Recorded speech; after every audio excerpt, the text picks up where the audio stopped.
Test, test, test.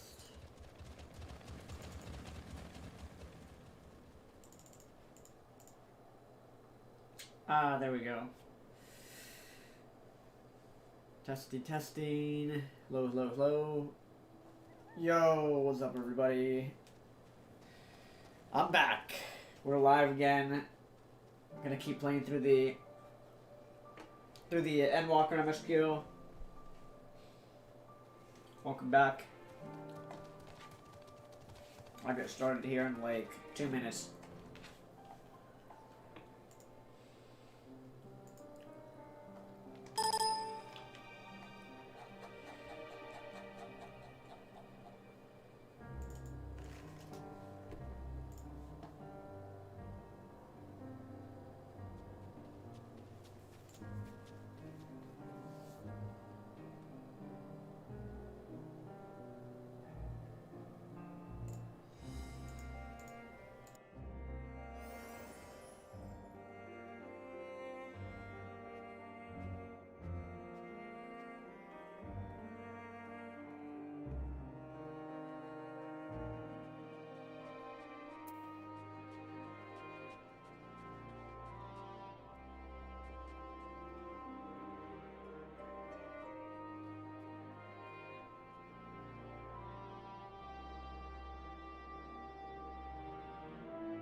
Yo, test. Yeah, I'm good. I just went to get some caffeine, to be honest. Alright, let's do this, guys. Let's keep going here. We just got to Garlemald in the story.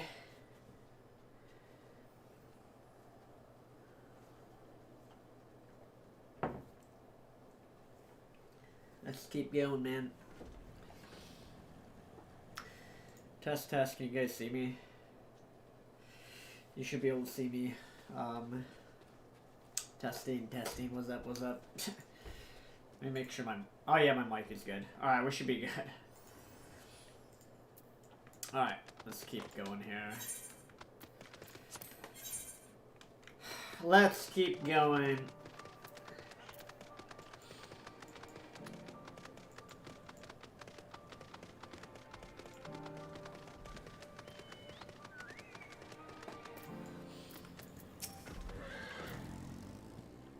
Thanks for informing the others of our meeting. When everyone's here, we'll begin.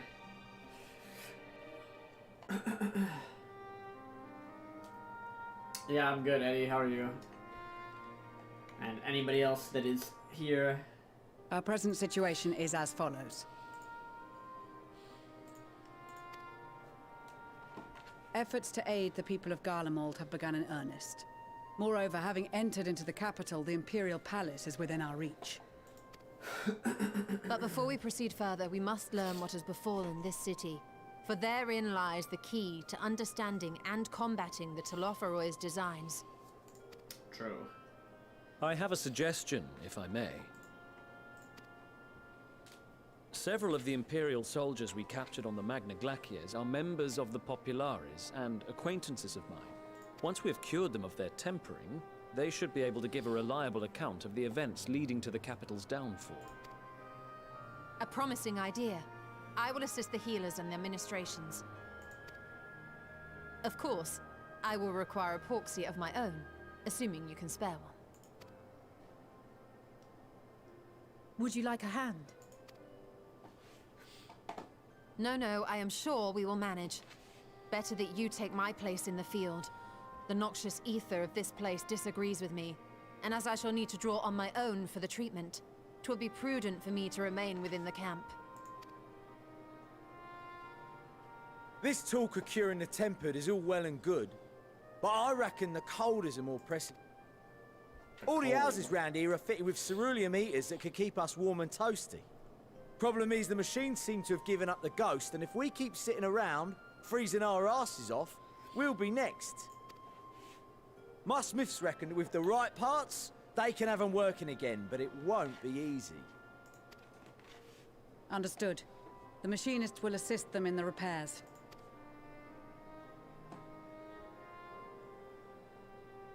The rest of us should either stand watch or survey the area. We've made our presence known to the Telophoroi. They will be searching for us, if they have not already ascertained our position.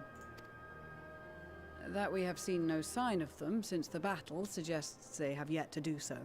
However, I suspect they may be biding their time. Or perhaps we are beneath their notice.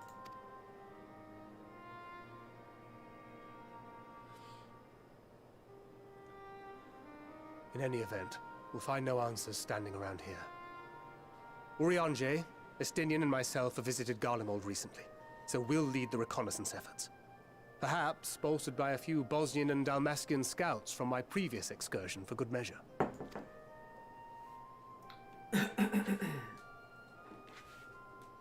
Don't forget about us Alamegans.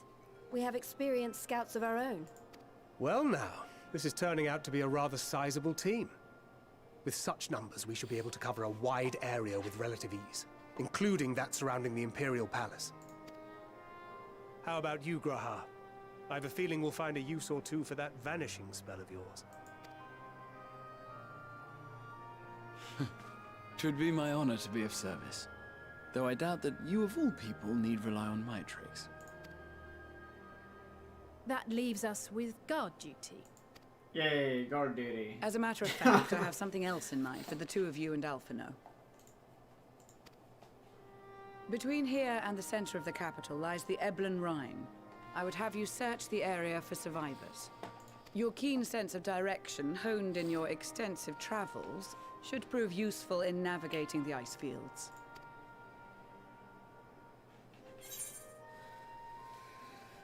If there's any survivors, I'll surely find them. Extensive travel, somewhat of an understatement, but I suppose there's nothing else that needs doing. Ice fields, I love ice fields. Oh wait, I don't. I go with that one. As ever, you do not want for enthusiasm. But given your experience traipsing about through Kurthus, I should be surprised if you let a little inclement weather dampen your redoubtable spirits. Yeah, ice, And even if that were the case, the promise of hot soup upon your return would surely spur you to action. Oh, hot soup, let's go. You all have Let's your go. duties. Obviously the Let hot... us make haste. May the Fury bless and keep you. Obviously the hot soup was gonna sway me, guys. I don't like ice, though. Reminds me of Spellbreak. Reminds me of how bad that game was. How good it was and then how bad it became. So, I'm not a fan of icicles. I don't feel like getting one shot in Endwalker. Gods be good if it's this cold with Tatru's clothing, I dread to think how we'd fare without it. I must remember to think when we next meet. Makes me realize too that while the people of Garlemald have spent their whole lives in conditions like these, even they'd be hard pressed to survive away from the warmth of their homes. If there are any survivors, we must find them quickly. Level 83, what's up?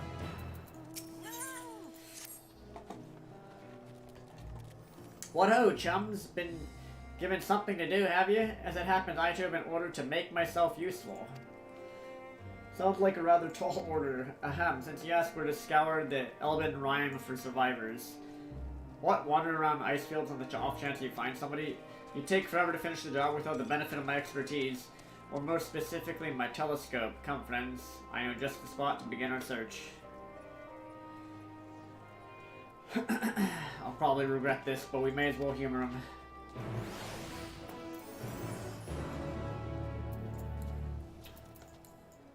Alright, let's use this guy's telescope.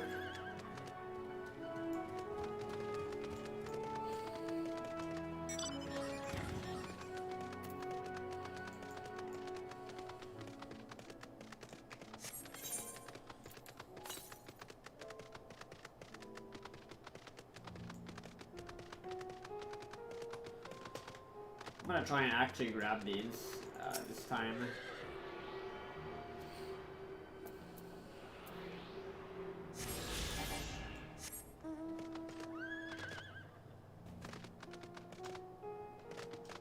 Alright, we search for survivors now.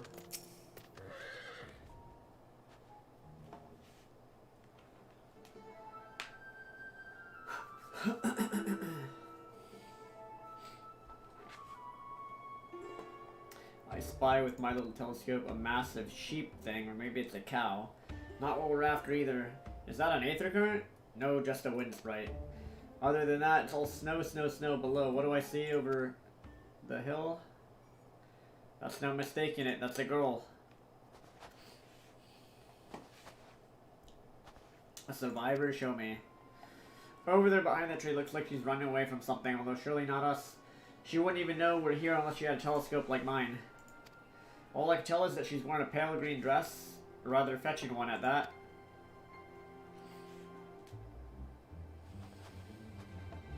Should be long gone by the time we get anywhere near, but we should be able to follow her footprints. I'll let Lucia know where you're heading. Oh, and take these warming tinctures with you. The poor girl must be chilled to the bone, if not on the verge of freezing to death. It's actually very thoughtful, thank you, but won't you need some for yourself? No, I'll be fine. As a man of chivalry, my honor depends, I do no less. And lest we forget the very reason we're here is to protect those in need. Now, go Godspeed.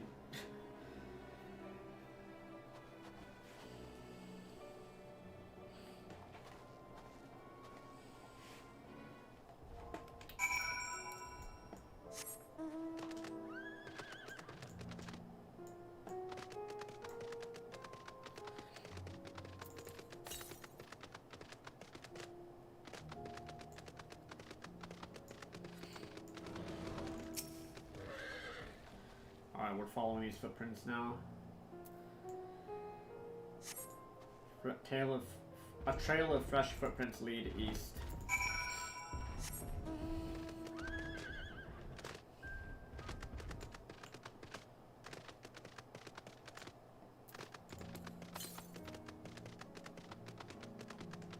Oh, down here.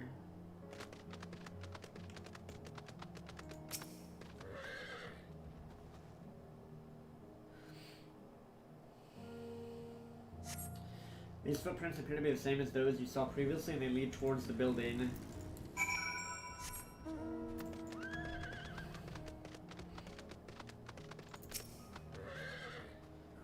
We're getting close, I'm sure of it.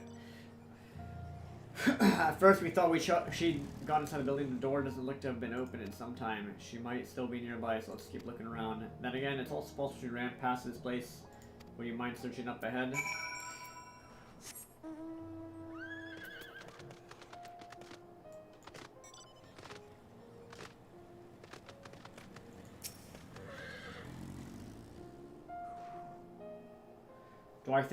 Do you ever think you'll try pro gaming again? It depends what game it is.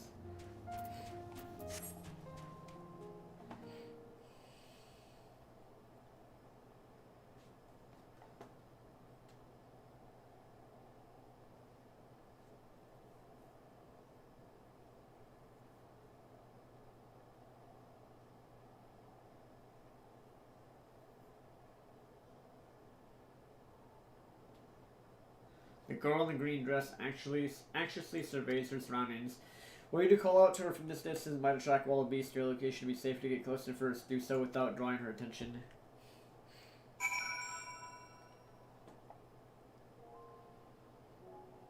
Follow the girl from a safe distance. It'll end in fail if you notice. Make use of cover such as rocks to approach her.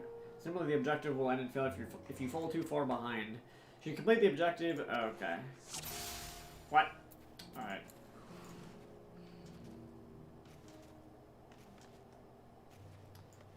So we're trying to figure out what this girl is running from.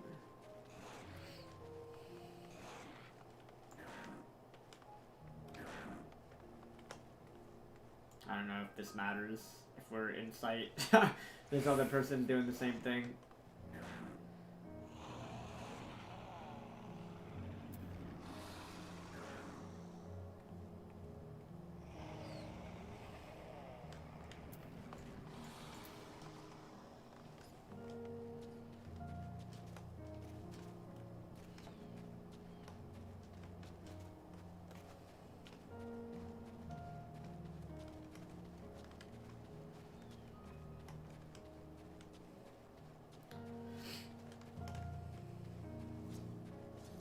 Behind this tree. Genius. High level gameplay here.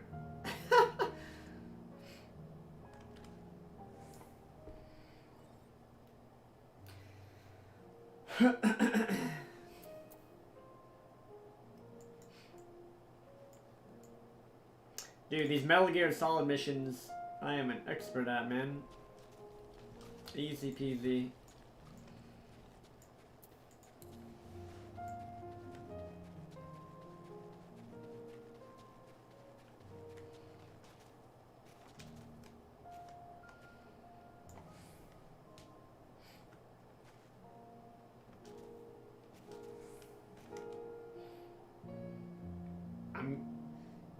If those beasts spot me, I'm done for. I'm guessing if the girl sees you, then you fail the mission. If you're inside, I don't know what the sight range is, but hey, just making sure, man.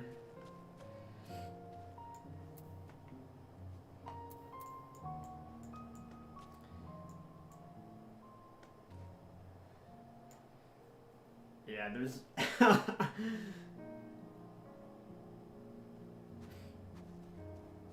girl in green.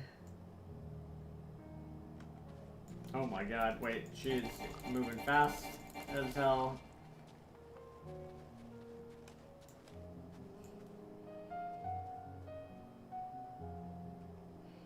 So just a little farther.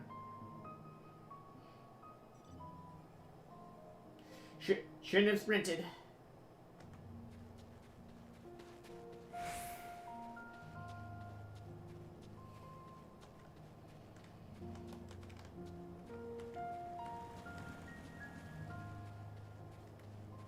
Oh wait, if I get... I'm trying to go faster.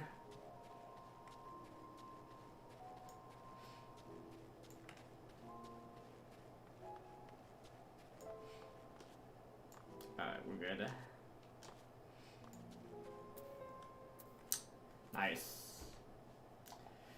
Phew, still in one piece.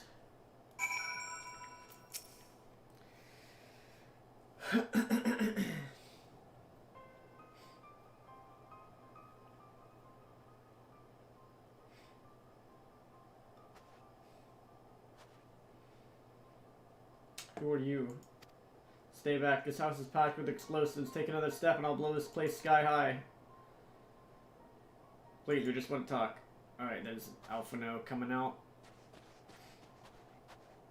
I'm Alphino, this is my sister Alexander, good old friend Avilo. We have no intention of hurting or taking anything from you or anyone else, to give you my word. We and our comrades have come to provide aid to the people of Garlemald. Aid? You savages are the ones responsible for all this. You did this to us. We didn't, I promise you. One of the other reasons we came was to find out what happened here, in fact. The Talafroi are the ones to blame. They're the ones who laid waste to Garlemald, and they won't stop until they destroy the entire world. They're the enemy, our enemy. On our way, we encountered Imperial soldiers who had been made their thralls. Those poor souls are now in our care, and we're striving to cure them of their affliction. You're the first person we met who wasn't already enslaved. How were you able to escape the Talafroi's influence? Are there any others like you? Sorry, I don't mean to overwhelm you. Let's start with introductions. Can you tell me your name?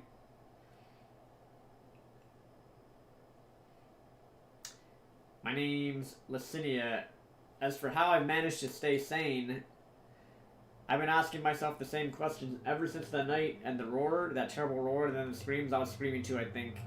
I'm not sure, I can't remember.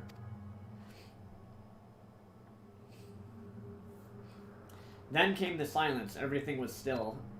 It was like waking up from a nightmare. I thought that maybe the fighting had stopped, so I stepped outside.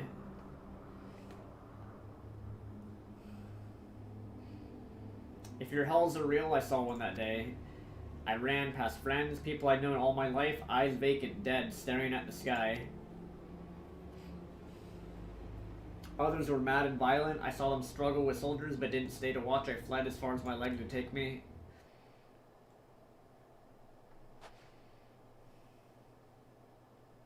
Do you have family here? Is this their home?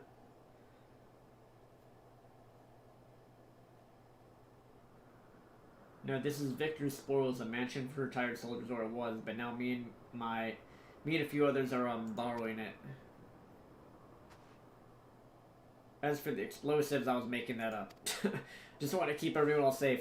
I didn't know if you were... The truth is, our supplies are running low. You said you're here to help, can you? Of course, whatever assistance we can provide, we will. Thank you. I better tell the others first. Wait here.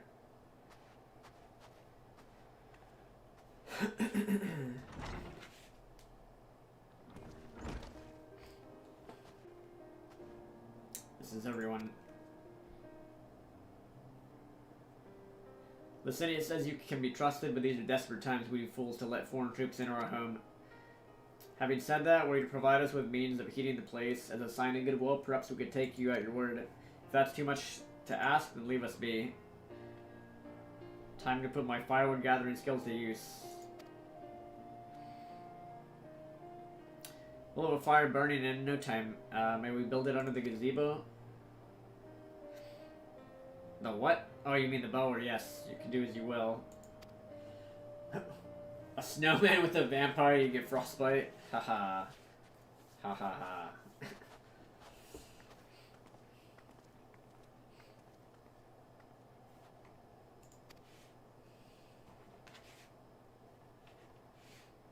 Dot dot dot.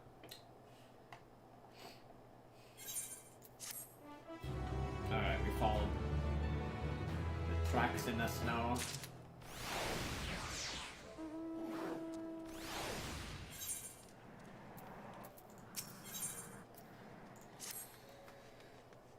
Sorry, I was still finding it hard to come to terms with all that's happened. Now that you're here, though, I'm hoping things might change for the better. I've worked up quite a sweat from all that running about, so I'll leave space for the fire for the others.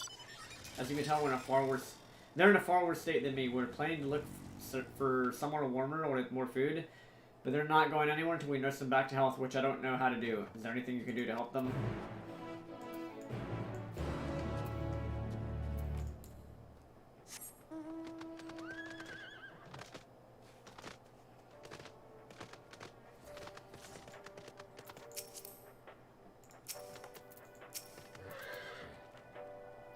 Can treat their frostbite and their wounds, but it'll take time for the fire to do its work. Now would be a good occasion to make use of Amanelin's tinctures, the ones that can warm the body from the inside out.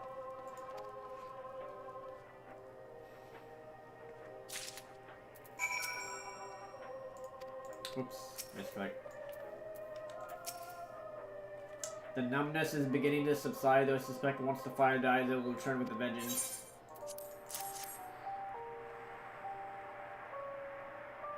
Warming tincture? Never heard such a thing, no harm in trying. Tell me, have you heard aught of the city? Though calling it that seems absurd after what's happened, it's nothing but ruins now. The few buildings still standing offer no more than meager protection from wind and snow. Food production, water purification, the magitech that sustain us has come to a grinding halt. What machina that remains operational cannot be run for lack of ceruleum. Of course, ceruleum engines is full of stuff. For all the good it does us, no one here knows the first thing about extraction or refinement. All's boyish, never better.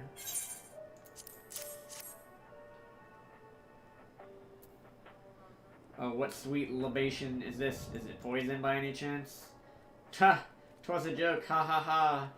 If I laugh, 'tis that I may not weep, so said the poet. And alas, my tears would freeze on my cheek before they fell. Were the blessed damned to bear witness to the fall of the great empire, while our brethren lie dead, or live on as puppets of flesh. First came the war, then came the war. When morning came, Garlemald was no more.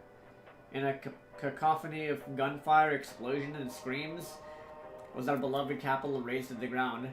From the rubble rose the disheveled revenants, their lavish finery caked in ashes, they shuffled mindlessly towards the palace, each bearing a fragment of stone and metal, an offering perhaps to the architect of our destruction. A hopeful few tried to reason with the deranged, only to be beaten for their kindness. If I knew better than to plead with the horde, I fled with my health, if not, my conscience preserved. Now I wait with my fellow cowards for our final judgment. Jeez. What do you want? Take this, drink it. May as well drink it, I suppose.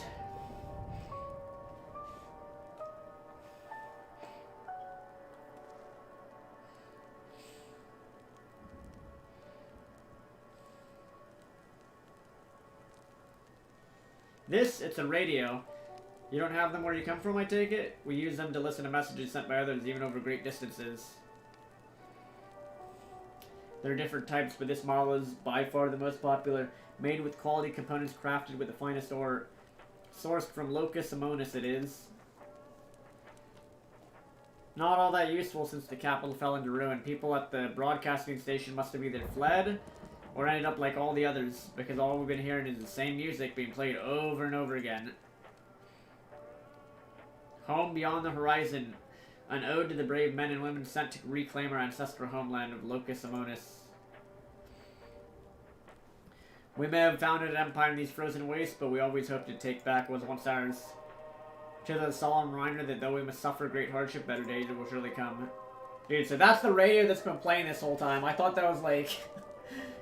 I almost thought that was the music of this, like, instance, but it's the radio. Despite everything, I believe Emperor Varus yet lives, and that he speaks to us through our radios. It was a cunning strategy, faking his murder. He must have foreseen this catastrophe and chosen to conceal himself, that he may one day make his triumphant return. Yes, yes, I'm sure of it. Emperor Varus would not be defeated so easily.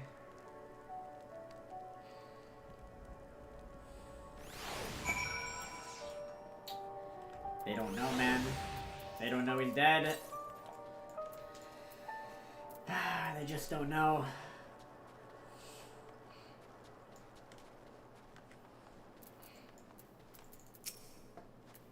What's that? Here, drink this. drink it. Or else. So this is what you gave the others. Thank you. I'll save it for later. Actually, I have a few things to ask you. Are you part of the group staying in Latrum? I saw Legatus Virgilia's troops heading towards the Magna Glacier a few days ago. Are they ones you encountered? Yes, they are. Camp Broken Glass, you call it? And Virgilia and her men are all there now? Huh. So how did you reach the Magna Glaciers? Did you cross the mountains on foot? Airships, and there might be a way to... Lucinia, where's everyone? Something the matter?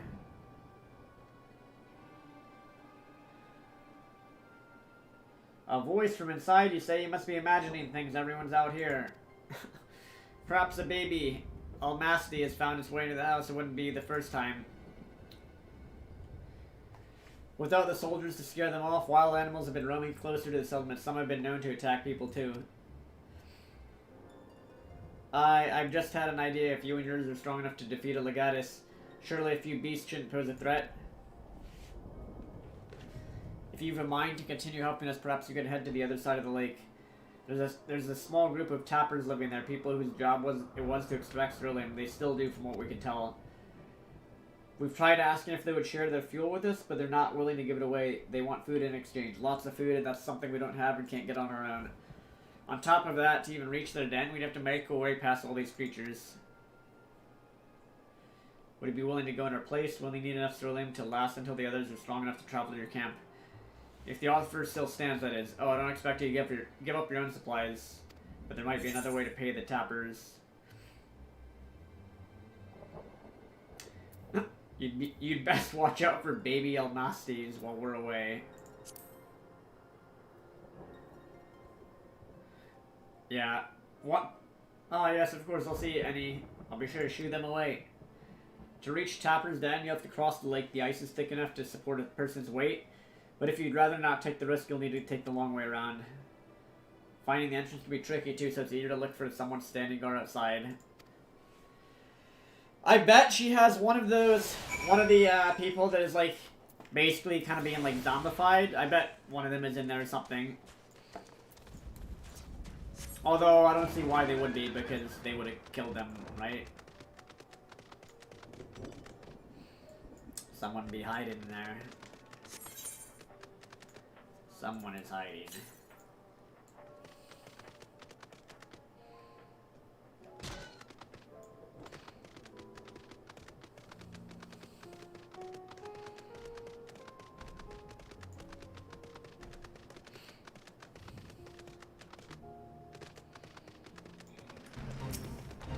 Now, hey, so this is what an amnesty is. That's interesting. I'm gonna fight these things too, why not? Might as well. Might as well kill these amnesties.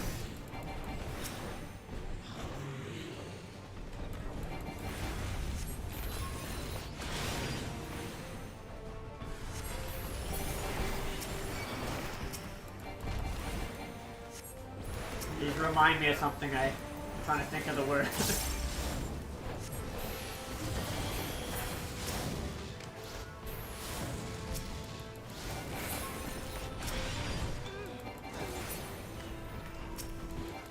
We're fighting the things from Monster Inc. That's what it is. Obviously. These are the things from Monster Inc, guys.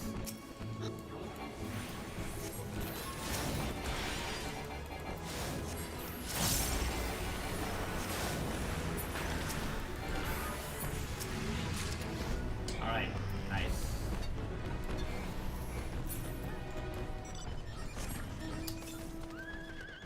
Alright, where do we gotta go again? Keep going this way. 162 yams to the south.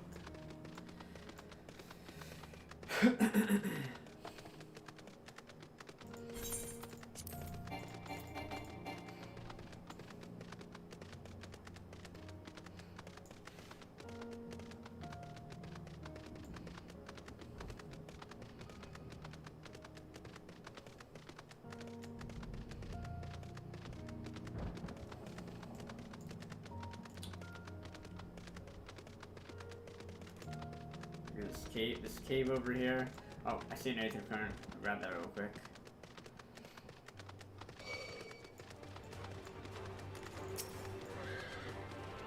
Don't hit me. Yeah, exactly. Turn around. I got right out of aggro range. Burly Tapper. How do you find us? What do you mean I stand out like a sore thumb? If the purebloods over at Victor's Woods hadn't given away our location, you never would have found us. Those stuck-up assholes thought they could come up waltzing in here, demanding cerulean with nothing to offer. Looks like the boot's on the other foot now that the capital's gone to shit. So they resorted to sending you to negotiate. I know your game, Sellsword. If they think we'll give in to intimidation, you've got another thing coming. Alright, he wants to fight. Of course. Grafton win, what's up, dude? What's up?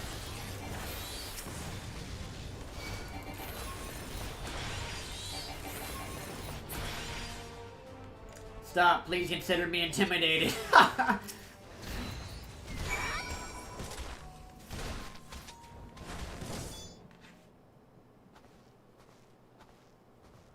There you are.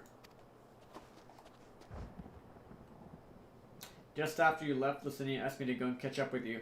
In case you needed a hand, someone must have let slip that I have a little experience in transporting barrels of ceruleum.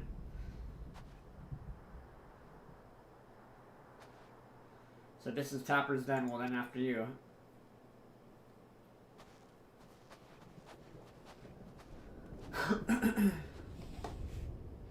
How's it going, man? Welcome back.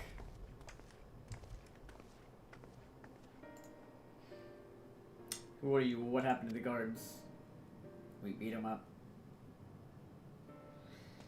Eorzeans and rebels here to save the people of Garlemald?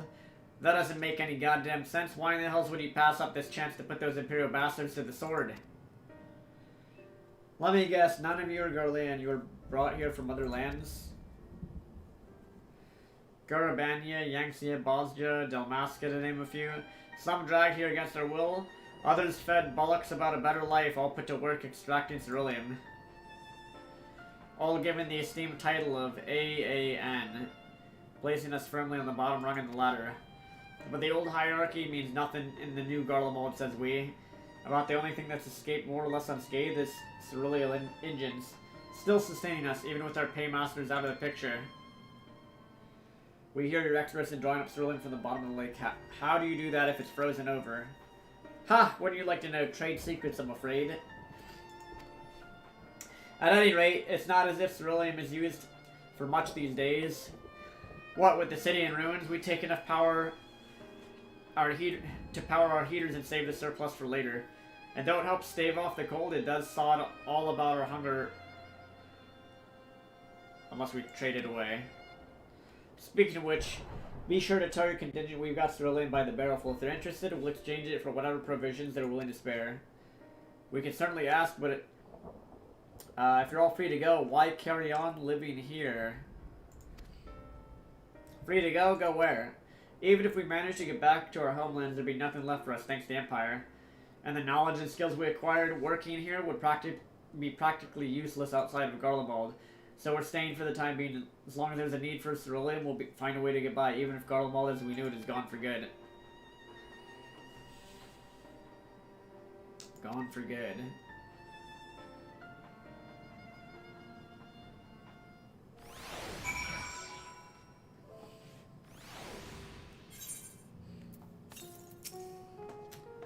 Regardless of what the Isilbard contingent does for the people of Garlemald, the Empire itself is already a thing in the past. For many, that would be a cause for celebration, while for others, their whole way of life will have been turned upside down. After all the atrocities committed in the Empire's name, perhaps, it is for the best that it's consigned to history. But what of the ordinary people with their lives, their stories, should they be forgotten too? I suppose there'll be plenty of time to ponder that later. Let's see about getting some ceruleum.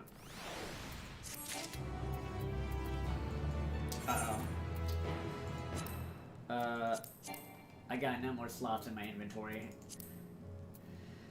I may have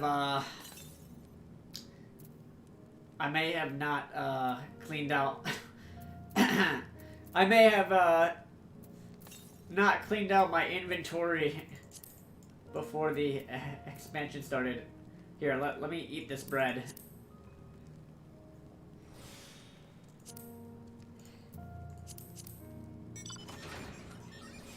There, I got one more slot now. Good to go. So you've come seeking Cerulean, have you? There's pure bloods up at Victor Spoil sent you to turn to their enemies for help. They must be more desperate than I thought. Then again, Licinia's got her little sister to think about. A sister? We only saw Licinia and 3 men. It's possible she died from whatever was ailing her. If she needed treatment, I doubt there'd be any way to get it around here. I may have refused Licinia at first, thinking she'd come back with something to exchange, but I could spare them a bottle's worth of ceruleum. Consider it a reward for introducing me to the rest of your contingent. Be sure to send them our way, you hear? Ah, so that was a little sister that they were hiding for some reason. I can't for the life of me think why Licinia would keep her sister a secret from us, but we can ask about that after we've delivered the ceruleum. Come, let's hurry back.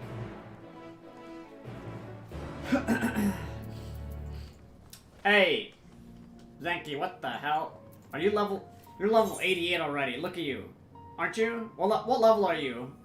I saw you were level 88. How fast are you going through the MSQ, bro?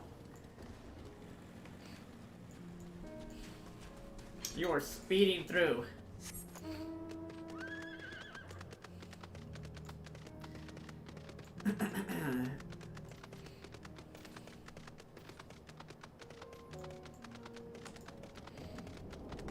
Have I tried the new AI, or does that not interest you? Doesn't interest me.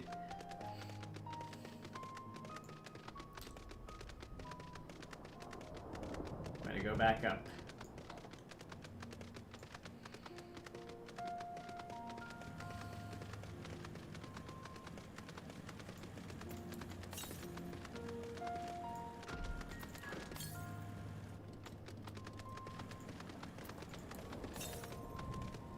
This guy.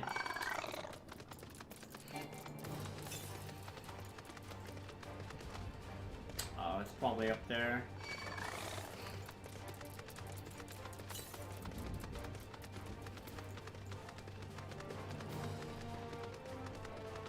The XP is crazy. Yeah, you level up from the MSQ pretty much.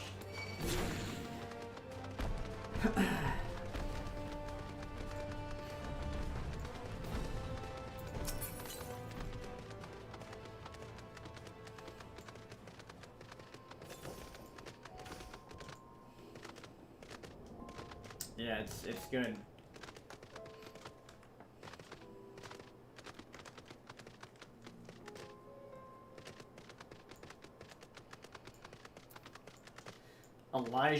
What is she, dude? Really? You're crafting? This person is crafting up here. These guys be crazy. Dude, crafters are hardcore in this game. That's like the third crafter I've seen that is like crafting in the middle of nowhere. They're just like up on a cliff crafting. A guy randomly fishing. These crafters mean business.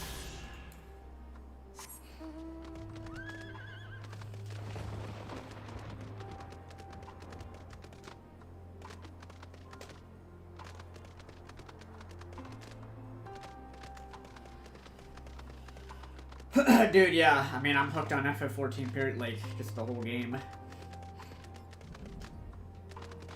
What do you think she's making?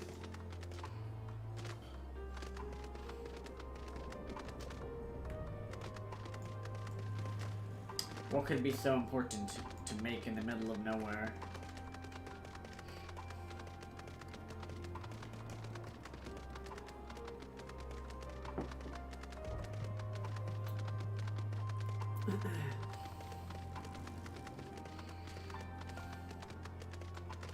Yeah, I mean, I've done that before too, but it's like, it's too quiet. Would have thought Alpha will be treating them by the fire. No, they're nowhere to be seen. I'll look inside the house while you search outside. They can't have gone far.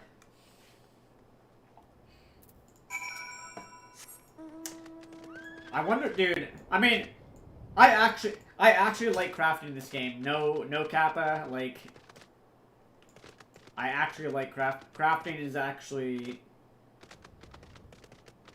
it's kind of fun actually.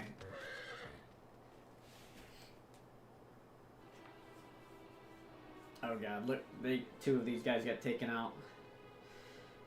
They asked me to help carry supplies. When I followed them back here, they attacked me. Caught me off guard, forced me to defend myself. I feared they fared rather worse than me. You can't fool us. We know what you're about. Vultures, that's what you are, waiting in the wings for us to show weakness, then in you swoop. Here to help? What rot? All a ploy to make us lower our guard. Let you in, put ourselves at your mercy, put us in chains, steal our lands, get your revenge. Oh my god. We would have done that already. Use your common sense, bro. You're wrong. That's not what any of us want. Would we not have done that already? I found empty medicine bottles in a bed that was still warm. It's true, Licinia was hiding her sick sister inside the house. But now there's no sign of either of them. Where are they? Where are they? Where do they go? Away from you and yours, and if you think I'll tell you, you're a fool. I never give up my people. Trying to help them, you idiot. That's what I was about to say. Dude, this is why aviloSoAmaze is probably... She's one of my favorite characters. That's like... I was literally thinking that I'm like, we're actually trying to help you, stupid idiot. Like, she's only... Dude, she calls it as it is. Her sister's ill, the empty bottles prove it. So the medicine ran out, or she put it in her pockets to make it easier to carry, or to avoid the sound of clinking glass. There's beasts everywhere. How can you let them go alone? To protect them from you. Ah, my god. You invade our homeland, taint you with the same sorcery used to slay our countrymen. A Garlean should sooner die than suffer the insult. Better for them to flee, keep their purity intact, than be corrupted by your vile magics. We were waiting for a chance to free them, since the moment you arrived.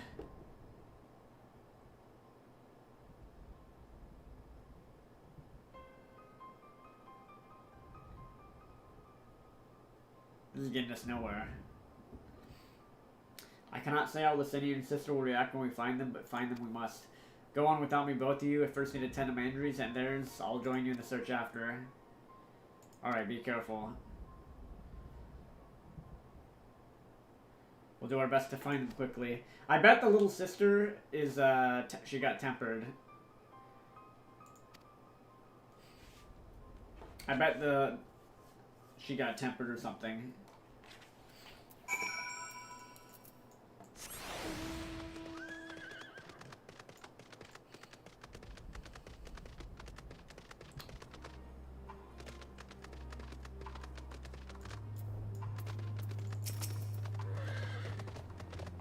Two sets of fresh footprints, young men judging by the size. This is definitely them, come on.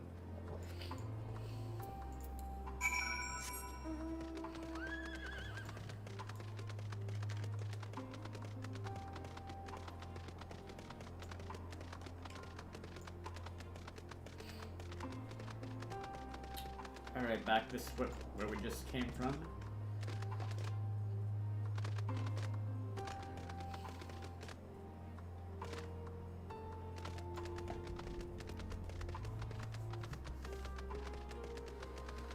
Yeah, dude. Yeah, crafting is... I find it relaxing. It's just... Yeah, it's extremely chill. It's relaxing. The trail stops at the frozen lake. Perhaps they chose this route as to not leave footprints. I can't think of any other reason. Look at this place. It's crawling with beasts, and I can only imagine how hard it must be for her alien sister to cross the ice.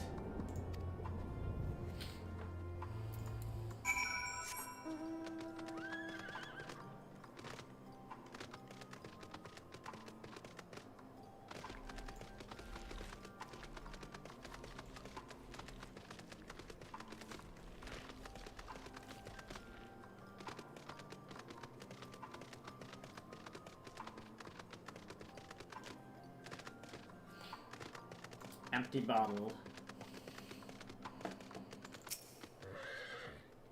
The empty bottle smells faintly of alcohol. The thin coating of dirt indicates it's been here for some time.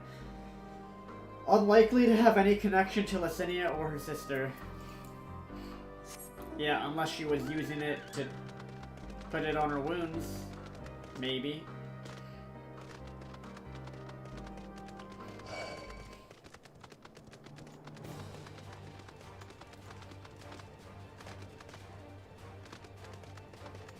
Alright. It's gotta be around here somewhere.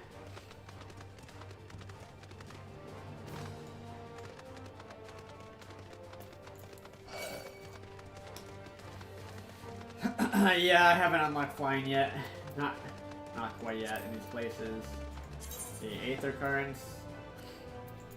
This was bugged yesterday, by the way. It's working today. For some reason, that was bugged for me yesterday.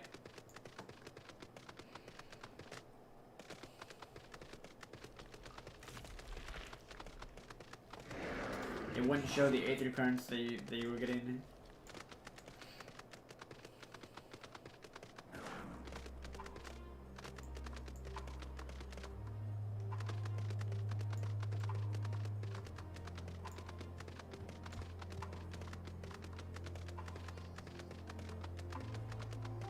Oh, there we go.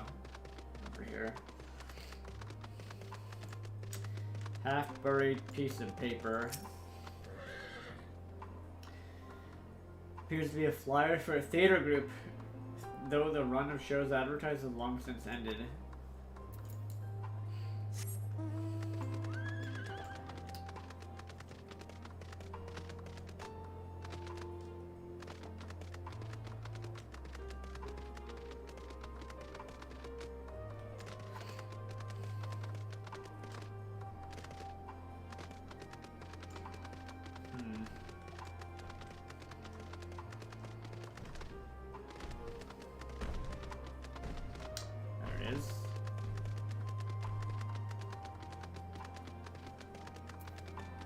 Oh, fresh blood.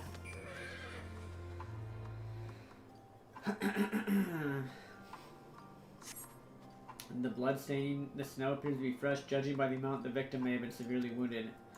Leads southeastwards.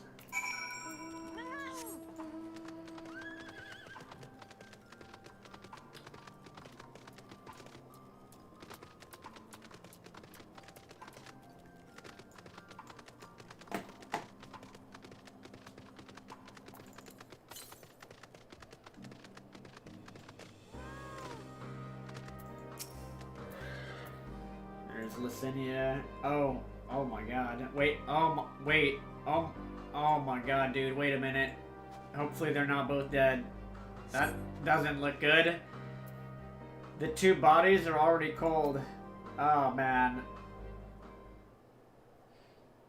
And the radio's there, too.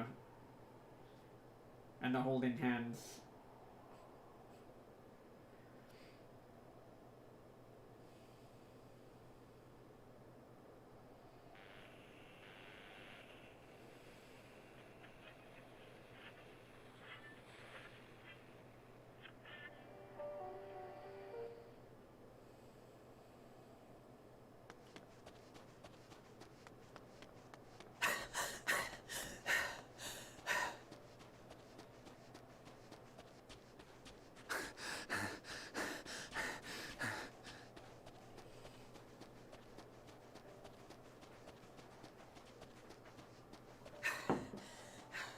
Blood trail. We found one. They were attacked.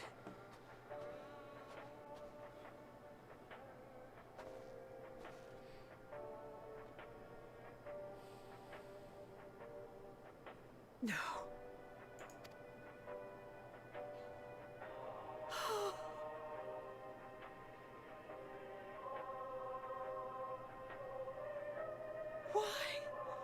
Why wouldn't they?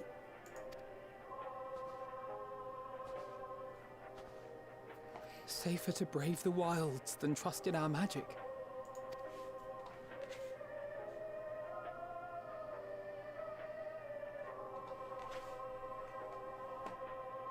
We should have...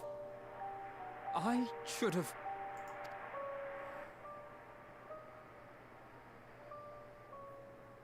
They're actually dead? That's, We can't leave them like this. We have to take them home. What if we're only making it worse?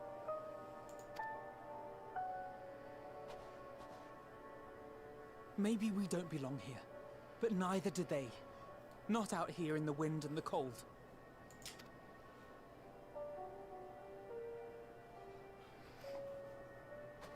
yeah, that is...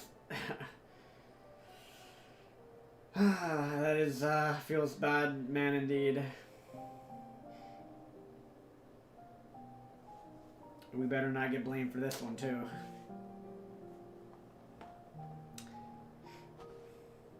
I heard the story about Varus's voice from beyond the grave.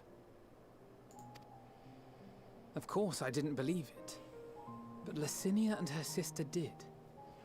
Perhaps there is something to the tale after all.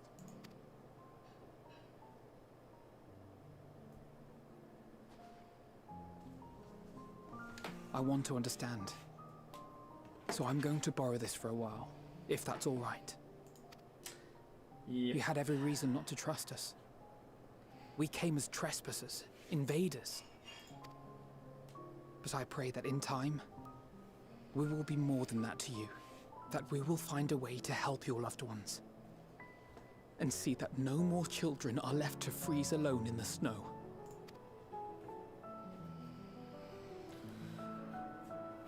Well, I wonder what they got attacked by.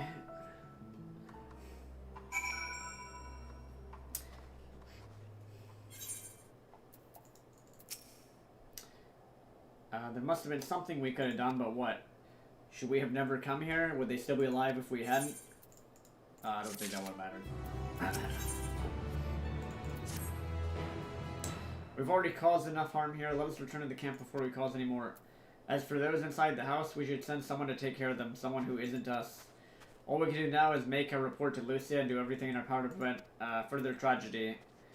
So let us linger here no more. Come. Yeah. We're probably gonna have to GTFO out of this situation.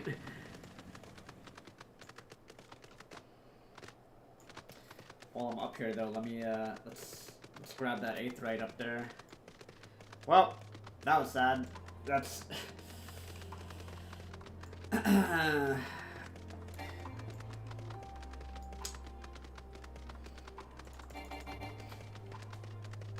people are saying, they're like saying, oh, they're hearing the Emperor on the radio.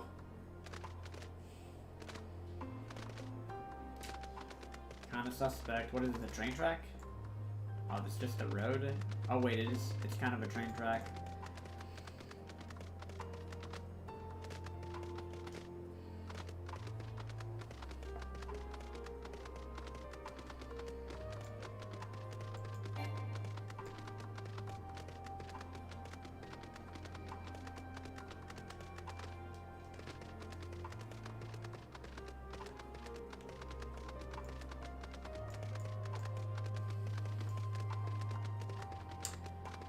Oh, it's under. Oh, okay. This, whatever this is underground. I think it's underground. How do I get in here?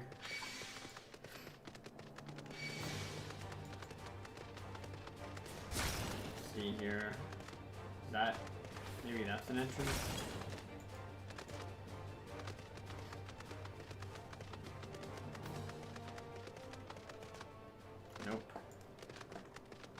There's probably an entrance here somewhere. Either that or you have to wait. Maybe we can't get in here till later in the story.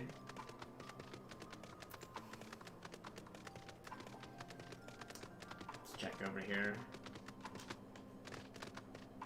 I bet there's a way to get in there.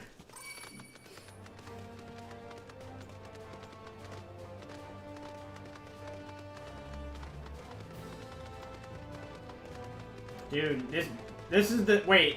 Dude, this is Garlemald. This is actually the city. Look at it. It's just completely ruined.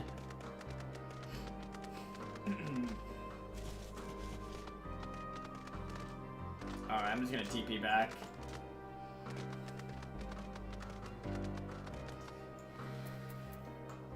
We'll figure that out at some point. Oh wait, let's see what I, yeah. Can't broken glass. Sparta, what's up, dude?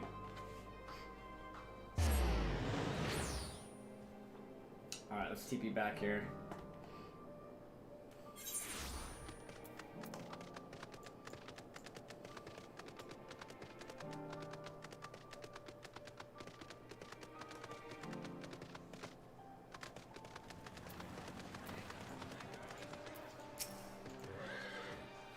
Alza and Alpha tell me they've finished their preliminary research for survivors, but refrain from saying much more than that. Clearly, they're reluctant to provide details. Might I ask for your account?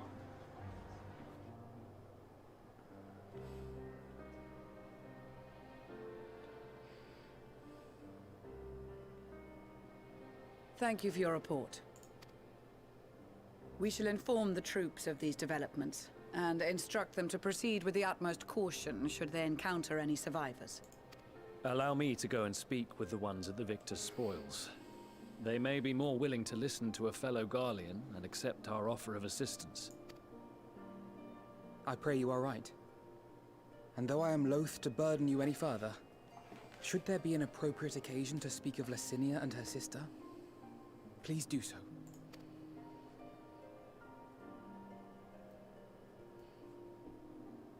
I am sorry to have put you through this. My distress is nothing compared to their suffering. So tell me, what else have we learned?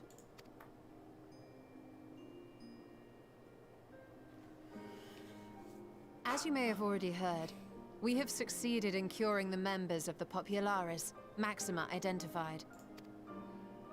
They have provided us with some intriguing insights into the current state of Garlemald. The assassination of Emperor Varus was the catalyst for the civil war. Nerva declared his claim to the throne, and his opponents refused to recognize it. Fighting broke out in the capital, where Nerva's Third Legion clashed with the First, who remained loyal to Varus even after his death.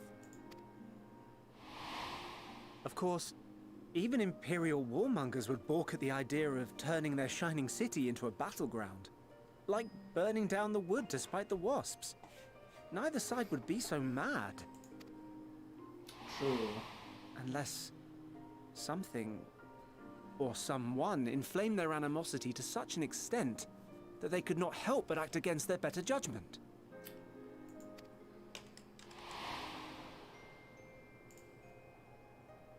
It brings to mind events at the Gimlet Dark, does it not? The Emperor's sudden withdrawal from the front lines, specifically. Nerva and his father, Titus, Varus's then political rival, took advantage of rumors that Crown Prince Xenos had been possessed by a demon. Elidibus, what better way to disparage your enemies than with the truth, or a close enough approximation? Indeed. But before their accusations could be substantiated, many of Titus's followers were silenced. While some were merely stripped of their status, others died under curious circumstances. One after another, suddenly and suspiciously. Again, Elidibus. Like as not, he had a hand in it. No evidence was found to implicate Varus, certainly. Nevertheless, Titus, Nerva, and the Third Legion would have judged it a brazen attempt by the Emperor to rid himself of his political enemies. And then, in the midst of this growing turmoil, Varus Sosgalvis is murdered. And Garlemald's own prodigal son, Gaius van Belsar, is named the murderer.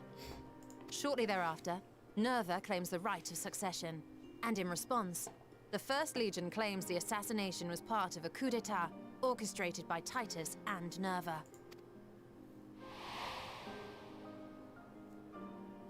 So no one is at fault, and everyone else is to blame. I should add that both parties received substantial financial backing, presumably to provide them with the means and encouragement to pursue a swift victory. And that these contributions came from the self-same benefactor. I'd heard House Brutus had been filling the Third Legion's coffers, but the First as well. It would seem so. Though the Populares determined that the First Legion received funds from a variety of organizations, all had connections to House Brutus. Started just funding the Civil War. So Fandaniel, in the guise of Asahi, was playing both sides against each other the entire time. The information we gained from my friends does not end there. One night, shortly after fighting broke out, the capital was shaken by an immense tremor. From that point onward, they have no memories, no recollection of any events, including our clash on the Magna Glaciers. But when asked about the Imperial Palace and its bizarre transformation, they somehow recall Emperor Varys giving them orders in their dreams. Wait... what? Dude... May the Tower of Babel stand as testament to the glory of Garlemald. That's not good. They turned the dead emperor into a primal or some shit. That's why those... This sounds awfully familiar. Those tempered guys kept saying, like, glory to Garlemald. We have something to show you all.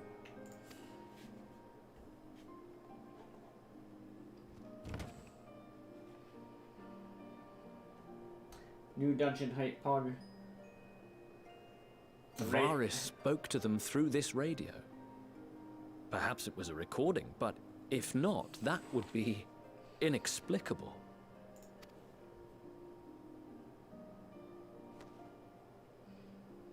We are of one mind, then. The ether that permeates the ore used in this device is almost identical to that of the talismans. I see it. While it is likely more by coincidence than design, these devices might also ward against a primal's influence. A picture is beginning to form. If the tremor felt throughout Garlemald was a wave of ether emitted by a primal, then while those within range would have been tempered, those huddled around a radio desperate for news concerning the Civil War would have been spared. Dude, radios are OP apparently. What the? No wonder Licinia kept it close. Radios are massively OP in Final Fantasy. My friends, I must speak with you. A young man was caught trying to steal our supplies. He is a soldier of the Iron Men, we think, but one who has not been made thrall. Thankfully, Magni restrained him before blood was spilled. The stranger is outside, if you wish to ask him questions. I think we do.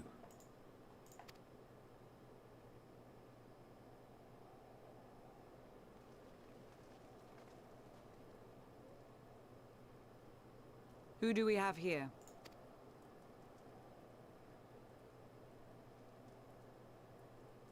Garleans? Traitors to your homeland! Have you no shame?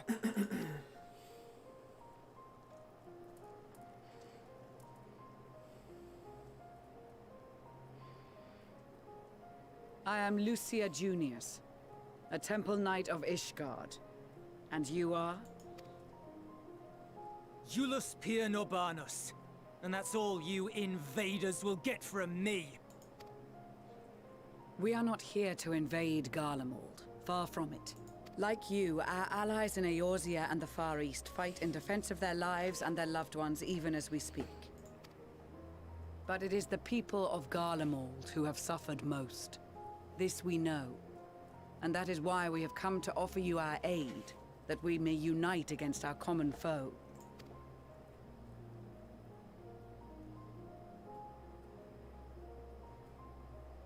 Whether you believe me or not, those are the facts. Now, answer me this. Why would a proud soldier of the Empire be reduced to stealing? The situation must be dire indeed for you to go to such lengths.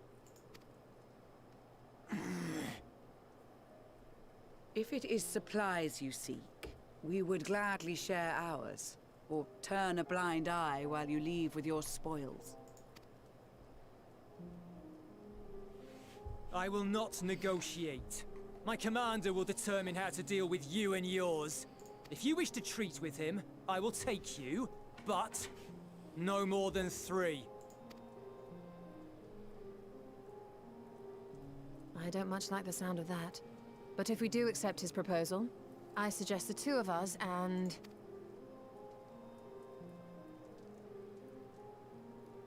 Please allow me and Alize to act as envoys.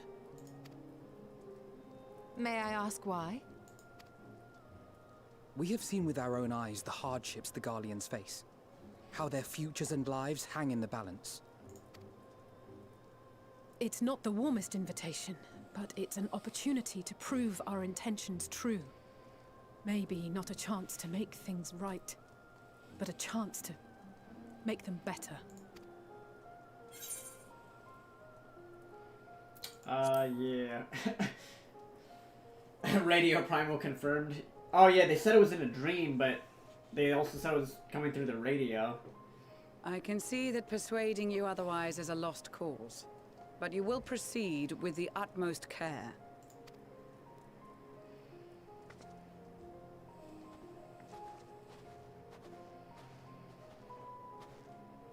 A couple of children and what? A sellsword? Is this an insult? Not in the least. You will find that they are more than qualified to speak on our behalf. There are many dangers on the road ahead. I will need that back.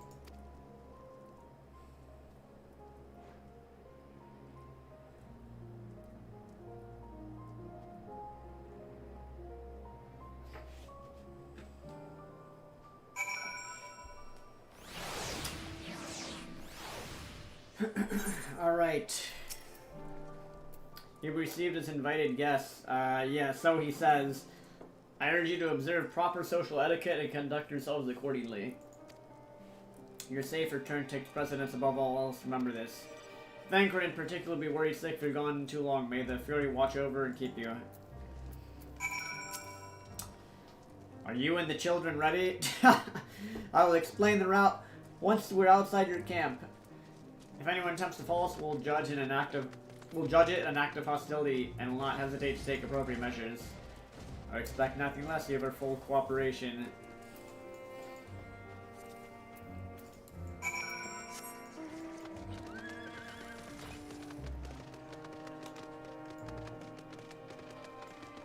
Alright, let's go around here. Where's this guy? There he is. Julius. Alright, this is far enough. Listen carefully. We head over that hill, then follow the road until we reach Liminal Station 4. Children in the lead. I want to see where I can. We do have names, you know. I'm Alice and he's Alphino. And last but not least, there's Avilo. Team AAA. Avilo, where have I heard that before? No matter. Alphino and Alize will watch the road ahead while we bring up the rear. I wasn't lying about there being dangers, so you're to run, not saunter. Run towards the station. If you even think about going for your weapon, the deal's off. Should any creatures bar the way, we go around them. Make your way without falling behind. If you leave them behind for any reason or lose sight, return to the starting point.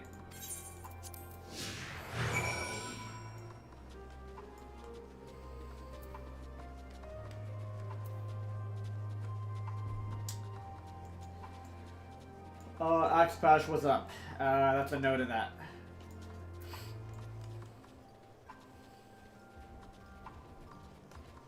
Just avoid the...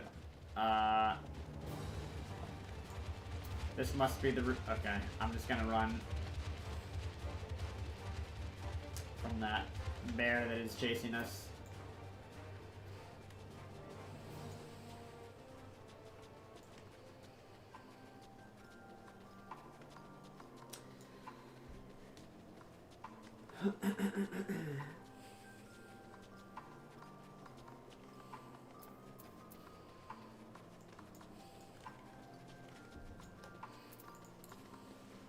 This guy, wait, what? This guy can run fast. That's the station, I presume.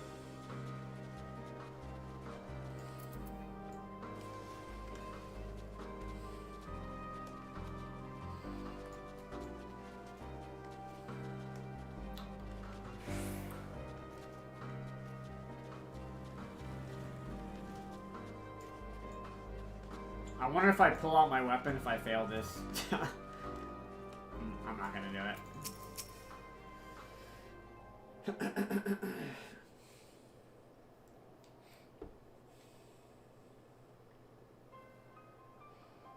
This is it, the first stop, that is.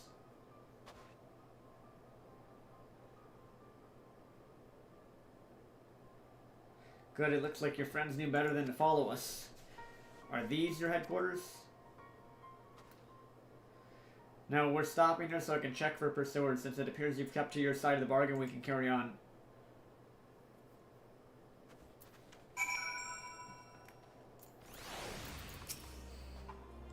North of the station is Regiodorum, one of the main residential areas, or at least it was.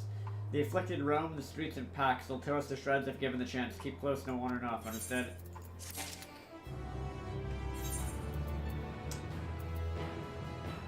I'm running out of room. I'm here. Let's eat these things, whatever the hell these are.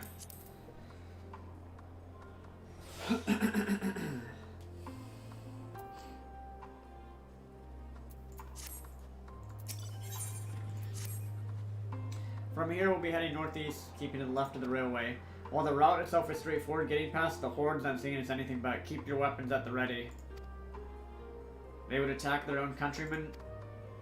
Aye, they spare their own, but slaughter the rest without hesitation. Though we'll try to avoid detection, the chances of sneaking by completely unnoticed are slim at best. I'll lead the way, but in the event we're seen, you're to fight them off. Those two will follow us, provided they can refrain from drawing their weapons. While I doubt they would be foolish enough to stab their guide in the back, I'll not take that chance. With that said, let us proceed. Alright.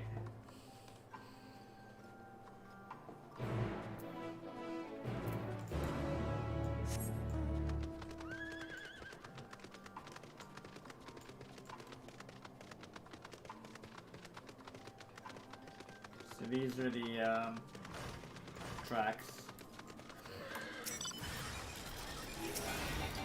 Kill these tempered soldiers.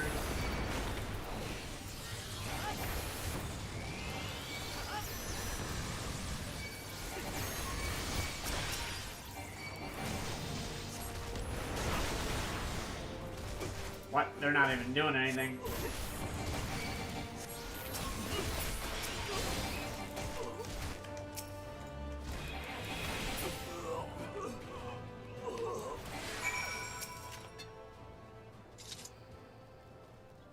I see why your comrades chose you. Julius has a cure for the afflicted, or tempered as we call them. Your people would need to be taken into custody that we might administer the treatment, and they would eventually regain their sanity.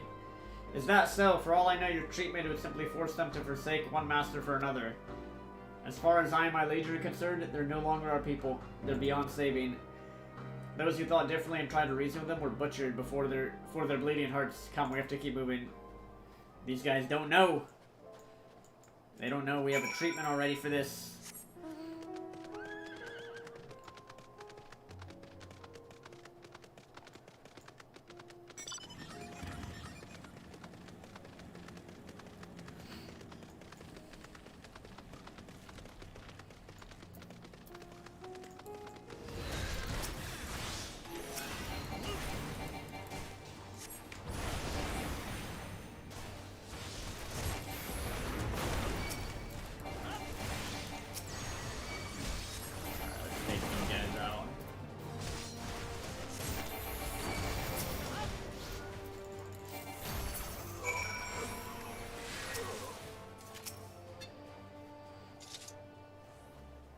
Looks like we're not being followed. We will continue onward.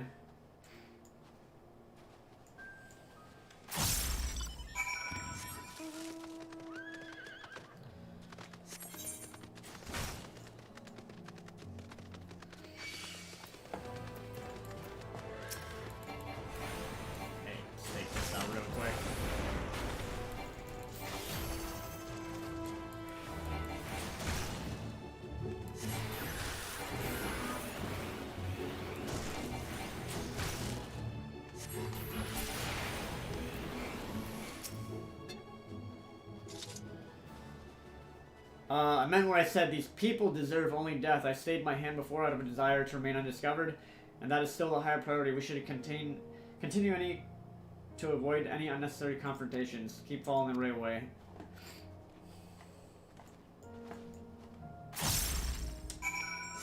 This guy doesn't know, man. He doesn't know we got the cure to this stuff. Oh, so I'm back. I'm where I was before, but now this guy will probably get us in there somehow. He'll get us in the, what is this? Tertarium.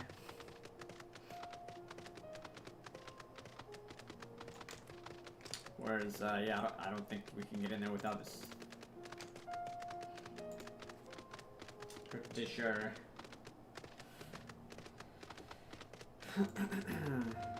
Oh. I was alt-tabbed for a moment.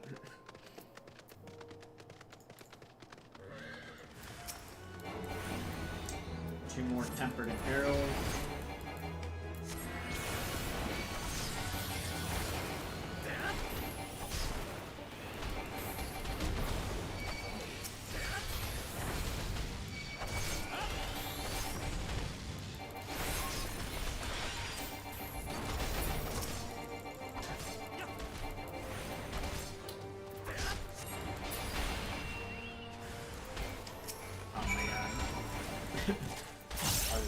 Real quick.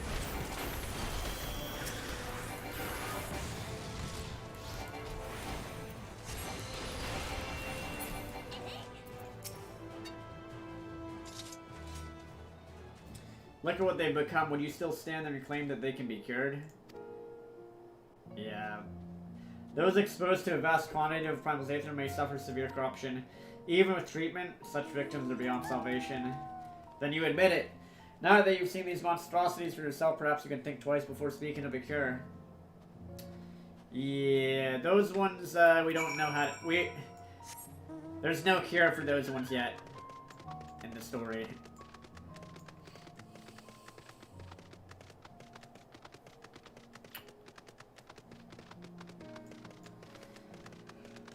This guy's gonna lead us in, yeah.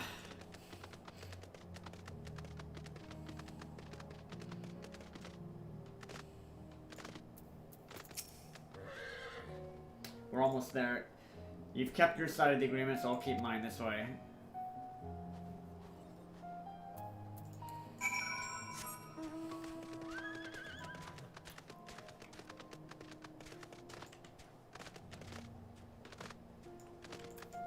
Ah, so that's the way in. See, I knew there was a tunnel somewhere. This is Tertarium, one of Garlemald's largest stations. It serves as their headquarters. I've already sent the twins ahead. I'll be with you soon, so wait for me at the bottom of the stairs.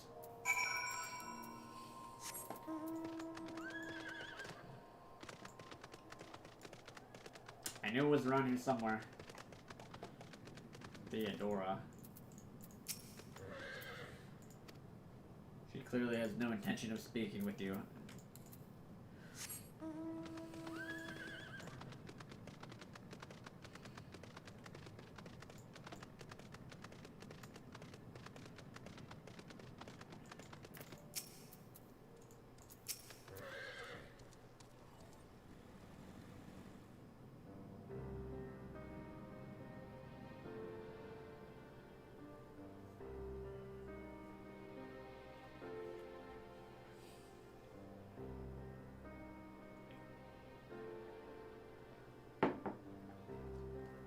It's plain to see why they chose this as their base of operations. This dude, this part is giving me FF8 vibes because there was I forget the name of that city in Final Fantasy VIII where they're like mega advanced and have like the railways and stuff. Indeed, if Julius was willing to make the perilous journey to Camp Broken Glass in search of food, their own supplies must all be exhausted. They may be shielded from the wind and snow, but it's still bitterly cold. Much like Victor's schools must be concentrated to keep their people warm. Lower your voice while you may be here as my guest. The others will not take kindly to your presence. My commander's in the locomotive over there.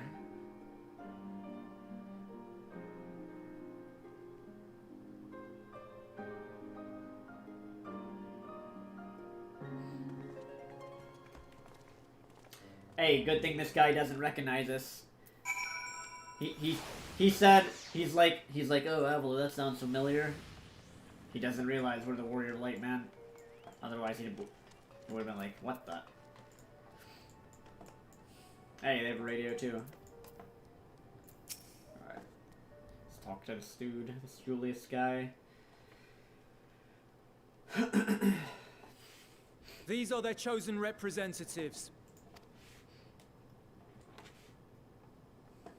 Very well. Let us hear what they have to say. Yes, sir.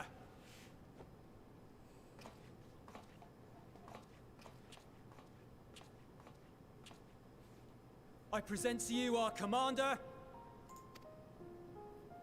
Lord Quintus Vankina, Legatus of the First Legion.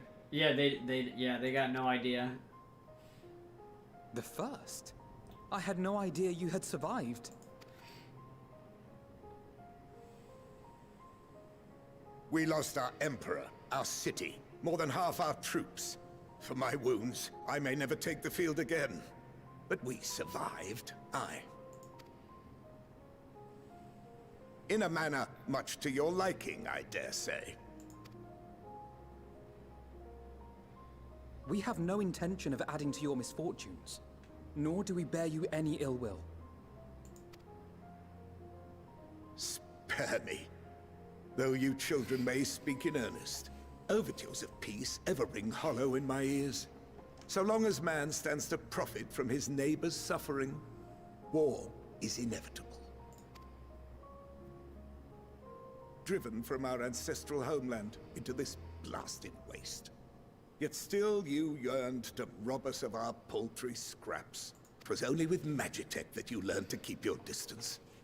Though we knew it was only a matter of time before you regrouped and returned. Conquest and empire were our only defenses. Emperors Solus and Varus understood this, and through their campaigns saw us grow and prosper. Much blood has been spilled in Garlemald's name, aye. But if it is a choice between yours and mine, then it is hardly a choice at all. I do not deny that a great many conflicts throughout history were driven by the desire or necessity to gain by another's loss. That is not why we are here. Nor have we come to petition your aid in the war with the Telophoroi, grave though that threat may be. Our purpose is simply this. We wish to help you. Let us help you. If there is aught that can be done to ease your plight, we would be glad to do it. This is just making them more suspicious. Perhaps you would. They're like, what? But regardless of the ideals you espouse, your leaders would not send an army into Garlemald if they did not stand to benefit. If we accept their aid, they will expect their efforts to be rewarded once the Telophoroi are no longer a threat. And after compensation and concessions, the great empire would be brought to heel. Her enemies rejoice at her downfall. Our third eye, a mark of shame. Talk 0-100. We won't stand idly by and let your people be humiliated. And we're not alone in that. We only want to make a difference. To make this world of ours better. Surely you can understand that. What I'm trying to say is, there are so many people who just don't care about making you suffer. And maybe that's almost insulting after all the suffering you feel the world has subjected your people to, but believe it or not, that's the truth. And now we're here, and all we're asking is for you to tell us what you want, what you hope for. So much blood has been shed, so much lost. All because of this endless war. Who wouldn't want to end it?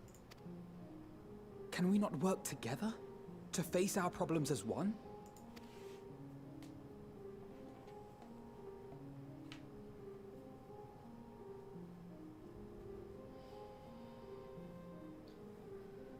He's not that bad. Liz is Answer me this, pretty bad. young peacemakers. Alphino's not that bad. Liz talk no jutsu is like 0% success rate. Alphino's talk no jutsu is like maybe like he's like you know 58% success rate, you know. If a world without conflict is your desire, why reject the unity and prosperity of Garlemald? True. Is it because we do not share your faith? That we do not share your heritage? That our ideals and virtues differ? That we cherish and hold in the highest that which you do not? Disparity is the root of discord, and peace built on compromise is flawed and fleeting. Happiness for one and all is a dream, and the reality is that to the victor go the spoils. That is why we Garleans will never submit nor surrender. For freedom and for pride, we will remain true to ourselves until the bitter end. That is my hope.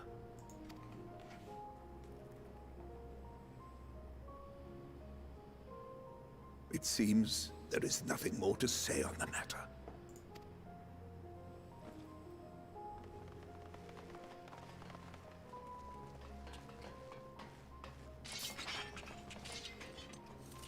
Really? You will remain here while I decide what is to be done with you. Do not be alarmed. No harm will come to you if you cooperate.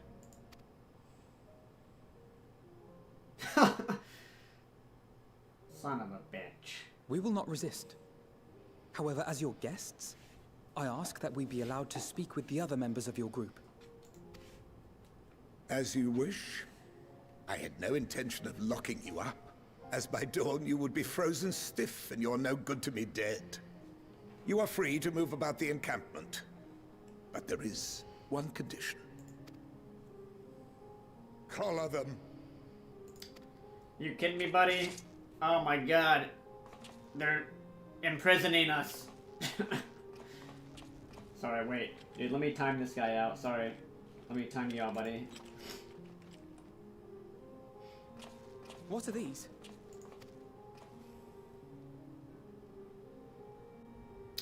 Those better not. Incentive. Oh my god, dude. You'll be watched at all times. Stray too far or act suspiciously, and we will administer a rather painful shock. Son of a bitch. Stop. Keep away from that one. We came to help you, idiots. What are you doing? The champion of Eorzea is not so easily cowed. Yeah, that's right. I will fuck you up if you come near me, bitches.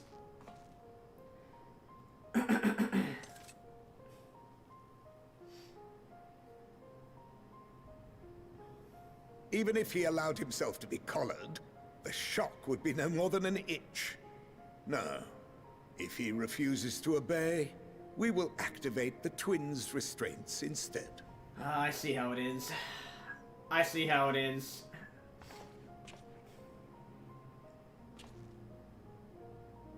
You needn't worry about it. This bastard!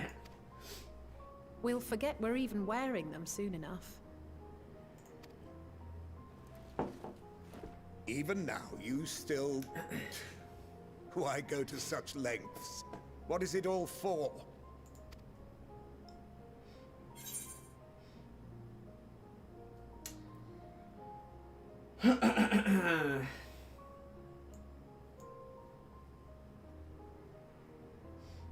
On the coldest, blackest of nights, meager though it may be, we'll share the warmth of our fire. Even the most bitter adversary may one day see reason. Yeah, that's not gonna happen. Now, oh, dude, these guys better not fucking they better not take my goddamn hat. I swear to God.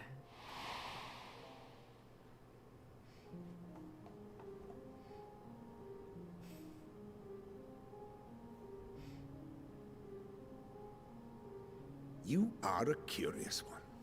A far cry from the merciless barbarian others paint you to be. Yeah, been getting that a lot. You will be their warden.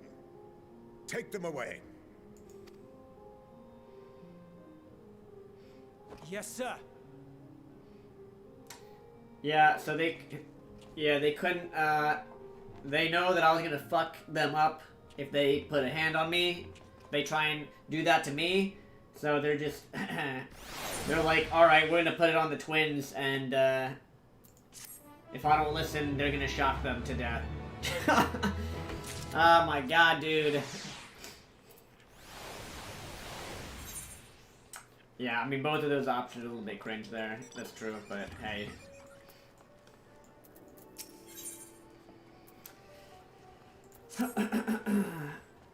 As per Lord Quintus's instructions, I'm to supervise you during your time here in Tertium. Before you ask, no, I don't have a key or any other means to remove your colors, nor would I tell you if I did. And if you try anything, you'll soon wish you hadn't. So, do you truly intend to speak with the others, or was that merely a ruse? We're in no hurry to disobey Lord Quintus, if that's what you mean, or perhaps you doubt the wisdom of his decision.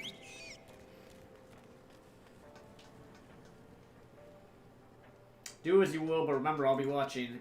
If I catch wind of you doing anything untoward, trying to trick our people into turning their coats and the like, those shot collars will be the least of your worries, understood? Though we're somewhat compromised, to put it lightly, let's not waste this opportunity. I suggest splitting up and learning what we can of the situation. Above all else, don't use magics of any sort. Oh. Whoops. That's right, these guys can't use magic. They're magic phobes. You, on the other hand, may go wherever you wish, even outside the camp. I know full well I couldn't stop you even if I tried. But do not forget, if you do anything to endanger us or our interests, Alphino and Alize will pay the price. Yeah, that's clearly blackmail. Alright. Say so. You came with Julius, didn't you? Well, whatever business you brought here, you best keep your hands off that Aetheryte. It's deactivated, but I'd rather you didn't mess with it. There are others throughout the city built by Garleans, 4 Garleans. Could teleport all over in the blink of an eye, provided there was a terminal nearby. These days, however, we use the Aetheryte's power to keep this place lit, though that comes at the cost of its normal function. Oh, so that's why we can't... Here, I'm gonna touch it anyways. Oh, it's not responding. It's you, aviloSoAmaze. I served under Lord Gaius in the 14th Legion. I was there on the night the Praetorium fell.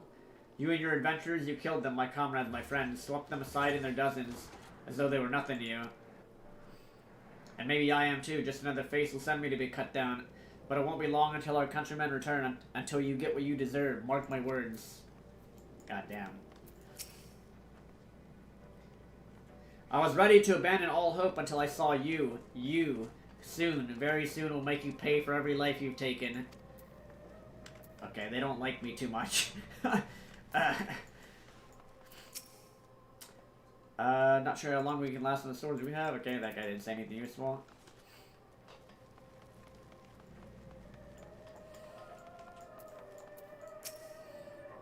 Cold, so cold. This young soldier's on the verge of losing consciousness.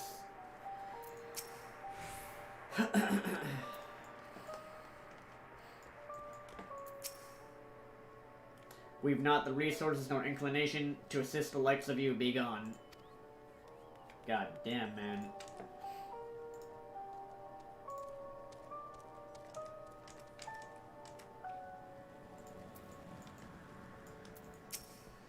The material storage is the property of the First Legion. If you think we'd share it with the likes of you, you're very much mistaken.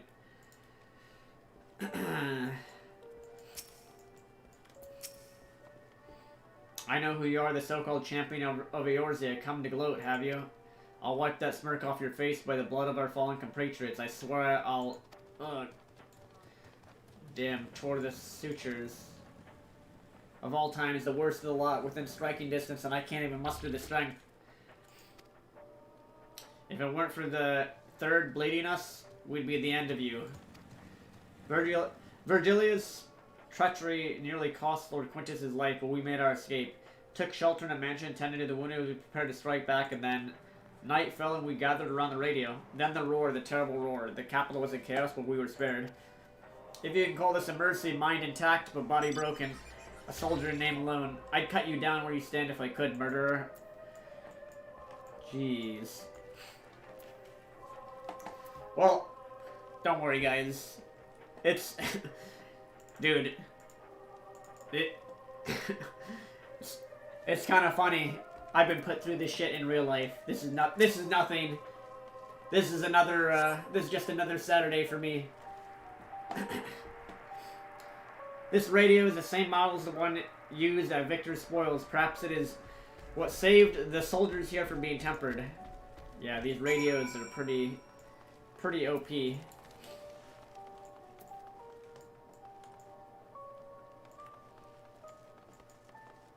Alright, let's go back in here. This guy. How much longer are we going to be stuck down here? There's no way to live. Did you learn anything of note? Oh yeah, they all hate me. Then your findings are consistent with my own. Their plight is desperate indeed. The sick and injured are at greatest risk. Without warmth and proper nutrition, I fear they'll soon perish. I realize there's precious little we can do for them at the present, but I cannot bear to see them suffer.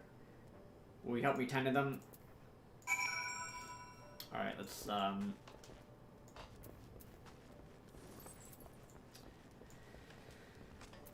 help these guys out, even though they don't want it. Yeah, no more SC2, bro. Who's there? My eyes. I can't see all that well. Thank you, the numbness has subsided a little. But I know I won't last much longer. You should look to the others who can still fight. Give them my ration. If me going hungry means someone else lives to see another day, so be it. At least I can still serve in that way. Papaya? Never been this cold or hungry in my life. While Garlemald was built on a frozen waste, the city itself was always a warm, inviting place. Now all we had is in ruins.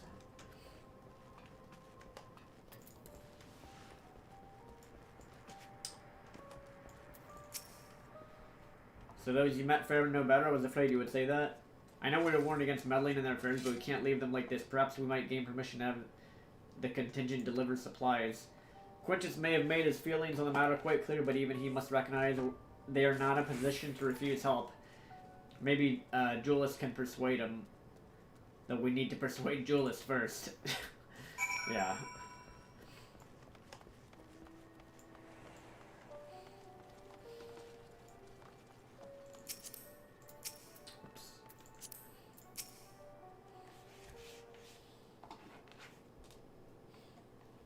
Seen enough?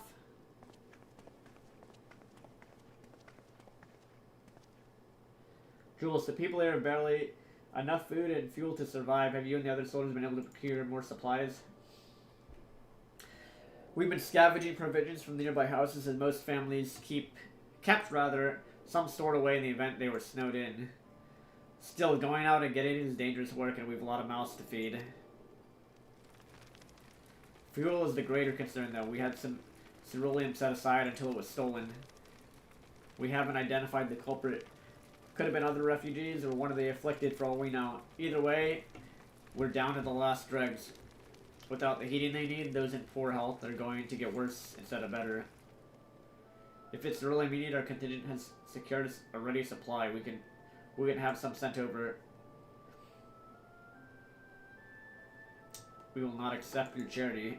If we can hold on a little longer, the situation is sure to change. Aye, everything will change.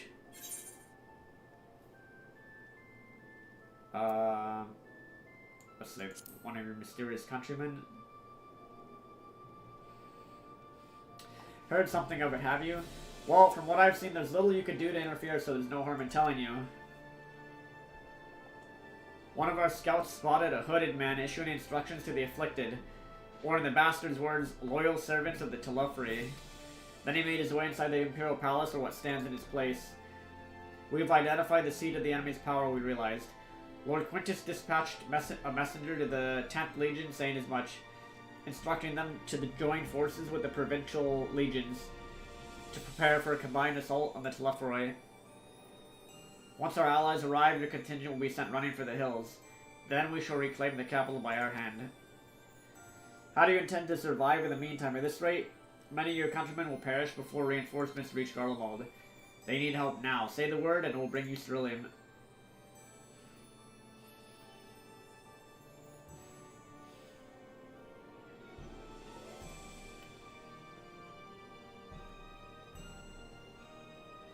I will speak with Lord Quintus.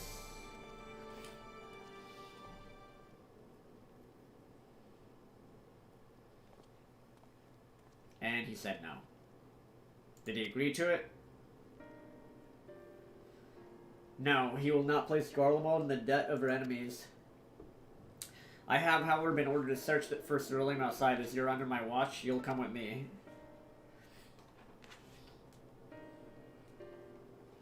Very well, after all, many hands make light work. You're a lot more trouble than you're worth. Once we're outside, you'll follow my instructions to the letter. We depart shortly.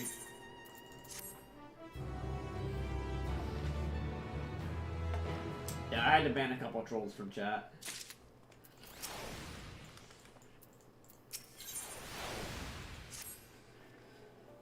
We'll begin our search for ceruleum in Regio Ubanissima. The first location is Forum Soleus, a park to the northwest of the station. You're to remain close at all times. Act only as ordered. Follow me.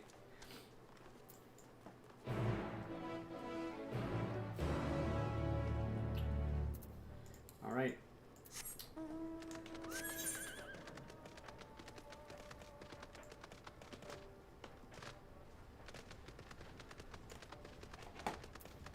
Yeah, those radios playing is a little bit eerie.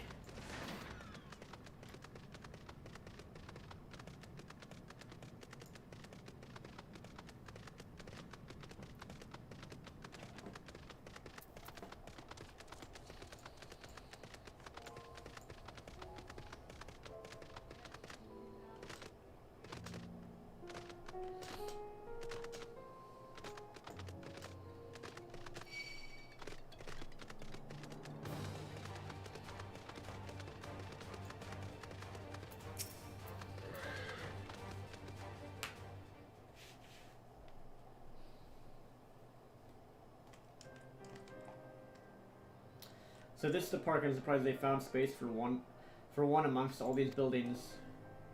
Actually, the recreational areas came first. The houses were later built around them. A healthy society requires communal spaces for children to play and adults to socialize. This park was named after the founding father of the Empire, the great Solus Zos Galvus.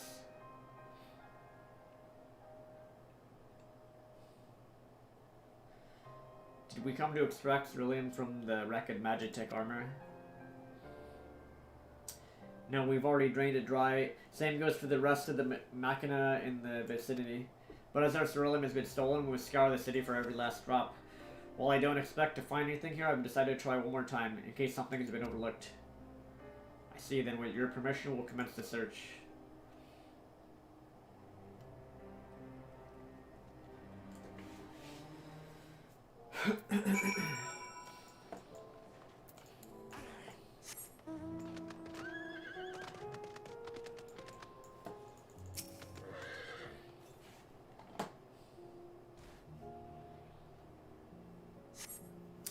Though rather small by Gurlane standards, the structure is reminiscent of a merchant stall. Perhaps it was built for children to play at shopkeeper. Nothing inside resembling Magitech or any other device that would be fueled by ceruleum.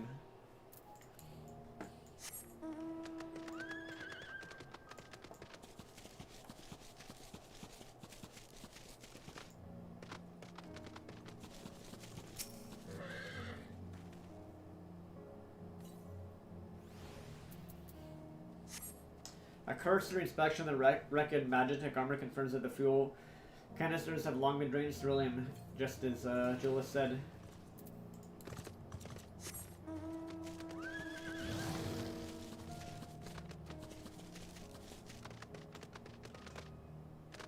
Children's slide.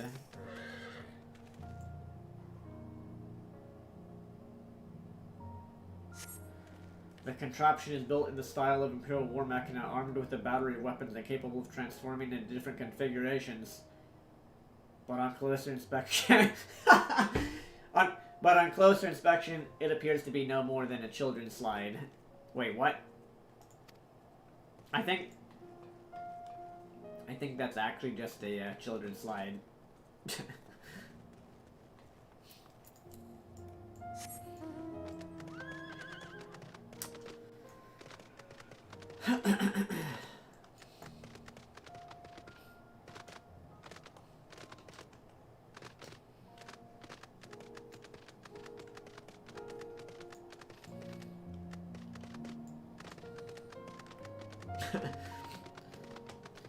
Yeah, I'm pretty... That's funny. I'm pretty sure that that's, yeah. That's just us overthinking things, you know? It's like the Warrior of Light has identified this as something incredibly dangerous, and then on second thought, it's just a children's slide, actually.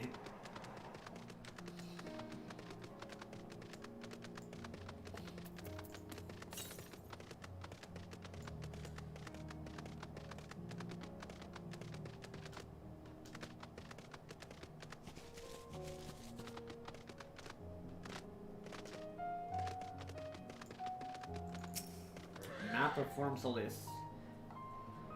You know what, dude? I wouldn't be surprised if somehow time travel is involved later in the game or something, and then we TP back to Garlemald when it's not destroyed. Although, you know. I mean, it'd be cool to see the city when it's not blown up. And this does kind of remind me of Final Fantasy VIII, where you end up going into the future to Ultimisia's castle. Kind of gives me that vibe a little bit. Oh, dude, I should take... Several points of interest are marked on the map of Forum Solis. The pawn, children's play areas. To your knowledge, however, none would require the use of ceruleum. We're just like...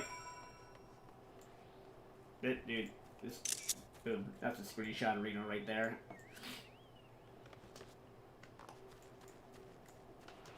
I'm getting like FF8 vibes from this, because it would be a shame if we don't get to see what this city actually is, right? Or what it was before it was blown up to pieces.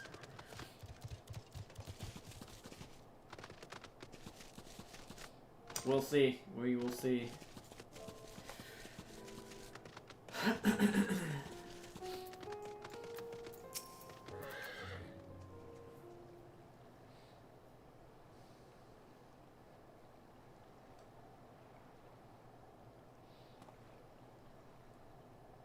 Oh, you, any luck?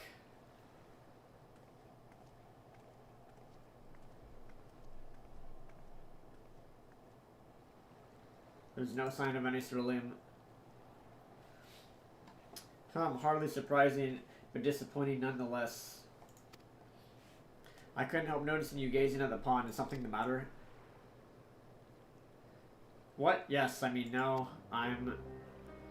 It's just I used to bring my brother and sister here to play. The pond was heated to stop it from freezing over, so like all the other children, they just had to wade in and splash about. Would have stayed there if I didn't drag them out. We'd be sopping wet when all was said and done every time. And every time when we get home, Mother would scold us saying we'd catch our death walking around like that. The pond was heated.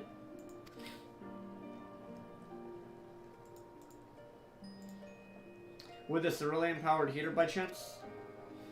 I suppose it must have been. Come to think of it, I remember seeing engineers changing out a tank beneath the hatch. That was a long time ago, when the water still flowed clear and wasn't this brackish muck. We can't see a thing, and I can't remember where the hatch might be. With the machinery most likely broken, the amount of filth in there is probably the only reason it hasn't frozen over. I'd wager it's still unbearably cold, though.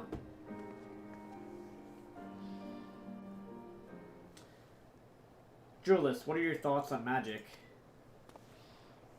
The average Garlean would jump out of their skin if they saw it, but the first has a few foreign signiferi and metasize, so it doesn't scare me. Then I take it you won't mind if I employ a little now.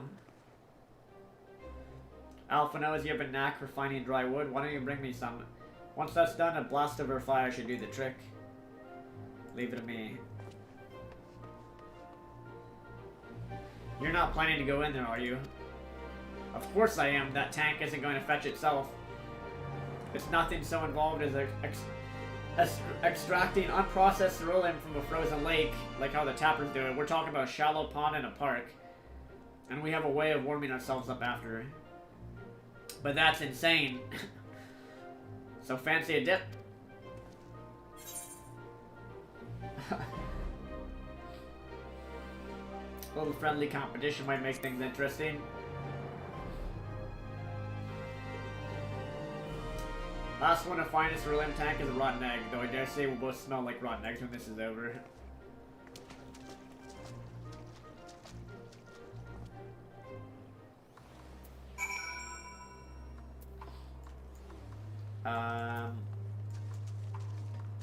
It's not like we're diving in. There's nothing to dive, it's just, this is shallow. You delve into the murky water, come up empty-handed to add insult to injury, or to add injury to insult. The icy wind on your damp clothing chills you to the bone.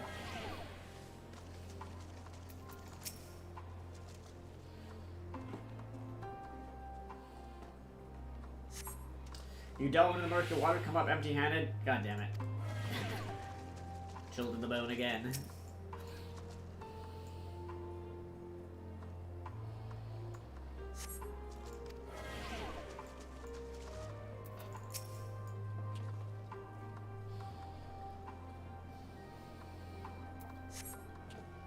Beneath the water, your fingers catch on what you think might be a handle.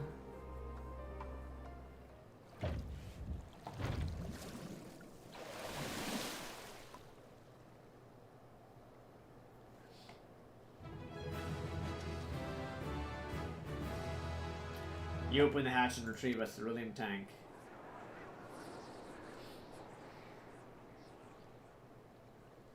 However, your grand discovery comes at a great personal cost as you become acutely aware of the freezing cold and rancid odor emanating from every limb of your body. Julius will doubtless feel compelled to pinch his nose shut when you deliver to him your prize.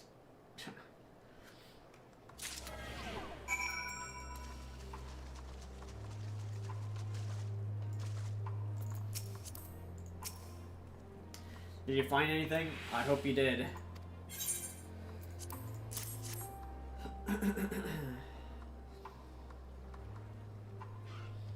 That's it. And there's still some cerulean left. The fire's still not ready. Hold on, I'll give Alphino a hand.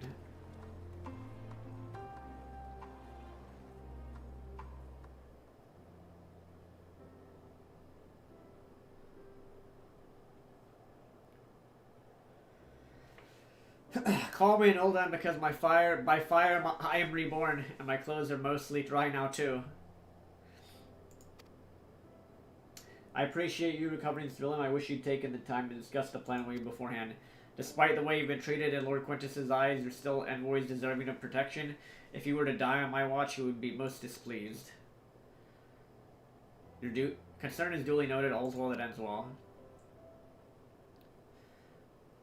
Julius, you mentioned coming here with your younger siblings. Did you grow up in Garlemald? I did, not far from here. My father was an accomplished researcher in his youth, and for his contributions to the Empire, awarded an estate. We lived well, better than many. What was Garlemald like in those days? Everything. It was everything you could imagine, so much more. Even during the coldest winters, we always found warmth and comfort at home. Coming in from the snow, taking off your coat, and sitting down for a hot meal with family.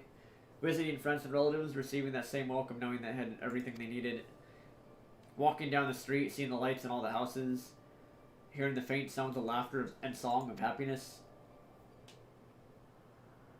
And although the summers came and went all too quickly in that brief respite, the ice would melt and the forgotten grass make its triumphant return. Gray clouds gave way to blue skies. Some mornings we'd climb to the top of the tallest building we could find to watch the sunrise. Never again. Those rooftops were rubble, those friends dead, and those memories, if I could reclaim even a fraction of what we once had. Soon our chance will come. We need to hold on a little bit longer.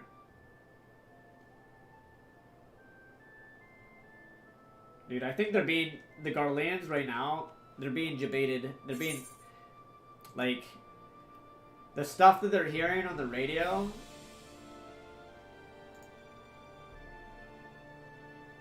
I'm pretty sure that they're being baited to think like someone's gonna come help them or something. Something like that. I'm pretty sure.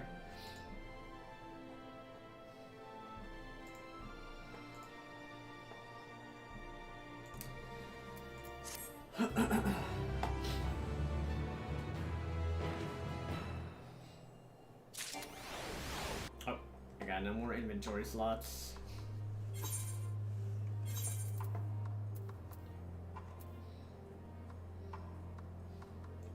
Alright, looks like I'm eating this food now to clear my inventory. That's actually crafting food, but whatever. That's fine. Alright, now that you've recovered from your escapades in the pond, there's another location I'd like to search just outside the park.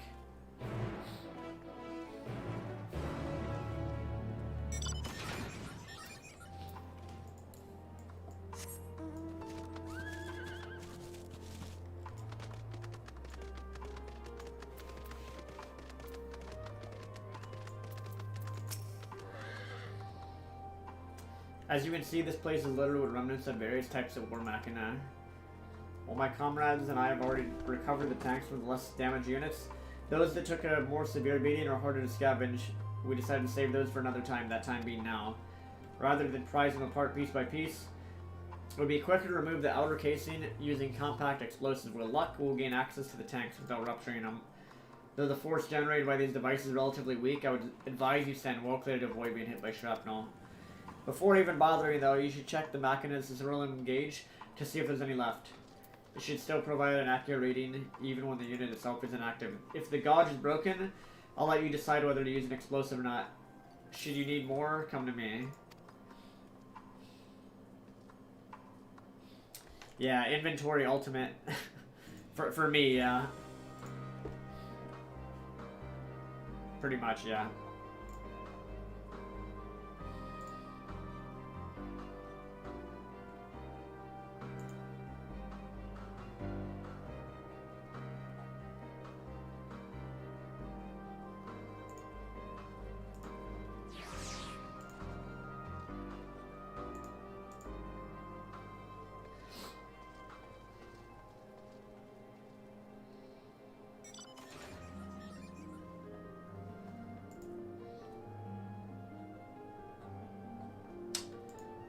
Uno momento, por favor.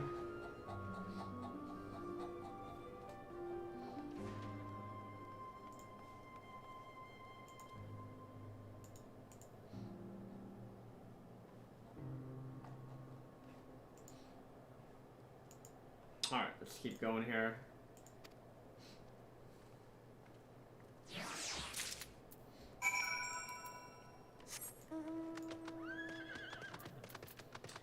Use the First Legion on destroyed Magitech armor to retrieve a cerulean tank.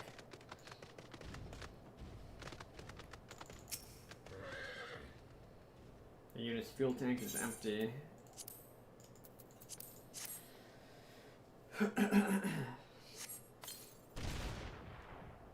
After success removing the War Mech's outer casing, retrieving the tank, you find it to be completely empty.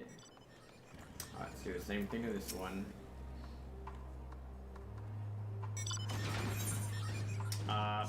Okay, we don't know.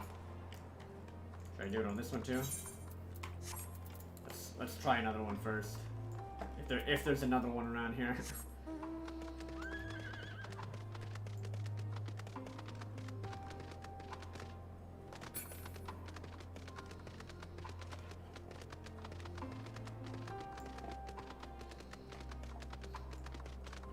Yeah, inventory ultimate. Yeah, it's... I didn't clear out my inventory.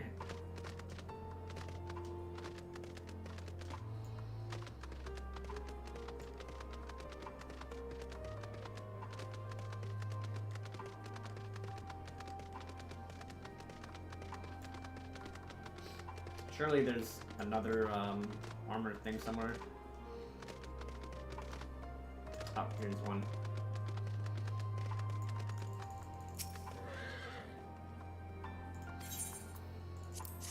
I'll just use it. It doesn't say how much.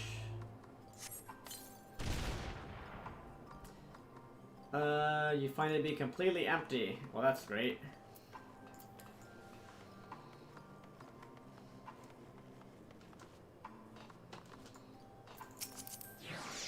Whoops. Didn't mean to do that.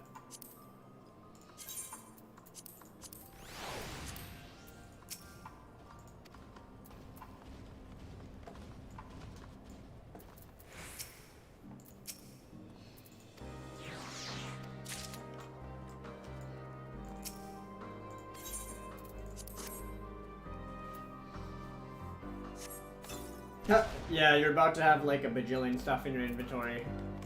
Oh, dude, someone wants the... Dude, I was right the first time. It was that one. I should have just done the first one.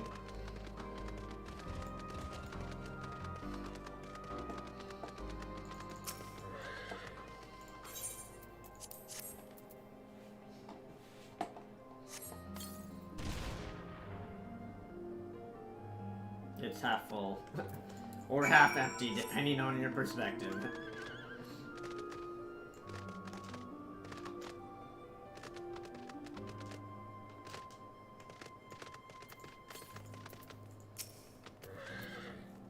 More explosives? Wait, is that what I think it is?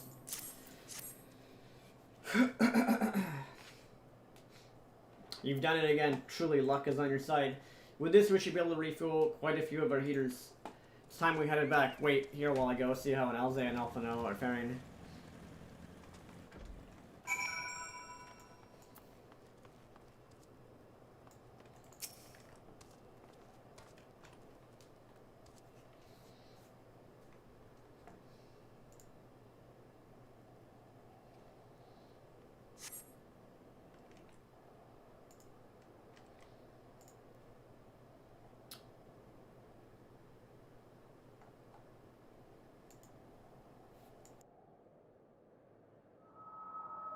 Finally escaped the watchful gaze of your keepers, have we?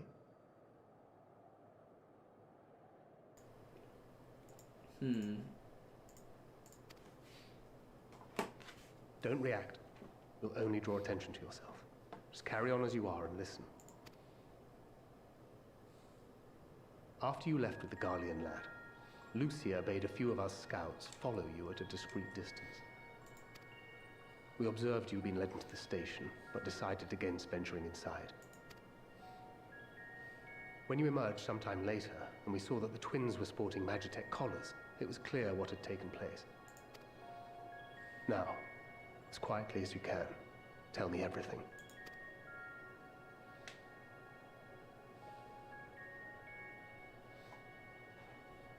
The Legatus himself, eh? Now there's a surprise. This is also the first I've heard of a plan to join forces with the 10th and storm the Tower of Babel. An interesting development, and perhaps the opportunity we've been waiting for. Our comrades back at the camp also received some rather promising news, but it's still too early to get our hopes up. For now, keeping yourselves out of harm's way comes before all else. Whatever demands the Garleans make, indulge them. With luck, this will all be over soon. Until then.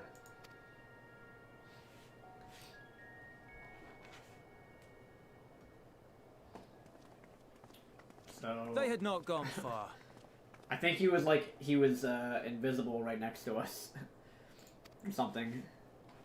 We searched high and low, but no luck, I'm afraid. I might have guessed you'd be the only one to find anything. I wasn't expecting much to begin with. Eventually, there will be nothing left out here for us to safely salvage. For now, this will have to suffice. We should return to the station.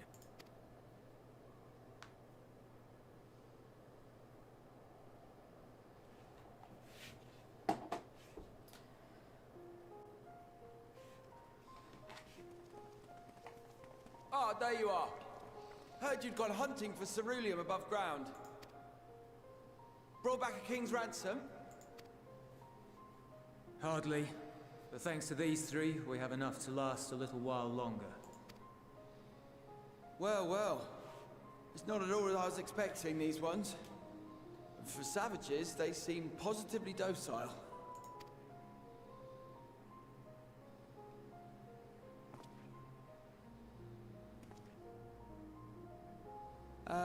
It's a poor attempt at humor. In all honesty, I'm grateful for your efforts. But even with another night of warmth, there are those among us who may not live to see the morrow.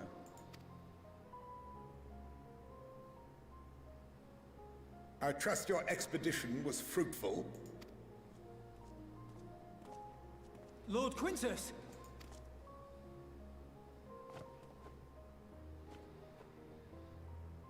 Use what you procured to refuel the armor. But, sir, what about the heaters for the camp?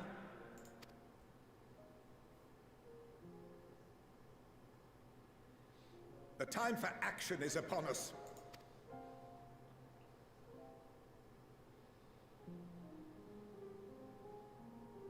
My men and I have matters to discuss. In the meantime, you are to wait here. Do not forget, you are being watched.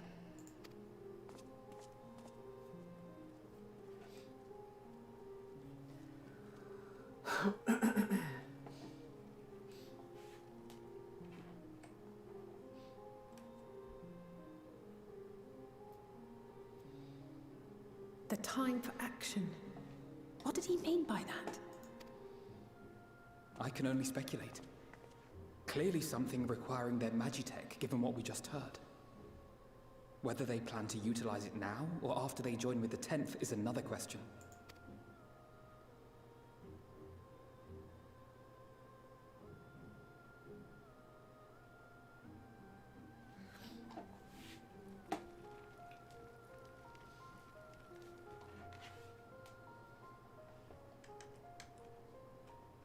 Will they ever escape this cold? Return to and reclaim the idyllic spaces of which Eula spoke?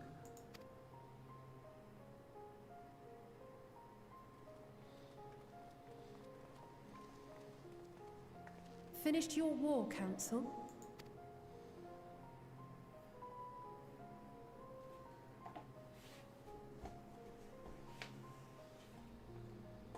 Alphino and Alize are to stay here as our prisoners. They will be released once your comrades have relinquished their supplies and withdrawn from Garlean soil. Well, that's not good. That's not gonna happen. Until our terms are met, they will be detained at a separate location.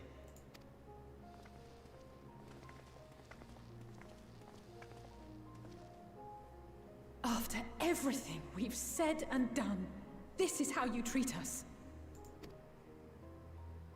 Our allies have but limited supplies. They may stave off cold and starvation for a short while, but what then?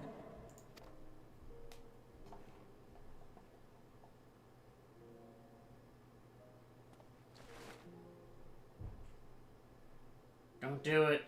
What? What does that do? That better be taking those off.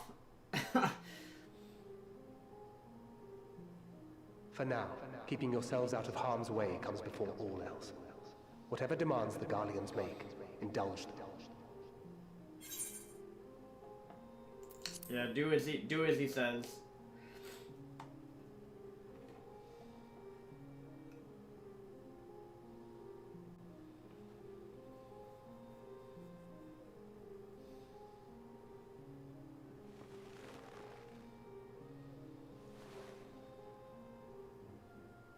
Get them out of here.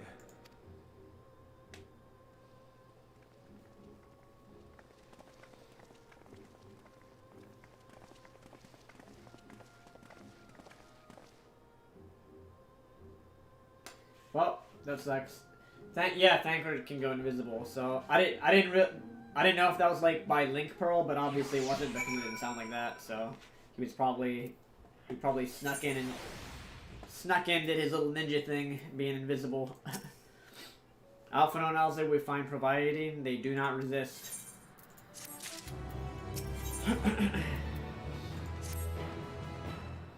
You'll accompany me back to your camp where I'll meet with your leader and present Lord Quintus's demands. Before we depart, however, there's something I want to ask of you. Assuming your contingent complies, the supplies they surrender will need to be transported here. That task falls to Legionaries Marcellinus and Octavia, who will pilot Magitech armor to your headquarters. You're to inform them that we're leaving shortly. Tell them to ask for the ill for further details in those words. Once you've seen to that, meet me by the exit.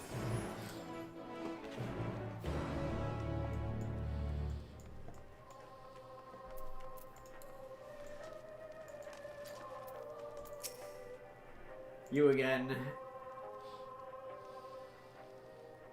Ask the ill, he said. Hehehe. Sigh. So that'll be the way of it after all this.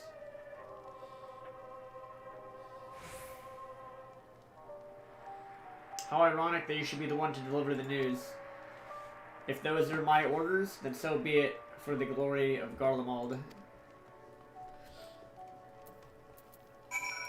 Strafe to Nguyen, what's up? How are you? I'm okay. Playing through FF14 Endwalker right now. Pretty fun.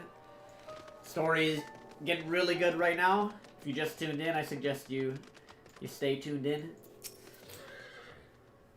What do you want with me? Ask the ill, so Lord Quintus has reached a decision.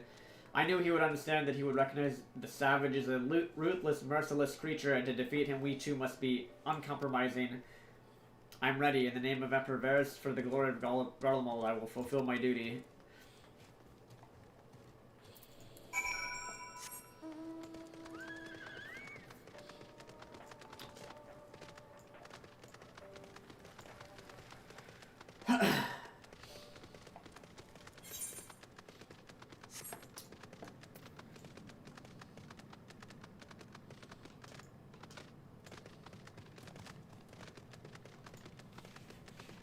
Dude, they better not be sending us back to the camp with these guys in like Magitech armor, like threatening to blow themselves up or something. Have you done as instructed? Their duties involve more than, what do you mean by ask the ill? I'm not at liberty to divulge that. What I can say is this. You have no cause for concern if our demands are met. You and I are in this together now. Like it or not, we have to cooperate. There is one other matter, a place I'd like to visit on the way to your camp. It's a short walk from here. Follow me.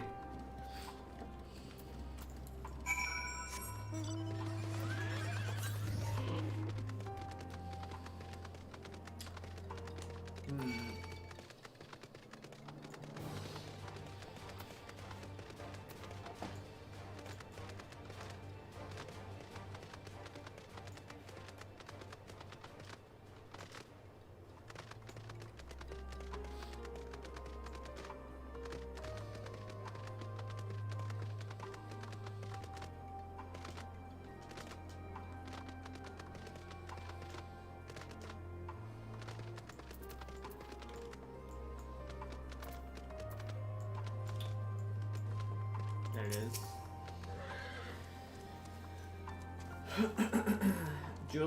Jolas lingers by the ruins, reluctant to leave and reluctant to stay, unable to move on. Wait here. He's setting me up to die. Or something, to be ambushed or something. I don't know.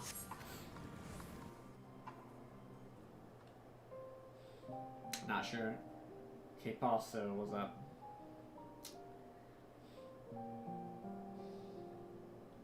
Oh, maybe it's his old house. Looks like it. This is my home. Yeah. Our home. At least it was, until that night. I was with Lord Quintus when the capital fell, and thus spared. My family, who did not own a radio, were less fortunate. When dawn came, I made my way here. My parents, my little brother and sister, they were still inside. But they weren't themselves, and they tried to. And I had to.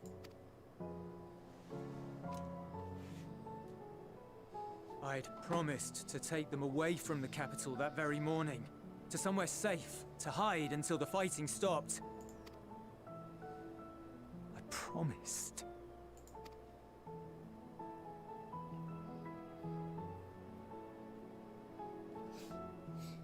The Garlean flag bears a chain, the bonds between our countrymen. A red link at its center, the blood of the fallen. Our loved ones who lived and died for Garlemald.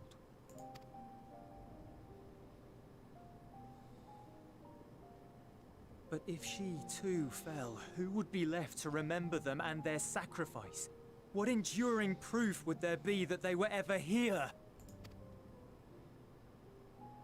If we had turned to your gods, would they have saved us?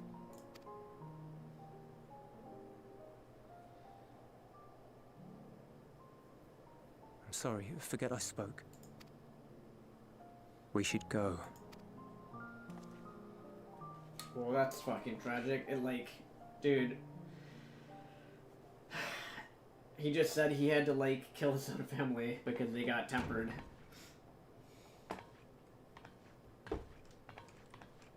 It's no use.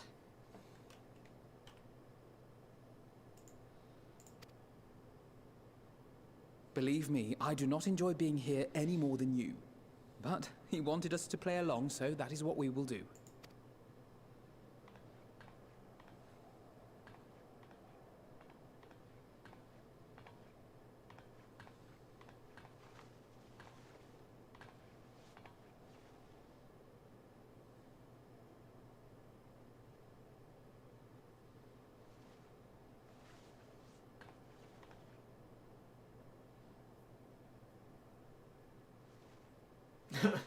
Hey, this is from the trailer, man.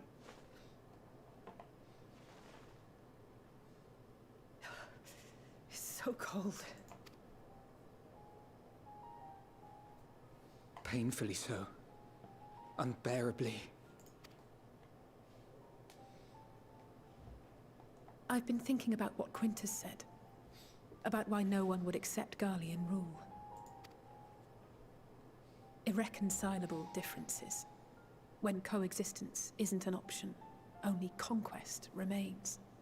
Varys at Gimlet said much the same. Only by uniting the world beneath a single standard would we rid ourselves of the Ascians. United as one people. One race cleansed of imperfections. A cold and unforgiving vision. And when we fail to live up to their standards, what place is there for us in their world? But the truly sad, truly frustrating thing is how damnably similar it all is to the lofty ideals of Father and the Forum. Yeah, dude. Non-intervention. Always non-intervention. Protect our knowledge and our people, and to hells with the rest of you. And yet, I can see how it happened. Varys and Father looked to their elders for guidance and took their virtues as their own. But for this world was of their making. In who else could they place their trust? All of us lost in a sea of chaos. Searching desperately for purpose and meaning. But it shouldn't just be an extension of another's. It has to be ours. It has to be. We all have a stake in this world. No one should be silenced. I won't deny that we lack the experience of people such as Father or Quintus. Perhaps they've come to see the world as a series of problems, and the most efficient way of solving them, to reduce everything to fundamental forms. A stone is a stone, a cloud, a flower, no more than that. Simple descriptions that strip the subject of distinguishing characteristics. A man is a man, divided according to race, creed, or allegiance, and to some, defined by such associations. Is that what you think? In my misbegotten youth. But what I believed wisdom was no more than aggressive ignorance. I've since learned to look beyond the banners and the politics. To see people as individuals with their own hopes and dreams. As for my dream of building a better world, well, every day I'm reminded that it is far more complex than I had ever imagined. But it only spurs me onward, to find the wisdom and the strength to see it through to the very end.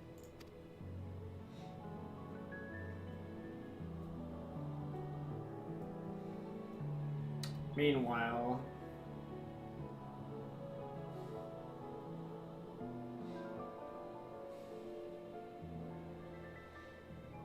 all of our supplies and an immediate withdrawal. These are your conditions? Demands. And you forgot about the airship. Once again, you will leave one behind. It will be used to return the prisoners. Their collars will be removed prior to the exchange.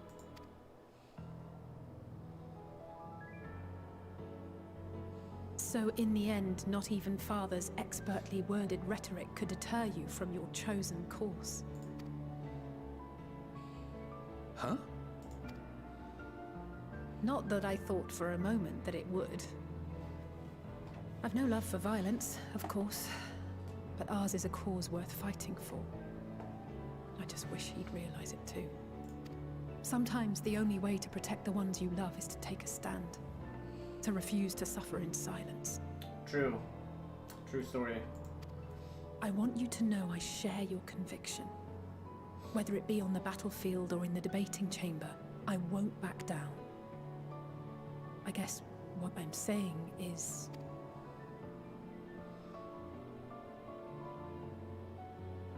You've found your own reason to fight. Yes. Yes, I have. God's willing, there will come a day when we can finally lay down our arms, and there will be peace. But not until the Telophoroi have been defeated once and for all. And you, brother, will have a vital part to play. By your words and deeds, you'll lead the way. I pray I am up to the task. There'll always be naysayers. Those who think us fools for even trying. It's easy for learned elites to criticize earnest efforts and assert their moral superiority, all without offering alternatives. Not that their sophistry has ever wounded you. So stubborn and strong. Stronger than you even know. Don't ever change, you hear me? If you stumble, I'll be there to catch you. Or give you a thick ear. Maybe both, for good measure. Oh, well, we better save them, man. Thank you, Elsa. Oh, man, we better save them at this point.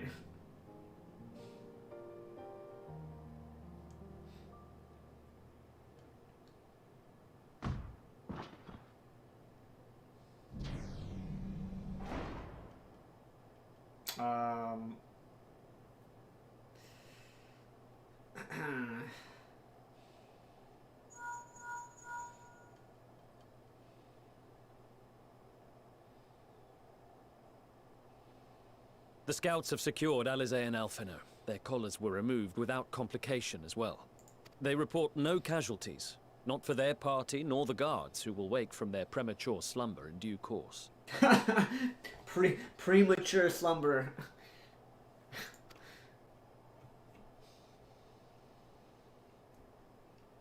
It would appear the situation has changed. I propose new terms. We have information that will be of great interest to Lord Quintus, and I wish to speak with him in person.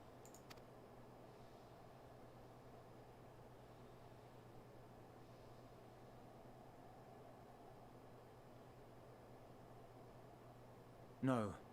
In the event you rejected our first proposal, we came prepared with a second. Yeah, it's those two guys that are gonna Do that. Ambush!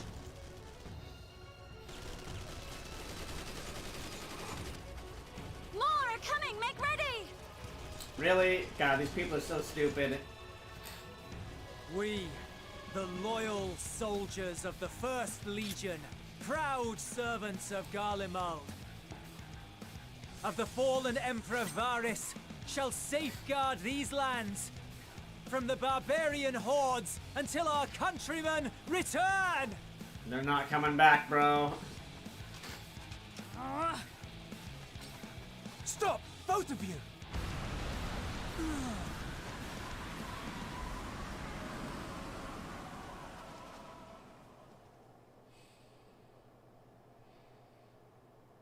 This child may be the worst emissary I've ever seen. Dude, I can't take this little kid seriously, but whatever. We received an urgent communication from the Grand Company of Eorzea. Envoys from the Imperial Army, led by members of the 10th Legion, came to Alamigo and requested an audience. They explained that their efforts to coordinate the reclamation of the capital with the aid of the 4th, 5th, 8th, and 12th had ended in failure. Communication between most legions has broken down entirely. Most of the 10th's conscripts have deserted, leaving their forces severely depleted. That is why, unable to continue the fight on their own, they and their allies turned to the Grand Company of Eorzea for aid. He's not gonna believe any of this, is he? Lies. Yeah, Every word. Exactly. It is the truth, and I have not finished. The 10th has requested that we deliver a message to Lord Quintus. Have the ill stand down.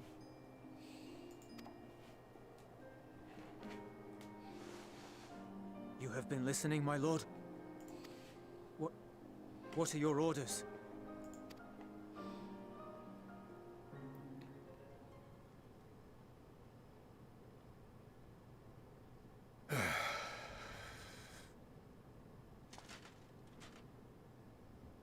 Inform her that we will honor the 10th's decision. Thank God this guy just put his ego. Bereft of hope, and now dignity. Putting his ego aside.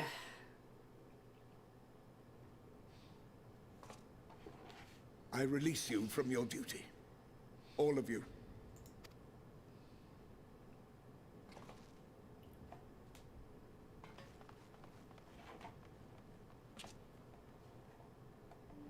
I take solace, your radiance, in the knowledge you are not here to witness our debasement. 'Twas a grand, glorious dream we shared. Of a world united, of peace and prosperity.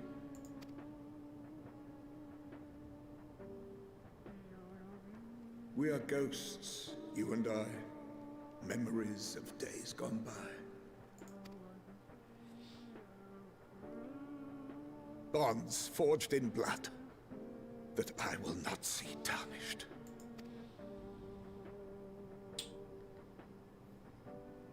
No, don't. Oh my, do not do that. Oh my God, dude. Don't do it, bro. Oh my, put aside your ego for 5 seconds.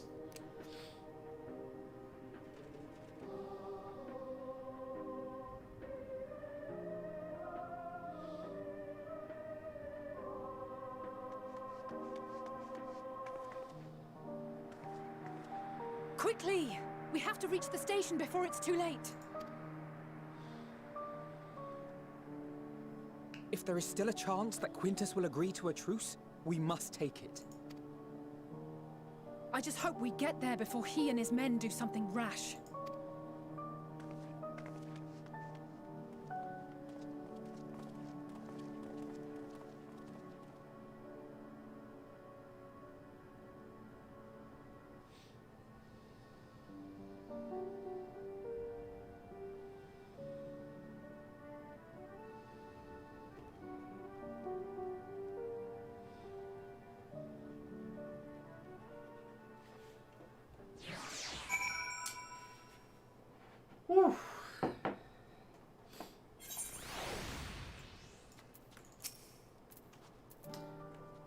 Much and more has occurred since we last met. As for determining what comes next, we must speak with Lord Quintus.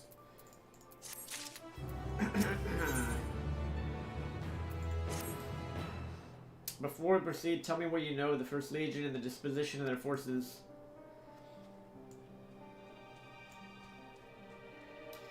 They were preparing for war while the refugees in their care were left to go hungry, a reckless, short-sighted plan that risks the welfare of the people they are sworn to protect.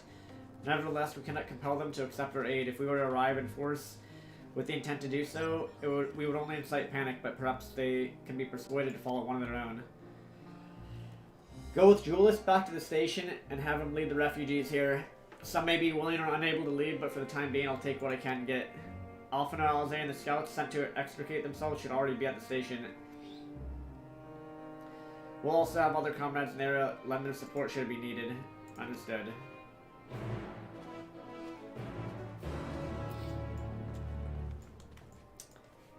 Damn, man.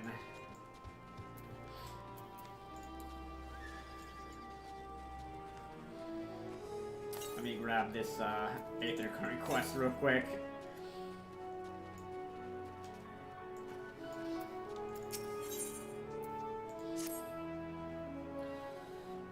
Rimonald with the of Ishgard. I've been inputted at the top is done. They wish for help in getting Dirtina Platform G up and running.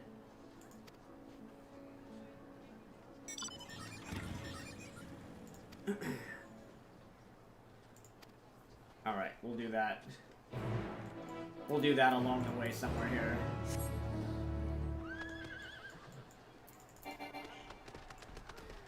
Oh, we gotta go all the way. We gotta go all the way back. Actually, let's damn. That gun, dude. I mean, yeah, that's a cool looking weapon, but jeez.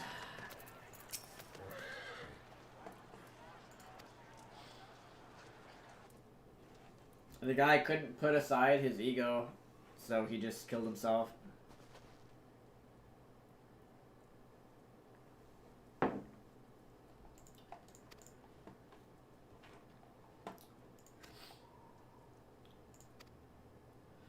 I used to work on Dirtina Platform G, so you know more most of the fifth. Let's see here. I was a supervisor rather than your typical staff. When I went down, it only seemed right to stay with my crew. I always thought we were close. Living alongside them in Tavern's Den has made me realize that I took them and their skills for granted.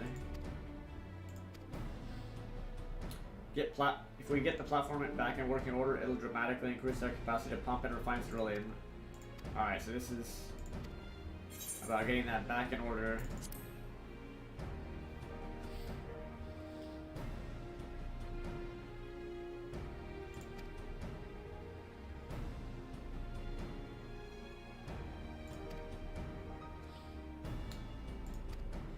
I had to look around the fringes of your camp here before you arrived, and I have spotted a few cerulean engines in need of repair. Oh, so you're gonna fix those in return for us fixing the platform.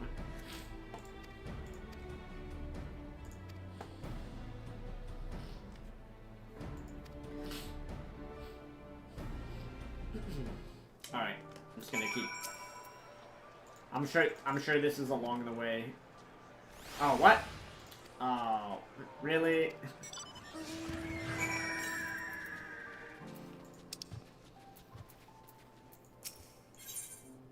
Okay. I'll do that later. I want to keep going here with the MSQ. Yeah, dude, if you can get that for a machinist, that's it's pretty cool. Maybe we can get that as a glamour. Who knows? Is this a giant sheep? Kinda. Looks like a kind of giant sheep.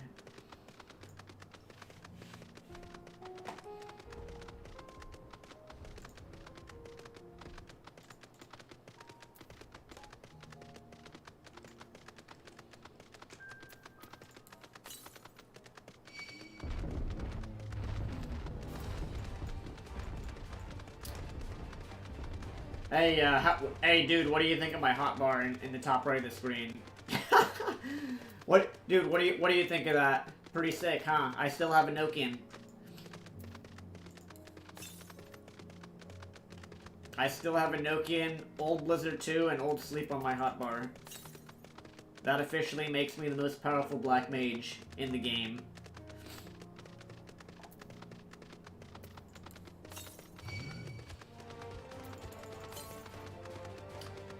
Let's see here. Up to the east.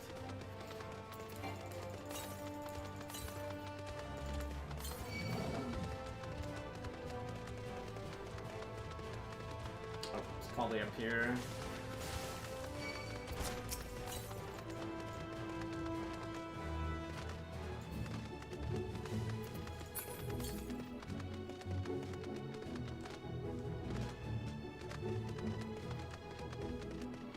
Slick you, yeah. People probably don't even notice that. How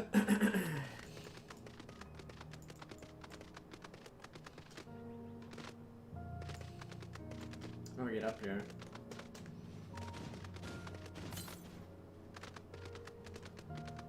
Ah, there we go.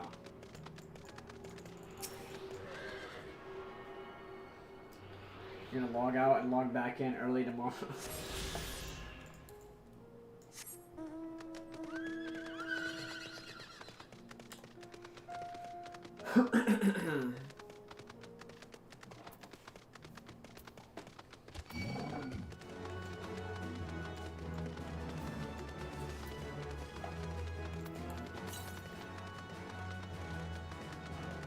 Automated death machine, is that what that says? Yeah. Automated death machine.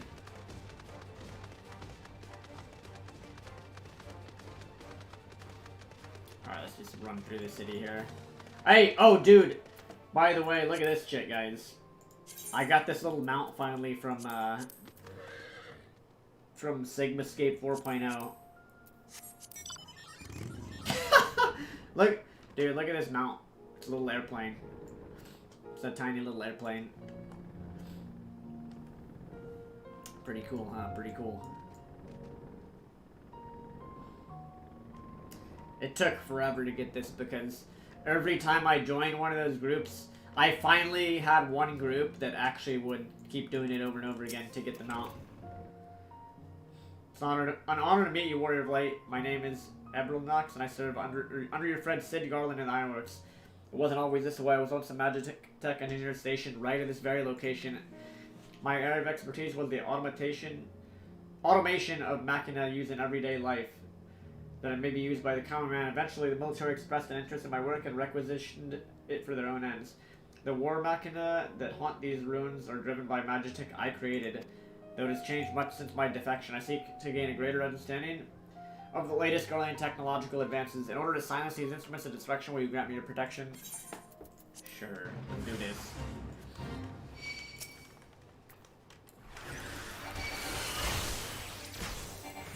Oh, what? Oh my god. Ah! Wait a minute. Ah! Wait.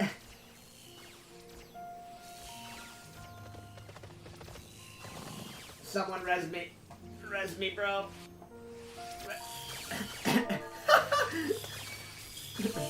How do I... Wait, let me type. Thanks, dude. Oh my god, I got laser beamed to fucking death. Thank you. Thank you, kind guy. Gooduda. Gooduda.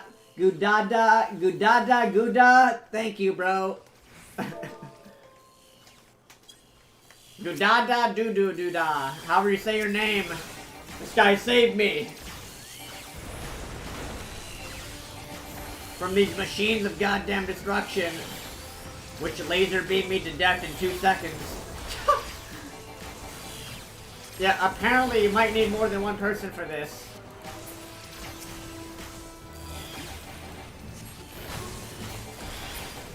Holy shit.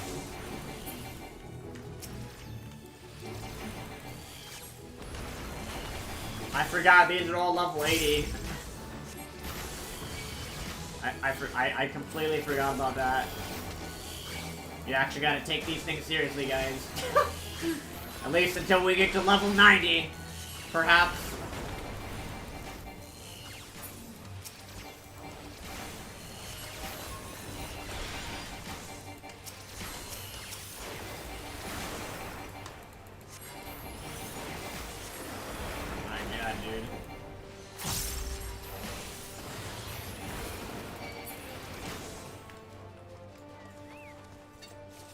Oh, there's more.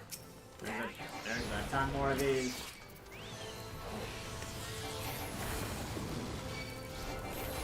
Oh. I want to get aggroed.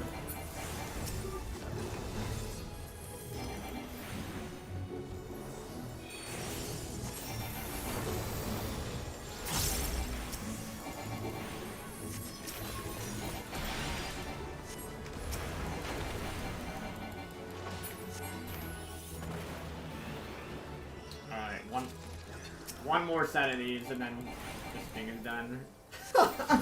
Dude, I can't believe I got laser beamed to death that quickly.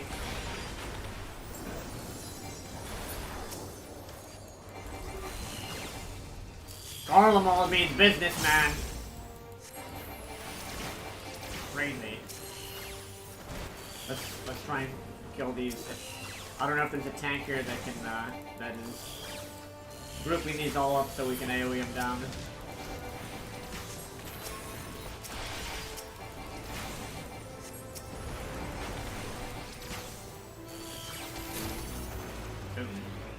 Alright, good stuff, good stuff. Oh my god.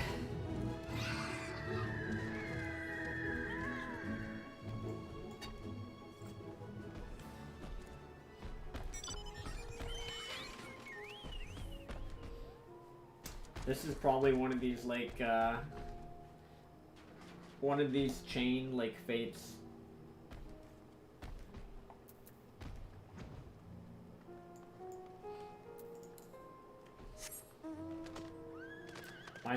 Dude, I'm gonna do this real quick just before we go to the next, MSQ thing. Gotta warm up my hands a little bit. Oh, what the hell? Where'd they go? They disappeared into the ether. Oh, what? Okay, there's an aether current here as well. Guess I'll grab this real quick.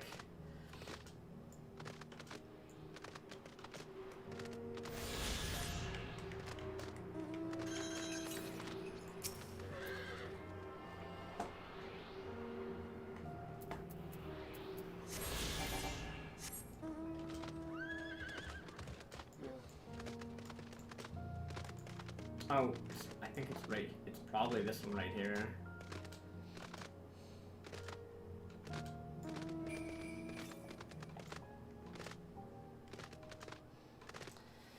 Never again, man. Oh, that's completely different.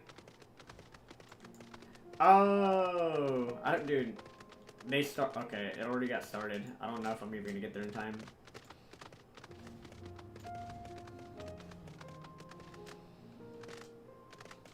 It's good to do these to get the gems just to increase mount speed. I already have like 40 or so from this region. Dude, I'm not gonna get there in time. God, no, why? I'm not gonna get there in time. It's too late. It's too late, man.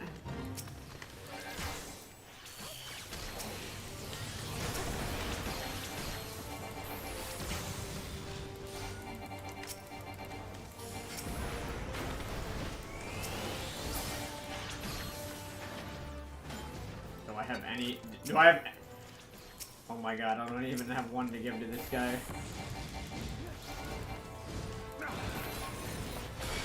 Give me one.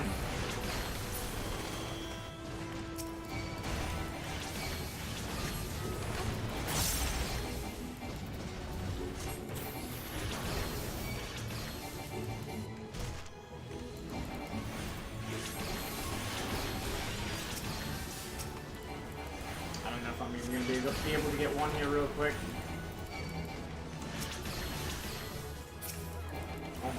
Why are they all targeting me?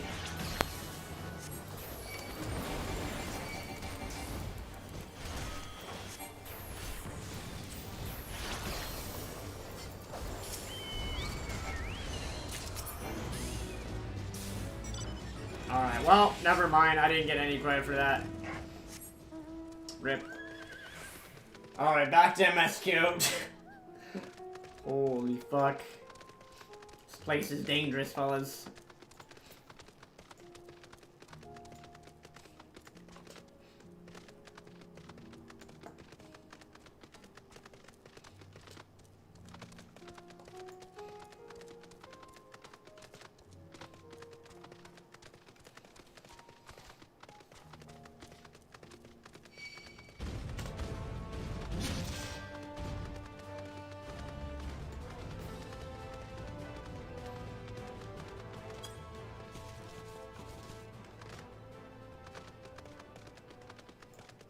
We're almost back up here.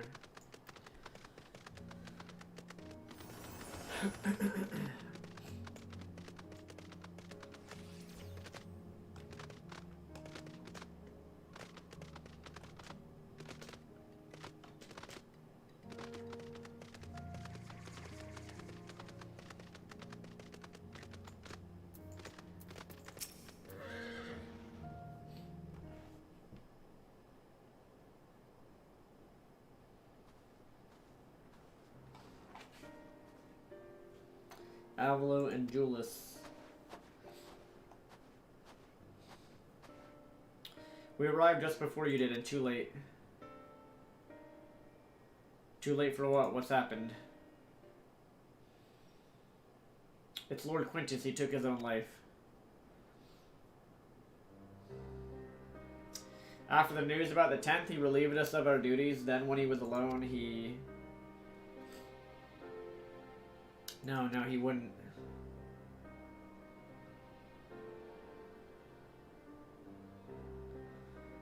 Thancred and the others, assisted by the soldiers, have seen to their remains. In due course shall the legatus be afforded a proper burial. He released us from our duty. He wanted us to be free to choose our own fate. Without him to guide us where I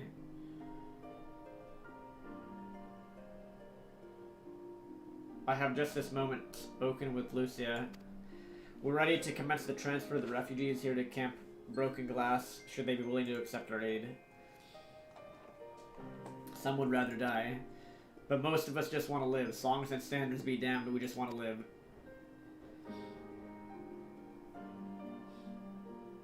We'll need to speak with the refugees. They'll have to decide for themselves if they wish to come with us.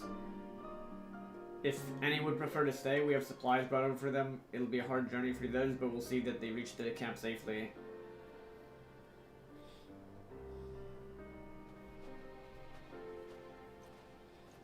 I might not stream tomorrow, but I'll put out a video tomorrow. Since I might not stream tomorrow.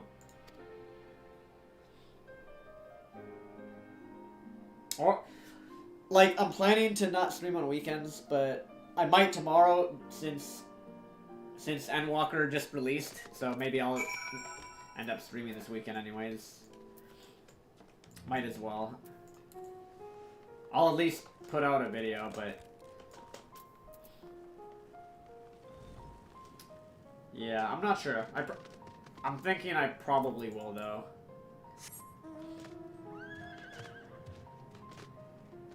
Trying to set aside like a day or two, like, you know, just a weekend for my own like mental health and just whatnot. But I mean, this is kind of an exception because Endwalker just released and I want to I want to play it a lot right now. I'm not rushing the MSQ or anything. It's just, you know, I'm trying to do all the MSQ on stream, and yeah, so.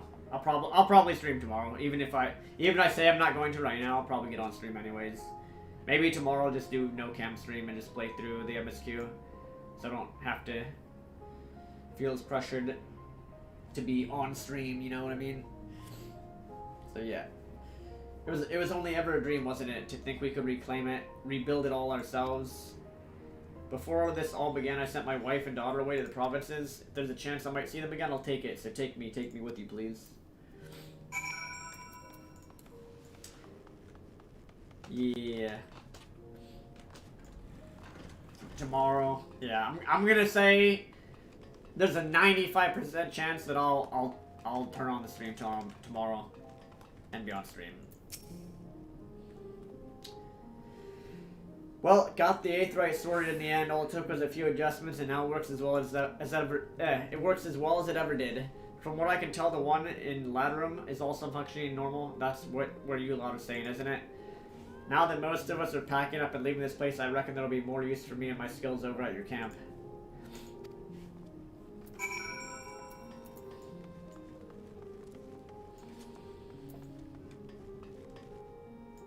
Damn, the blood, dude, the blood's still there. Oops. Gotta go in the other one first.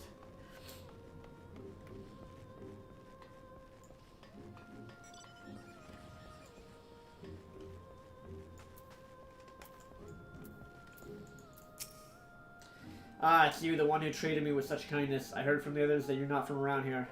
I thought you were one of us. Not that it makes much difference now. Purebloods, migrants, savages, after a while the words start to lose meaning, until all you're left with is anger and fear and hate, and I'm too tired. If you and yours have come to offer aid, I'd be glad to accept.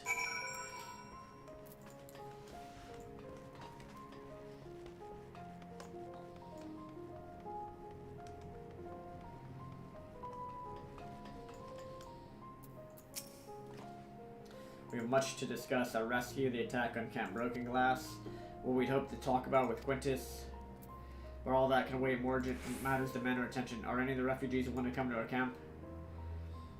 Think the 12. Think the 12. You and I should go first and secure the route back to Camp Broken Glass. With all the creatures and tempered skulking about, I expect we'll have our hands full. This should come in handy. Conqueror's Chain, courtesy of our Lamins and friends. I'd save it for the tempered, though.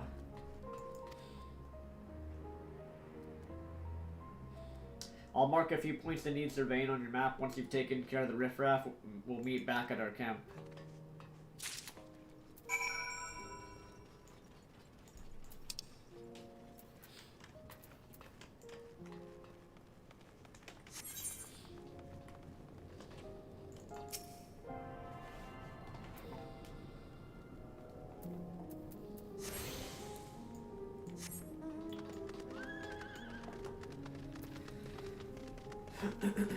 All right.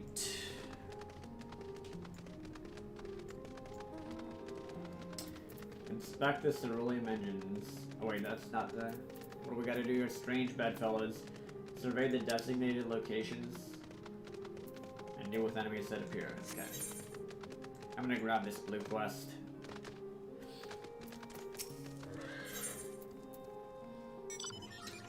In search of her son who has disappeared without a trace.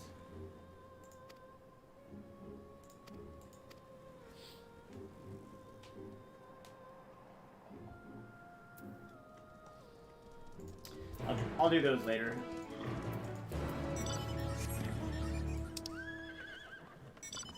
Alright, all these are south.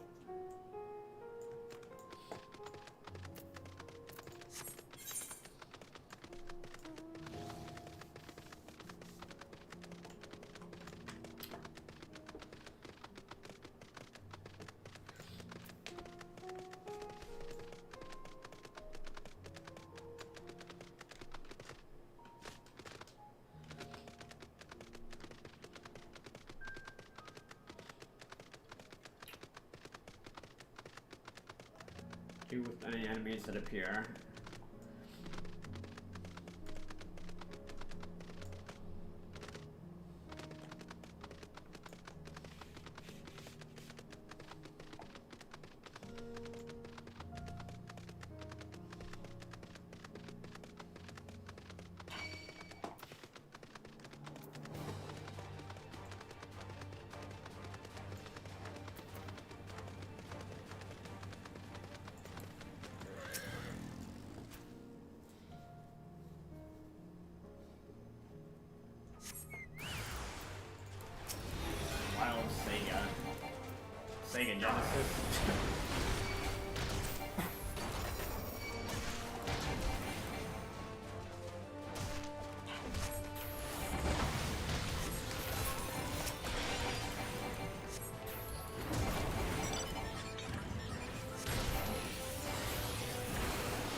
Alright, that's the first spot.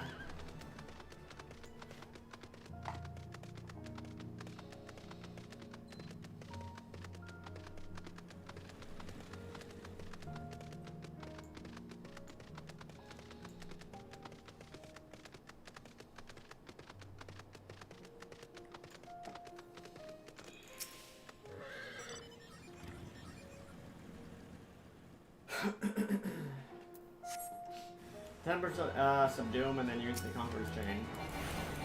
Alrighty.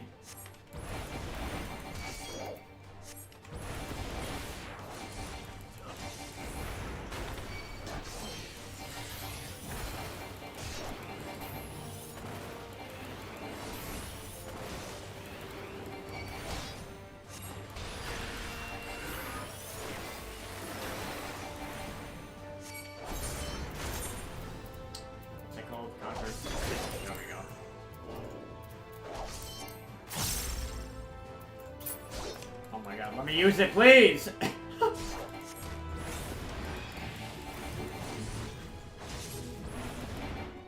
There we go. Ah, I see, I just needed to wait a moment. I was afraid I would kill this thing by accident.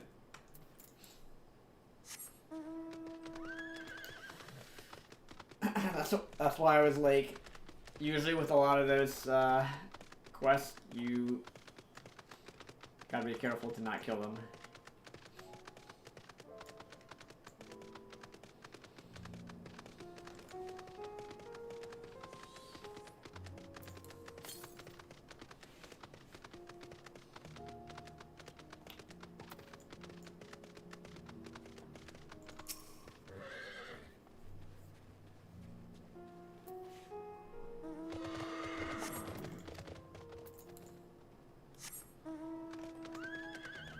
Last one.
Really?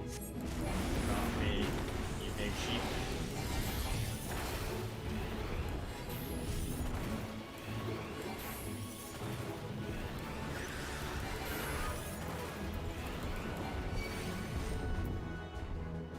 What? Okay, I just gained it. There we go. There you are. As expected, I ran into a few beasts who went down without much of a fight. The tempered proved somewhat troublesome, but those chains should keep them under control until our allies take them into custody. With that taken care of, I'm to gather a few supplies and then return to the station. While I see to that, would you mind apprising Lucy of her progress? As it happens, I have some pertinent information from our recent scouting forays. I'll save that for later. First things first and all that.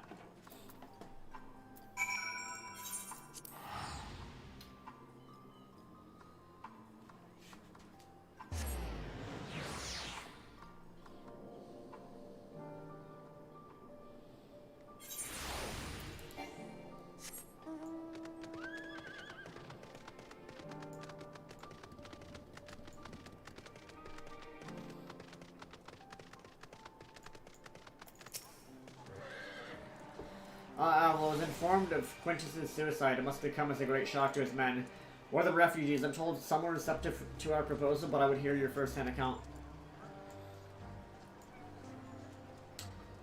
That so many did not hesitate to accept proves how desperate their situation has become. We'll do our best to make them feel welcome. The troops who participated in the ambush are no exception. They will be afforded the same treatment as any other refugees. Perfidy notwithstanding. After all, if I wanted to make an example of them, there's no one left to learn from it. We'll tell our allies that these soldiers were acting under direct orders of their legatus, and that following his suicide, they offered a full and unconditional surrender. Perhaps Quintus thought that had he lived, he would be tried as a war criminal and his men punished with them.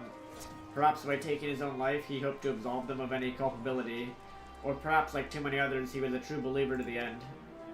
Who can say, I didn't know the man or his heart, his reasons, noble or otherwise, died with him, and it falls to us to clean up the mess.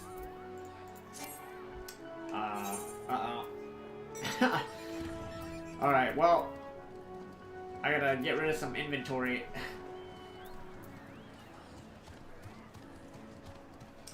This is market prohibited. Alright, dude, let's see what this even looks like. You know what? I'll open these. Let's open this one.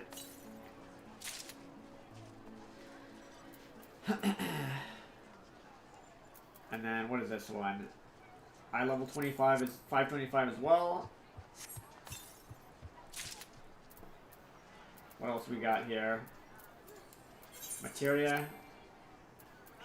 I should probably have made room in... Oh well.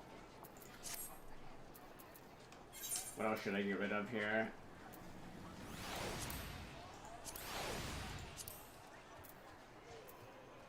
Eye level 525. Open that one too. Eye level 525. Let's see what this stuff looks like, guys.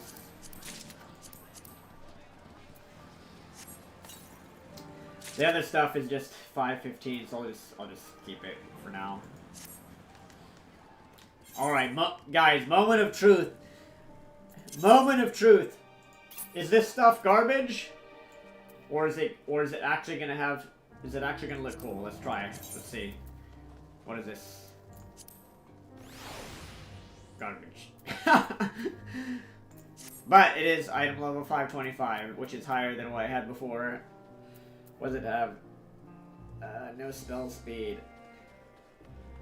What is the next thing here?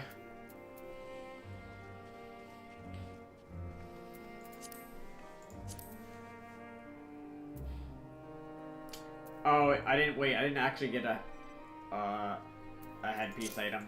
Alright, what about this? Surge coat of Almasty Surge coat of casting. It's a robe. It's another robe-ish type thing. Alright, what about the gloves? Give me something, man. Almasty Surge Gloves of Casting. Let's try these on. Eh.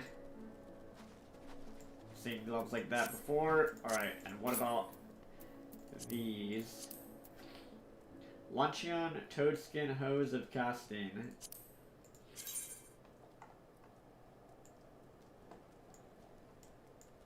I mean... This is what, wait, actually, that looks kind of cool, sorta. Meh, kinda, sorta. Oh, that's where the belts went. They removed belts, now they're, Now they're there. They're just adding belts. Wait, they added belts to all the leggings. Interesting.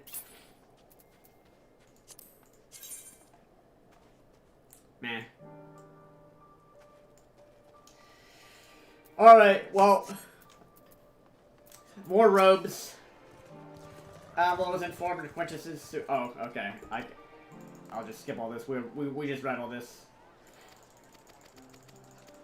We just read that a moment ago.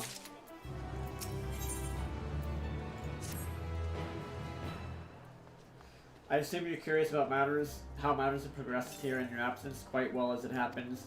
Now that we've procured a ceruleum from Chopper's Den, the recently repaired heaters can provide much needed warmth. Furthermore, we've prepared sufficient food for everyone. Those from Tertium shall find a hot meal waiting upon their arrival. There's one for you, so go ahead and get some well-earned rest. I believe they were capable of wielding a ladle or two without your assistance. On your way, I might ask you to seek out Ashtola. She was but recently attended to the wounded, but she's meant to be taking rest herself. See that she is.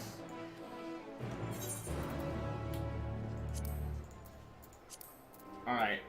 Oh, this was the... Alright, dude, let's see if this is any good. So we just got the headgear here.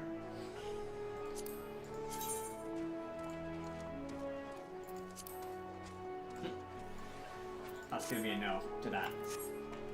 That's gonna be a no to that one.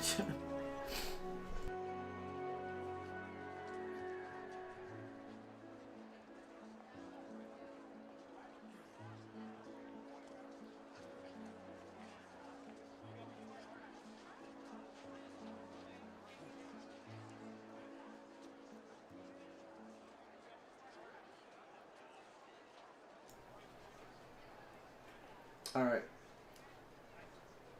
Next Questorino here.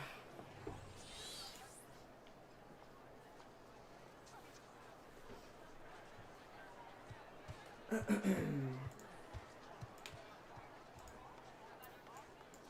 do we gotta go here?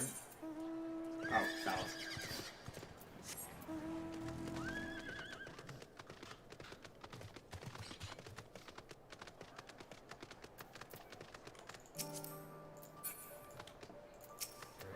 Click on her. Yes, I've been taking proper breaks and imbibing sufficient water. But what of the warrior light? You and the twins have been having an established history of reckless disregard for your own well-being. We're all fortunate that none of you landed yourselves in my care. I've already quite enough to deal with between the tempered and the first wounded. Although I commend their bodies, the toll their experiences have taken on their hearts and minds is another matter altogether. For their sakes, we mustn't waver, but nor must we rush ahead in eagerness to see the day one, and in so doing, invite disaster. Upon settling down for supper, several cutscenes will play in sequence. Alright, let's go. Let's watch these.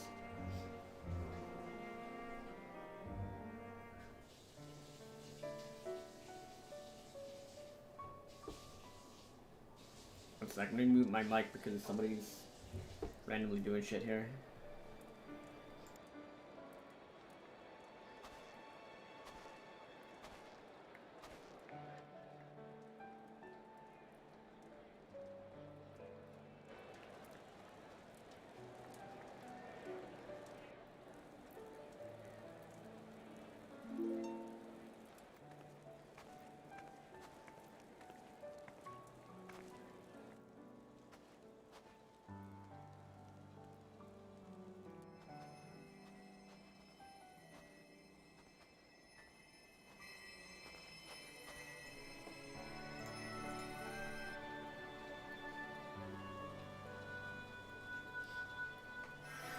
We're good.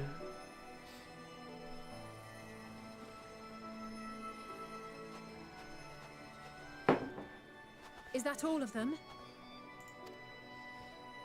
The last of those who agreed to join us, yes. We left heaters and provisions for those who wish to stay behind. They won't last forever, but hopefully they'll last long enough. For now, I think everyone's earned a rest. We'll see to those in need of medical attention, so take the others with you and get yourselves some hot soup.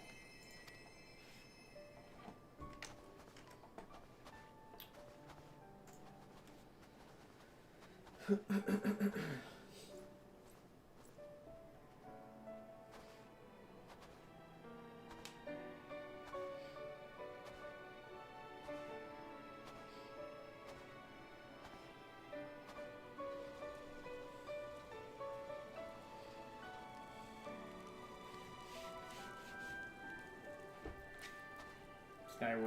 he's realizing, hey, they weren't trying to kill us.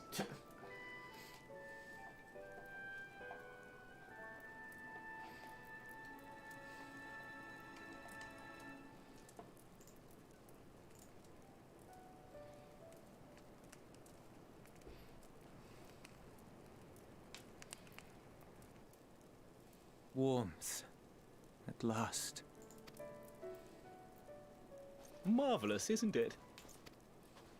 All thanks to the resourceful machinists of Ishgard, I might add.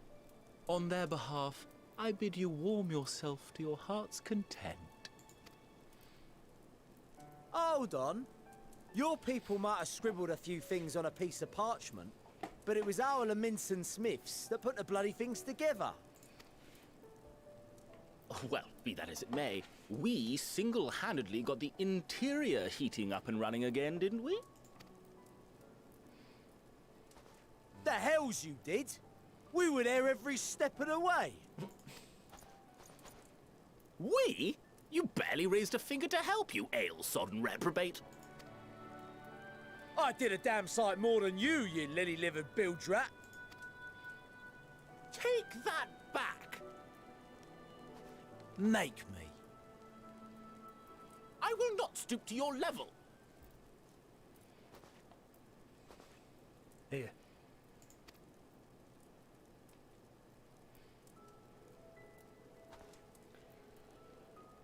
At ease, man. There's nothing funny in it.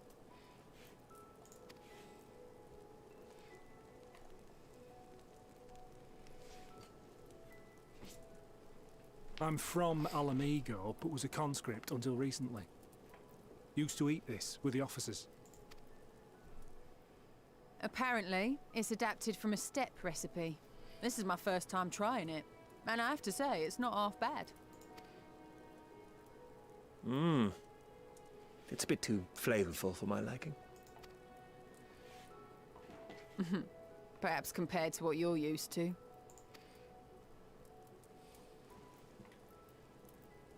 You gotta remember, guys, Garland was like subjugating Alamigo and all these people for like the whole story, and now we're like fucking helping them, and they're like, huh? Why not killing us right now?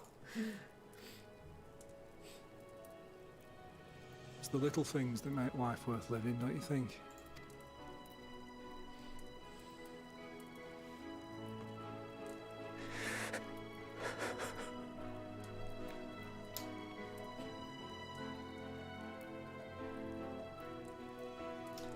Damn, man. The pirate's like, yeah. None of this.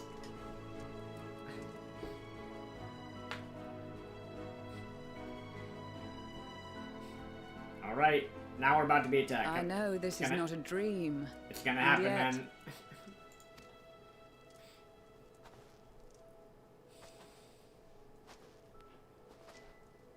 It's getting too peaceful.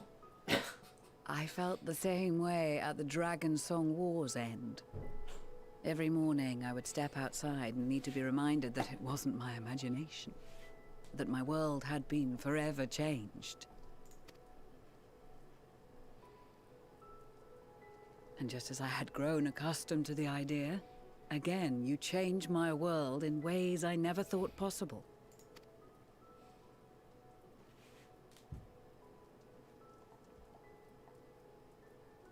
Were it not for you and your fellow scions, the rifts between man and dragon and myriad tribes might never have been bridged. The Grand Company of Eorzea, the Ilsabard contingent, we owe it all to you. We've shed many tears in recent days, of pain and sorrow, triumph and joy.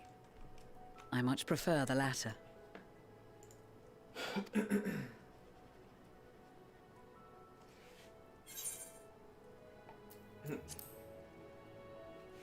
True.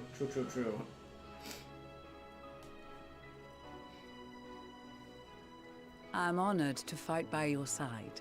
As an Eorzean and Garlean both, I shall do all in my power to bring my Story's peoples so together. good, man.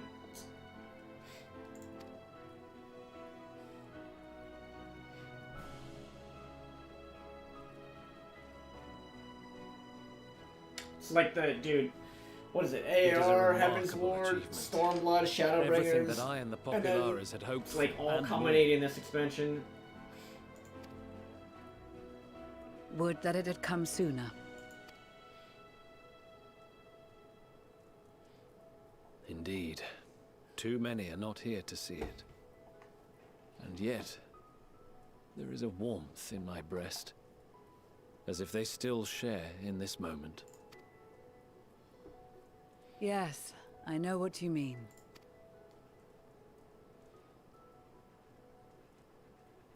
On a night like tonight, the wind and cold seem to pass me by.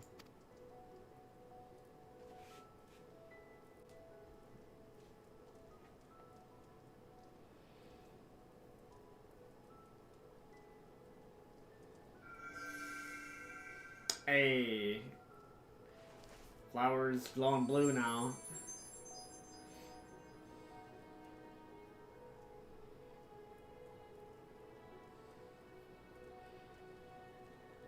Which, I don't know what the hell that means, but must mean something, right?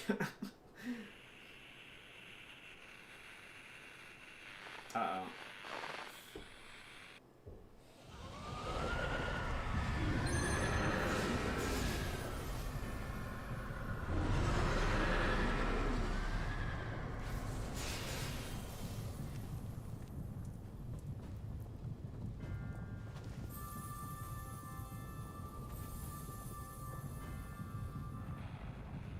On behalf of the Galleon, I thank you for inviting me today.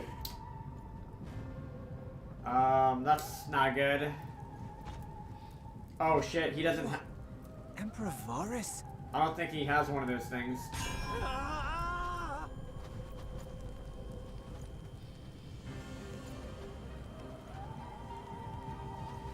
They are being tempered. The talismans. Quickly!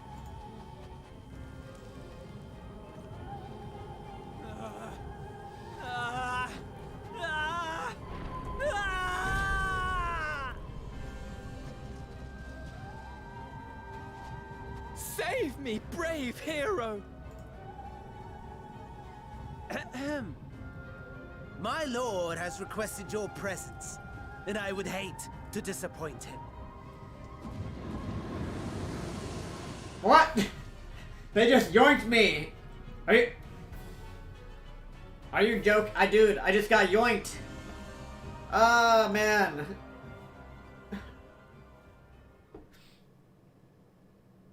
The experiment was a success, but I fear our time is short.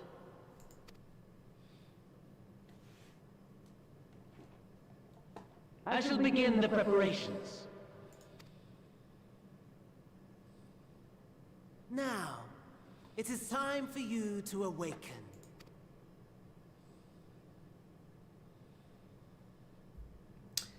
Oh my, this dude's a fucking psychopath. Are you joking, man? Good morrow to you. Here, have a taste before it gets cold. Oh, but be sure to remove your helmet. Take a moment, too, to familiarize yourself with that borrowed flesh.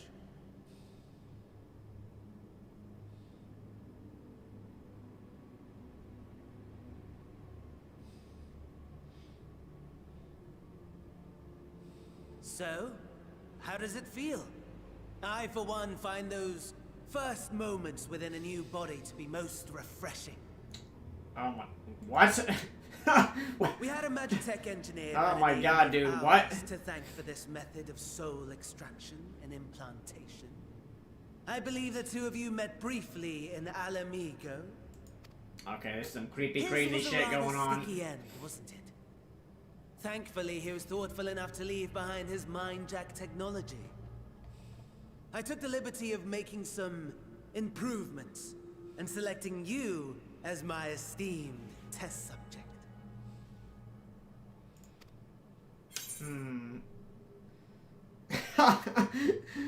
This is such a pain in the ass. What are these stupid dialogue options? These don't even make sense, man. Like, really? Come now. To us Asians, it is no different from trying on new clothes. Why not make the most of it by partaking in this fine cuisine? I must say, I have gone to great lengths to reunite you with my lord. When I discovered that his friend was in this neck of the woods, I suggested inviting you over for dinner. Dude! Oh my god, I'm not this guy's He friend. never deigned to respond, but I took his silence as a resounding yes. Dude, these two fucking psychopaths, I swear to god, dude. Oh my god, guys.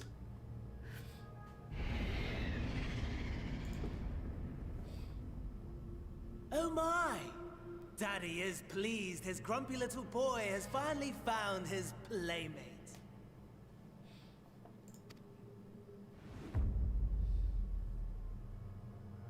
Yeah, they have his dad in there as like a primal that's...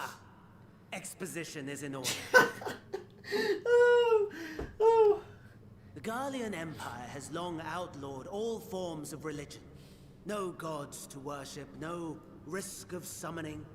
Brilliantly simple. But people being people must turn to something or someone in their hour of need. Who then?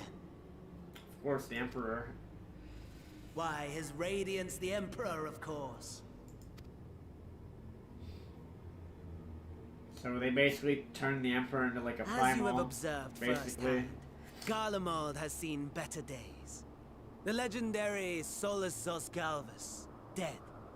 Provinces near and far in open rebellion. Our bold new emperor assassinated. And that last one even sparked a civil war. What rotten luck. The people cried out for salvation. Their earnest pleas, one might even call them prayers, a supplication united for the Empire to reclaim her former glory. And so their will did manifest, channeled through the corpse of none other than Emperor Varus himself. Yeah, that makes sense. And lo, the Savior was born, the embodiment of the Garlean spirit, their anima. That's the thing that's making them all say glory to Garlemald. It calls to its subjects, compelling them to take up arms and fight. And just as the wealth and power gravitate towards the Empire's capital, so too does ether from every corner of the globe. The towers with which you and your allies have been so preoccupied were created as an extension of anima itself. Would you not agree, my lord?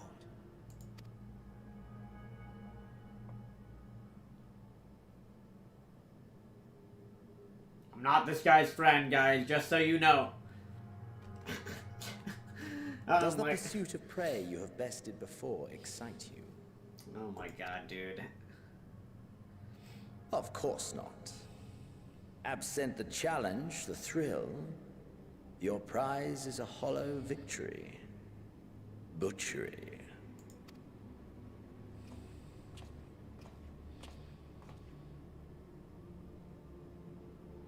Perhaps you think that to be the extent of my promise. I have no doubt fallen in your estimation since Alamigo. Dude, we don't care, bro. Fair enough. But do not let your disdain deprive us, of an opportunity to craft an even more majestic moment of euphoria. I have been honing my craft as I set the stage for our reunion.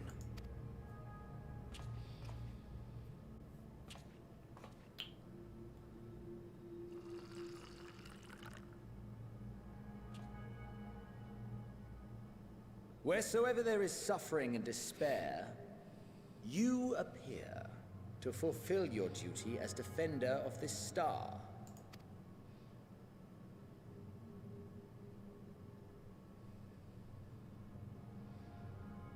The chaos and destruction that my hordes have wrought are my gifts to you alone.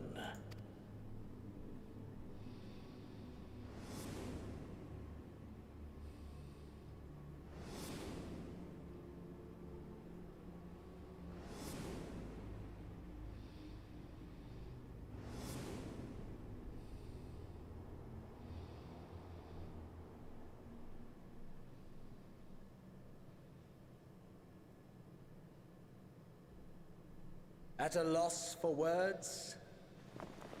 No matter. As you will learn, I have only just begun. Oh, will you not finish your meal? What the hell is wrong with these people? There is only one thing that can sate my hunger, and it would seem my friend has lost his appetite. This Ascian is like...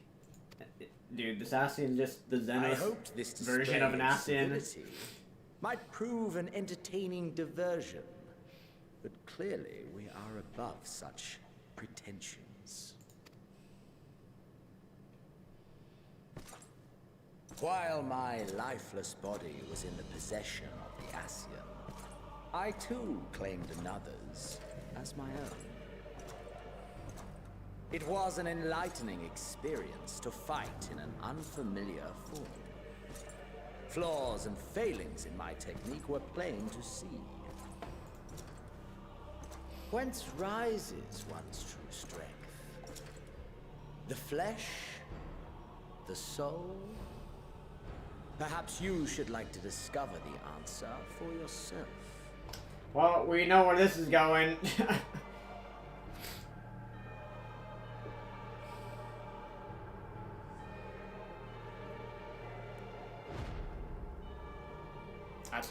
That's not good, guys.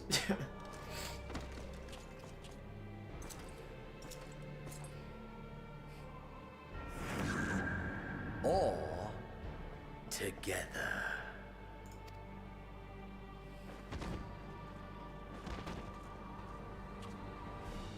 Actual psychopath. Dude, what the fuck? What the fuck is this? Like, dude, you... Holy shit. Yeah, I'm gonna say this is not good. Dear. Whatever would happen if my lord were to greet your friends as you?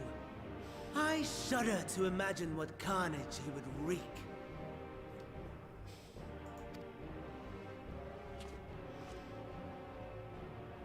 We'd better hurry if we want to avert the bloodbath.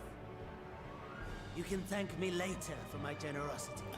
Dude, this is actually fucked. Like what? Oh my god, dude. Holy shit. Ah,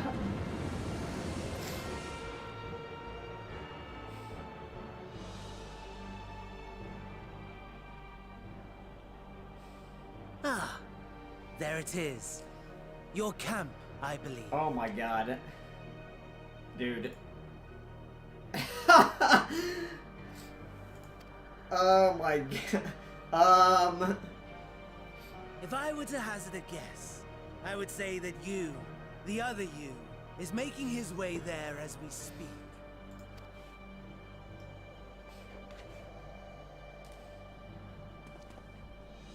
Alas, this you will have to walk from here. Or run, if you can manage it. My lord would be cross if I made it too easy. Holy shit, dude. Such ingratitude. I'd not squander this fighting chance. After all, you've obstacles enough to overcome. Right on cue.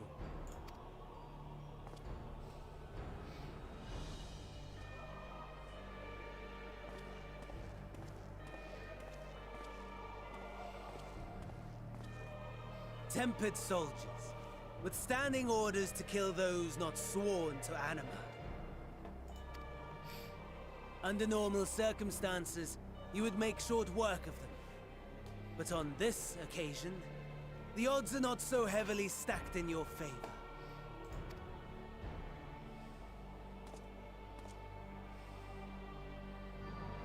Dude. Okay,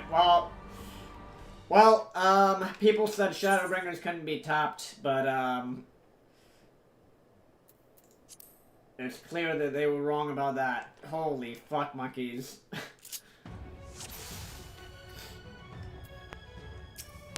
Yeah. Oh, and there's a timer too.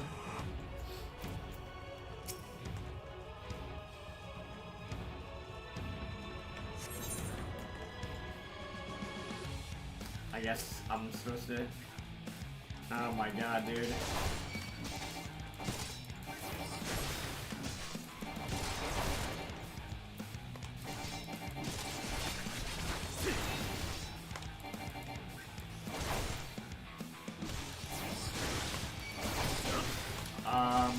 Am I even gonna be able to kill this guy? Holy fuck.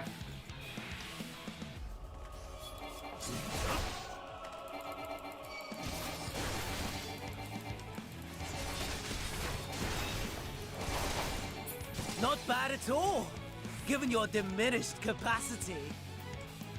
Nevertheless, 'twould perhaps be prudent to keep to the shadows, scurrying about like a rodent. Okay. How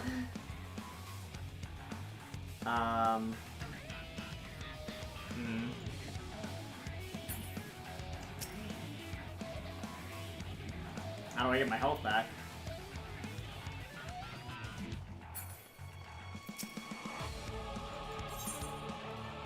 Inspect the fallen Imperial. Carry a medical kit.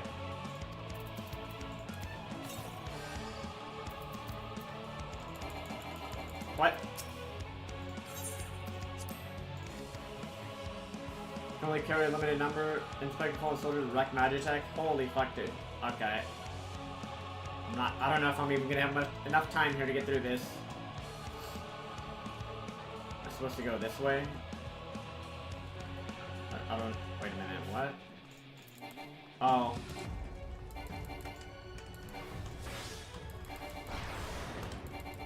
Why can't I get through here? What?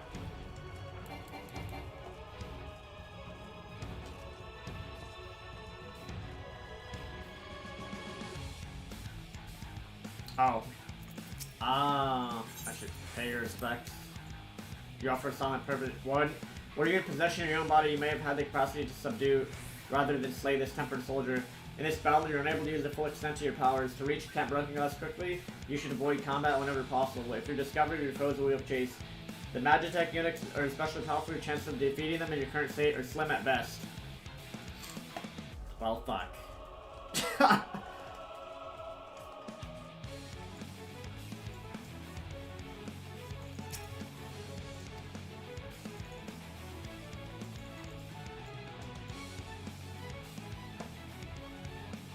Dude.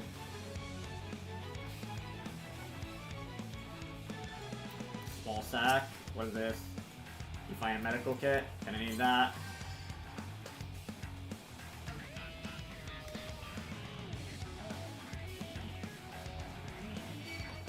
Oh my god.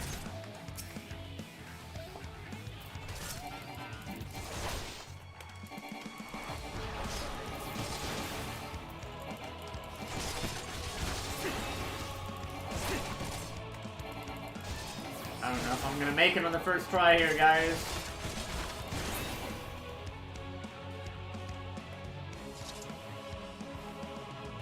Dude.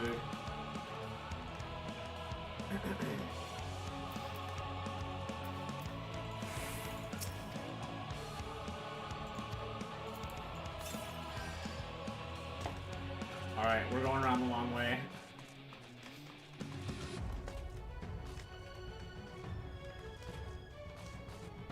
We'd be going around the long way.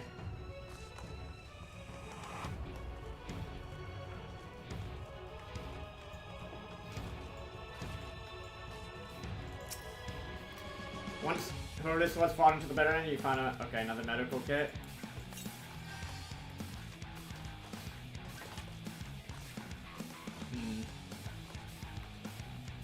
I mean, I can kill this one probably pretty easily.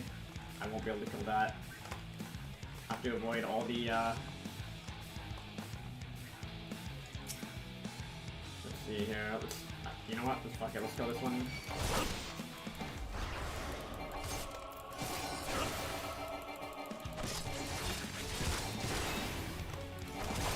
We can kill the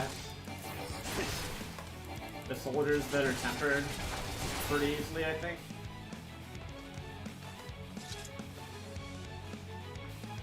Just have to avoid all the magitech if possible. What did that do? Oh, Biggie's just okay. So I got some regen going.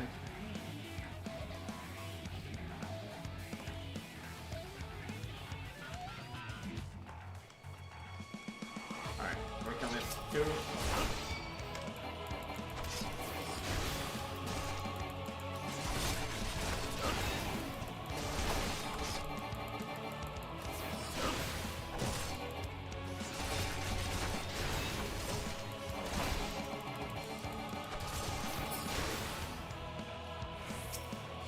Yeah, of course. Nothing. Oh, great. Oh, there's gotta be an easy way through here. Nope, nothing that way.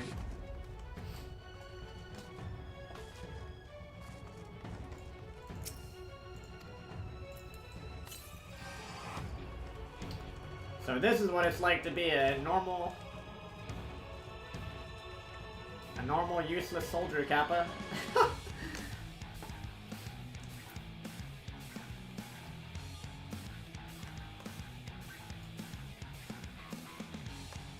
Hey, they basically put Palace of the Dead in the game, in the MSQ. Oh, great. It all makes sense now. They put Palace of the Dead in the MSQ.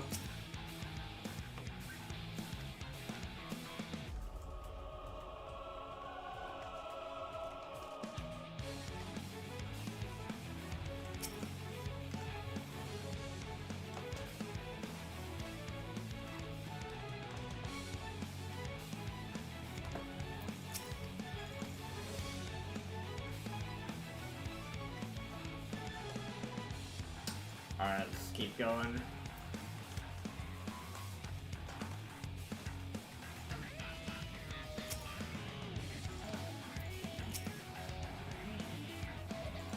Oh, that's just that from earlier.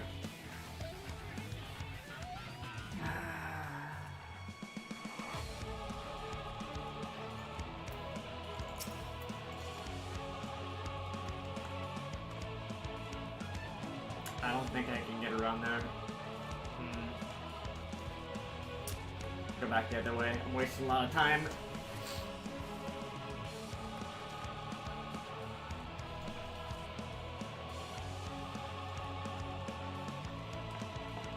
Let's go back this way. Oh, how did I get over? Oh, okay. I came from this way. This through here.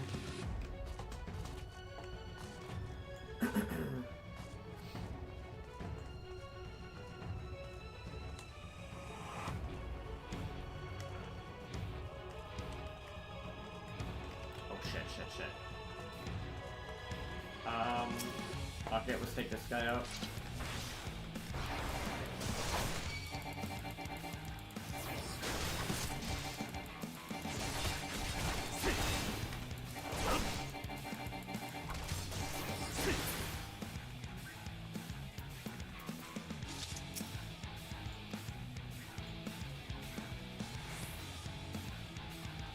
I don't think I got anything from that.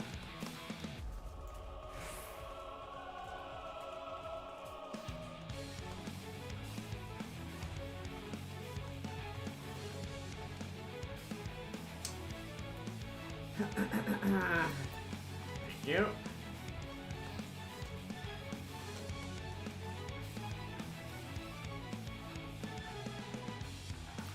Wait. Dude, this truly is Palace of the Dead in the MSQ.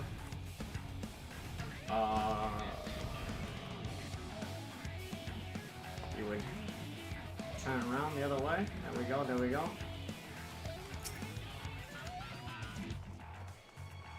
The medical kit. Sneak around this way.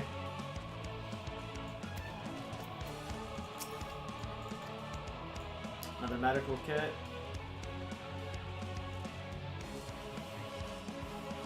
See if there's one here that I can grab. Another medical kit, we're good. I think it's best to go through here. I wonder if I can walk by these.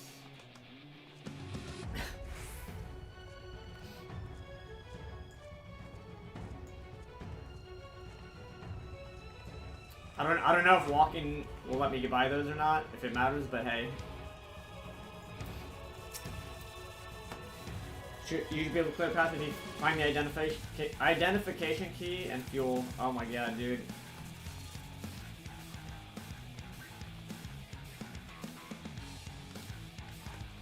Oh, it's probably... I can get one from this guy. I thought it was the only one left. The bastard's got my hand. Here, take this key. It's Renus Ceruleum. Alright. Search rec med... oh my god, I gotta go back. Fuck! I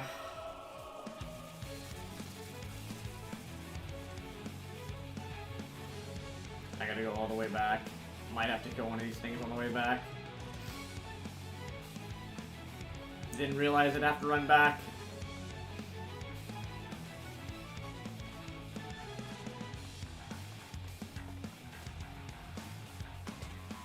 Dude, I gotta go faster. I gotta go a little faster here. Where's the, dude, where was it? Oh my god. Oh, it's this, I think it's through here. It's scary as fuck, man!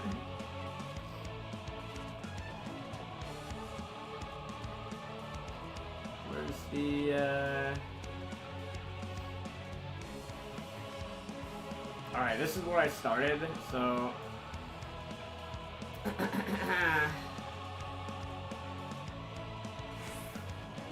Oh, this one?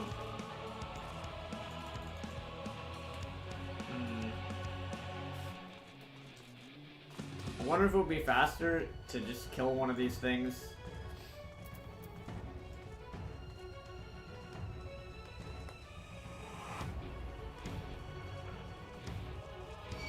Fuck, I knew that was gonna happen.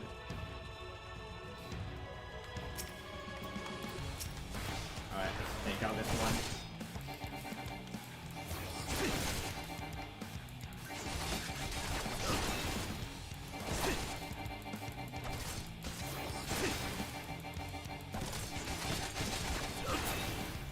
We got that one.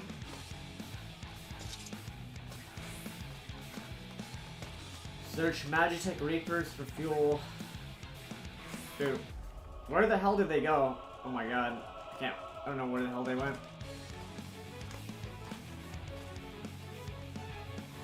I could...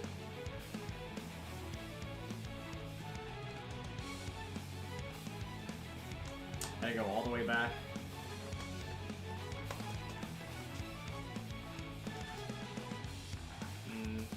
Oh, here it is.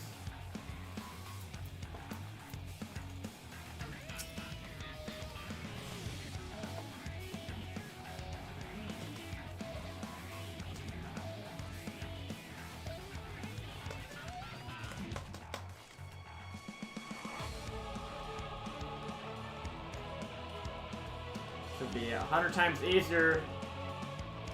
You had the goddamn map.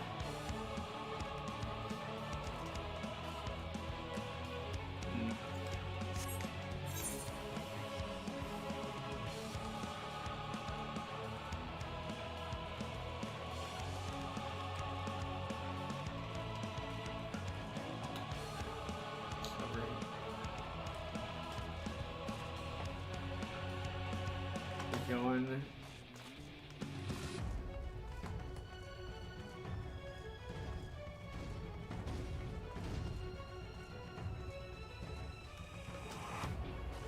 If I remember right, it's over here. Dude, I'm gonna be pissed if it's not over. I'm pretty sure it was over here. If I run out of time, that's my bad. Oh, yeah, it's all the way over here.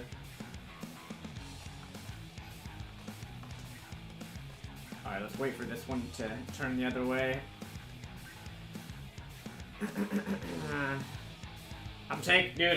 I took so long doing that.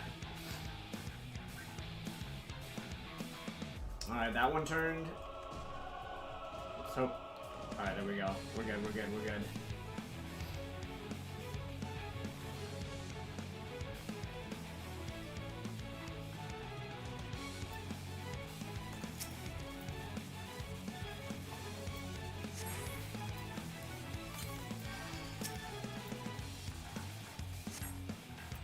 Manage a cannon, this one, and high-powered mud. Alright, let's...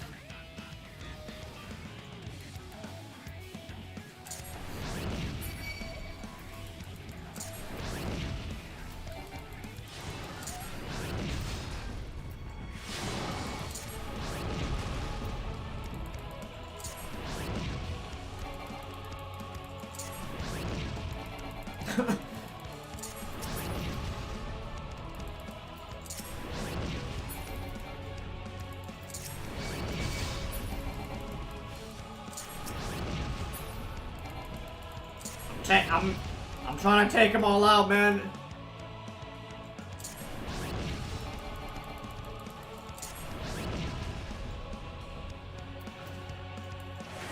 Alright. Now what okay, just the same thing again. Dude, I love how many times I played through the MSQ and I always said stuff about Metal Gear Solid. And now we get Metal. Oh shit! Now we get Metal Gear Solid. We get true Metal Gear Solid MSQ.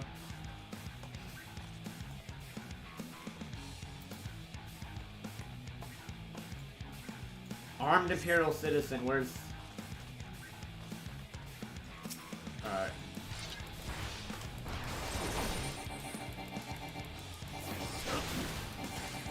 How much time we got? 7 minutes.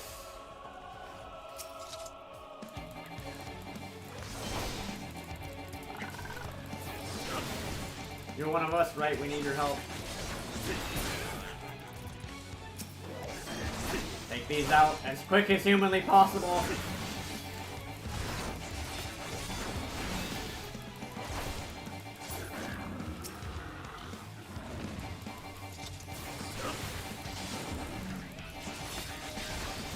Got 7 minutes.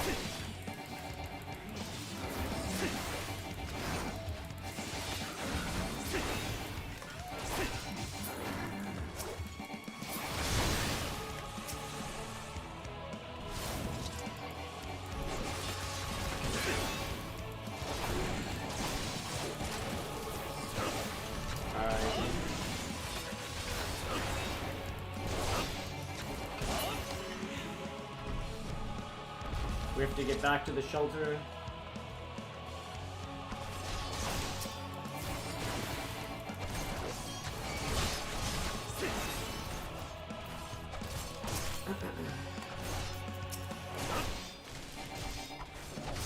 Oh shit, I got one of these.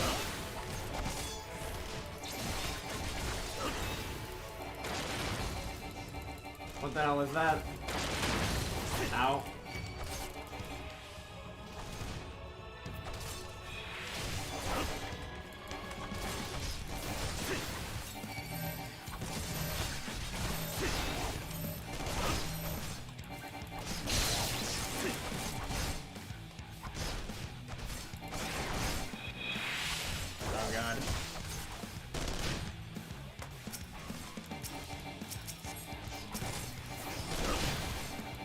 I'm getting so low.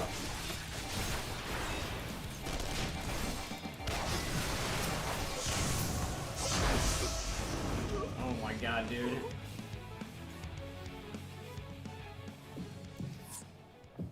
Holy fuck. Citizens, rise up. Unable to escape the blast, you begin to lose consciousness.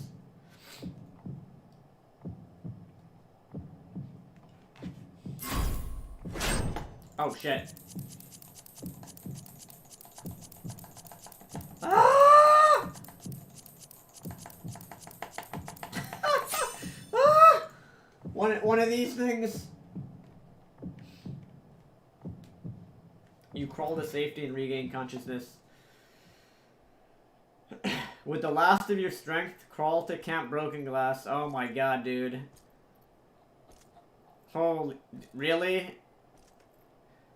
I don't think I'm gonna make it there in time. Oh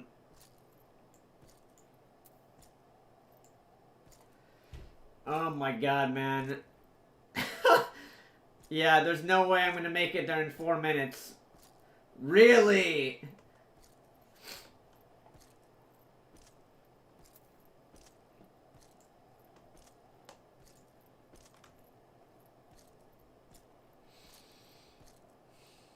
There's no way I'm making it in time.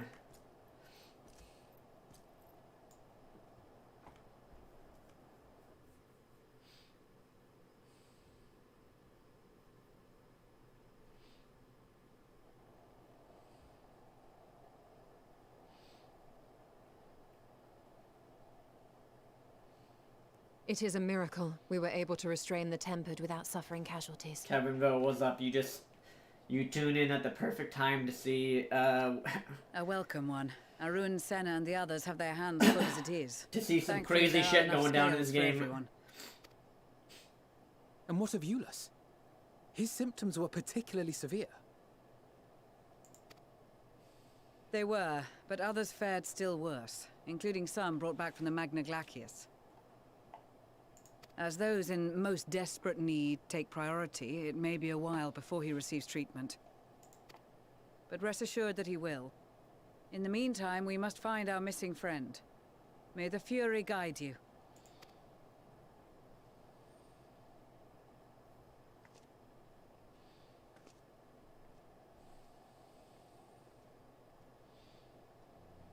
Of all the bloody times for a disappearing act. Right when the first wave struck, we'd be fools to think it a coincidence. But where even to begin the search? No one saw him leave in the chaos, and we've no trail to follow. While I know full well he can handle himself, I worry all the same.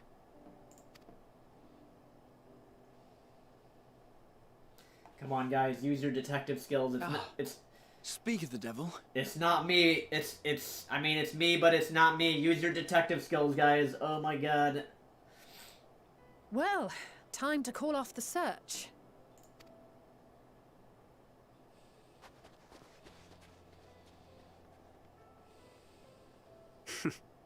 Case closed. Oh, no. Case not closed. That's him. Over there. Oh, shit. Wait, Yashol's blind. She can see that it's not my Aether. Aye, 'twould appear so. Thou art struggling to perceive his presence. Holy fuck, she knows it's not me. I am. Perhaps, in the aftermath of the wave, there is some residual effect interfering with my faculties. But...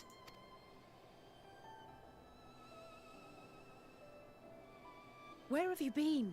We've been worried sick. Now, all's well that ends well. Are you all right?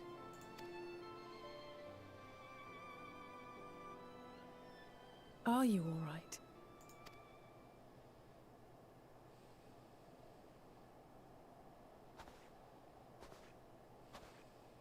Who are you?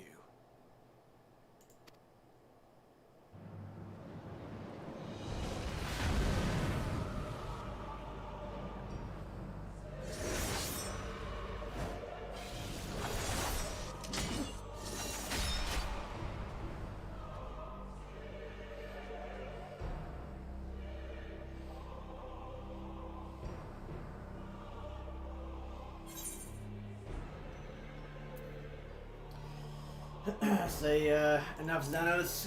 My god. This dude.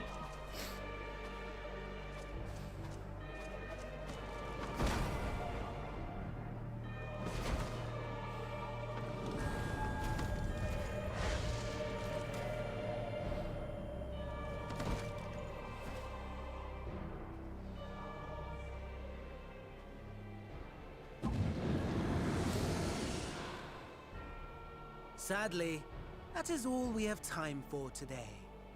The effect has run its course, and back to your own bodies you must go.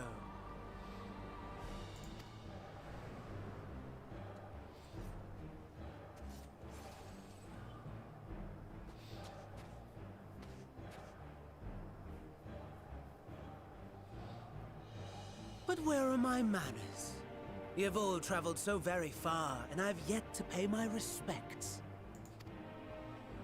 Though in my defense, I was ill-prepared to receive so many uninvited guests.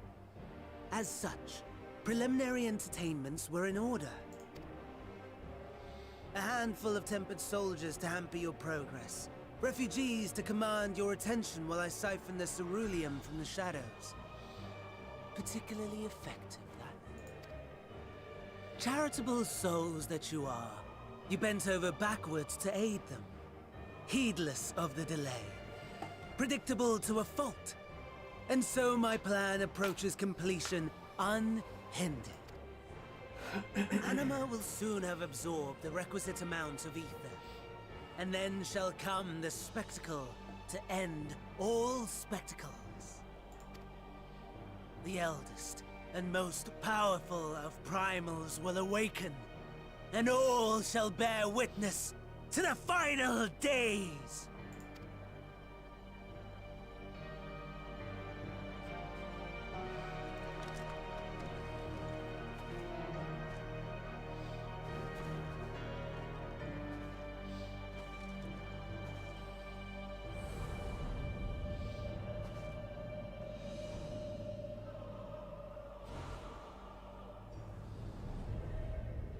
The gods themselves will be my meal.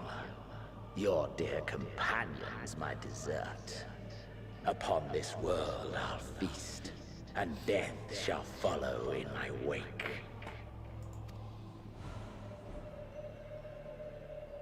Like, what? All your hate, all your rage, you will render unto me. Actual psycho. Dude.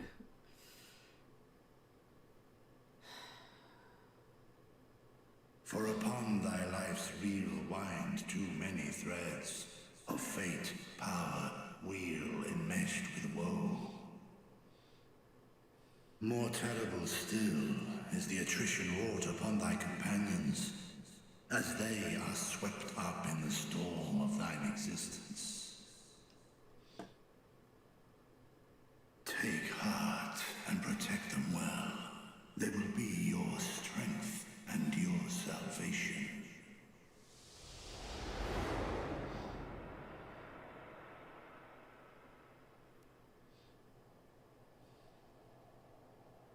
Thank goodness. He's awake. Well, that was insane.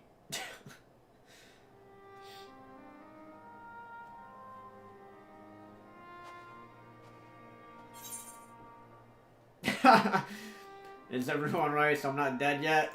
Like, what? Yeah. I'm pretty sure everyone's alright. I am pleased to report you are very much alive. Dude, that's some insane stuff. Woo! Everything in working order? Hey, Xenos, job swap to Reaper apparently as well. And before I forget, thanks for coming to our rescue.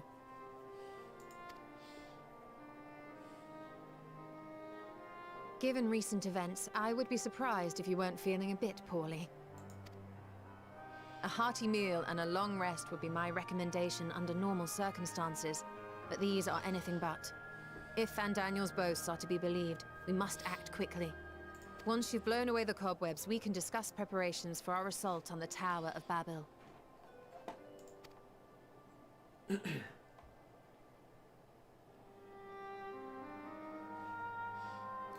So, I guess that thing wore off, luckily. That wore off, otherwise we were pretty screwed. You're certain you're well, nothing out of place, no missing bits? Yeah, let me just think about that. A crazy psycho just was in my body apparently somehow. I won't promise the same for Fandaniel and Xenos after I'm through with them. How much must these people suffer before they're satisfied? How many cruel, pointless tricks must they play? Prelude to the final days, or no, this ends now. Damn, that is...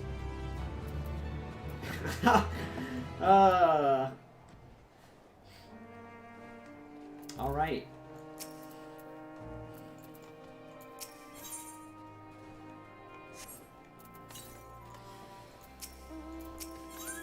Now that you recovered, Lucy would have a word with you. Are you well enough to make your report?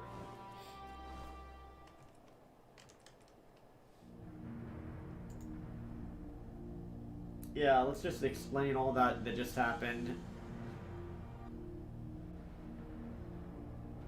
This anima was summoned with the corpse of Emperor Varus. Does their depravity know no bounds? It seems not. More to the point, we can surmise that wave of Aether issued from the Tower of Babel. Issued not from the Tower of Babel, but from the primal lurking within it. A primal whose cry rang rather more loudly in your ears than ours.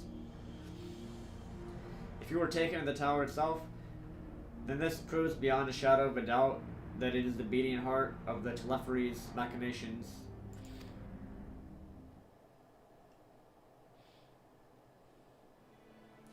In which case, we have some highly relevant information. As many of you know, ever since we dispatched troops to free the Leviars, we've been developing a plan to infiltrate the tower. According to Thancred and his scouts, the main structure is lousy with tempered and enemy magitech. Furthermore, the road leading to it has collapsed, making it difficult to approach in numbers. Thus do we propose dividing our forces into two parties, one to distract and one to infiltrate. The diversionary force will be comprised of the Ishgardian, Gordanian, and Laminsan delegations. They'll begin the construction of bridges to make the Tlofri believe we're marching upon the tower. Meanwhile, the best suited of our Alamegan, Uldan, and Eastern commands will use a different method of ingress.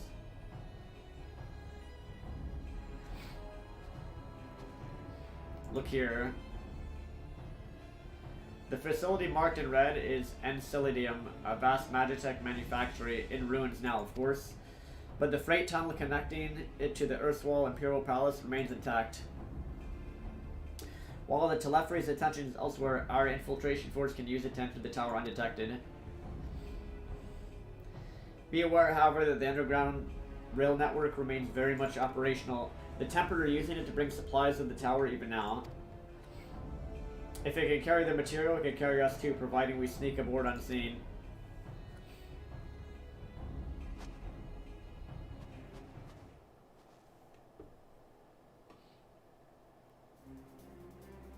The Scions will lead the infiltration party. Once inside, you must focus and dispatch Fandaniel and Xenos.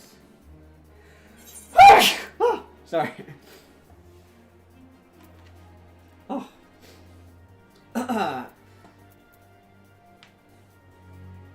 It's time we ended this once and for all. There be no more casualties of the Tlofri's maniacal ambition. How quickly can we enact this plan? Fandaniel made it quite clear that haste is a priority. Of paramount concern, even assuming he didn't name the tower Babel on a whim. In Amon's time, it meant the gateway of the gods. Xandi used it to refer to a void gate, but in this case, it almost certainly alludes to something altogether greater. The eldest and most powerful of primals. All the more reason to act now. The rest of the contingent is aware of the plan and ready to move at a moment's notice. You're to proceed north to Forum Patton's. List group will meet you there. As ever, we're grateful for your foresight. This is the moment we've been waiting for. Spare no effort in your preparations.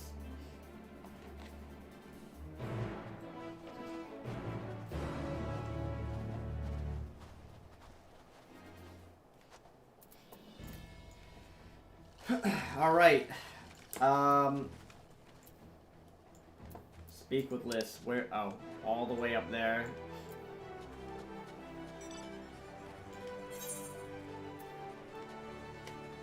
Let's see. This is item. I should probably equip. Let's see here. Equip recommended year. Probably equip all that. It's only slight. It has no spell speed though. It's the only thing I don't like about it.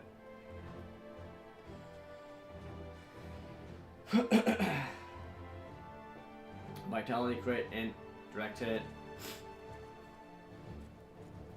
No spell speed arena.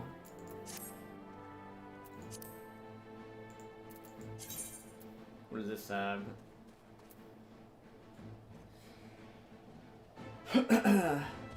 You know what? I'll just do this.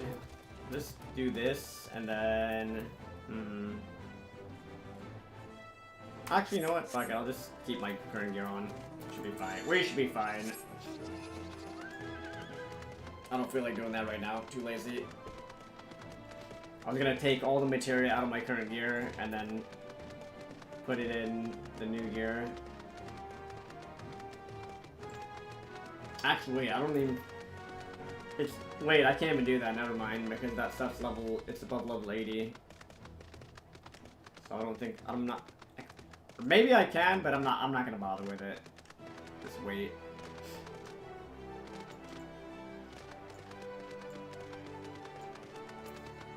Just wait to do that later.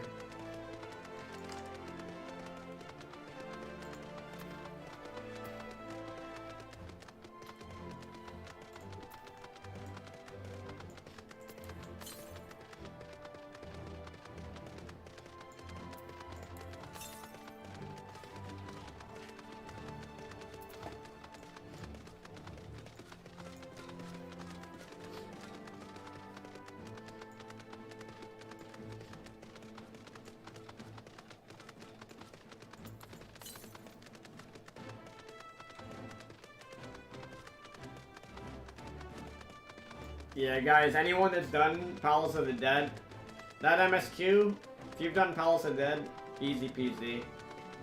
Or played any games like, you know, Metal Gear Solid or whatever. Sneak around.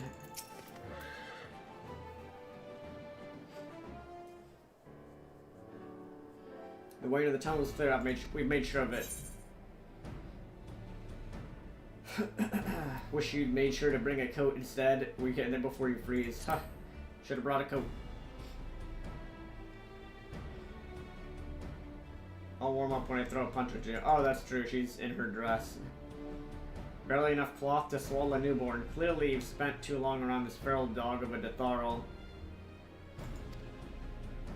Watch your tongue, fool, lest I feed it to the crows.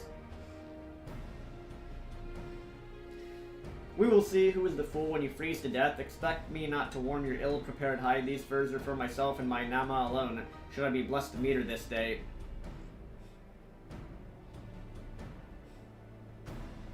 If any woman of worth would wish to be warmed by you, little son, should we find a warrior within, she will bask in my glorious flame.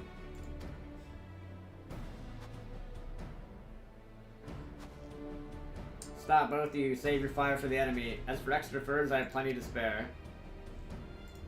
As do we.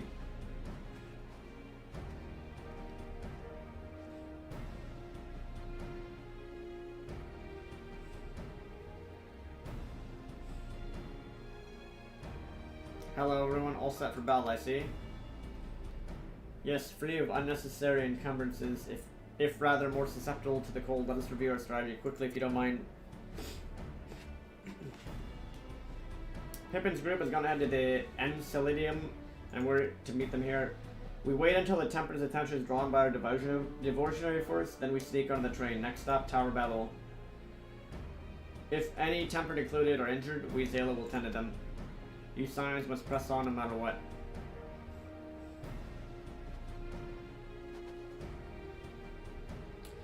We should avoid moving as a group until we're underground, so we'll need to make our own ways to the Enceladium. See you there.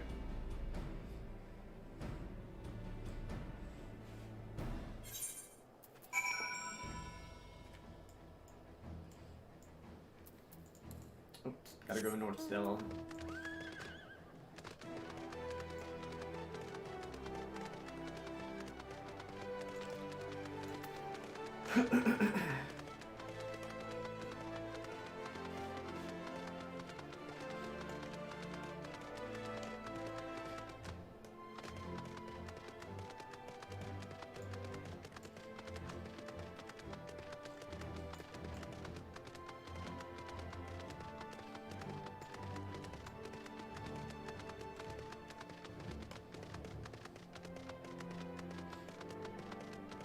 Hey, it's little Coco Buki.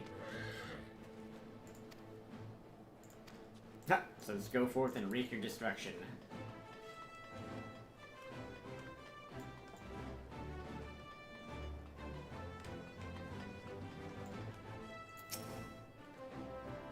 Hey, it's good to see you, Avilo. We heard the EU collapsed, but we're given the most cursed explanation. We were only given the most cursed explanation. I'm glad you recovered and quick enough to take part in the operation of that. As you will have heard, we've secured the way in. Some few are remaining behind to keep your escape route clear. Our comrade from Lenti's Tears will lead the way into the station. I'll join you soon.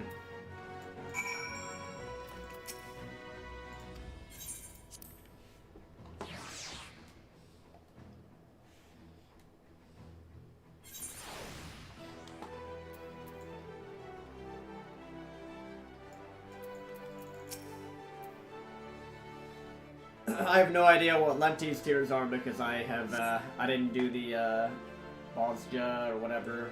I didn't do some of the raids and quests. Guys, I'll be right back. I'm gonna get some water real quick.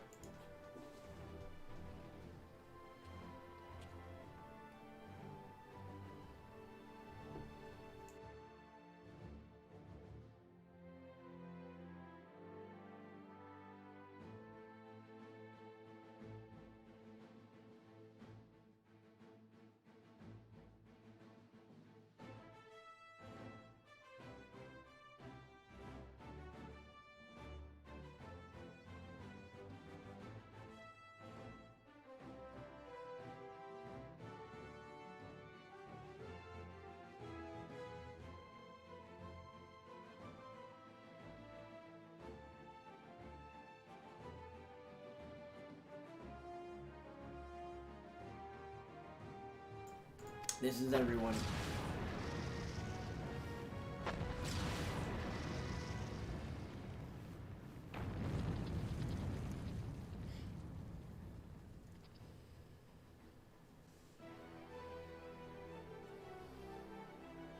Consider the enemy well and truly distracted.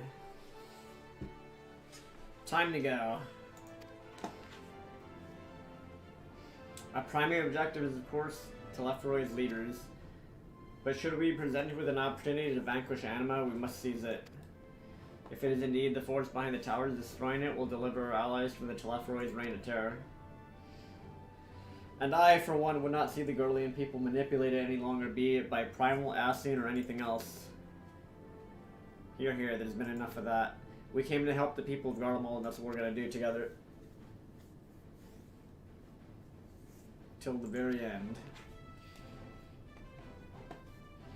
The train should be along any moment now. Prepare to board, everyone.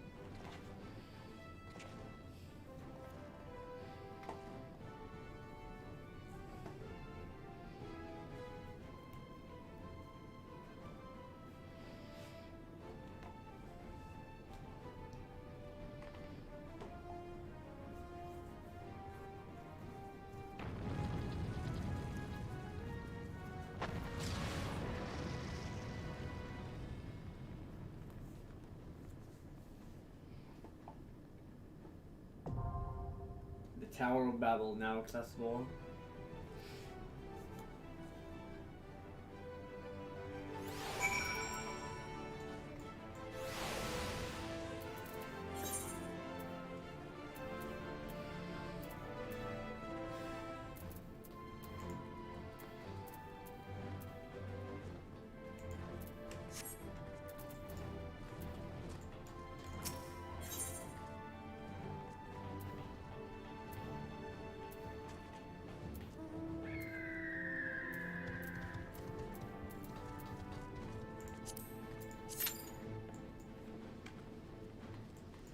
Might be quite the queue here, guys.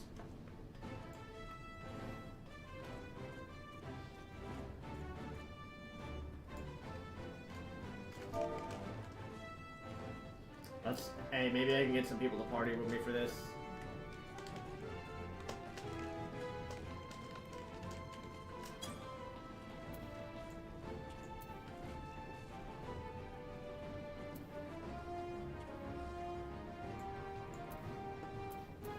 Here, I'll invite them. Oh. I can't send them a party invite.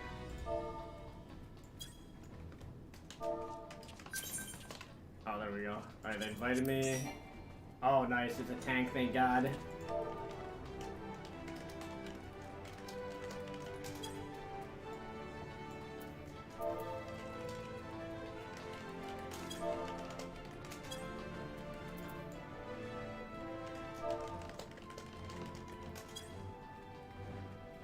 Alright, we need a healer and another DPS. Hopefully we grab one.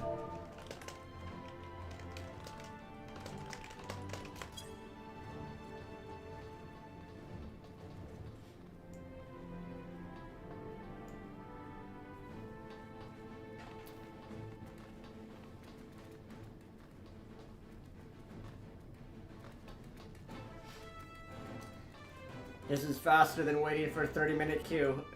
There's a lot of people playing, so...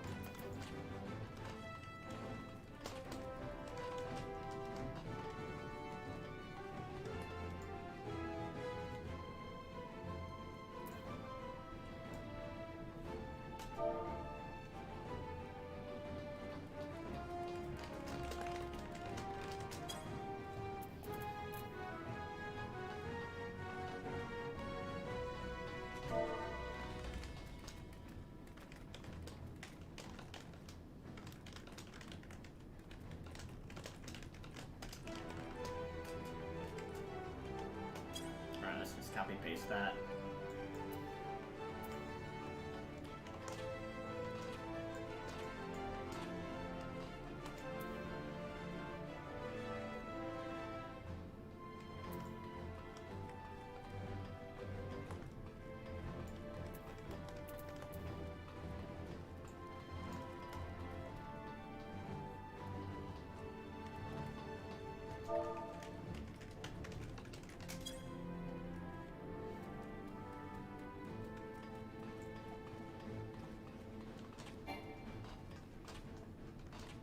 Alright, we got one healer.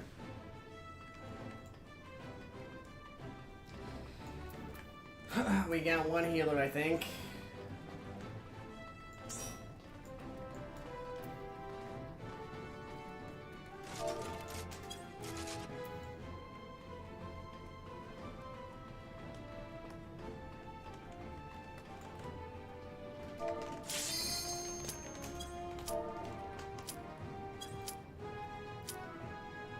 Oh, I didn't even think about that. I didn't mean to say the name of the dungeon. I forgot people are touchy about that shit.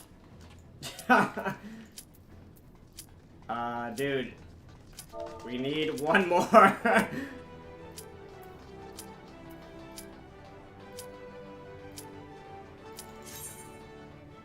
Okay, alright.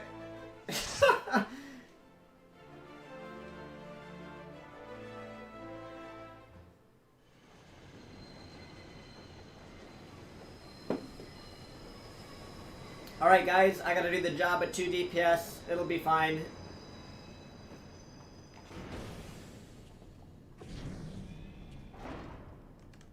Because these guys wanted to join this with only 3 people.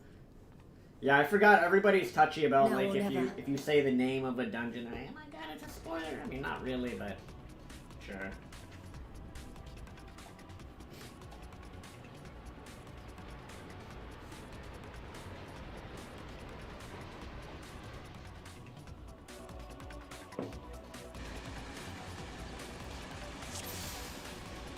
Oh, we do have 4. We got another. Nice.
It's cool how the NPCs also joining these dungeons now.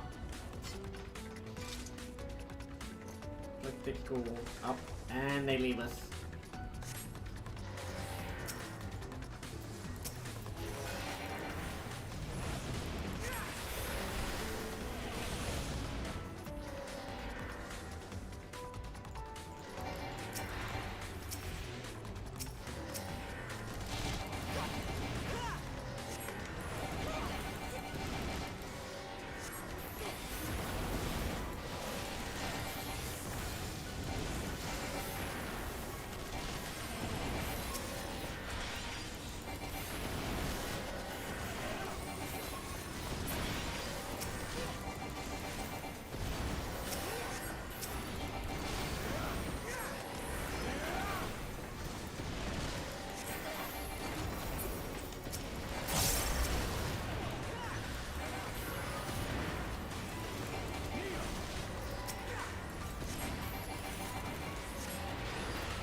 Tech servicing. Looks like he's winding up that way.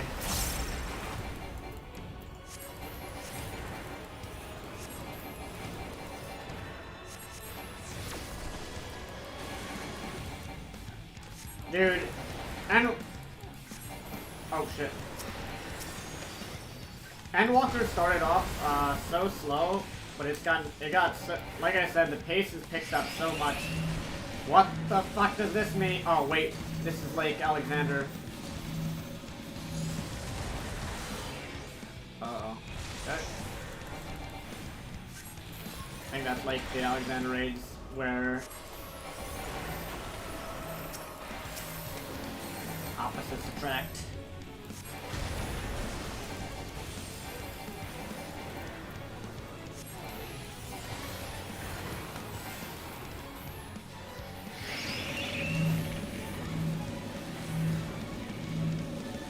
In here. Yeah. Opposite attract.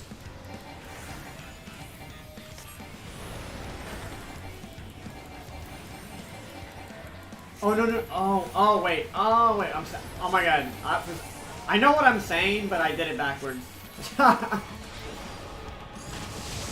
What I'm saying is right. We're supposed to stand apart on that one so that we get pulled together, and then yeah. The other ones will repel. You get what I'm saying. I just did it backwards because I don't know. Doing all this while thinking of that.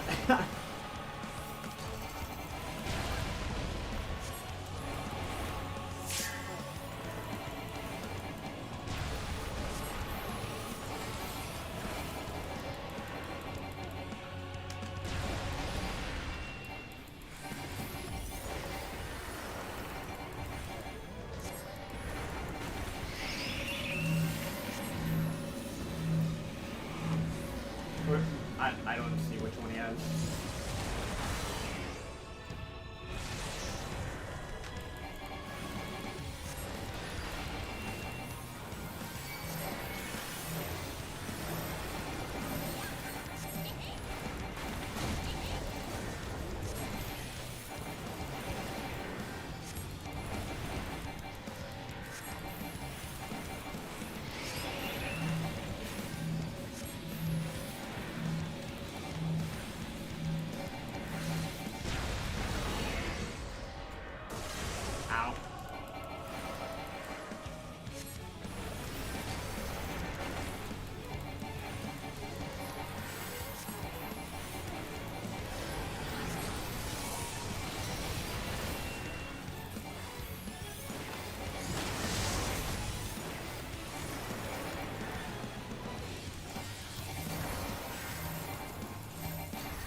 Nice.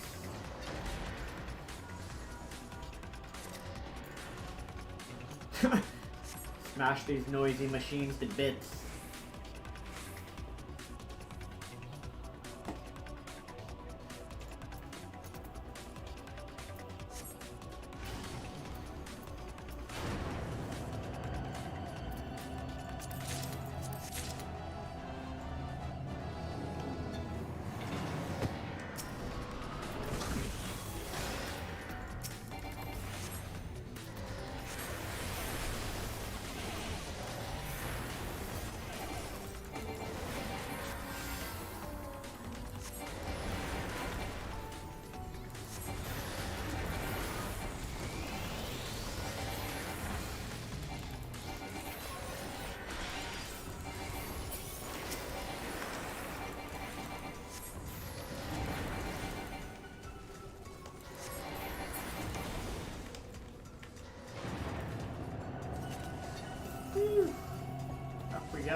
Death Fire to there.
Oh, they're taking out the... I didn't realize that's our allies.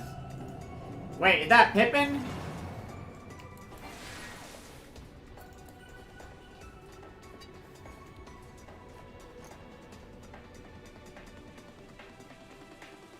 That guy is taking... He's actually killing stuff. He's doing things, man.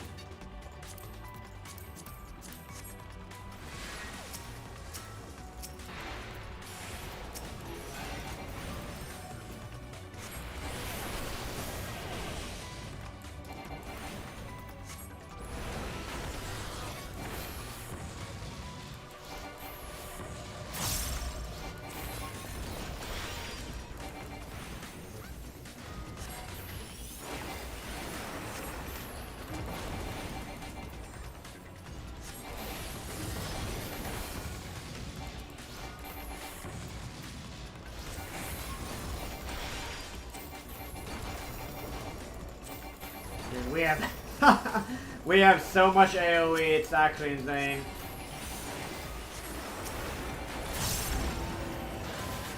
Because we got 2 black mages in this dungeon. Massive amount of AoE.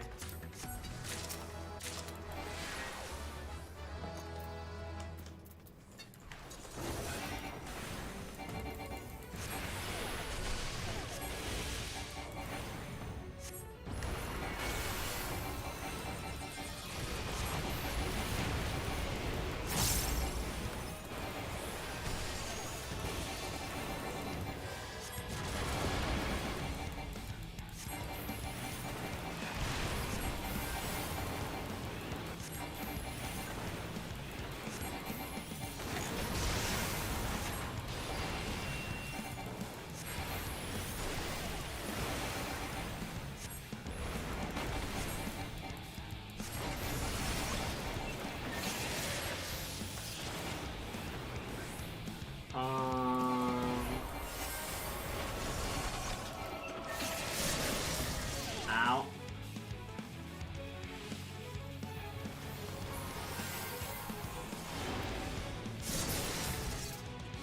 Oh, I see. We move on to that, but take a to turn tiny.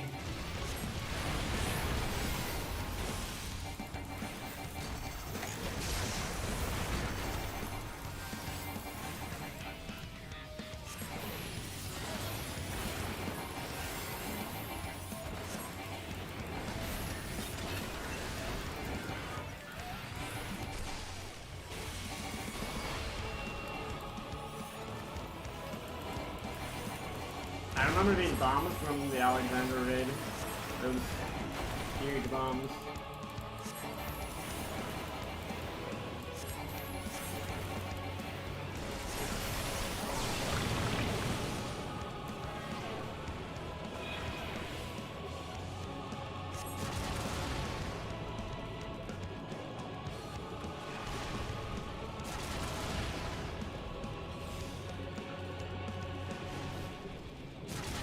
turn into toads because they can breathe underwater, fellas.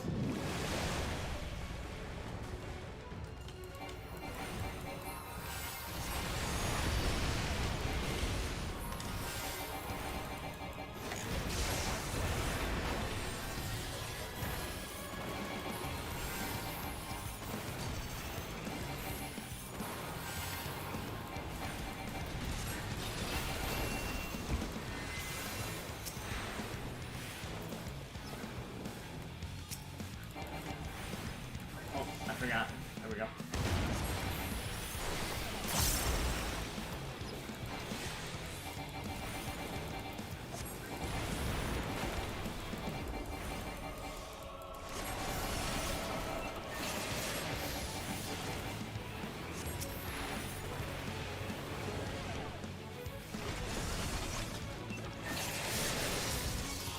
Haha! Can't hit us when we're tiny.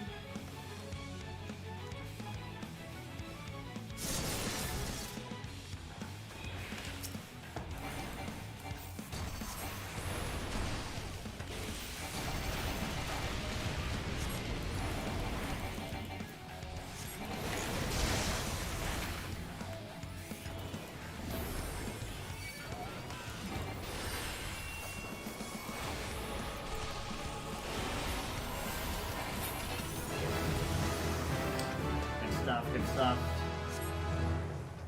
Enhanced monofont, I'll take it.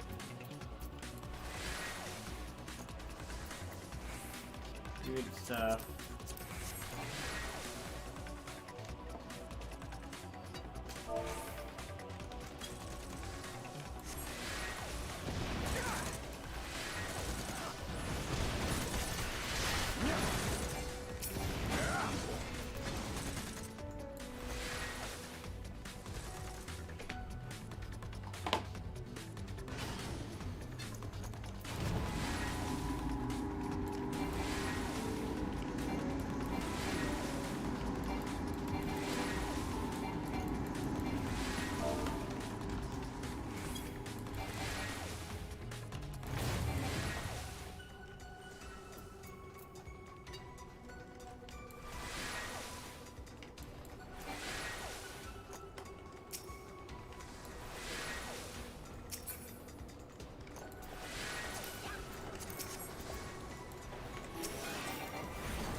Lay down the AoE. Use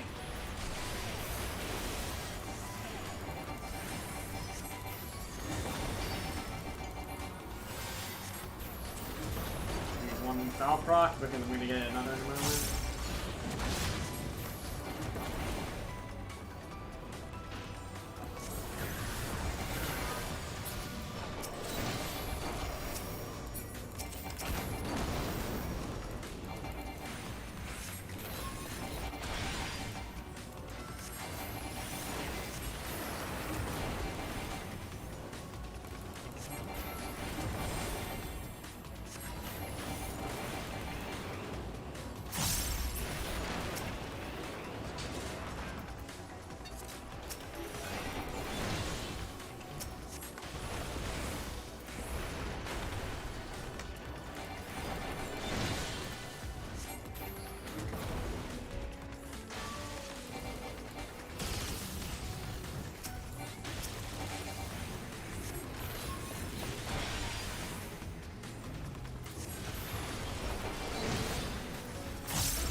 stuff, good stuff.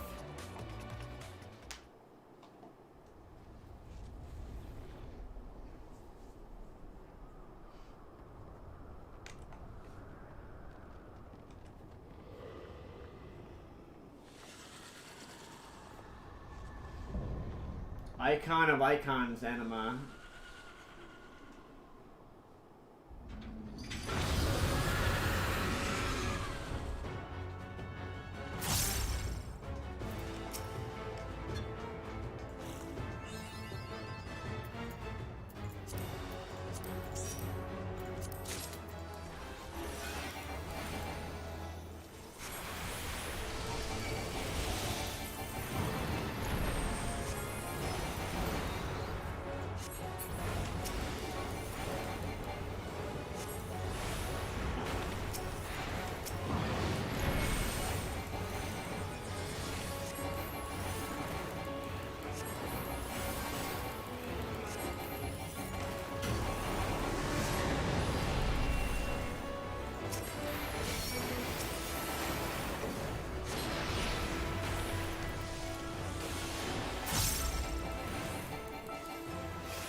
To the healer.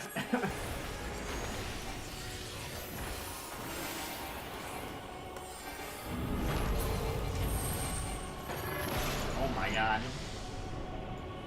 Horrific roar tears at the fabric of reality.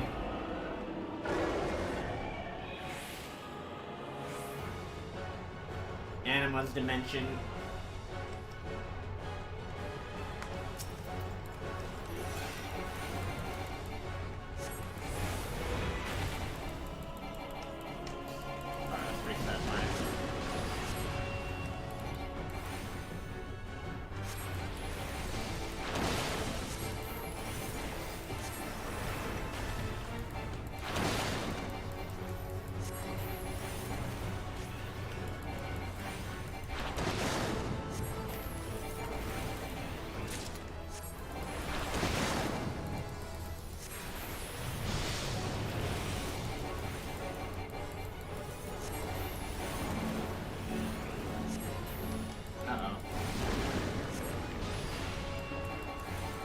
Okay, that's... Gonna follow him? Yeah, it's gonna follow him.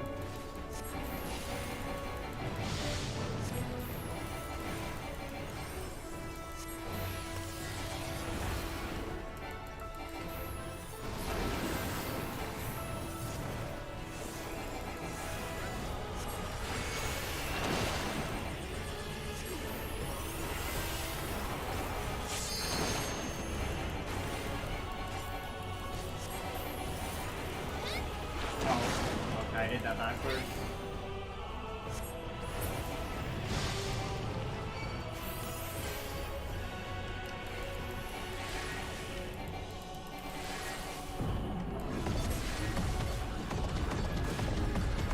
What the hell?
those things.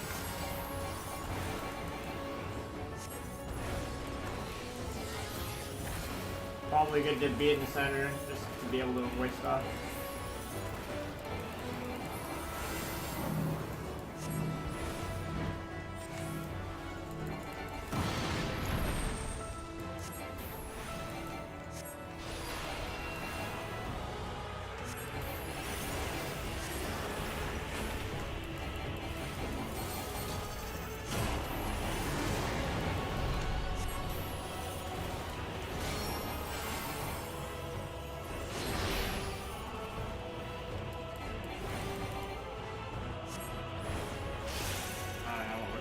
For that.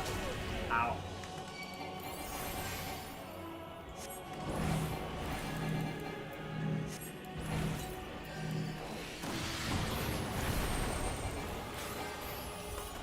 That is huge. I don't know what spell that is, but gigantic.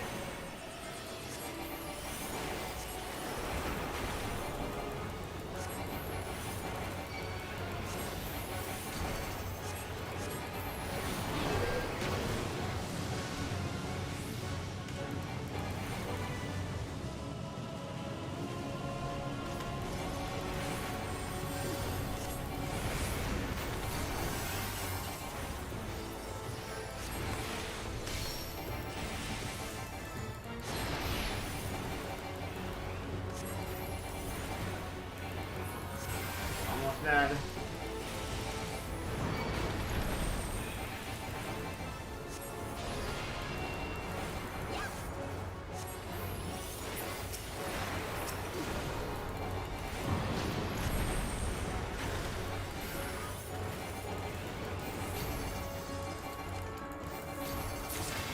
Nice.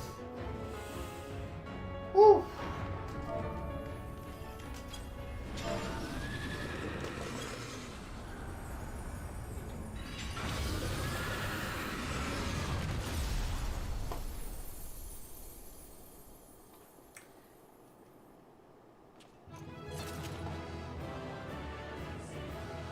First try.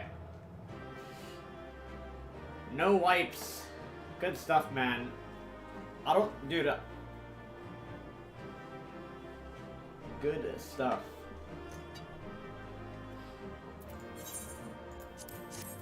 I'll honor my fellow Black Majorino here.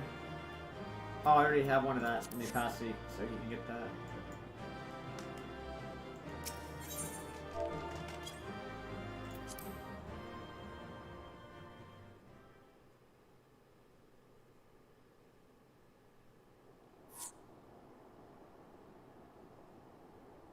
Farewell, Varus.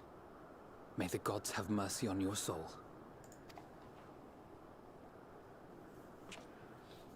Come. The other two await.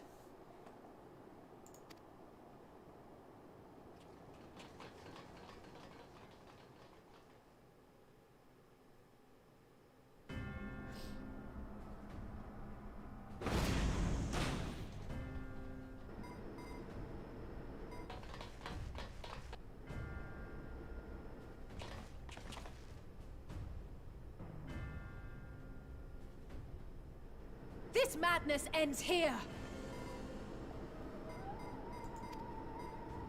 Oh, hush. This is the best part. Enough!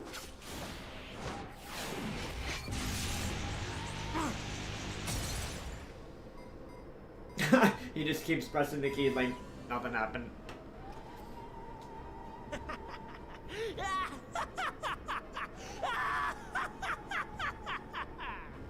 Oh, mighty Zodiac! Awaken from your slumber and descend!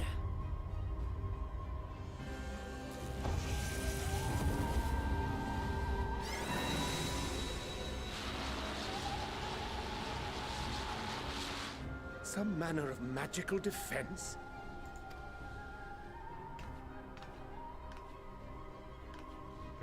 Oh yeah, cause... Cryle?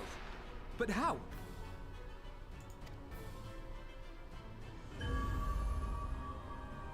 The shackles that bind my adversary will not be so easily broken. Heidelin! Feeble relic of a forgotten age! Hark! Victory is mine!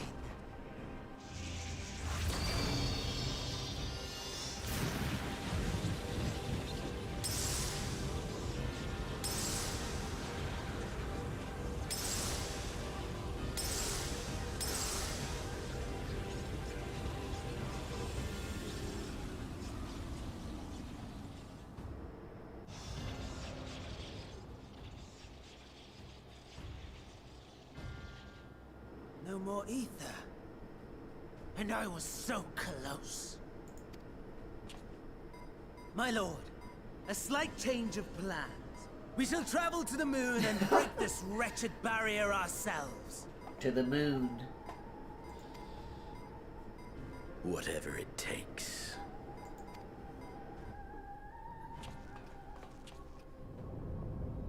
What was that?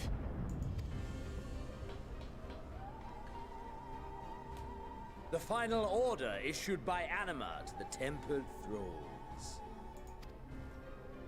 Should the Empire fall, the world must share her fate. Of course, Father lacked the conviction to give such a command. The abomination born of his flesh was but a puppet, and I the puppeteer. You madman, you monster! There's a funny joy in watching your flailing attempts to fight the inevitable. You're all going to die, and are powerless to prevent it.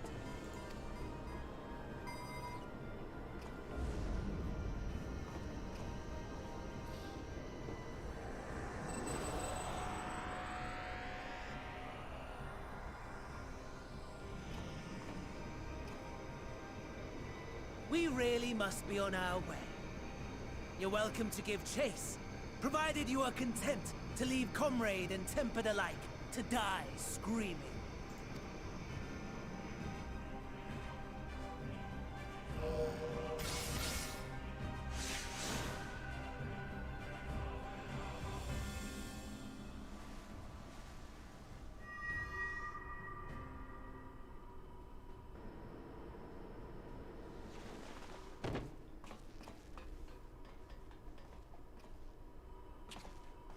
I have asked too much of this child. Tend to her.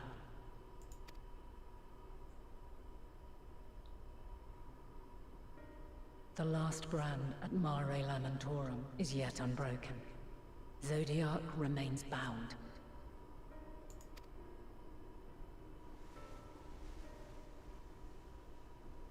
I have shifted the flow of ether and sent the enemy far from their destination.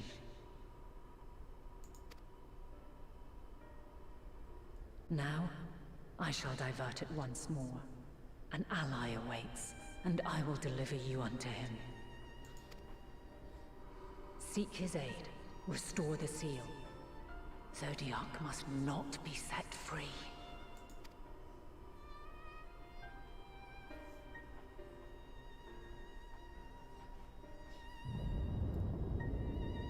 The Tempered are running wild. Not only those at the tower, but those back at the camp. The others are doing their best to contain them, but the situation is growing beyond our control. Leave them to die or give up the chase. Just like Van Daniel said.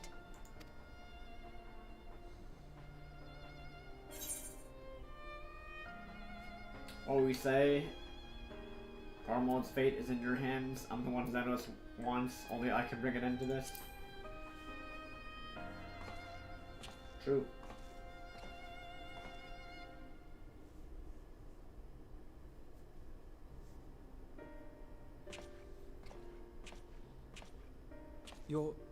You're going alone?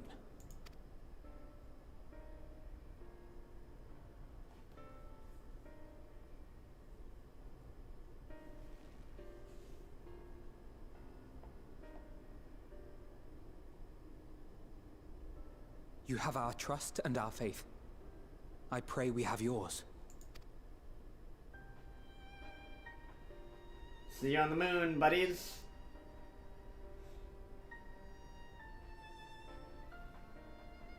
Our friends in the Tempered need our help. We will save as many as we can, I swear. Once we have matters well in hand, we'll join you on the moon. Until then, be careful. There's no telling what you'll find. By the way, how do we breathe on the moon? Obviously, we're being there's been stuff on the moon the whole time.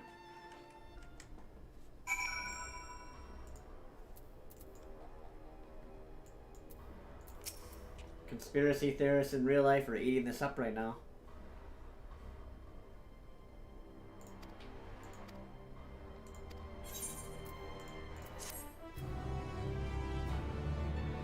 I mean, this is why the Shoreland Scholars, I mean, they're making an arc to, like, there's already stuff up there. And they knew that, they just haven't told anybody. A trip to the moon. He's pondering the technological marvel you just have beheld. My apologies, I was lost in thought. The devices of alien design, which leads me to think I was right about Fandaniel. No matter what he claims, he still has an attachment to the trappings of his past. Whether knowing this will make your path forward clear, I cannot say, but bear it in mind. As Hyland said, the flow of Aether will transport you to Mare Lamentorum. Yeah, apparently that's something up there. We must hope this ally of hers can provide you with the necessary assistance to restore the seal before Xenos and Fandaniel arrive to stop you. It seems we were ever one step behind, but I have faith you'll make it up. You'll make up the difference. Know that whatever awaits, our prayers are with you. Now go beyond the sky. Alright, we're becoming a Sky Terran, guys. Elegant teleportation device. And this is definitely what the Charlatans are doing. I knew it, man. They're making teleportation devices or something to transport off the source when they try and do the apocalypse.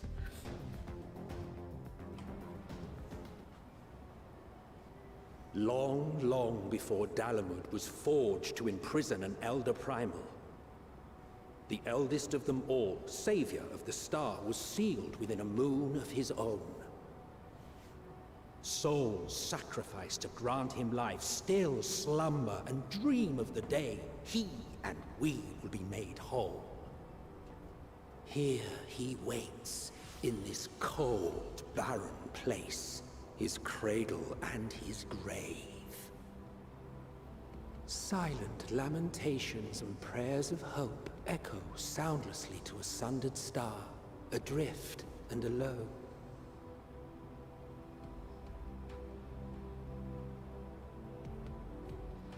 Dude, by the way, I just saw the Ragnarok from Final Fantasy VIII. It says, you with me. Eidolon's champion.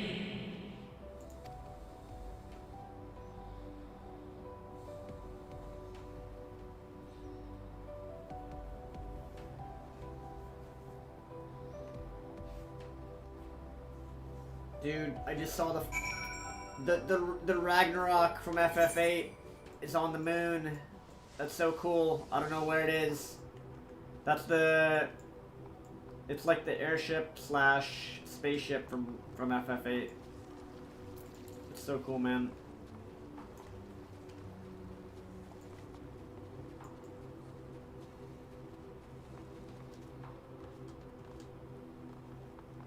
Dude, look, guys, look at this. What the? We're on the moon, peoples!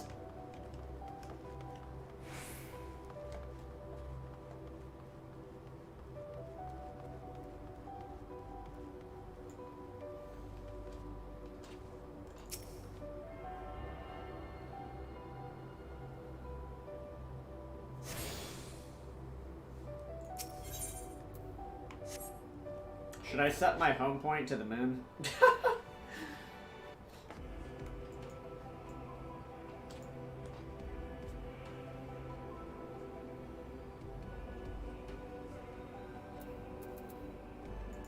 What the hell? Oh, ancient spirit.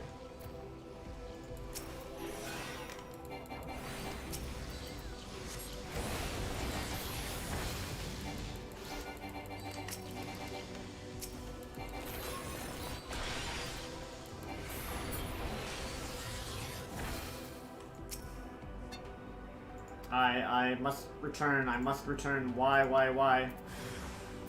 Oh.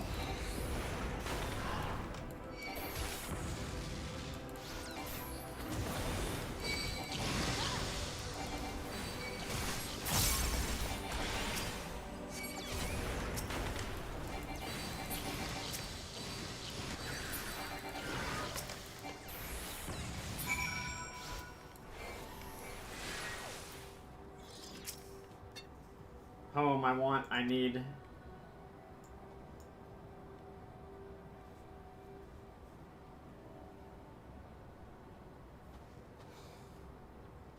You mustn't touch.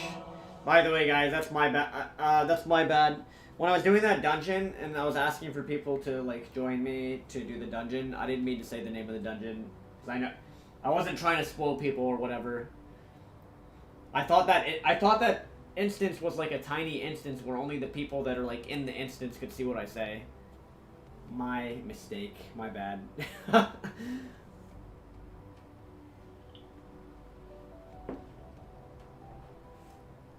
don't think it matters that much, but it is a good courtesy to show to other people that in the game to try to not spoil the game if somebody's not that far in the game, of course.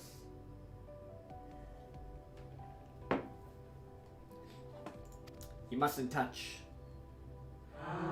In Cerulean Halls, find me.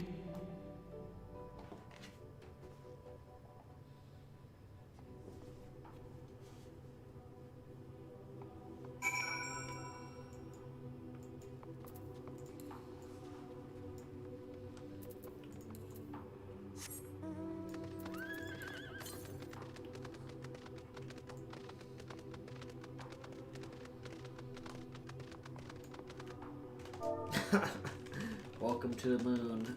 Smiley face. One sec, guys. I'll be right back. I'm gonna keep streaming. Give me a couple minutes here. I'll be right back.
Alright, guys. Come back.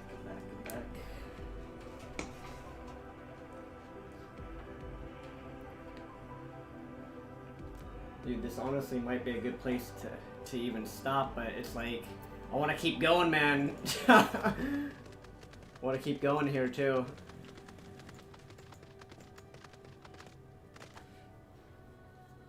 Dude, this game is so good. The beginning was very, very slow, but holy shit, it has picked up, like I said.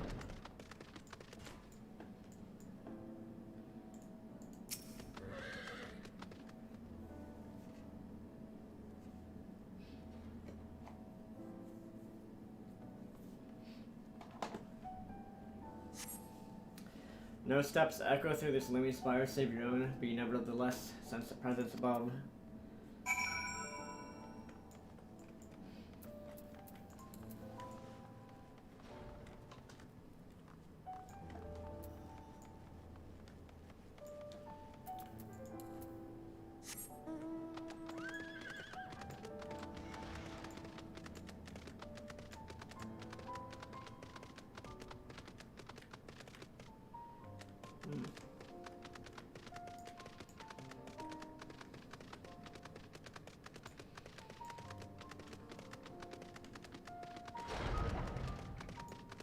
The Watcher?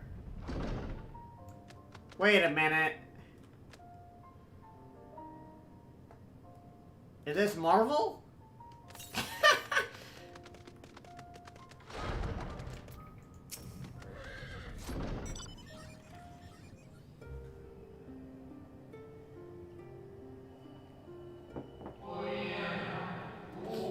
Apologies, I've been preoccupied for quite some time, and I'm out of practice at conversation.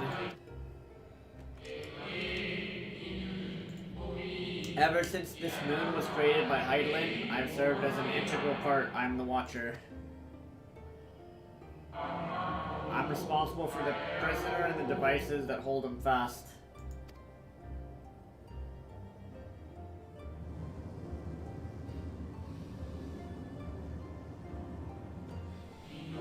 Zodiark himself, a projection of the moon's core.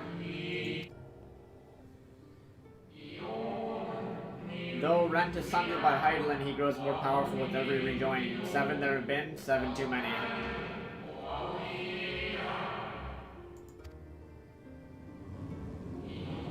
And yet, for all the servant's machinations, he remains incomplete.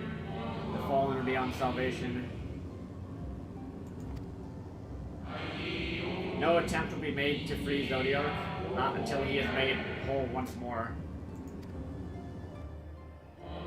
But someone has taken action. The shackles that hold him nearly shattered.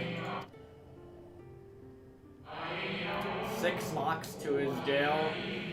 Great and grand. Gargantuan swords driven deep. Brands to bind Zodiark forevermore. 5 were destroyed by his would-be liberator. 1 of these I have restored. I strive to mend the remaining 4, but my efforts are being impeded.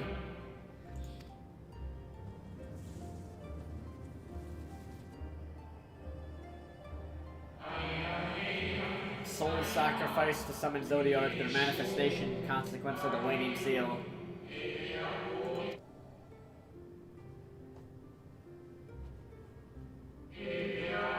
They labor in opposition to my work. They must be expelled for the preservation of all.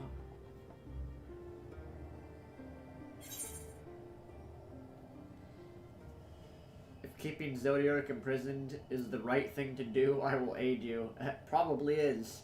Or, I will only resort to expelling them if all else fails. I mean...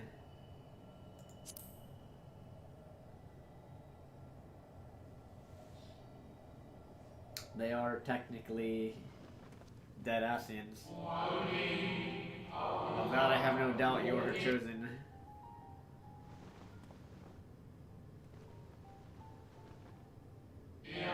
I'm the Watcher and the Jailer. Or the Goaler. I am not the Judge.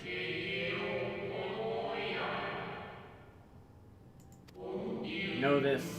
Heidelin commands the forces of stasis.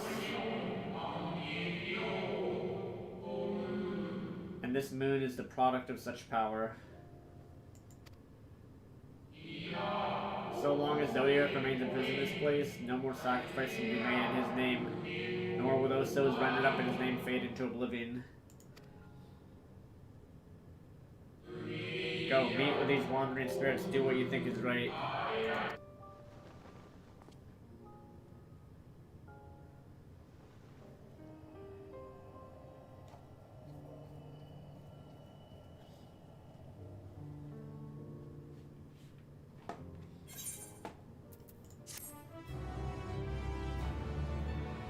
Little tripperino to the moon.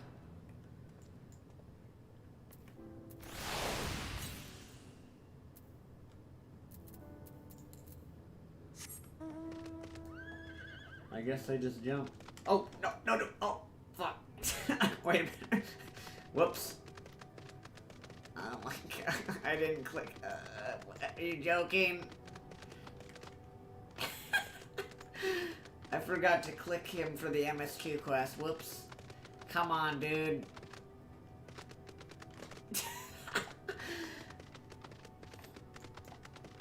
I thought he was just gonna... I thought he said to go talk to the spirits. I just jumped off, guys. I didn't think it was gonna... I forgot it was gonna light up with the, you know, the next part of what he was gonna say. Oh my god. Alright, back up we go.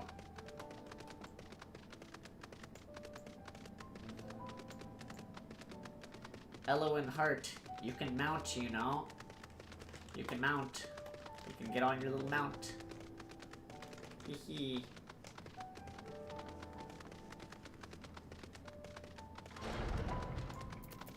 Alright. There we go. Accepting the quest. You must confront those lost souls, yes, but you need not expel them by might of arms. A feather touch, a firm word, simple methods may send them away, faint echoes as they are. Or the strength of sentiment that drives them. However, beware the strength of sentiment. Emotions that do not fade, even with the passage of centuries. And make haste. Though yet distant, unwelcome guests draw closer. Alright, now we can go down there.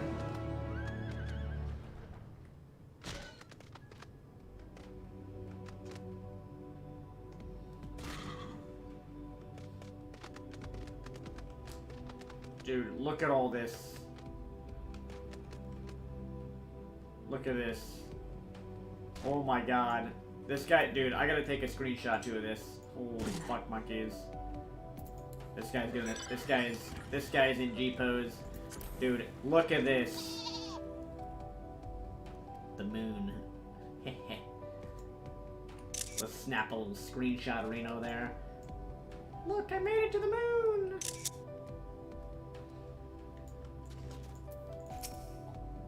Where, when, how long?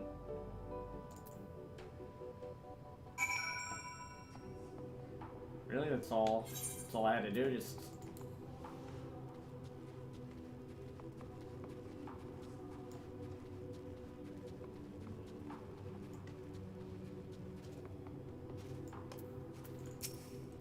Was it truly so long ago? And he's gone.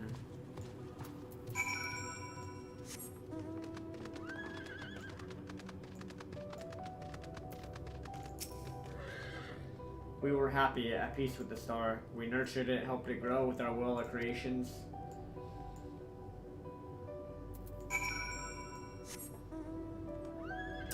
These are all the Asians that had sacrificed themselves to summon Zodiark.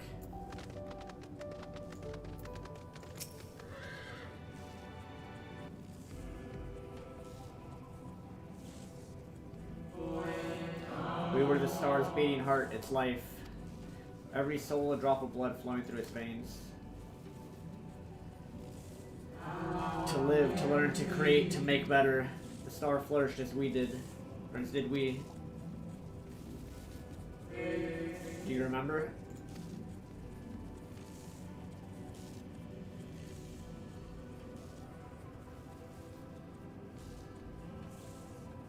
As the whispers die, the final spirit fades. No shadows of times long lost remain around the drowning brand.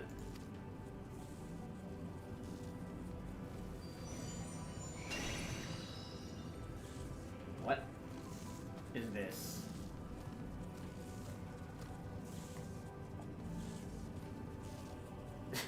What?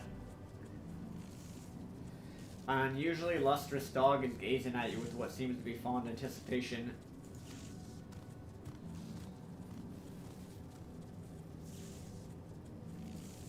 It appears to be waiting for you to follow it.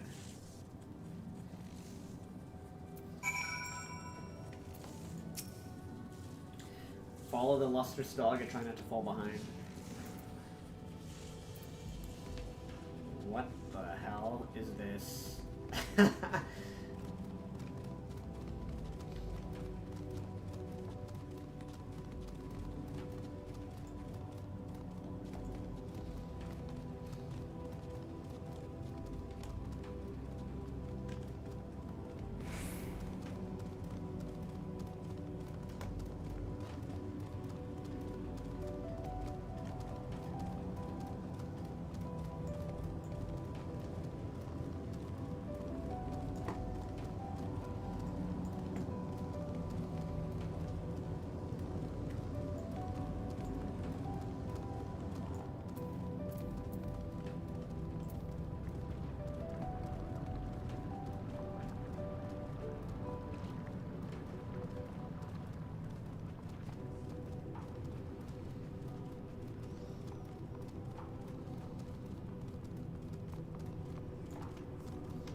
The dog silently regards the spirit that lurks near the brand.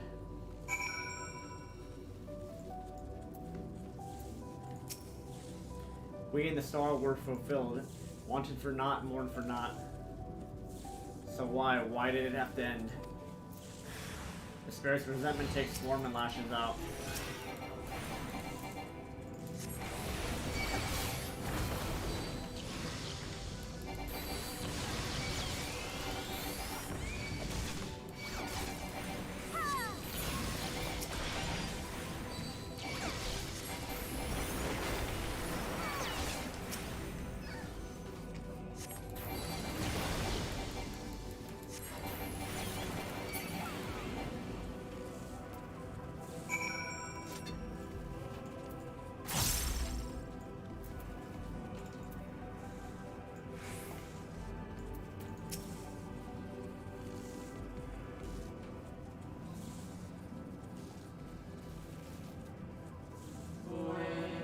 Final days host the fear of death forced upon us. The injustice of duties and dreams left unfulfilled, the grief of unexpected partings. Swift as darkness, cold as ash. Such tragedy, yet no catharsis. Such truth, yet no consolation.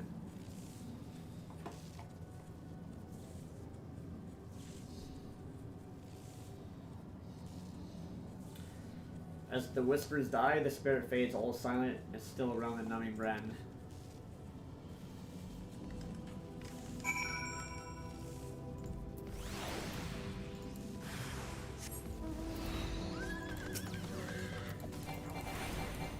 I'll help this guy real quick, too, since I got help a moment ago.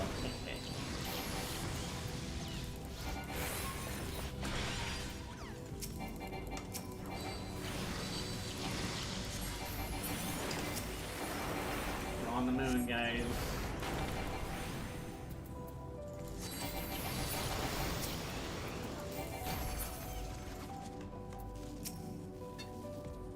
The lustrous dog is once again staring at you expectantly, and who are you to deny it? Follow and try not to fall behind.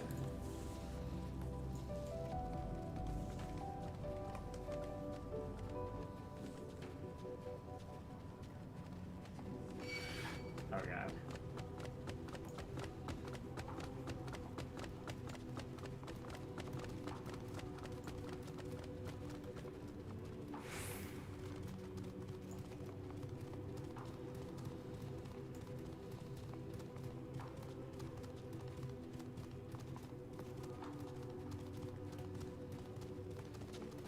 It's up there.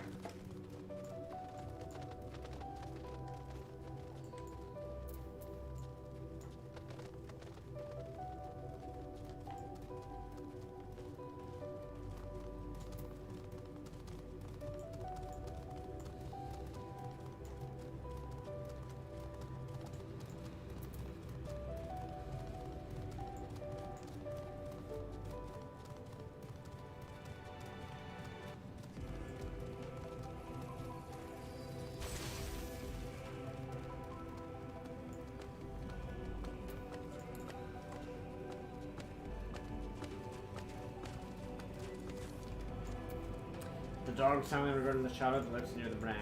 Number one. Anguish spirit.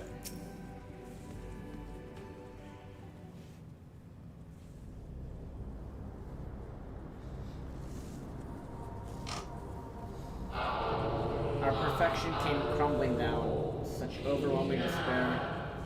In that moment we knew the end was nigh. The faintest glimmer of hope remained. We gave our lives that others may live. We gave ourselves to Zodiark.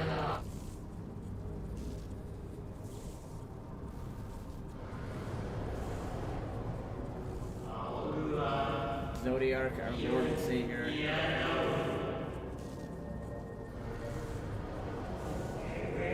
To forge our world anew.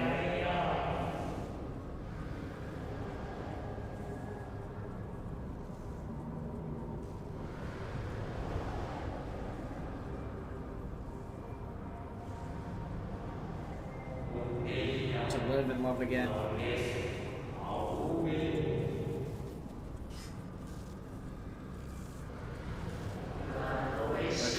the star.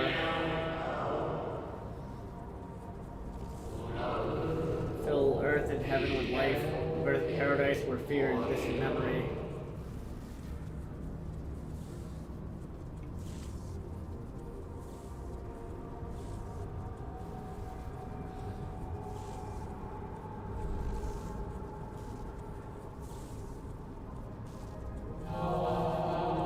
Pardon me, but would you be so kind as to step aside?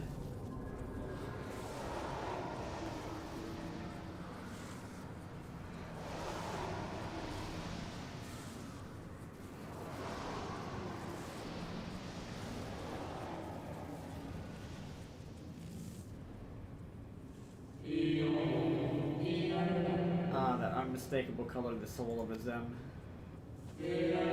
But not the friend I knew, I think. Nevertheless, you are you. Huh, so Emmett Selk meant for you to have it.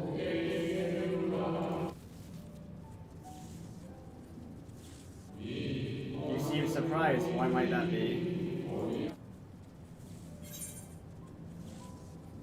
We meet again, Hythlodeus.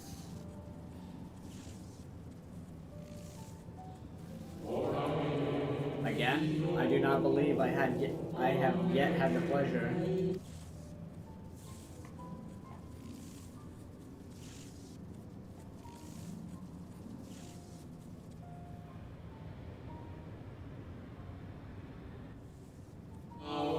And I self created a shade in my likeness, and not only me, but all of Amarot. Hehe, how very like him. Hehehe.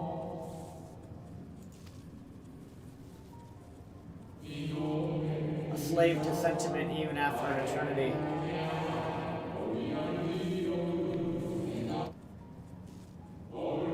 As you may have guessed, I'm different from the shade you met before. No mere approximation, but the original. A soul sacrificed to Zodiark.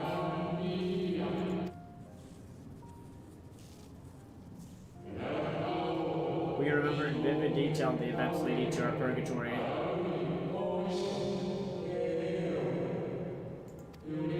The plans and plots for our resurrection, Heidelin's intervention, and Zodiark's and the star's final fate.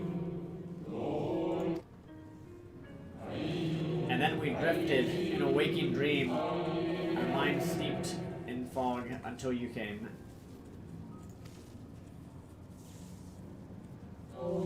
I know not what you and your friends intend for Zodiark or the future of the star.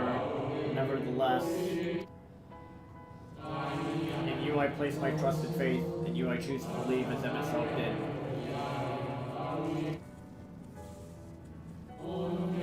Believe in yourself and all will be well.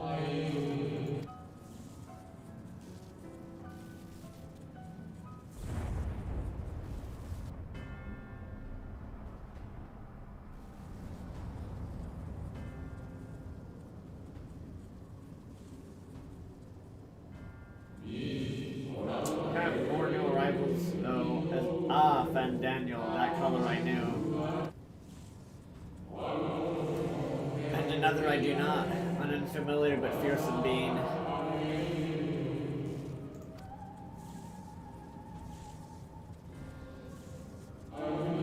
I've kept you from your duty. By way of apology, I'll ensure that the shades hinder you no more. Protect the final brand.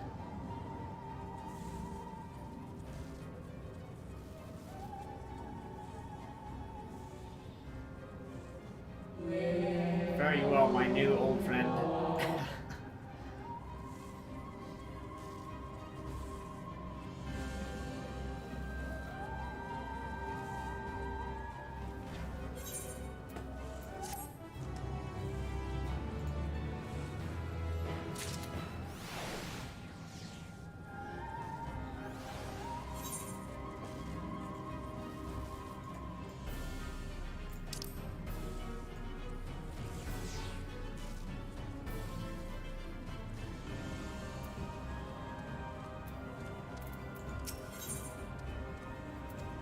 Something has raised the lustrous dog's hackles. The dog growls, agitated.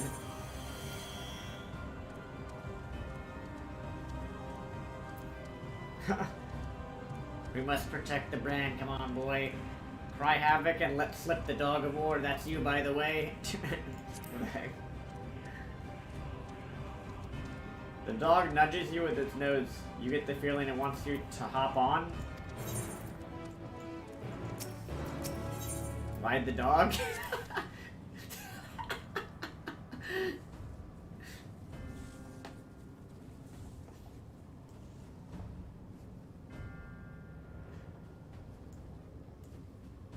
All right.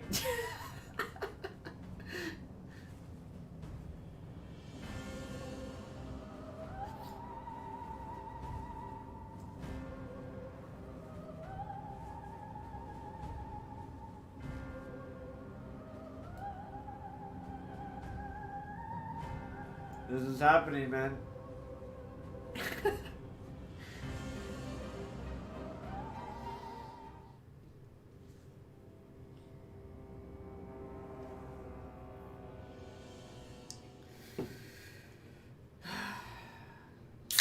I should have gone Reaper, so it could have been Reaper versus Reaper. That's alright. The number one future number one black mage is right here.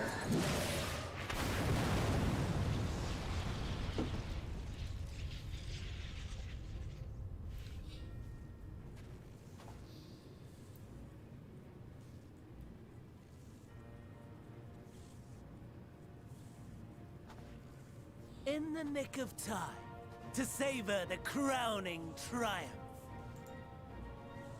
Unbound and free at last. Arise, Zodiac!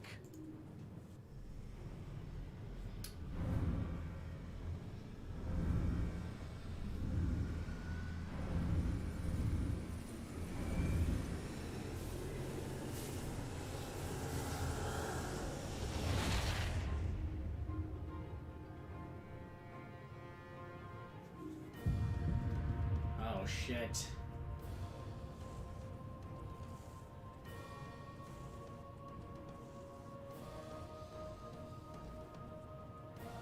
Deprived of heart and will by the loss of dearest Elidibus. A creature of pure instinct, wanting for guidance.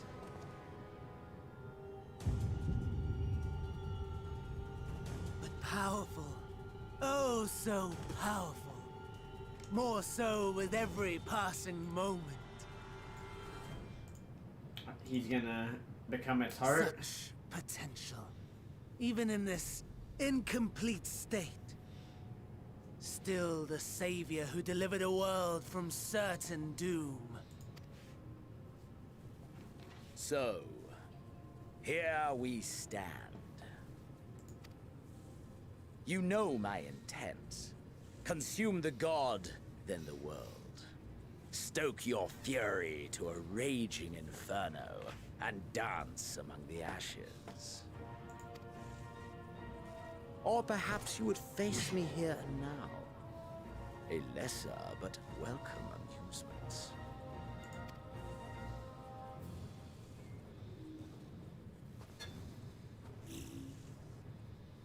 Yes. A taste to whet the appetite.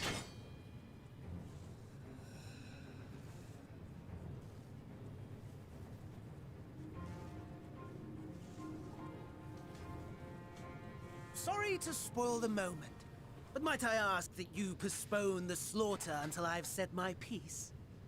I promise I will be brief.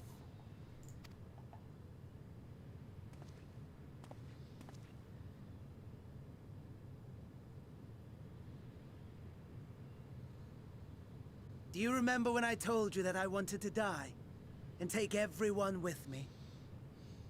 I meant it.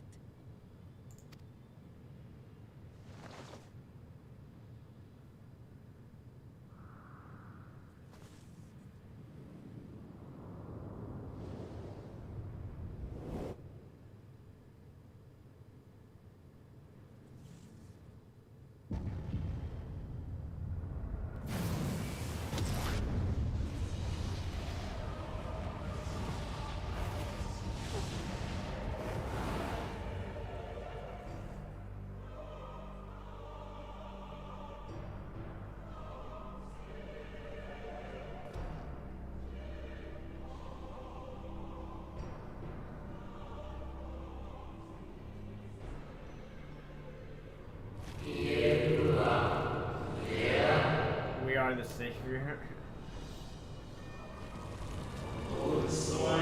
the guardian, the keeper of natural order.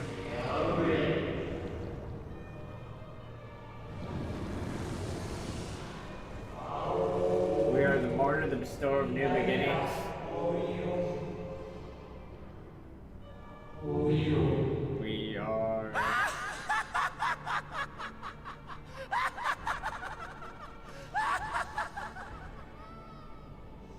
Such lofty aspirations!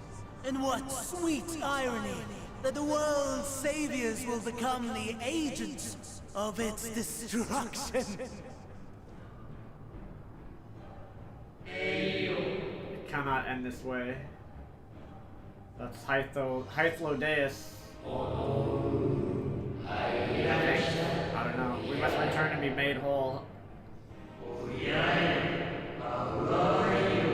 are the will of the star, now and forever. For the greater good, for the sake of the world. Oh no, these are all the Ascians that got sacrificed. Wrong! Lies and delusion! The dead have no power over me. You will be silent. Silent as the grave!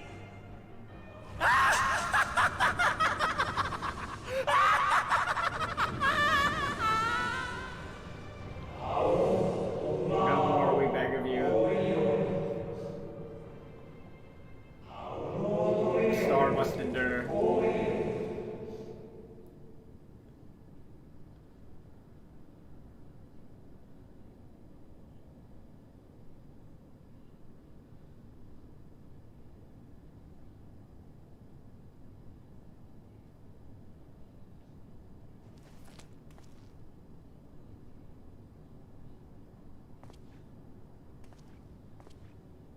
Believe and walk in faith.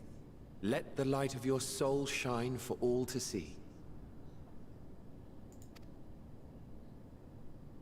Not quite the outcome you'd imagined, but a fitting one nonetheless. Don't you think so, Hades?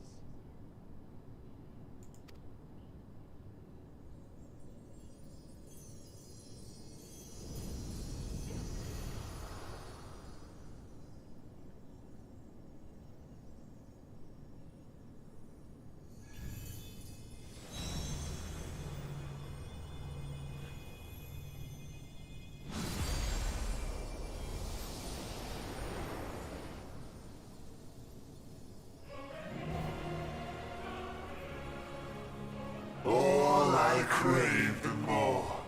Boundless power. Mine to command.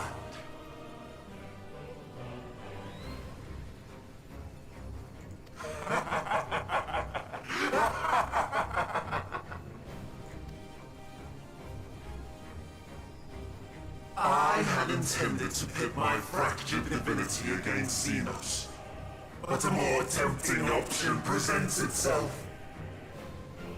The greatest obstacle to my ambition. You will trouble me no longer.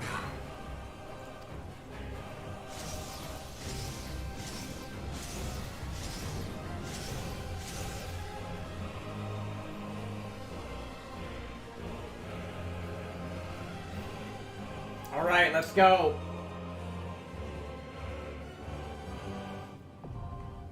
The dark inside, now accessible. Let's fucking go.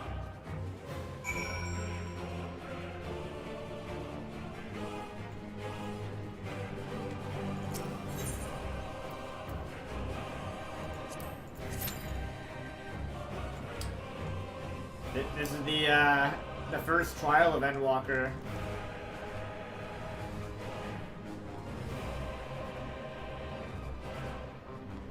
Dude, we used the crystal again to summon people. Dude, we got the power of the DPS queue on our side.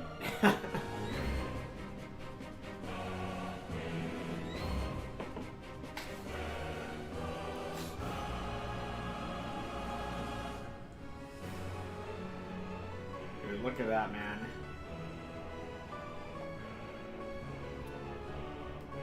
Are we? Oh, are we? I think we're down where he fell into. Most likely. The only question I have now is, do I have time to eat my sandwich before we fight this?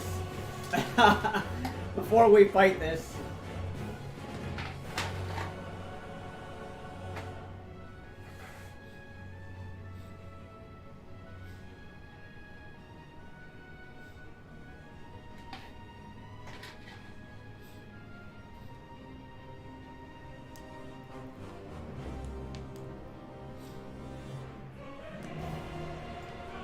This deserves a /lean emote. Gotta hit Zodiac with the /lean, guys. Most badass emote in the game. What's the hotkey to remove the interface? Let's see here. I always forget what that is.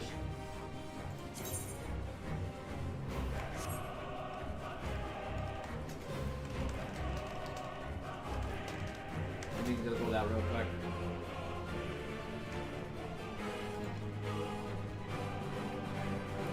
It says scroll lock.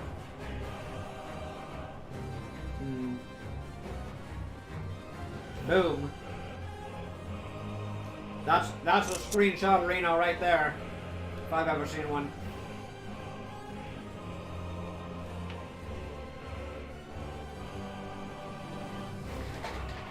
Wait, can you use, if you don't have interface on, you can use abilities and stuff, right? Let's see. Oh, what? I should play the game on... Dude.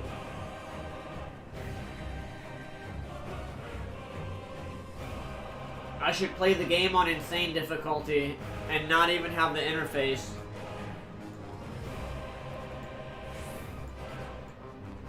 No map. No looking at hotkeys. That is Final Fantasy 14 on insane difficulty, guys. Dude, let's /lean this way as well.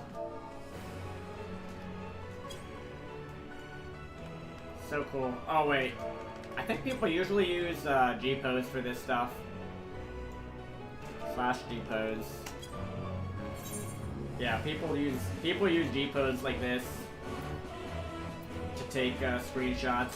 Screenshot arenas. Look at this, dudes. That's some sick fucking. That's a sick screenshot right there. Boom.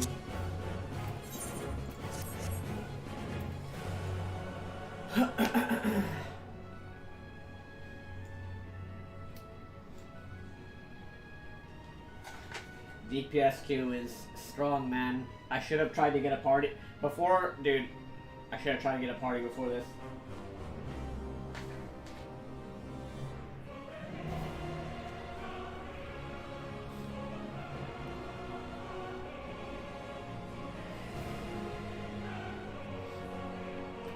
That's fine. Patience, guys. Patience. I'll just nibble on some food here while we wait. Dude, this is so good.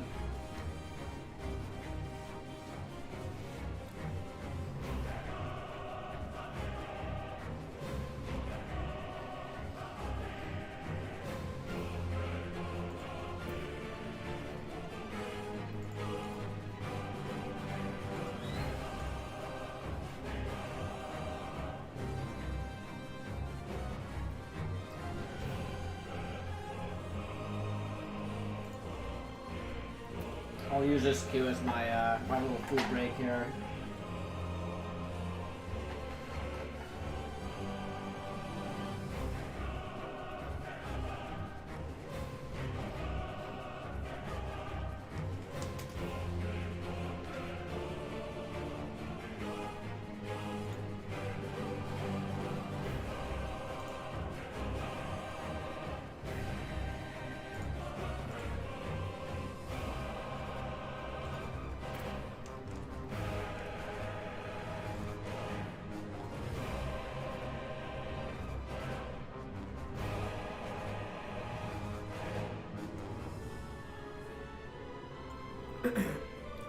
Dude, one sec. Let me put this up on screen.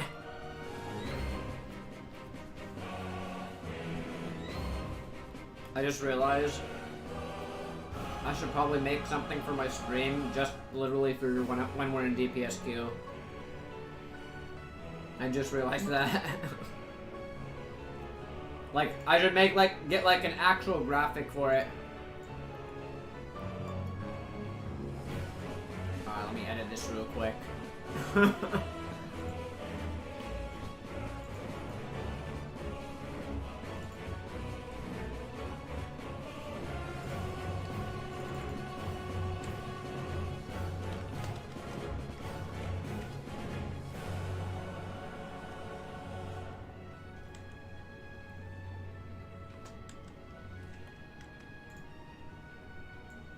There we go. Oh, let me change the, how do I change the, color here of this? Select font.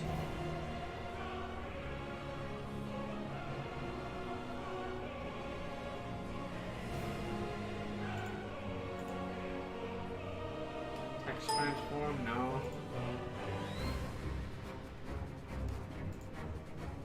Oh, select color.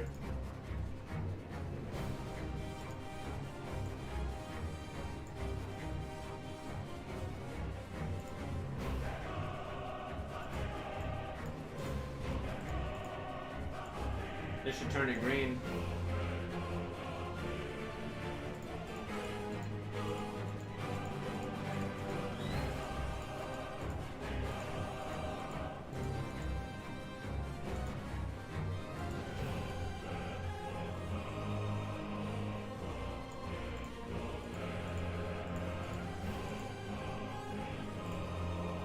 There we go.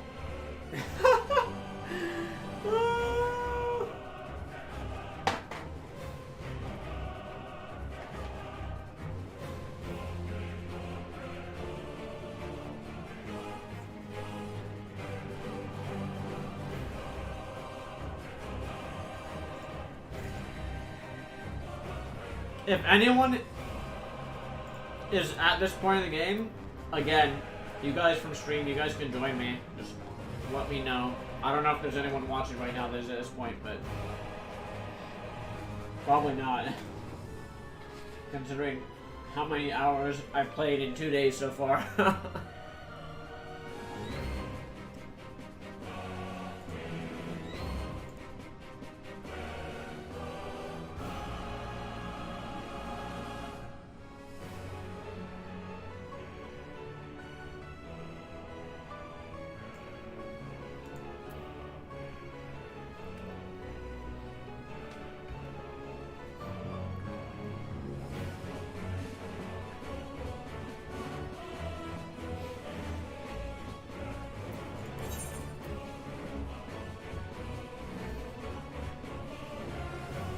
Oh wait, there's actually party finders for this? That's crazy. I didn't realize that people were making party finders for this. Maybe I could make a party finder too if I don't get it from Duty Finder.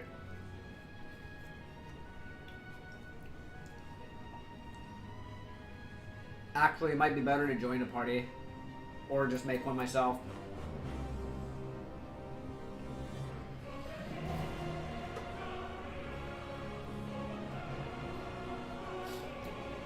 I'll wait a couple more minutes. If we don't get a party in like 3 or 4 or 5 minutes, then I'll just make a party finder group.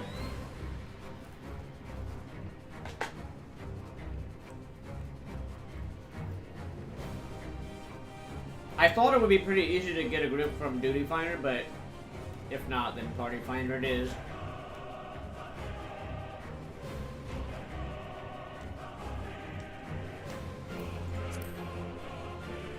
I feel like, dude, Duty Finder is more intuitive for this. Oh wait, let me, dude, clear selection. Let me make sure that we don't accidentally kill for the other one, which I just did.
Let's make a party finder group. I'll join one if I can. Otherwise, oh, they got 4 DPS already.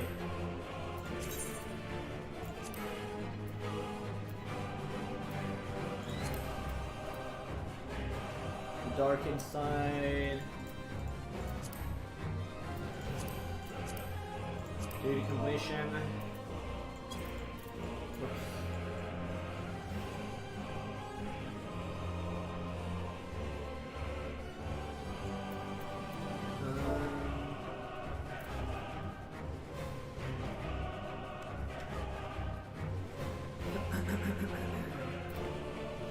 Another created a world server from a party pipe.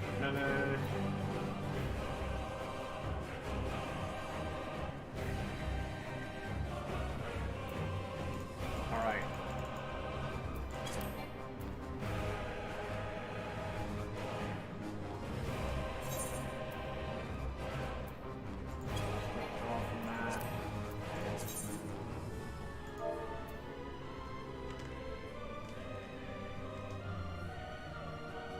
Time to...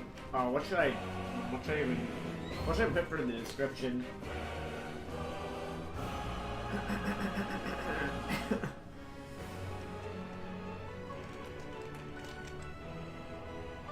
There we go.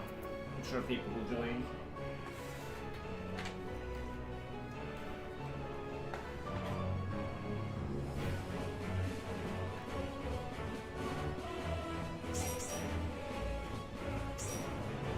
Damn, that was fast.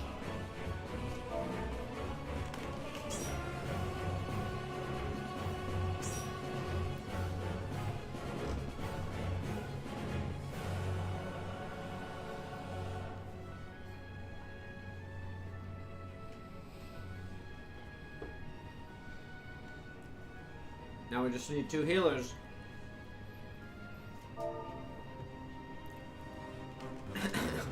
This guy says, on Wings of Hope we will find healers.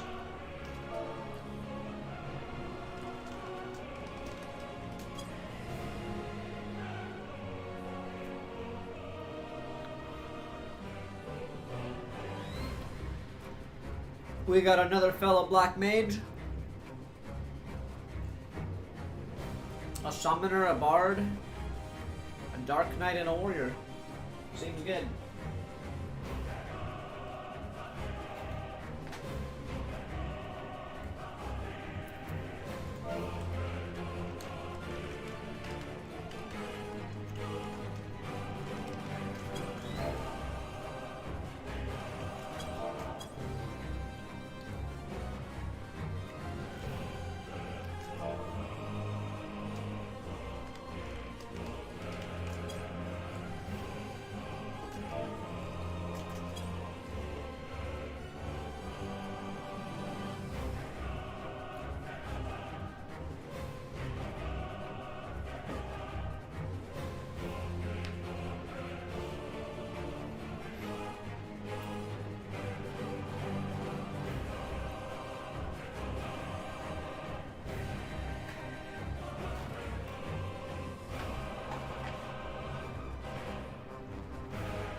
Yeah, man, who would have thought that we would ride a golden dog?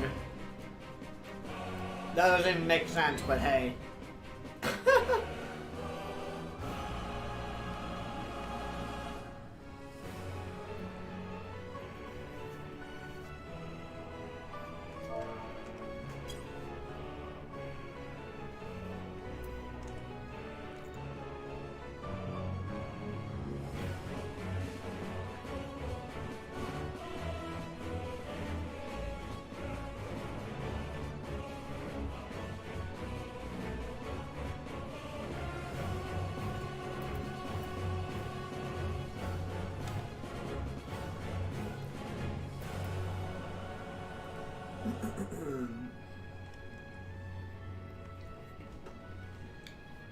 Dude, I feel like it's time I actually hockey these abilities.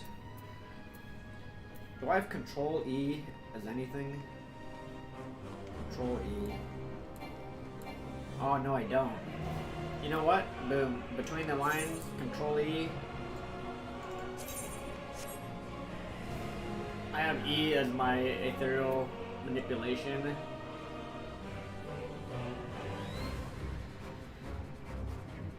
Let me hockey that to Control E. Actually, wait. Okay. Is there something better than... I have E for that. What do I have an R? Do I have anything on... Oh, that's... R is just run.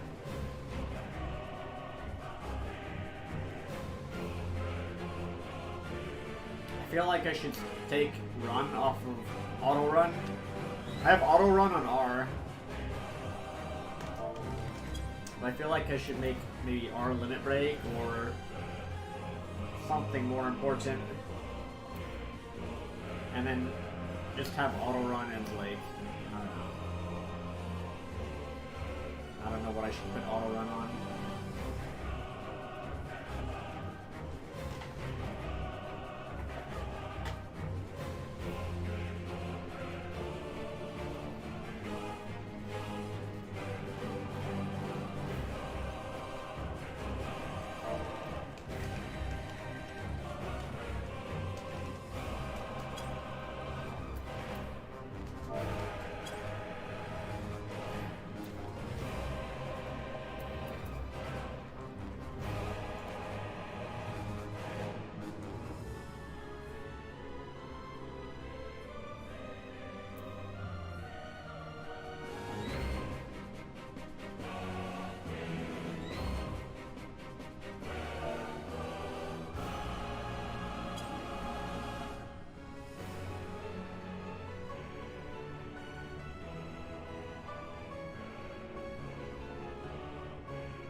Where are the healers? We need.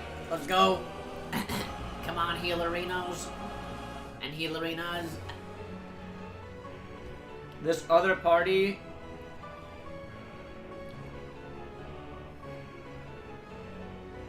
Wait a minute. They don't have healers either.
None of these guys have healers.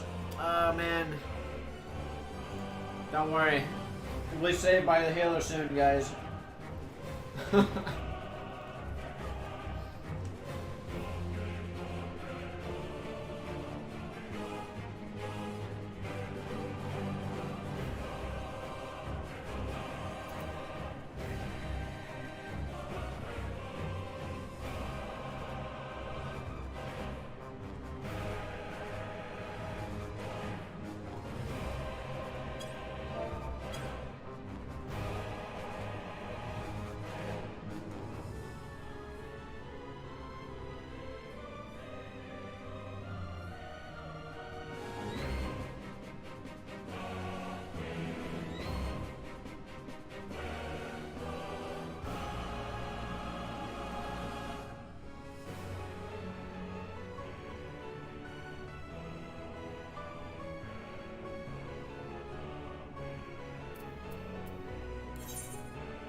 Guys, this is gonna be a long DPS queue.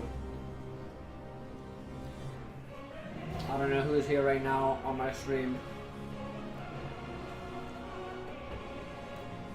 But yeah, this is gonna be a long DPS queue arena.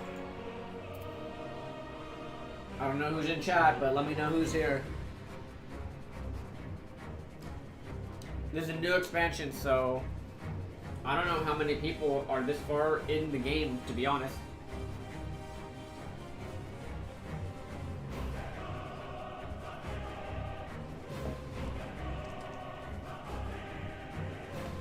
That's why it's gonna take a little bit to get people to for this trial. Like if you look at Party Finder, there's a lot of all these parties say first time, blind first time. It's literally the first time. Same thing. Everybody that joined, pretty sure it's the first time they're doing it.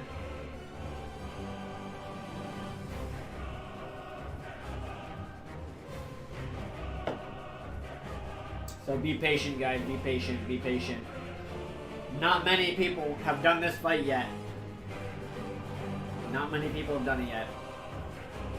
Unless, well, except for people that have like literally either skipped or like rushed.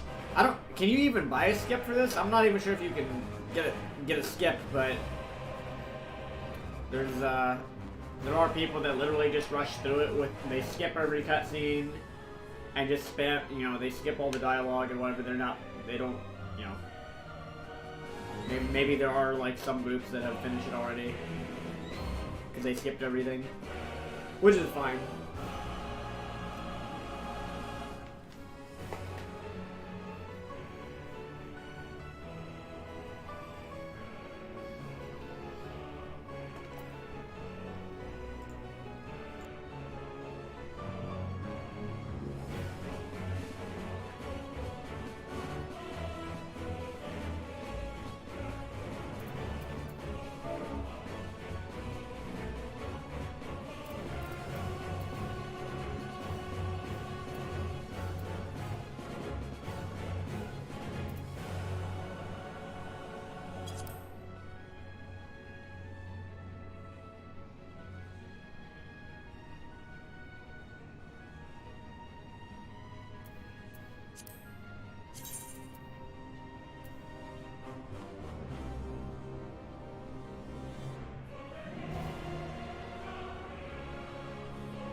I was about, dude, I was about to go.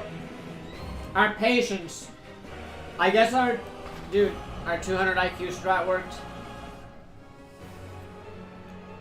I was about to be like, hey, you want to put this back in Party Finder? Let's go. Let's do this. Establishing connection.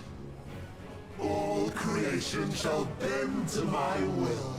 Zodiac works on 5G, confirmed.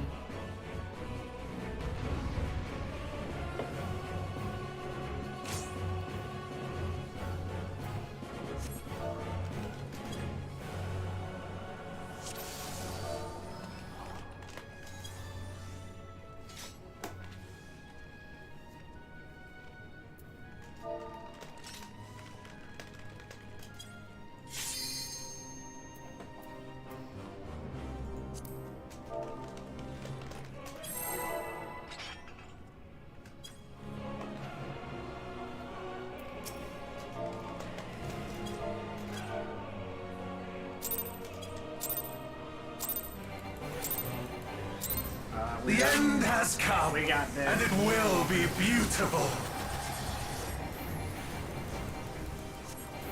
Cock your jaws.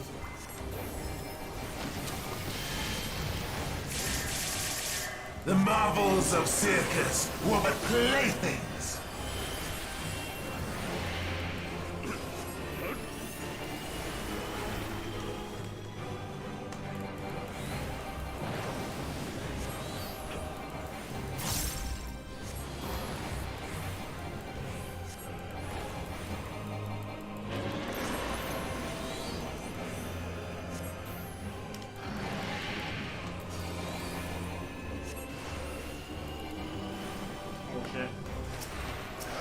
Oh my god, I got hit by that. Feels bad.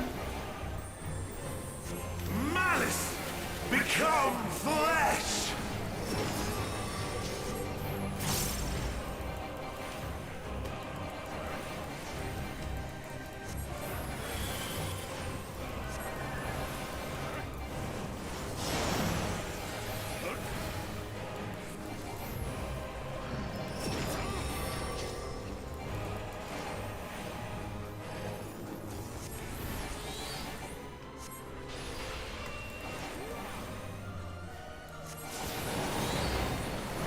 Python is running to creation.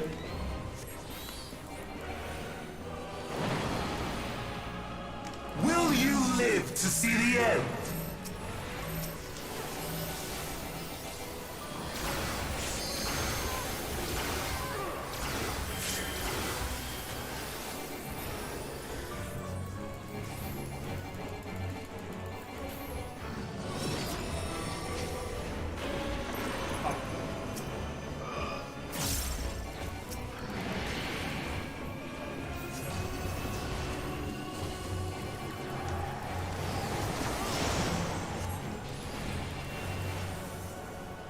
Soon my hold of a Zodiac shall be complete!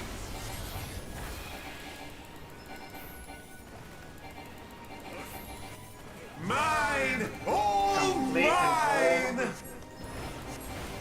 I'm not gonna...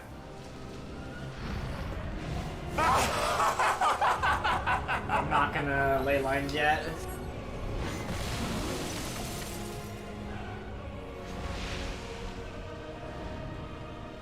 At last, I am become Zodiac!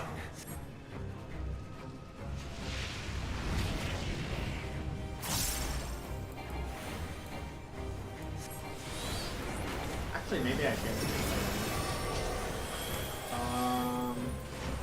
The natural order overturned!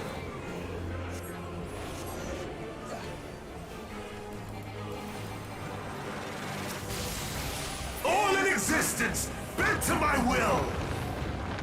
What?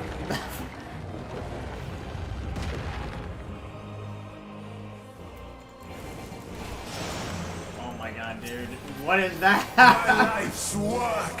My masterpiece!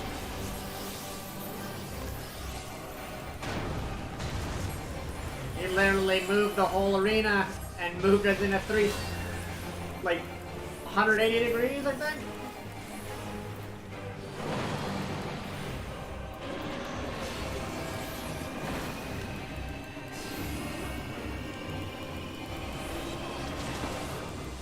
Oh, dude, how did that hit me? How I've waited for this day!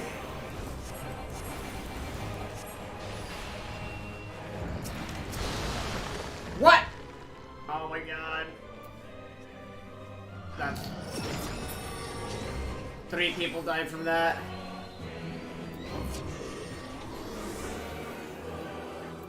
Alright, this whole thing is gonna rotate, guys. I think they need to be on the... All in existence! On the AoE there.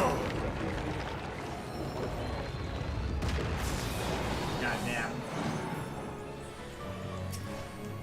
This fight is kind of like... The great cataclysm! Faithfully recreated! Reminds me of Kafka a little bit. From broken skies fall tears of flame! That can't be good. All shall burn!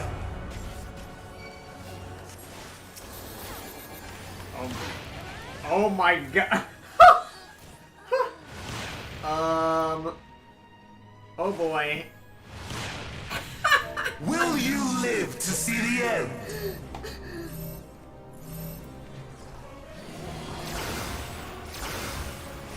You got this, Charon. You got this, buddy. Heal through it, pal. You got 52% more to go. I think it's Cardinals and Enter Cardinal.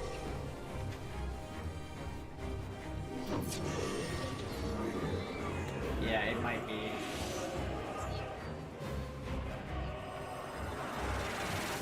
So this... All in existence! Bent to my will! He's gonna rotate it like 180 degrees, it looks like. Oh my god, dude. We got this, we got this. Round 2.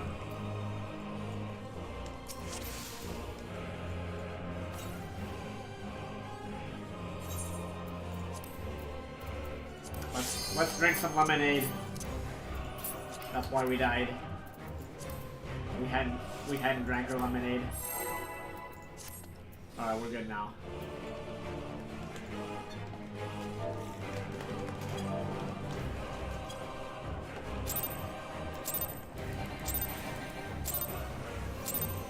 The end has come, and it will be beautiful. Oh shit, we need to stack for the first thing he does that brings us all down to 1 HP.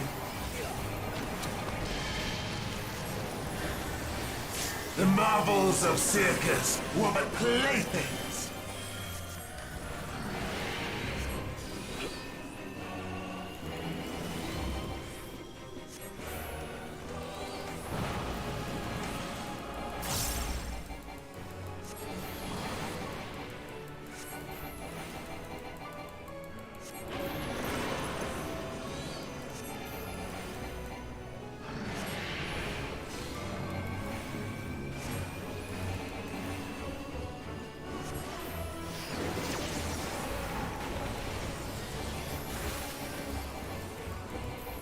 Malice, become flesh!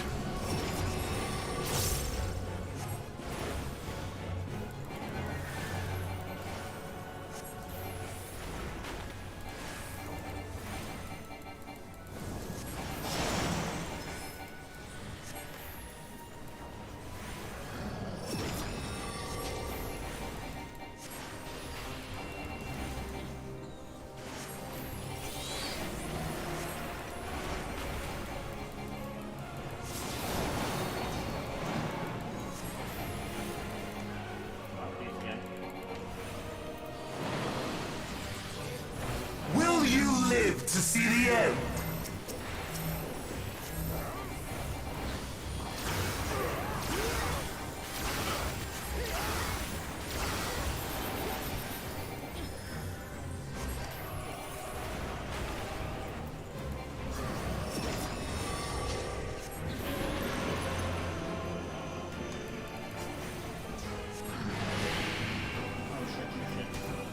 see this.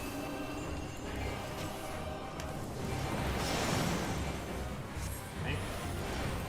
Oh, we can't actually fall off. Soon my hold over Zodiac shall be complete!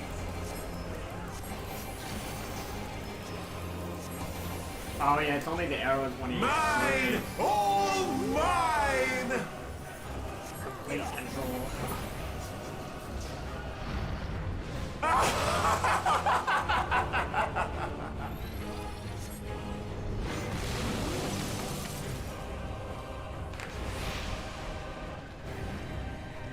At last, I am become Zodiac!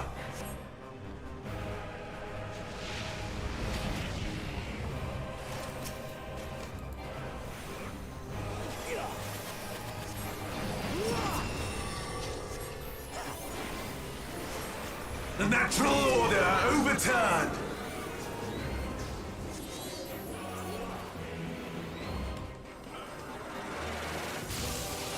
All in existence, bent to my will! Perfect. We got it that time. Round 2. My life's work! My masterpiece!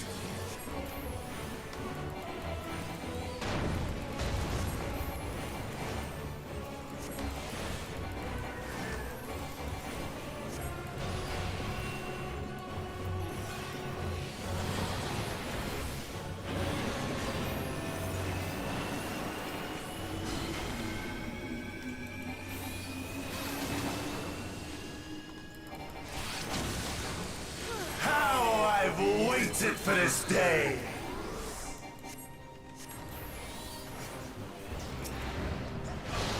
Oh my god! What is that? Oh my god, that's good. Okay, that's BS. I TP'd over to it, but hey. I guess I shouldn't depend on that. All in existence, bent to my will! Yeah, I'm fucking dead. Ow. That's so unlucky I got res there. Oh my god, dude. The great cataclysm, faithfully recreated! From broken Couldn't have died there twice, full but hey. tears of flame! It happened. All shall burn!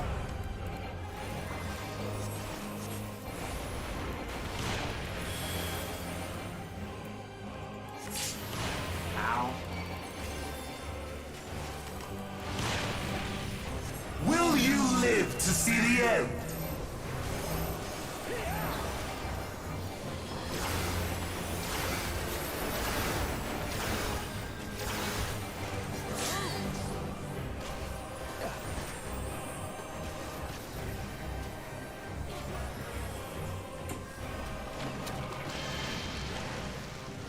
I think for that we have to go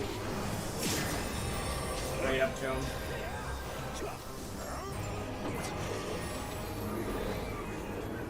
Oh boy.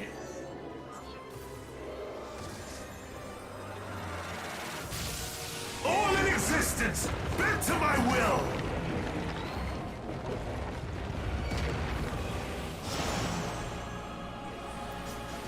Will you live to see the end?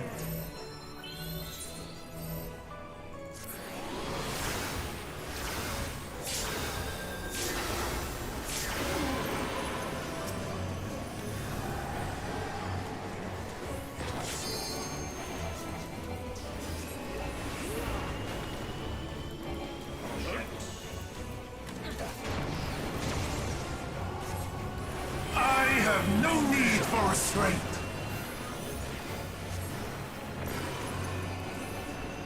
I think we go both sides. We go one side, then the other side probably.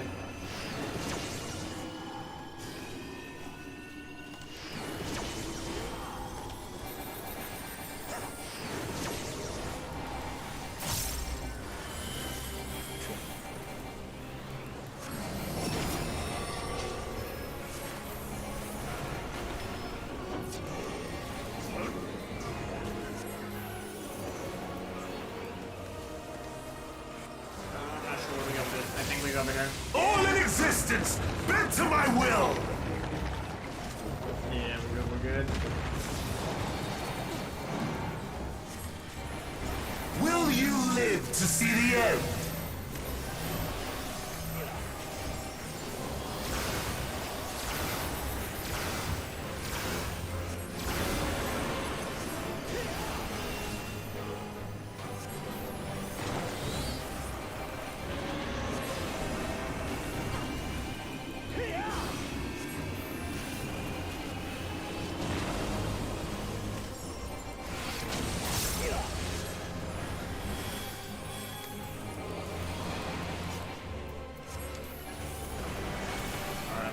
Ley lines.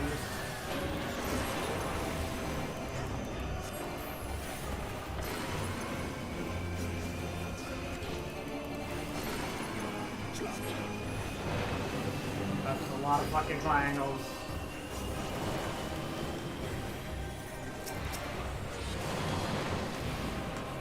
Will you live to see the end? Oh god.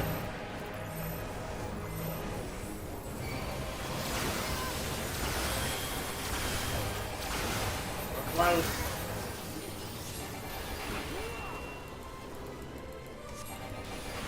Oh my god. Oh my god. That's the third time I've died to that so stupidly. That's my bad.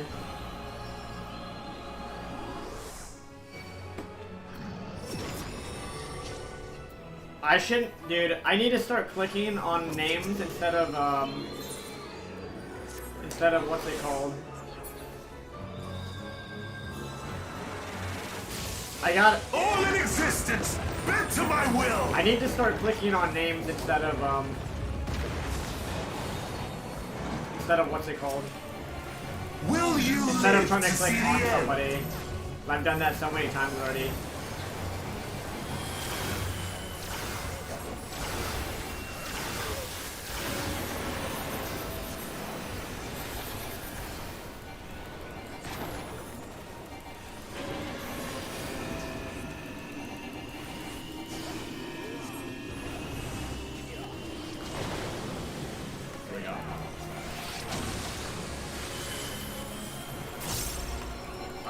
We got this, we got this.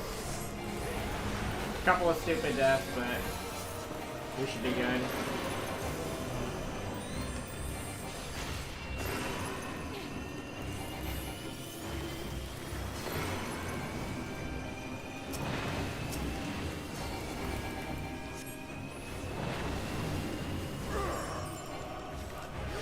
Oh, dude, I almost just walked off. Will you live to see the end?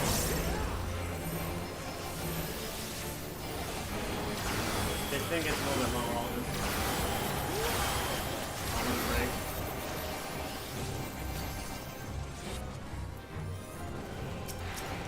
Ah, this time, bitch.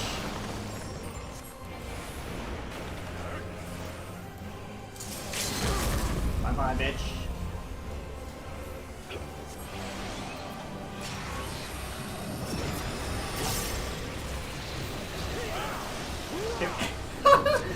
I'm gonna laugh if that killed us from just blinding us.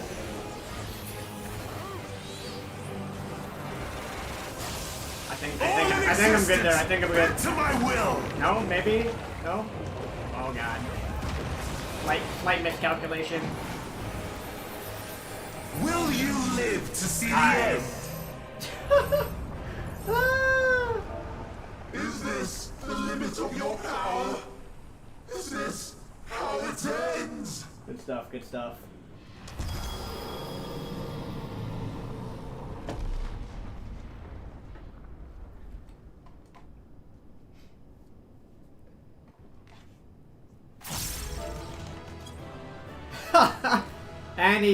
and he's down. Easy peasy. Good job, fellas. Let's do a little clapperino there. Clap, clap, clap.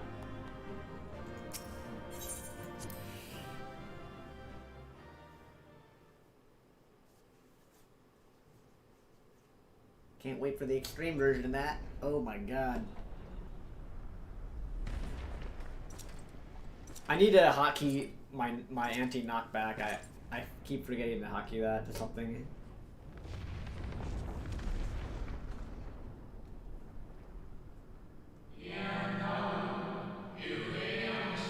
Well done, my preparations are complete and I stand ready to steal Zodiark once more. Withdraw now from this place, the teleporter will deliver you to safety. Something tells me Xenos isn't going to do that.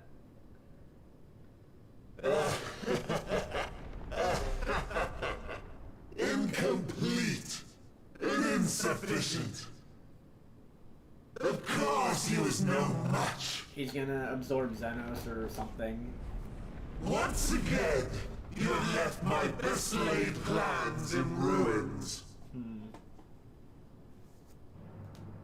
And played your role to perfection. Thus, sealing my victory.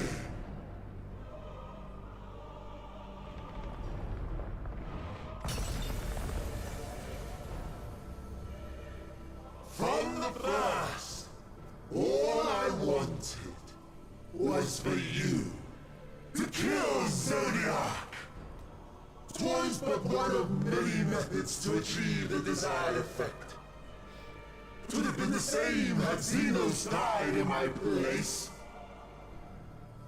But what better and more satisfying way to ensure success than to take control myself? My sole regret is that you lived to tell the tale. Even so, I have fulfilled my heart's desire.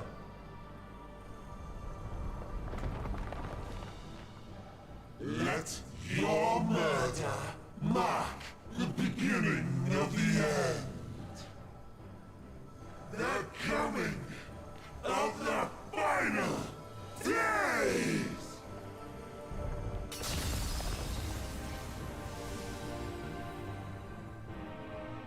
Wait, what?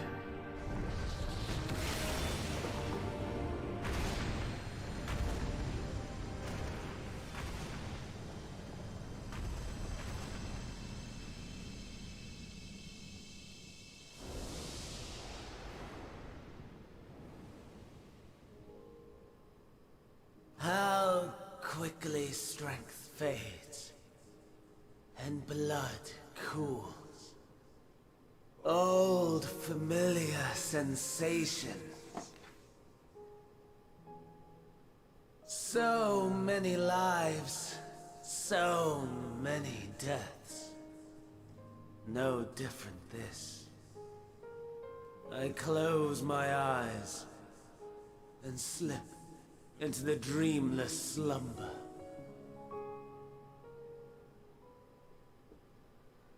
A tired song and dance. Routine. Always I wake. But not this time. Nothing left unsaid. Nothing left undone. Inherit my hell. I intone with glee. The man I was would weep for what I have become. The all-consuming contempt.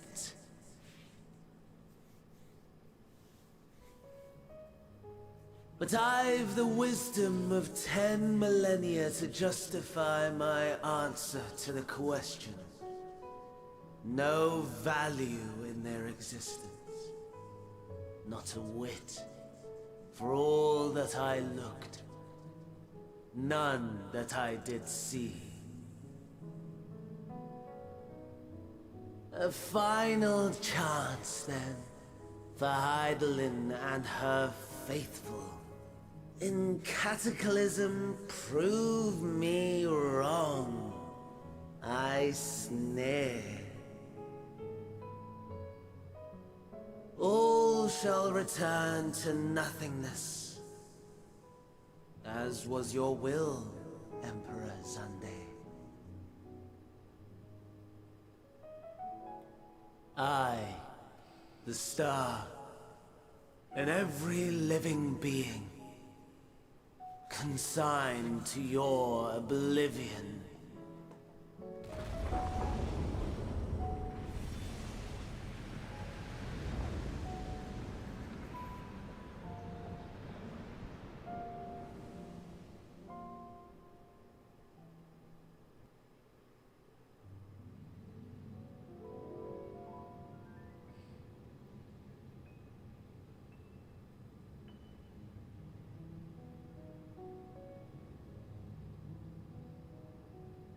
Dude, Heidelin better not be evil like I thought.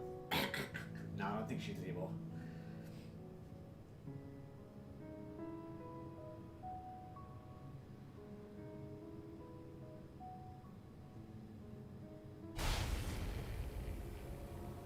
Ah. At last.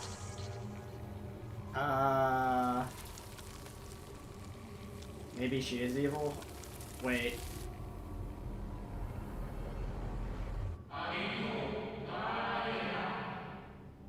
Deep breath, slow and steady. Wait, well, dude, was I right this whole time that Heidelin is evil? she said that was a female voice saying "ah" at last. And he wanted to kill Zodiark. Why do you want to kill Zodiark? I mean, that just leaves Heidelin, right? Deep breath, slow and steady.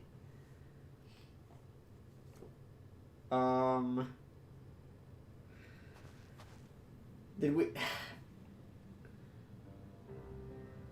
Wait. You saw it too, yes? The blue star below thrown into turmoil? Wait, dude. Heidelin is evil. What the fuck? Oh my god, dude. The meme, people were right. Wait. I mean, so he wanted to kill Zodiark because that was the only thing that was stopping Heidelin, right? If Zodiark's dead, it's just Heidelin left. But they wanted this to happen, right?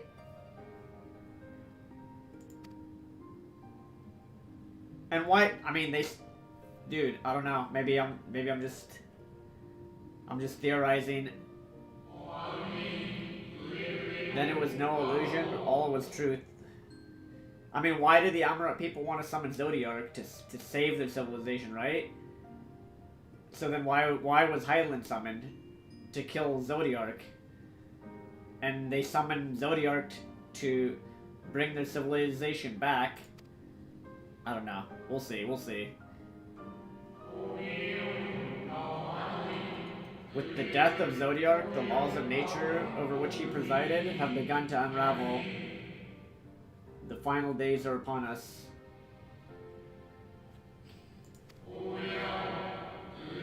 What you witnessed was an omen granted by the echo, a vision of the horrors to come.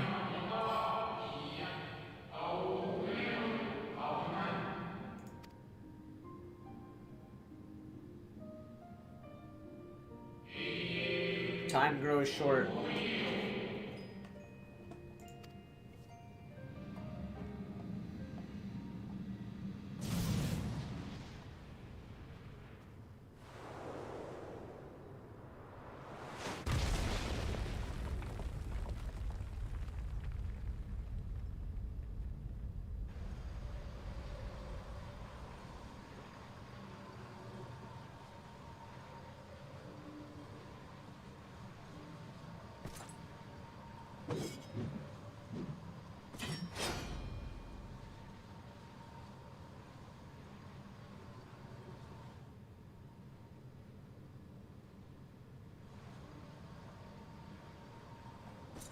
No.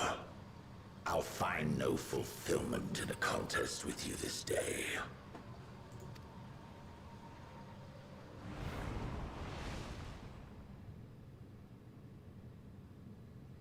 Slavering beasts gather at your gates, ravenous and eager. Already you turn to them and away from me. I must go forth once more in search of power far beyond the might of Shinryu. Power to make your heart run over with rage. For the eldest of primals was a betrayal of promise. A pathetic creature incapable of inspiring true despair. That's what I crave.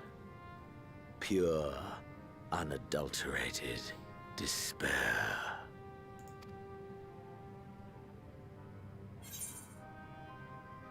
I will not fight for your amusement, buddy.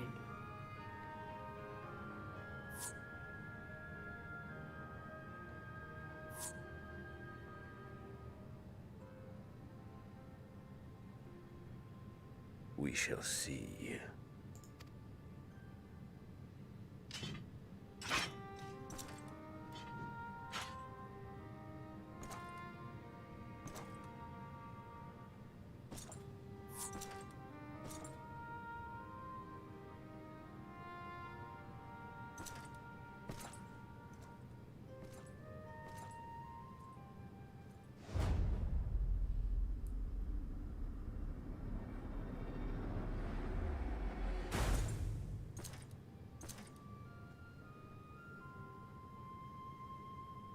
Really? He's just gonna walk? Okay.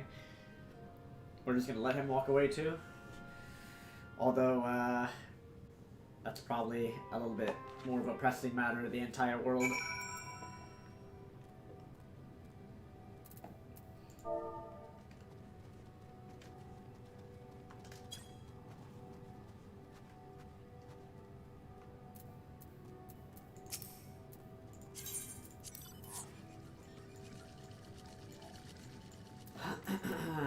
Wait, what did that voice say? I'm trying to remember what did that female voice say? I already forgot. It sounded ominous, and it sounded like Highland.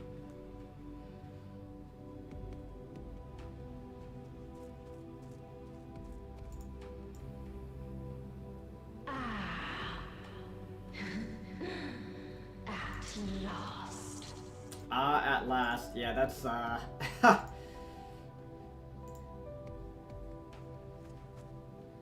We heard a voice say, at last. It sounded like Highland. Don't know, though.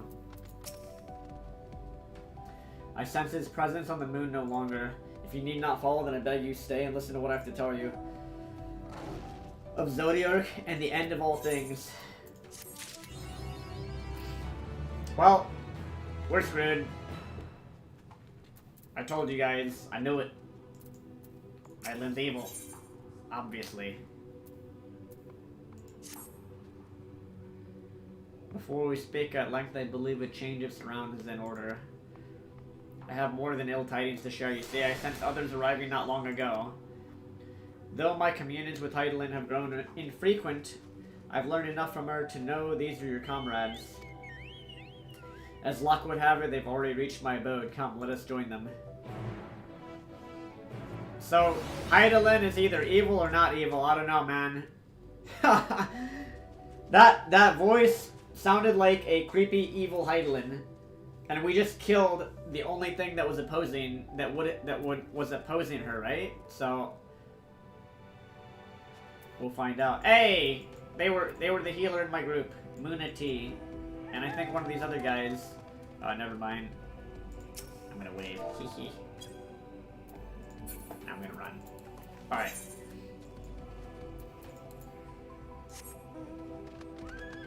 All right, dude.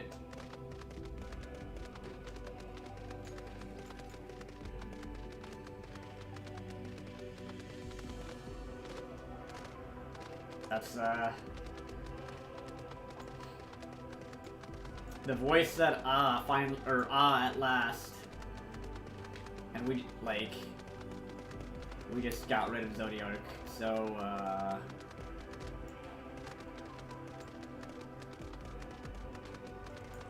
I don't know, man. It kind of makes... On the first... Hydaelyn was summoning it. Why would Hydaelyn... Here's the thing to think about. Why would Hydaelyn summon all of those Warriors of Light on the first to take us... Why would she summon all of them to take us out? Right? The only reason she would do that is because she knows that we're one of the only things that can kill it. Why was she giving the echo to all of those other Warriors of Light and they're trying to kill us? Like, why would she even grant them that? Huh.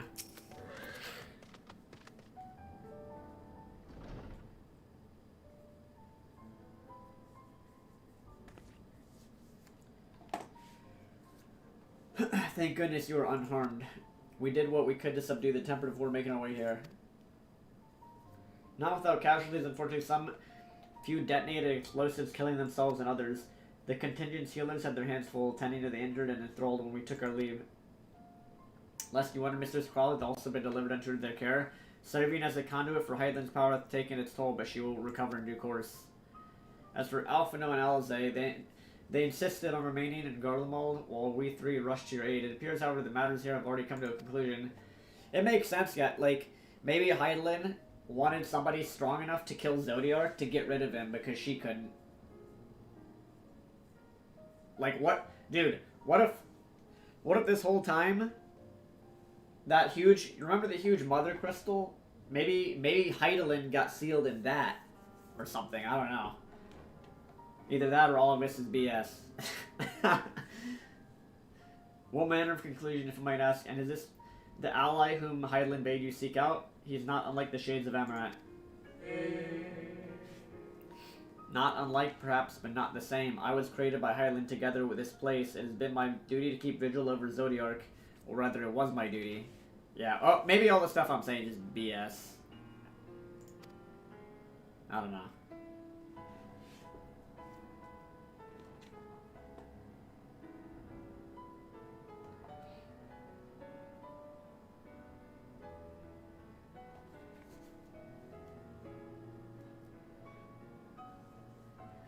That Zodiark is no more? Yeah, they're like, what? They're like, wait, what? What the hell?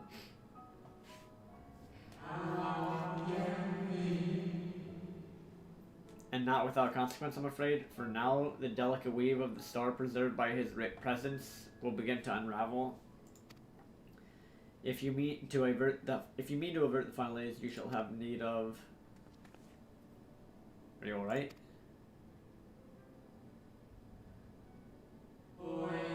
My attempts to forestall Zodiark's release have all but exhausted my strength.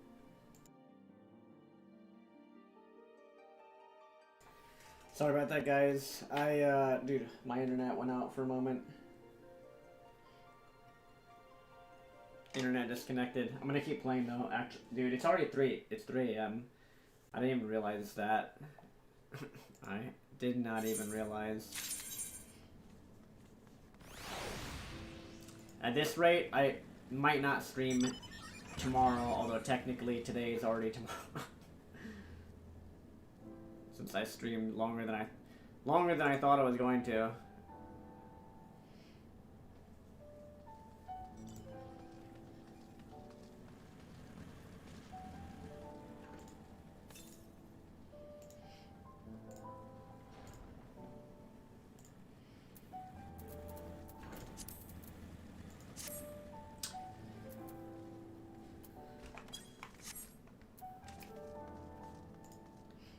Alright, let's continue on here a bit till I'm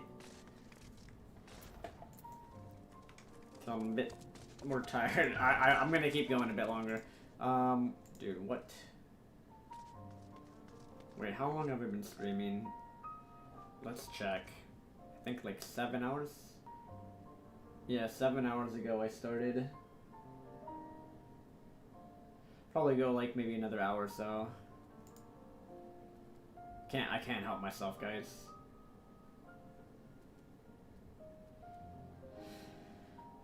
I can't help myself.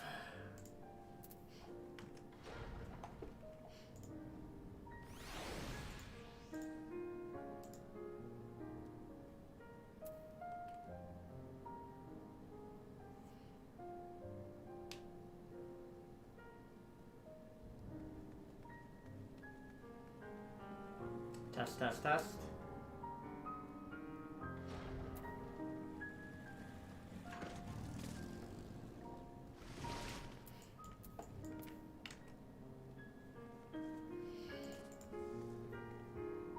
We good? We good? We good? We good? Okay, I think we're back. So here, let me open up my dashboard.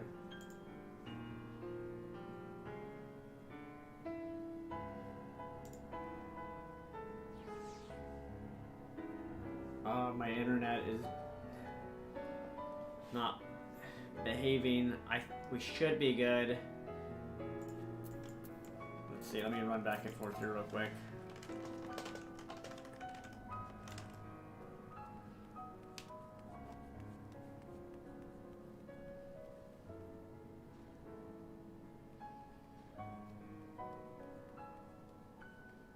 Okay, we're good, we're good.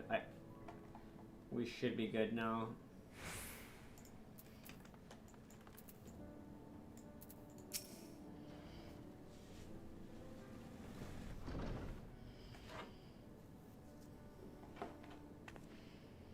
Thank goodness you're unharmed. We read that.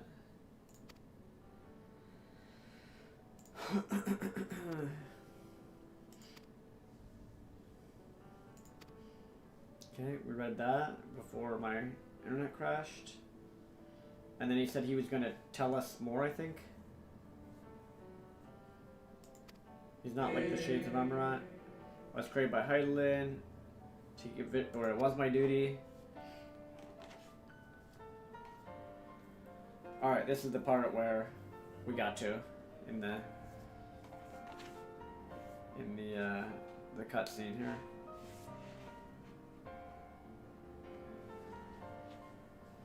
And then she's like, yeah, you killed Zodiark.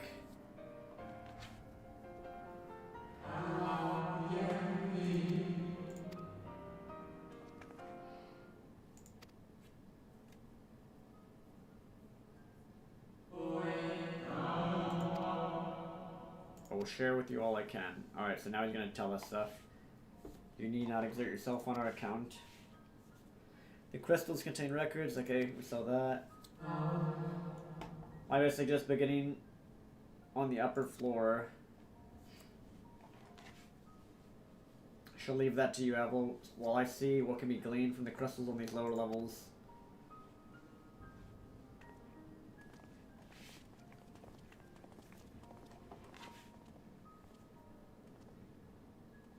Thought he's gonna tell us stuff, right?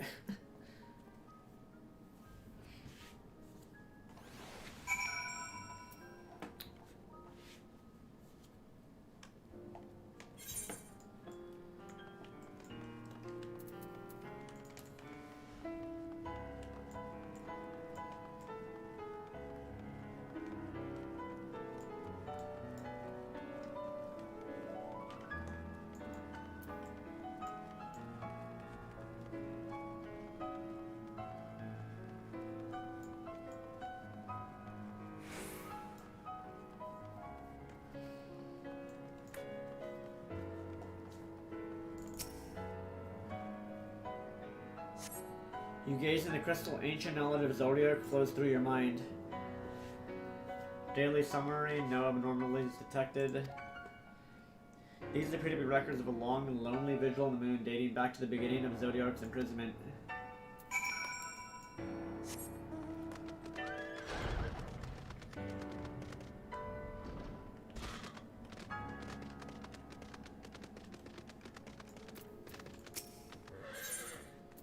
Let's repair, by the way.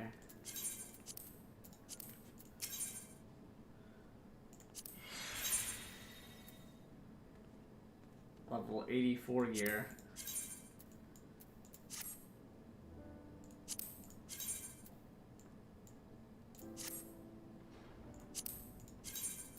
Another robe.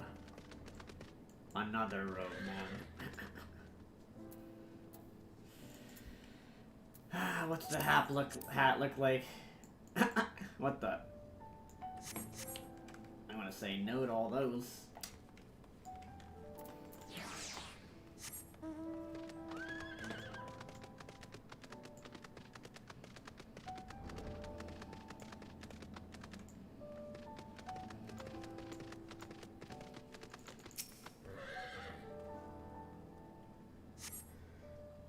As you gaze in the crystal, knowledge of past calamities flows through your mind. The records describe how with each rejoining, Zodiark's thirst for freedom grew, as did the strain on the brands. But maybe his thirst for freedom grew because he's actually good? Maintaining Zodiark's imprisonment appears to tax Heidelin greatly.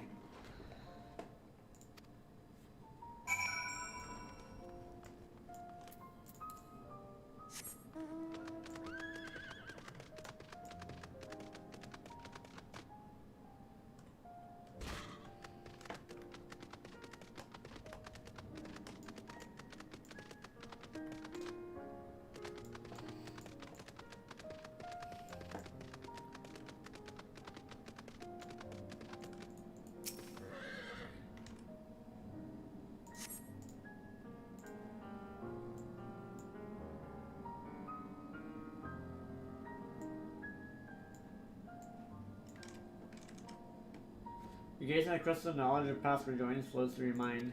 The records describe the Watcher's efforts to prepare in the event Zodiark broke free from his prison. The records go on to describe maintenance carried out regularly with the Loporits, though it's not clear who or what they are.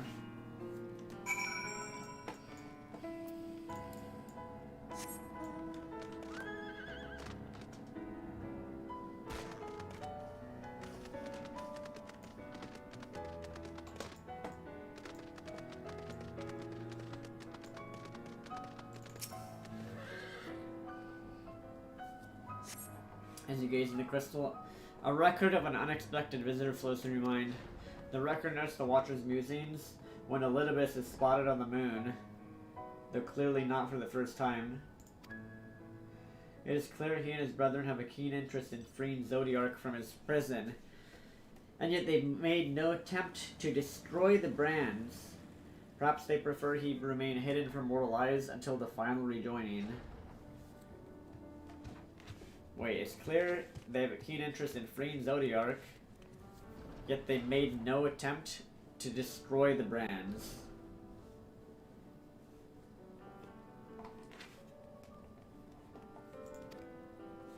Perhaps they realized we would never dare bring harm.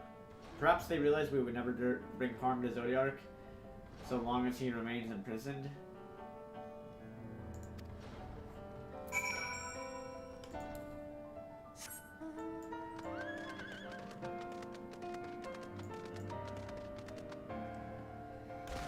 Huh.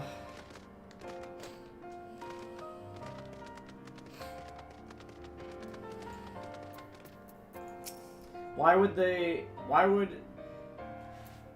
Asine be on the moon but not break Zodiark out?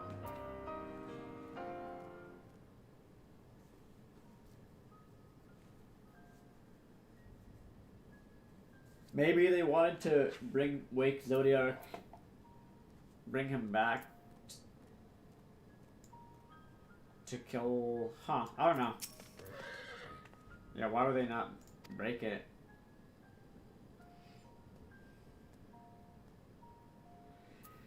So it is as we suspected.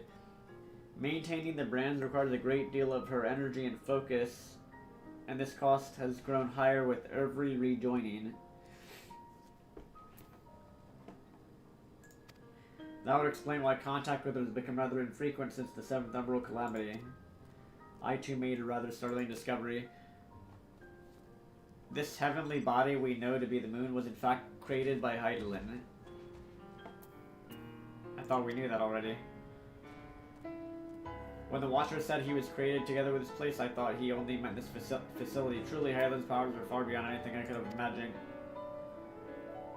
Why would a voice suddenly say, at last, like, after Zodiark is gone? I wonder who said that then.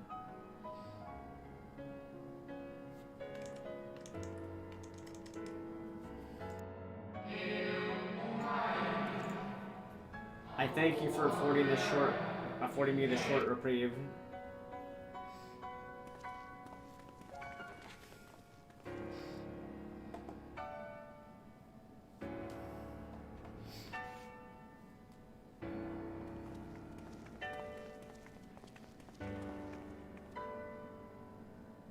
It is we who should thank you.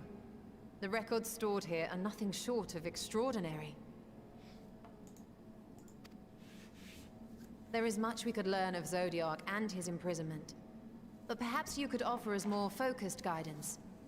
Pray, tell us of the calamity that came before, and comes now again.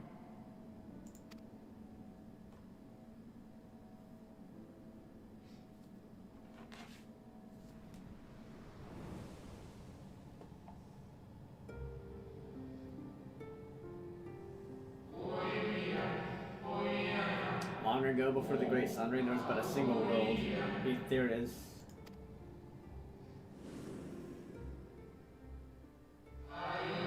One day, from within the earth, a terrible cry issued forth, affecting a profound change in all manner of life. Maybe that wasn't Height, that was somebody else's voice, probably.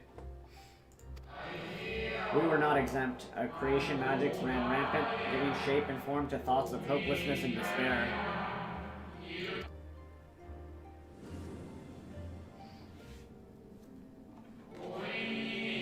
At first, the phenomenon was limited to a single region, but quickly, so very quickly, it spread and engulfed the whole of the star. Were the ancients ever able to deduce its source?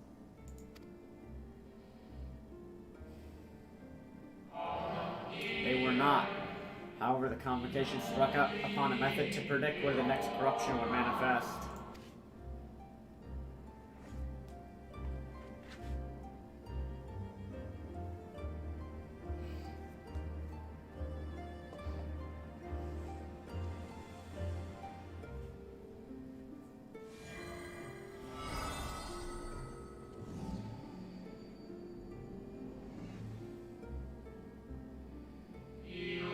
The etheric energies which flow through all of creation in the form of various currents.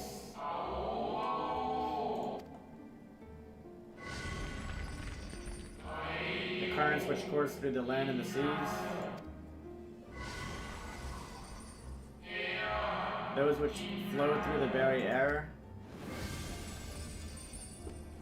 And those of a celestial nature which encompass both our star and its moon. Celestial currents. I cannot say I am familiar with the concept. Nor would I expect it to be. Few scholars of our time knew of their existence. Their invaluable knowledge helped us to better understand the nature of the calamity.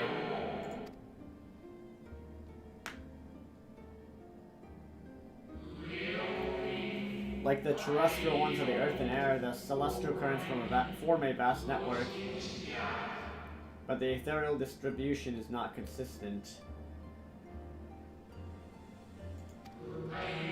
The convocation soon realized that the inciting incidents occurred in regions where the flow was weakest. You know, when we fight Zodiac at the beginning, he says connection established. Connection to what?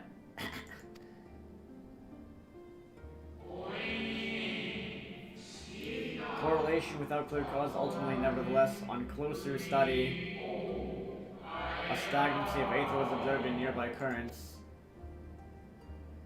And so they sought a means to harness the forces of darkness, of activity and growth. Thus was Zodiac conceived. No less a power than a god's could set right the laws of nature and quicken the flow of ether within the star. Precisely, with the advent of Zodiac, our end was averted. But then they made Hydaelyn to kill Zodiac, right? So Hydaelyn be bad? Actually?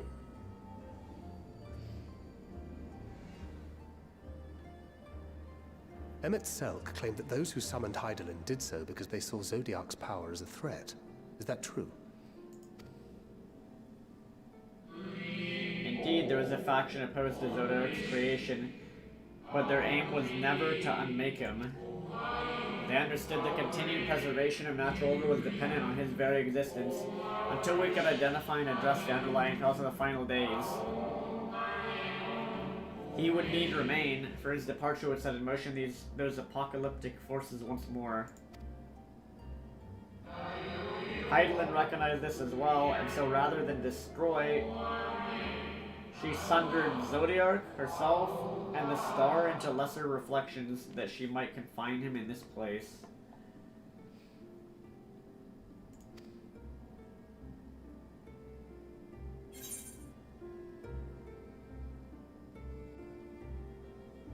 I could have sworn she beseeched me to banish the darkness. Then what she told me in the ethereal sea was false? Huh.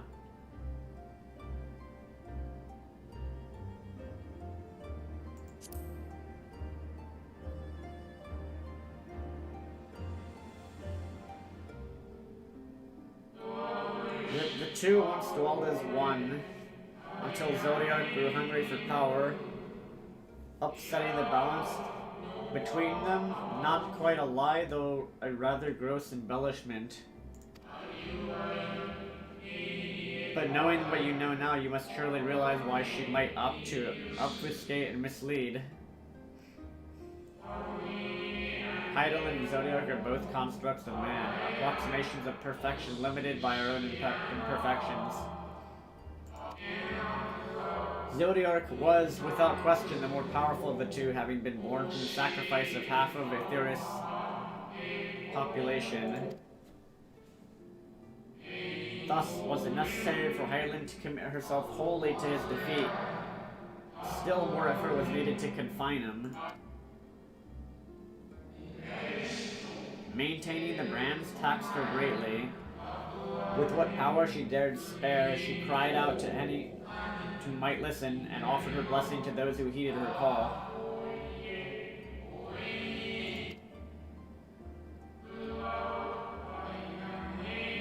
Though it was likely within her power to do so, I believe she did not wish to speak of Aetheris and her history.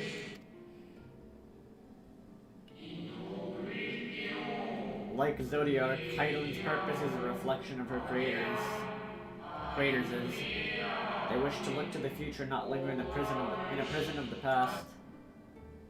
The Ascians set in motion 7 rejoinings before we came to oppose them. How many more worlds would have been lost had we not placed our faith in her? How many more souls living in the present would have been snuffed out for the sake of those long dead? Well, in light of recent events, I see no reason to doubt your words. And even if Hydaelyn is not a god in truth, if Minfilia believed that we should trust in her plans, then I choose to do just that. Which brings me to a rather important question. Let's suppose we try but fail to stop this second coming of the final days. Should the source fall, what will become of the other worlds?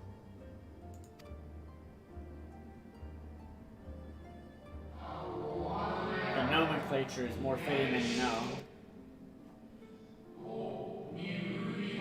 Bring ruin to the source, and its reflections will share in its fate.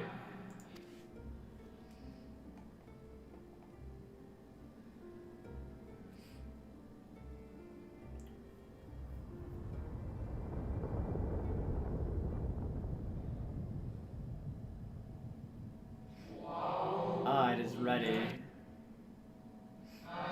This way, if you'd be so kind. Dude, then who was that voice that said, "Ah, at last"? Evil Hydaelyn, maybe? What is this?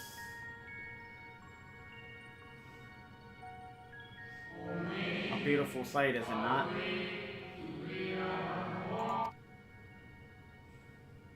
Yes, but what is it?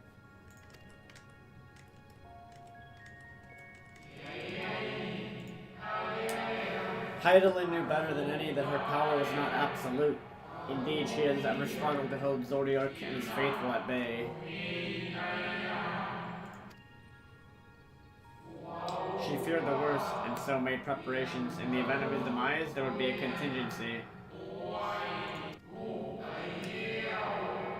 The moon is more than a prison. It is a vessel capable of bearing the people of Aetheris to safe harbor. Oh my god. See? Dude. I knew it. Those stupid those Charlanes already knew this. They knew this, man.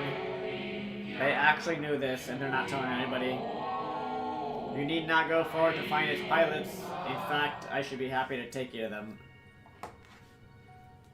This is what the Charlanes have been doing. They've been dude, I was actually right. They're collecting seeds, plants, wildlife to come here, and then... yeah. And fulfill my final duty as Watcher in the Dark. Those guys must know about this.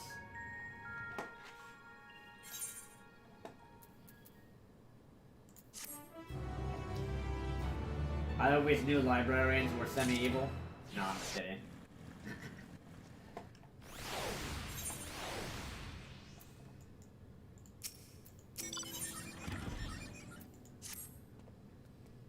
Time has come for you to be on your way. The crater at the heart of Mare Lematorum, where Zodiac was imprisoned, is not so easily traversed, however. Let us call upon Argos, the familiar with whom you met earlier. He should have no trouble bearing you across. That's the little dog. As Hydaelyn created me as a jailer, or goiler, so too did she create Argos as the guard.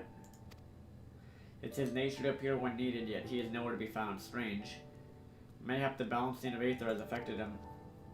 Let us make for the crushing man and attempt to call upon him there.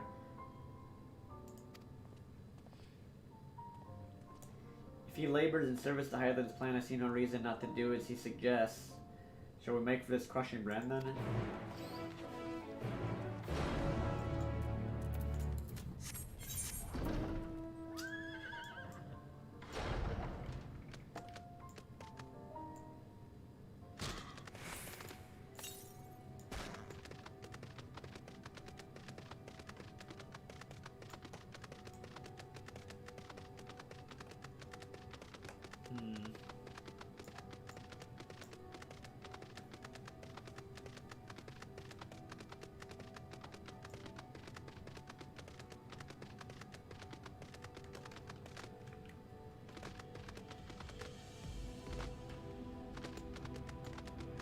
I need to go the same way that little dog took me.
The place we seek is just ahead at the Chlorophosgrat.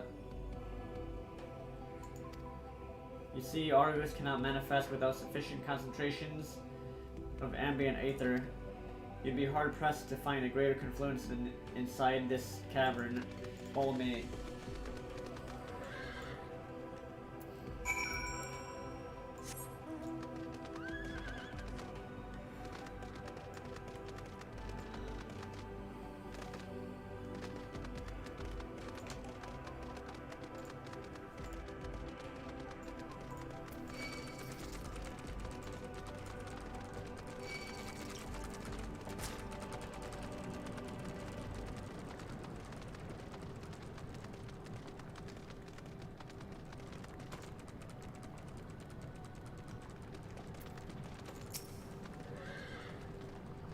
Yes, he will do nicely.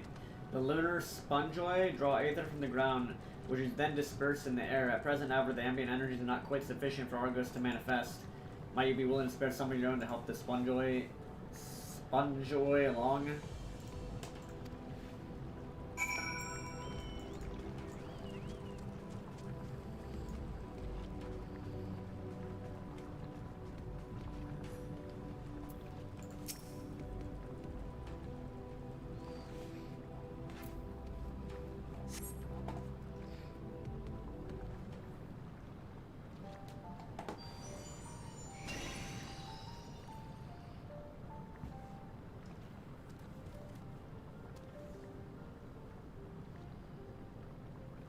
Argo manifests in a flash. He seems glad to see you again.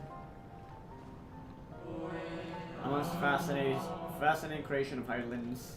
Would you not agree? Should the need arise, he's even able to create reflections of himself on a whim. Though I assure you it was no reflection which accompanied you earlier to the brand. Argos was quite eager to be outside then, as it is now, it seems. I cannot recall when last he showed such an affinity for someone. Indeed, I thought him more likely to shy away from you and your companions. Perhaps it was more of a sense of duty that compelled him to aid you before.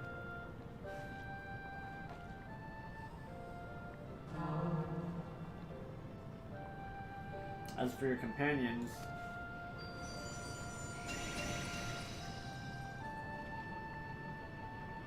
Unexpected but greatly appreciated. Everybody gets an Argos. I believe we are all ready. Let us return outside so that you may cross the chasm. You get an Argos, and you get an Argos, and you get an Argos. Everyone gets an Argos.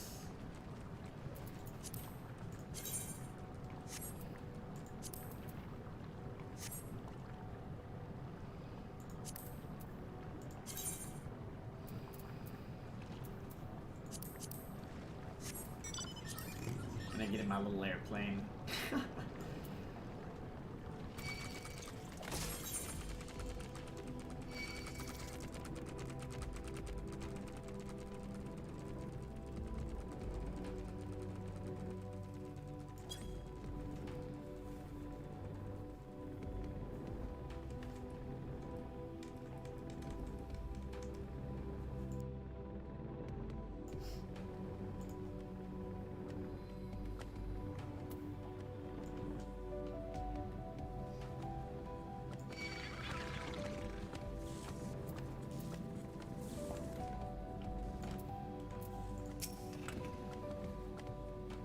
The destination is a structure across the cradle of darkness.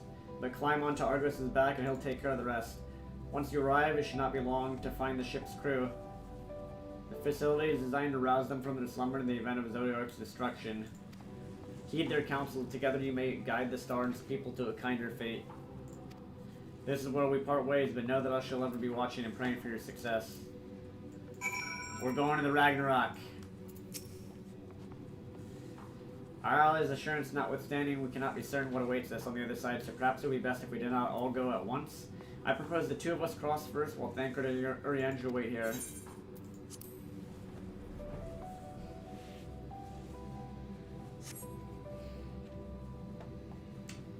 Remnants of Zodiark. A malefic aether permeates.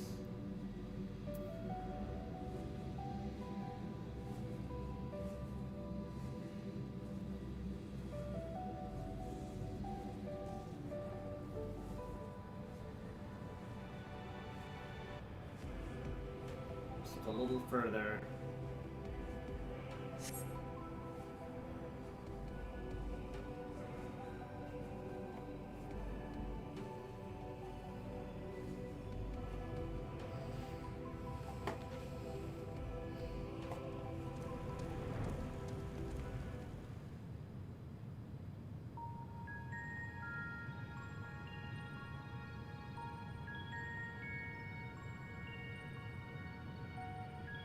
The structure is enormous, though that is hardly surprising given the size of the average Amartine. Apologies for the wait. Right then. Let us head inside and oh.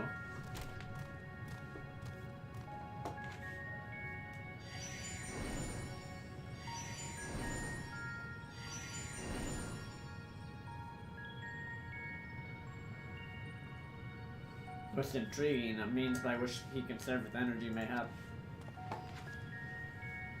Well, I certainly wouldn't want him to blink out of existence on our account, helpful as he's been. I think Yorgos will take things from here.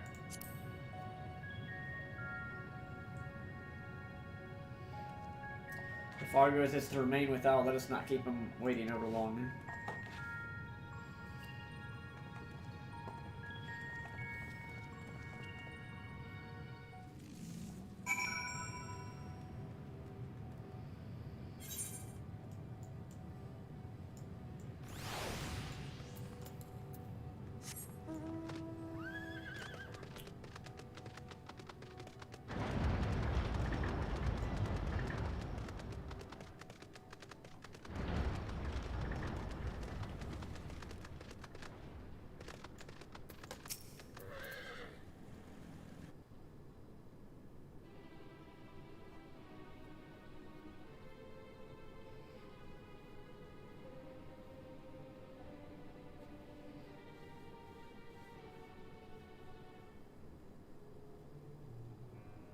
Our moonship pilot should be around here somewhere.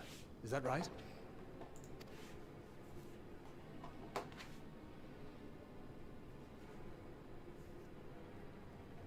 Probably in those things.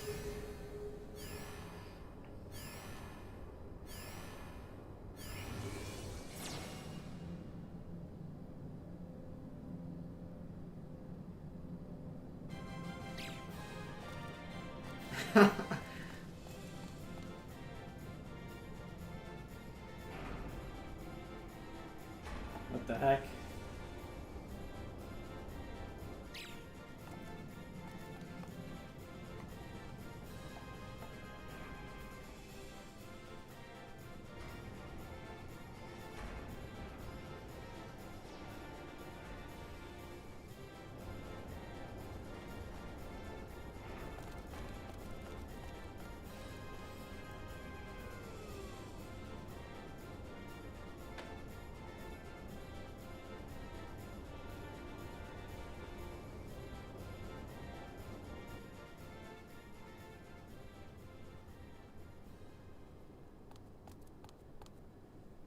Look lively, everyone! I know, this 1243rd inspection is a mite ahead of schedule, but it is of the utmost importance, for Zodiac, alas, is no more. As of now, our mighty moon has a new purpose, to bear the people of Aetheris to safety! Our time has come, my friends! Yay! They're like, oh yeah, we do stuff now. We must be swifter than swift. There is much to do before our guests arrive. I expect your workstations to be immaculate. And don't forget to relay our signal to Aetheris. Oh god, don't do that. Don't do that, don't do that. No, no, no, no, no, no, no. Questions? Yes? No?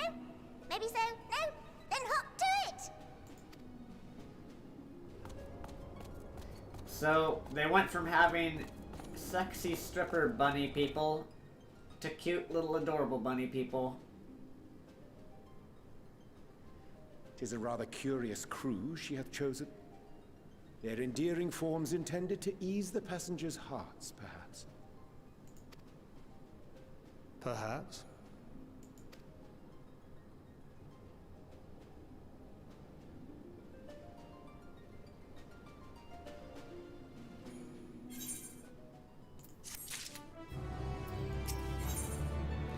Thancred's dumbfounded expression suggests he is still struggling to comprehend the spectacle he has just witnessed. Yeah, all of us. Look at the name of this quest, guys. A hairy situation. Let me get some water real quick. I'll be right back. Let me get some water.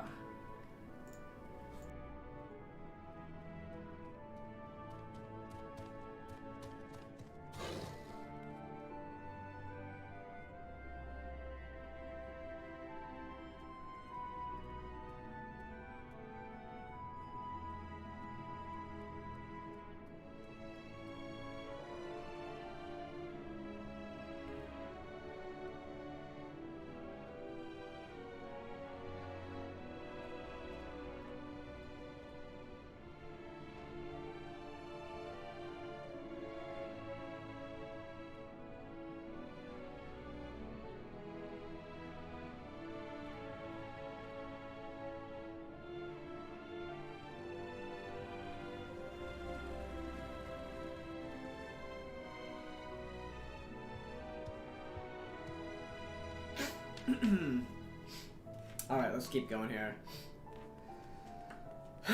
Let's keep going here.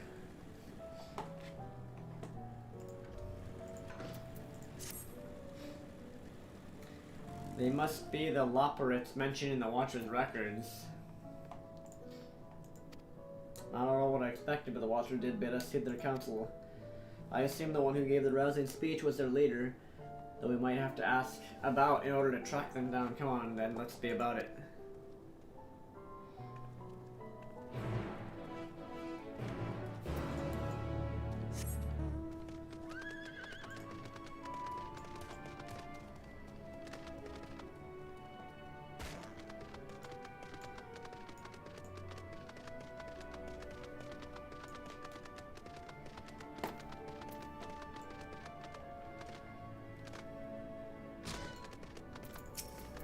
Chipper, Loporet, hum hum hum.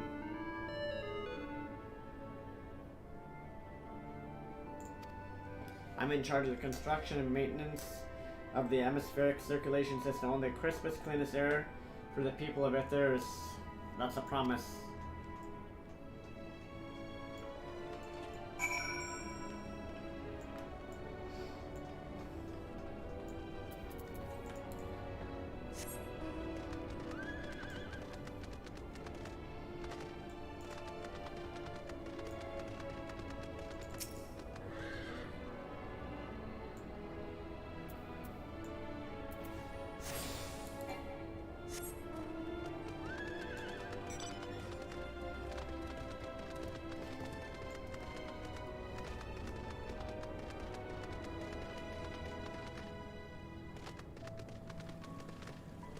Dozing Loporet. Later now. Sleeping away, my job is... Perhaps I better ask. Huh. There's a guy named Weaving Way. What do you think of her clothing? I'll have you know I'm the mastermind behind its design.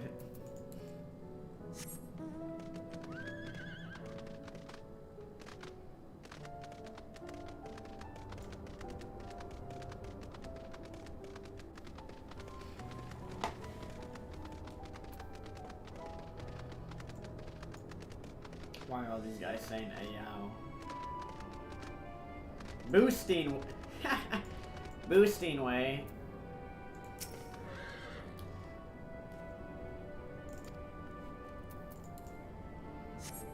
It's a booster. Recording Way.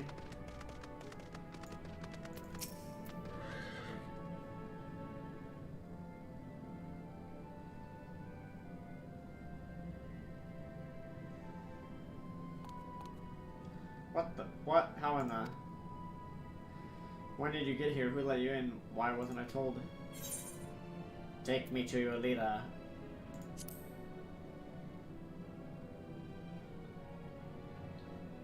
Leader, ah yes. Look no further, I'm the one you seek.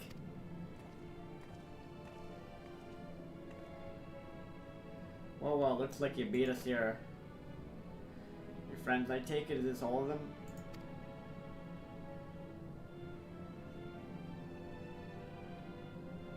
A group comprised entirely of children. What must their parents be thinking? This isn't a nursery after all, though perhaps we should build one, or did we build one already?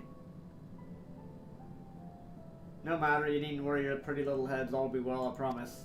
But goodness me, we shouldn't be standing around gawping. I must take you to meet the others.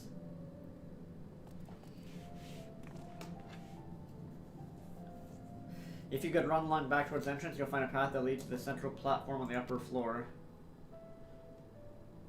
There's no wrong way to reach it, but it's the large glowing ball at the center. If you should find yourself lost, I shall gather the others and meet there.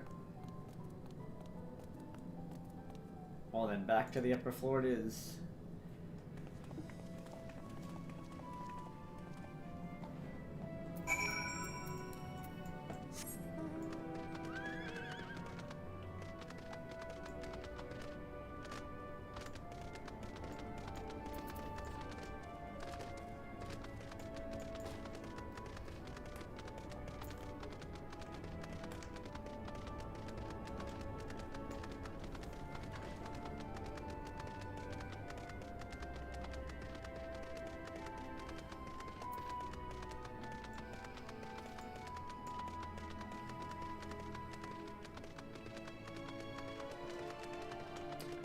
we go.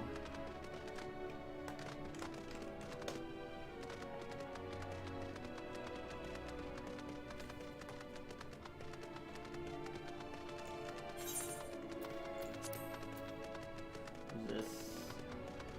533.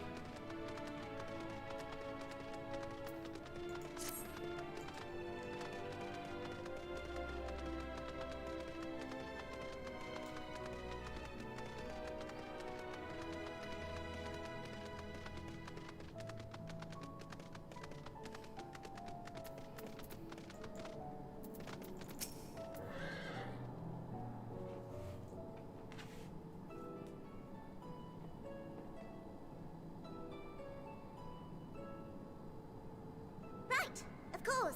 Introductions are in order. Ahem. My name is Livingway, and we are the Loporrits, created for the express purpose of commanding this ship and bearing the people of Aetheris to a brave new world. More specifically, I am the one whom she charged with the execution of her most vital plans. You might say I'm her right paw. Livingway's the name, map reader and navigator of the heavens.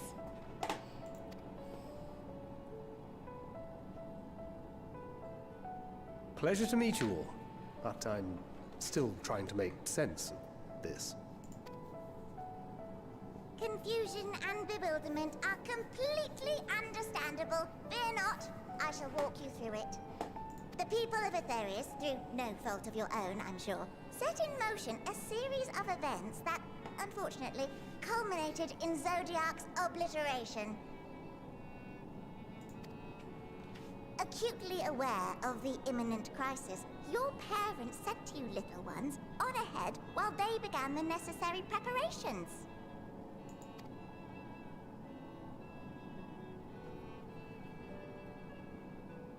Still not following? No? Very well, I shall elaborate further.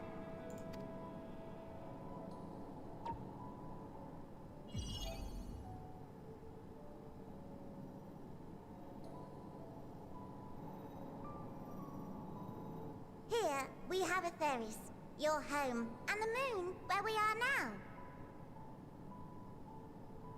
Without Zodiac around to keep things lively, so to speak, the celestial currents of the star have doubtless begun to degrade. A calamity of apocalyptic proportions will be visited upon Aetheris, bringing an end to all life. Very sad, that. So too hath the Watcher claimed. By thine unperturbed countenance, I gather this eventuality was anticipated. The doom and gloom. Oh yes, quite expected. Imagine, if you will, that Aetheris is a delicious carrot that I've forgotten to eat and left out in the midday sun. The most earnest wishes or prayers will not stop it from rotting to the core. So sadly, there's nothing to be done but to abandon said carrot, Aetheris, in case the metaphor is lost on you, to its grisly fate. And this moon will serve as the vessel to deliver us to a new home. Just so! We will gather up as many people, supplies, and resources as our stores will hold. And then, once everyone is aboard, it's off to another star. Easier said than done, admittedly, for one does not simply hop from star to star on a whim, which is precisely why we've spent countless years constructing the most propulsive of propulsion systems. We ought to make it to our destination in 2 shakes of a rabbit's tail. Apparently I was right. Since the start, guys, I told you, man. I called this, although I thought that the Charlanes were making their own arc. Turns out they knew. They probably knew about this one the whole time. I dare say it is beyond anything we have ever seen. They knew. No need to shower us with praise. All we've done is faithfully carry out the instructions left to us by Hydaelyn. back in the old days, when she was still just Venar, she was dedicated to the study of the world and its inner workings. And the Watcher, the real one, not the simulacrum you met, was one of her fellow researchers. We and this wondrous vessel masquerading as a moon are products of their knowledge and know-how. There's certainly more to you all than meets the eye. Might I ask where exactly you intend to take us? We identified a few promising candidates for resettlement some time ago, but we cannot guarantee that they are fit for habitation. Moreover, the ship can only travel in short bursts. We intend to go down our list, hopping from star to star, until we find one suitable for resettlement. No need to worry, though. The vessel is being refurbished with accommodation for an extended stay as we speak. While we did have to rely upon outside help to determine what amenities were essential, I dare say we have risen to the challenge. Help? From who? From you and yours! Who else? Each time we woke to perform regularly scheduled maintenance, we were greeted by the resources you sent us. What better way to learn about preferences and proclivities of our present-day charges? Ah, but you're still adorable little children. Perhaps your elders were responsible for the deliveries. Yeah, the Charlanes, obviously. I'm not sure what led you to conclude otherwise, but I can assure you that we are all grown men and women. And I very much doubt my elders know this place exists, much less how to send you so much as a starlight missive. What? Then who in blazes let you on my moon?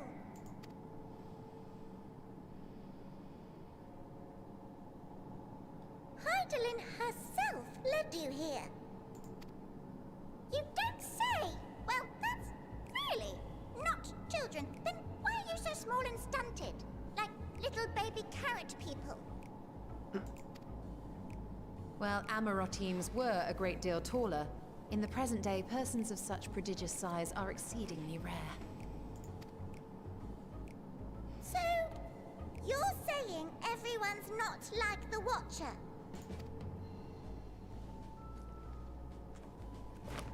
Oh, confound it all!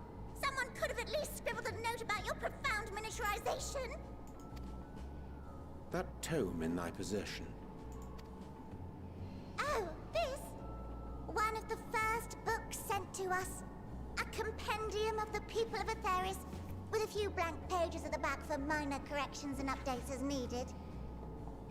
The sum total of our knowledge of your kind is contained in these pages.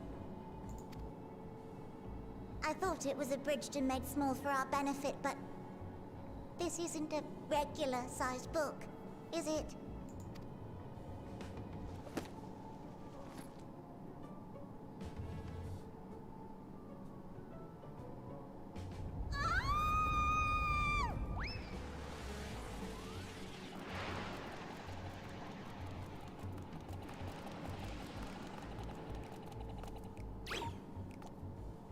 Building way, can you hear me? Yes, we're all very busy. Change of plans. I need you to rebuild the domiciles at 1/3 the scale. All of them. Yes, all of them, and but me no buts. See to it with all speed. Perhaps you could tell us a bit more about your terrestrial collaborators. Yes, in due time. But first, I'd like to hear more about you, if it's all the same. I'd rather not risk any other complications due to outdated knowledge of our passengers-to-be.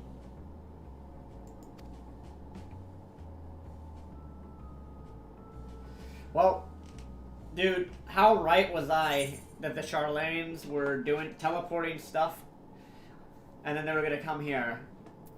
They were making an arc. Or not making it, but I was wrong about them making it. It was already there and they just knew about it. What mofos, man.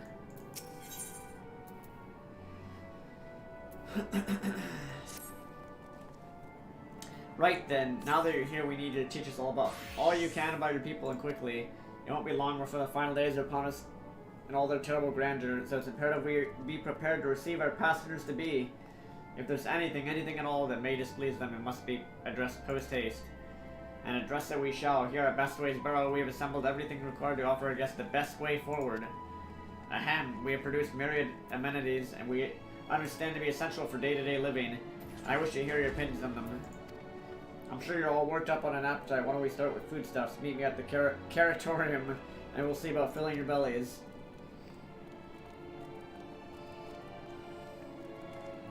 She does not want for enthusiasm. The notion of thirst rotting to its core being a matter of course is rather concerning, though. Nevertheless, let us take this opportunity to learn more of the Luperits in this vessel.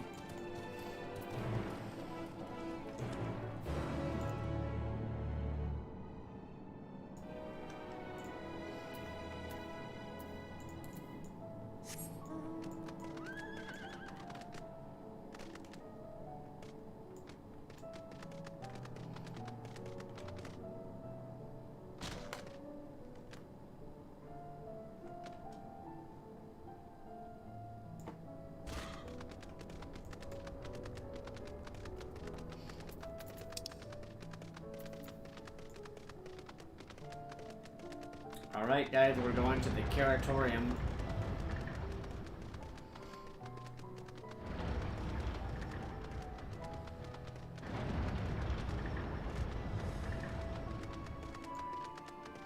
Yawning away, hopping away, is there a Hemingway?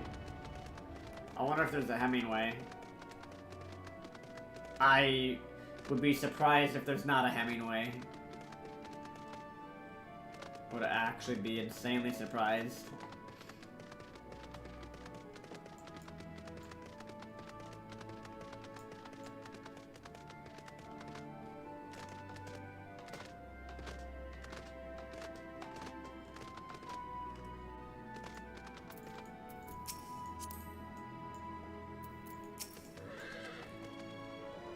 Welcome to the Caratorium.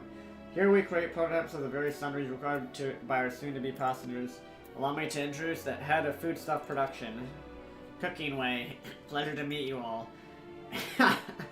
Our work has involved no small amount of trial and error, but after many cycles of painstaking labor, I dare say we've created the finest cuisine that our guests could ask for. I've learned all about essential nutrients. I probably wanted... Dude, we need that book. Hop along the platforms and you'll find a storage unit full, bursting with delectable delights.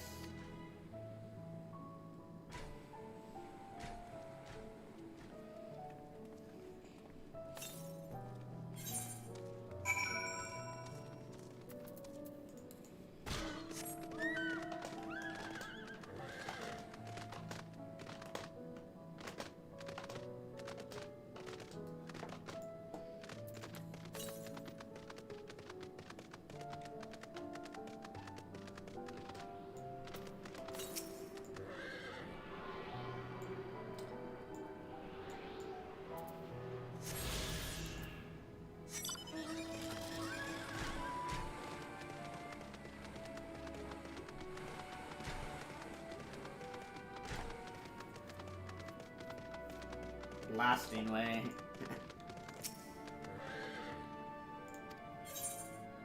Which carrot will you choose?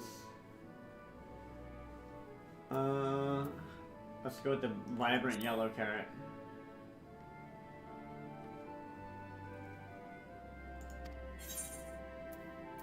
Are you certain you wish to eat this carrot? Oh, wait a minute. Wait, let's read them all. The unassuming orange carrot.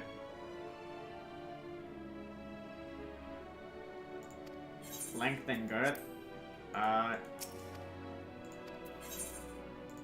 Blue, what's the blue carrot? Smells of mint. And what is the ominous crimson one?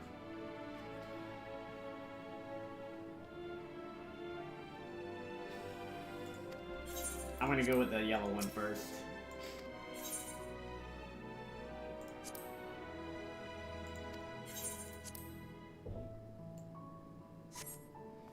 second thought, you're like to simply take an obscenely large carrot for now. Due to its bizarre qualities, it would be prudent to ask cooking away whether it's safe to eat first.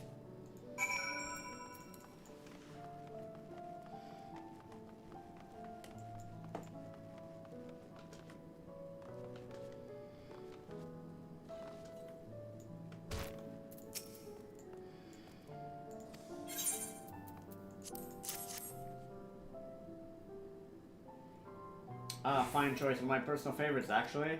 Please dig in. I'm eager to hear what you think.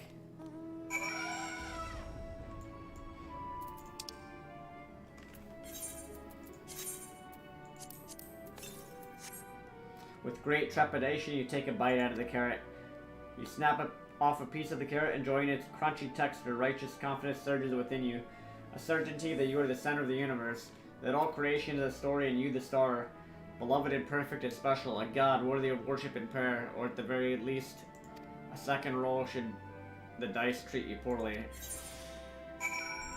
Okay.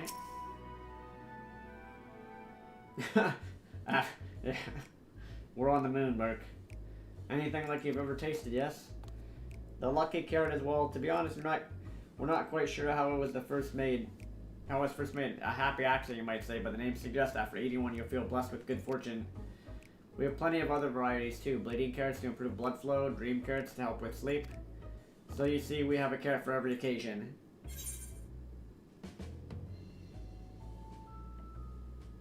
I can certainly see demand for this in Charlaine.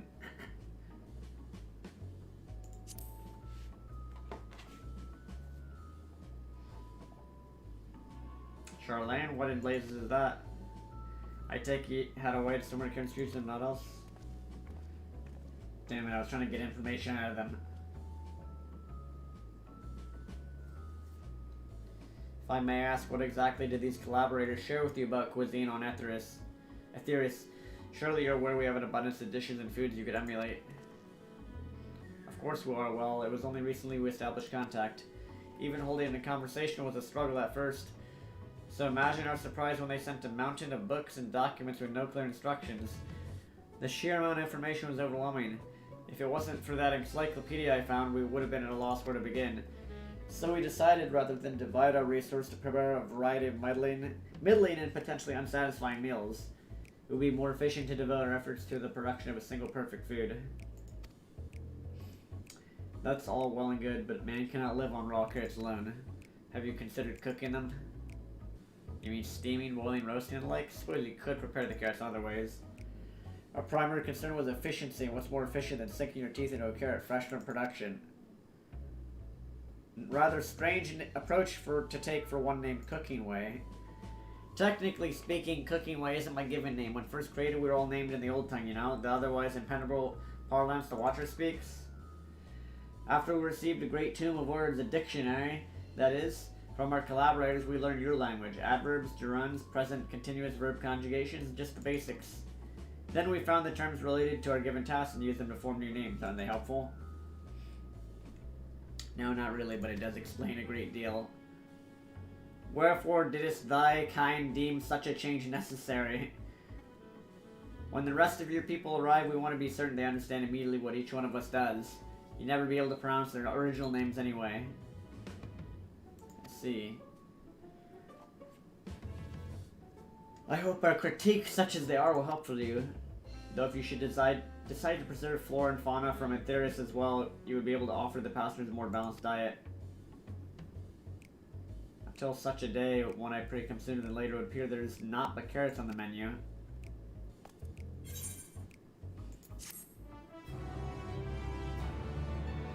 Yeah, we are on the moon, man. We made it to the moon. Purple carrot juice. I'm just gonna drink that right now. I think we've had our fill of carrots for now. Let's move on to other necessities, shall we? Our clothing production is sure to impress this way.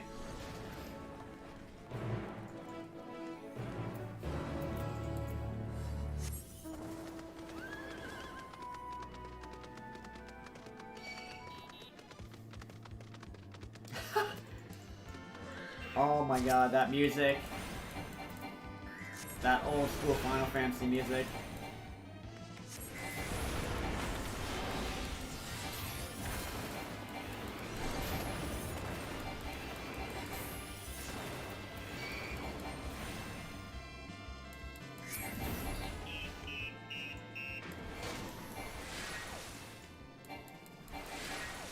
Okay, that's nostalgia right there. Way up. I'm gonna fight them just for the music.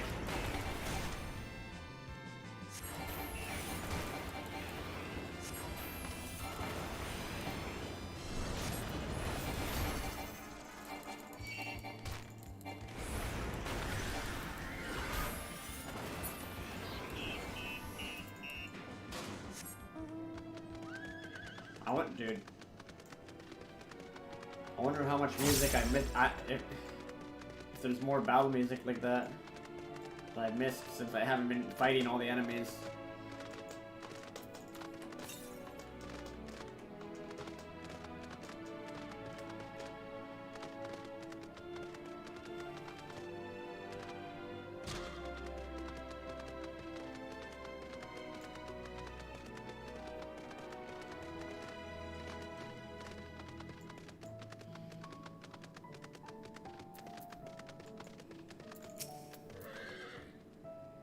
Here we are, the Apro production station. We've chosen to employ more traditional methods for this task. Creation magics.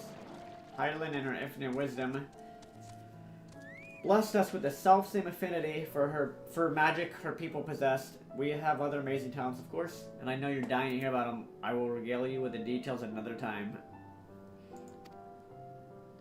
That said, we did run into a spot of trouble at first. Our magic alone was not sufficient to see our work done. In the end, we discovered crystallized aether was a wonderful catalyst that could provide us with the extra vis we needed. How resourceful. Ah, the sweet sound of recognition. You'll be impressed to hear we've read all about your habit of changing attire to match your chosen profession. For the sake of efficiency, I presume, this has been taken into account with our designs. Try on our clothes. Make yourselves known to the workers.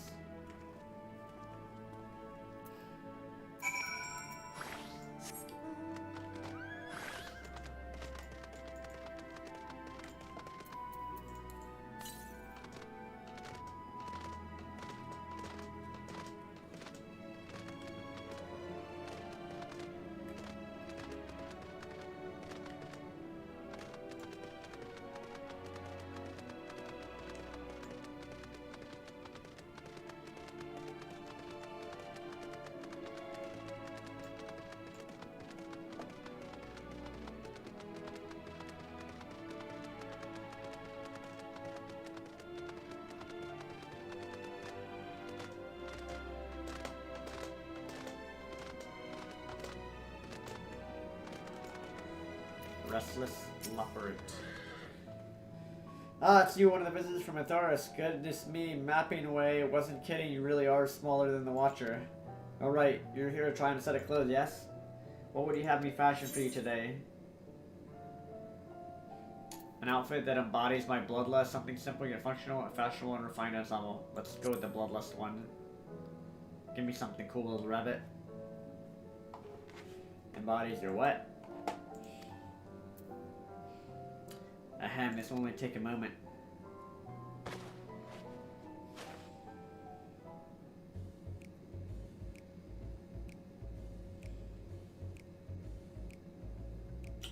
Really? There we are, all finished.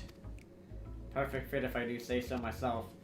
I would be lying if I said I understand what bloodlust is, but I assume it's something you enjoy. It made certain the clothes are flexible yet sturdy enough to endure whatever it is you plan to do while wearing them.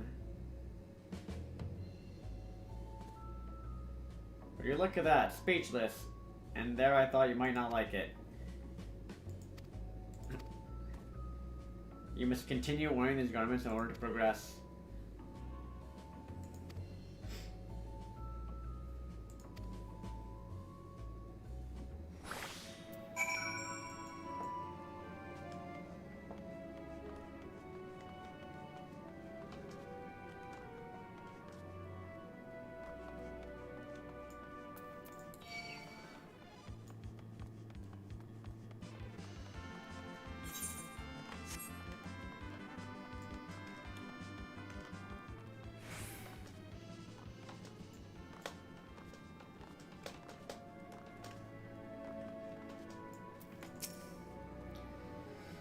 No one said you'd be coming. How can I help? You wish to try my clothes, really? Be my honor. Did you have anything in mind?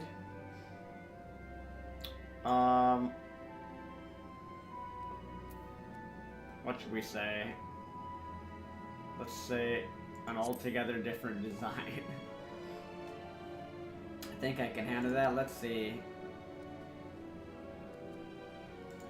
This should do.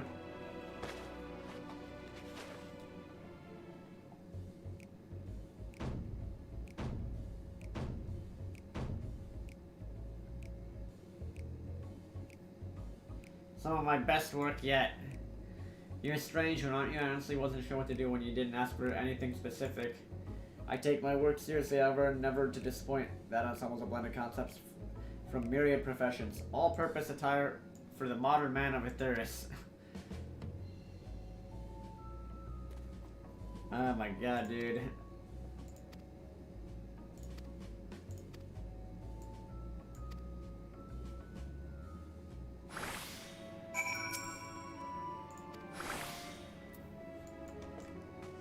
Alright, let's go back.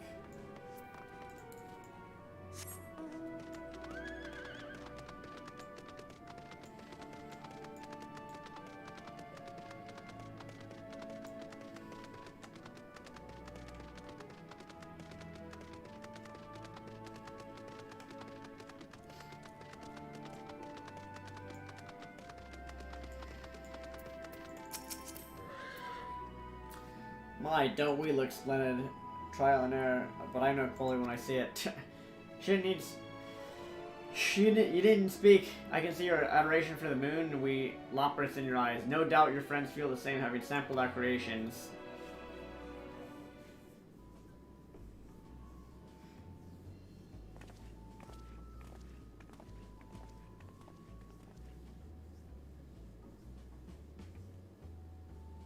Sorry to have kept you waiting. They insisted we sample all their concepts before we return. 'Tis an ensemble most becoming.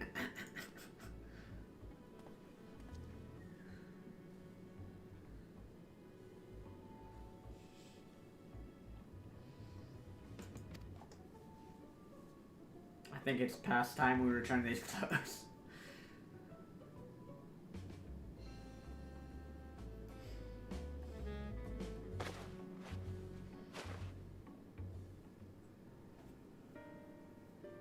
I was so confident our garments would be your approval. Whatever are we doing wrong? The Watcher taught us that in his time everyone wore the same robes. To do otherwise was against social etiquette.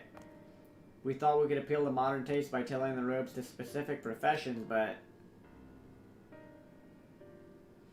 Please, you mustn't be so hard on yourself. Should we resort to evacuating the people of Etheris?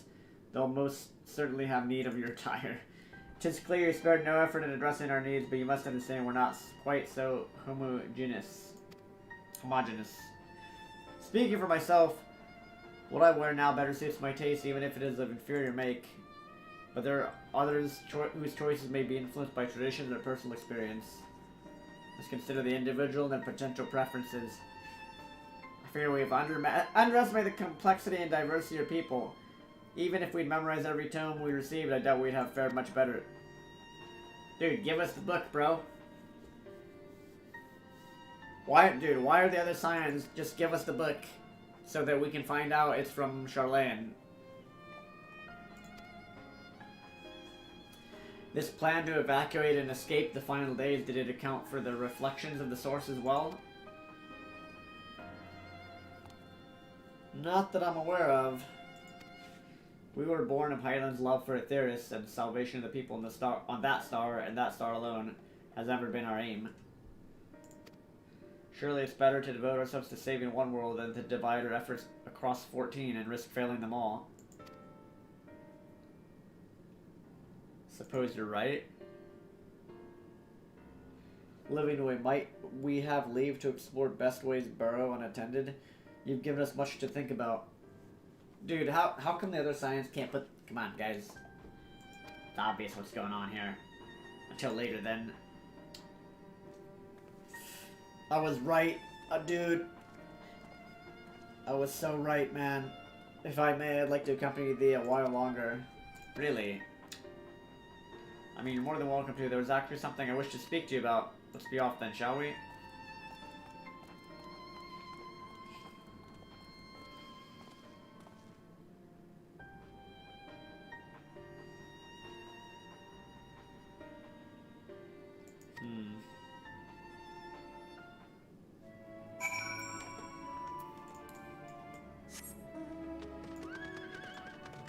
Fidgeting Lupperet.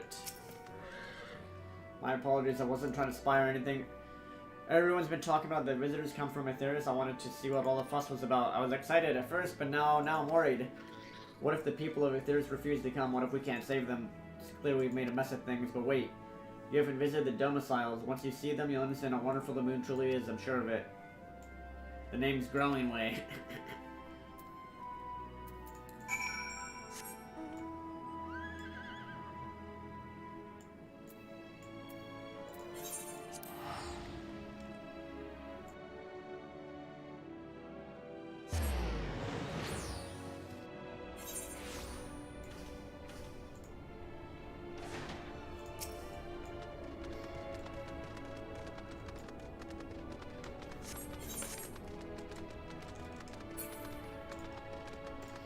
Yeah, how's it going, Burke?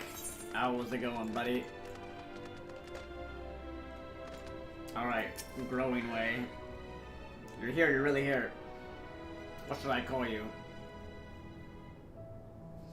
aviloSoAmaze, eh? Crikey, even your names are amazing. Oh, yes. In my case. Dude, how does that fit? Come on, man. Of course my name is amazing. Oh, that's funny. Dude, that's just funny. aviloSoAmaze, even your names are amazing. You're goddamn right, little Lupperet. Well, Avilo will be using this teleporter to enter the residential area. Whenever you're ready.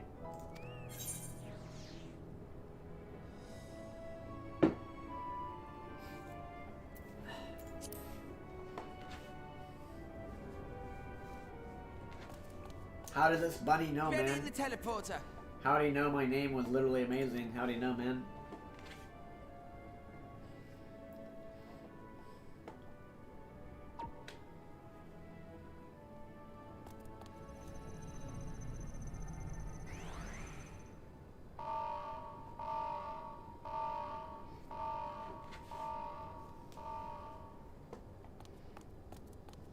Huh? Access to living quarters restricted due to reconstruction. Then where is it? Oh no!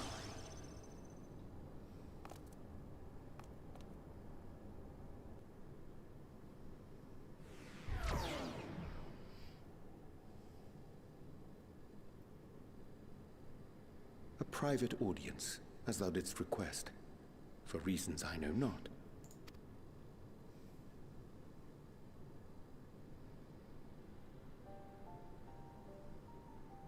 Just a precaution.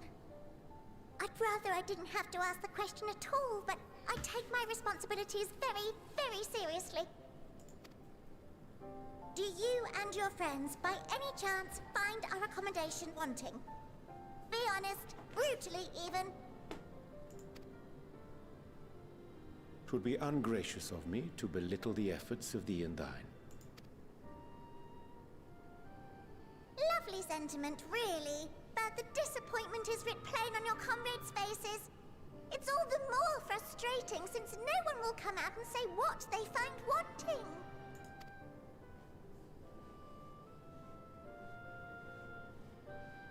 If there are faults in our work, we need to know.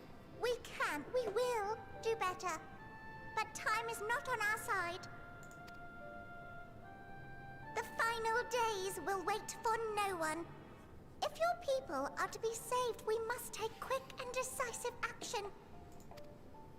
This vessel must serve as a home for as many passengers as possible, for far longer than we may like. Which brings me to my request. Our collaborators on Aetheris are doing what they can to prepare for the voyage. Would you be willing to go and lend them a hand? Having seen the moon for yourself, you could speak to its many splendors, learn what else they might require, and assuage whatever concerns they have. Wherefore wouldst thou entrust me with such a task?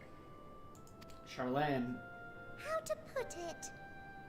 You're the only one who appears not to be wholly unsatisfied with our work. Or quite good at pretending that's the case, at least. Calm, collected, tactful to a fault. Very particular with your words, too. True, true. You understand that, in the face of great danger, one cannot pursue perfection at the expense of practicality. The difficult choices must often be made for the greater good.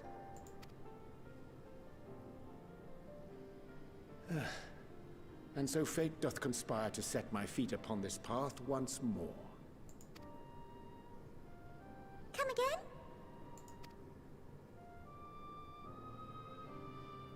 Ah, idle musings. 'Tis no trifle thou dost ask, yet full well do I understand the urgency and necessity.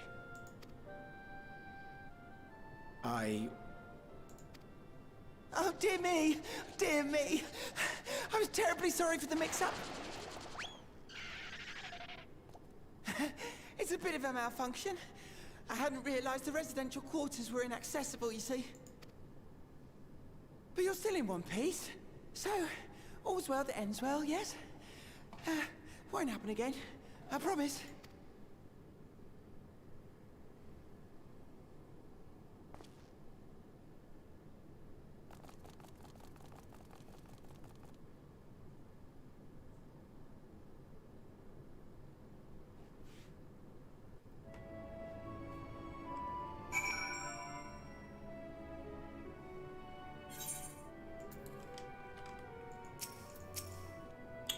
Gosh, that was embarrassing. Probably be more careful from now on.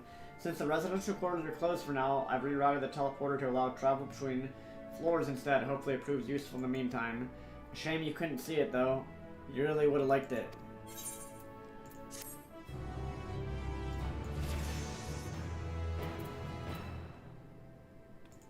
Oh, I can use the teleporter now. That's nice. All's Veil that ends well. It might not seem like we've been playing this for far longer than I care to admit. Each time we woke up, we'd have long discussions about how to save as many of you as we can. Felt like everyone had an opinion on this or that, but the one thing we all agreed upon was that people of Aetheris wouldn't take action to save themselves until it was far too late. That's why we're striving to make the moon a vibrant, magical place they'd hop at the chance to visit, rather than waiting for the flames of oblivion to get them off their tails and force them to accept their invitation. The residential quarters may not be up to the necessary standards just yet, but there are plenty of other places worth seeing. You've already had a look at the Curatorium, but wait until you see what's waiting for you at the east end of the borough. Follow me.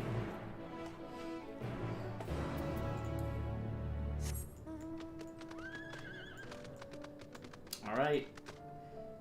Ariandra's doing some suspect stuff behind our backs.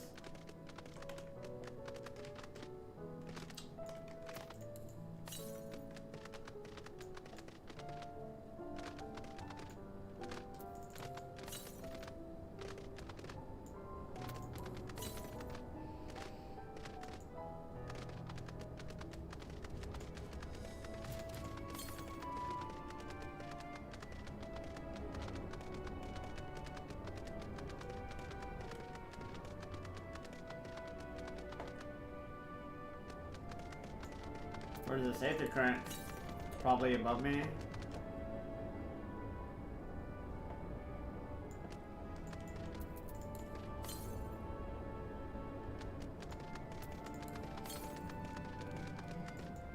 Southwest. Oh, it's either above me or under me. Oh well, I'll get it later.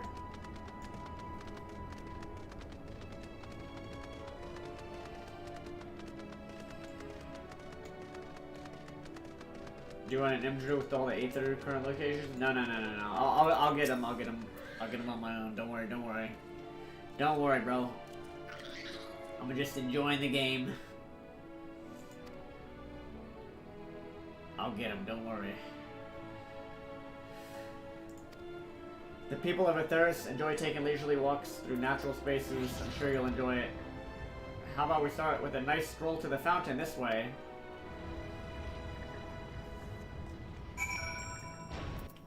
Yeah, no, it's all good. Thanks, GP. But yeah, don't worry.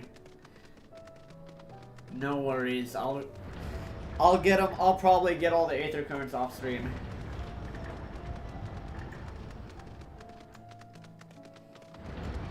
Reading way, grinding way. Where's Hemingway? There's no Hemingway yet. I would have thought there'd be a little rabbit named Hemingway by now.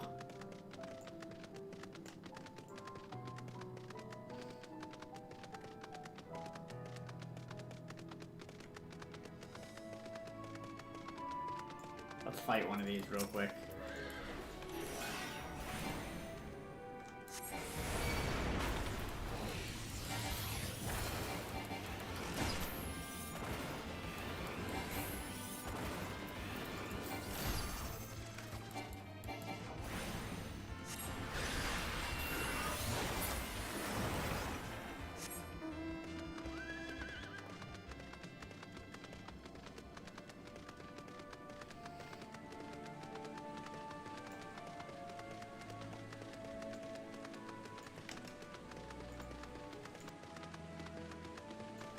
How are you liking the game so far, GP? And Burke, you guys, I don't know how far you're into it or not, or how much you've seen on stream, but what you think?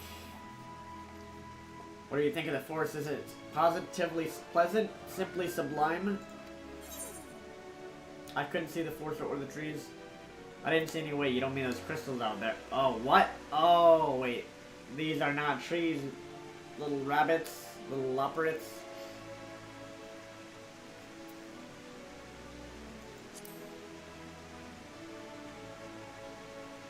Right you are, our forest is made of crystals and constructs, dotting the landscape as far as the eye can see. Building this place was a challenge, let me tell you. Since we were born here, we never seen trees in person before, let alone a forest. The information sent by our collaborators was quite enlightening. But after much deliberation, we decided to use crystalline constructs in place of living trees. Thanks to our atmospheric circulation system, this place produces air as clean as that you would find in a forest on Aetheris.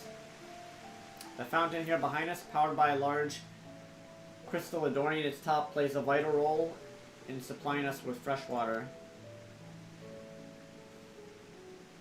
Much time and effort was spent making it the most spherical of spheres. And I dare say the unparalleled roundness speaks for itself. I enjoy nothing more than a nice long stretch and a spot of relaxation whenever I come up here. You look like you could do with a stretch yourself.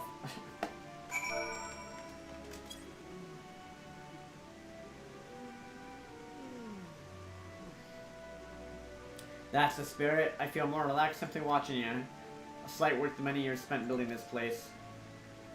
If it's not too much to ask, it's always been a dream of mine to take a walk through this forest with someone from Aetheris. Could we maybe? You will? Oh, be still, my quivering whiskers. Alright, we're gonna follow him. Oh, we're taking him for a walk.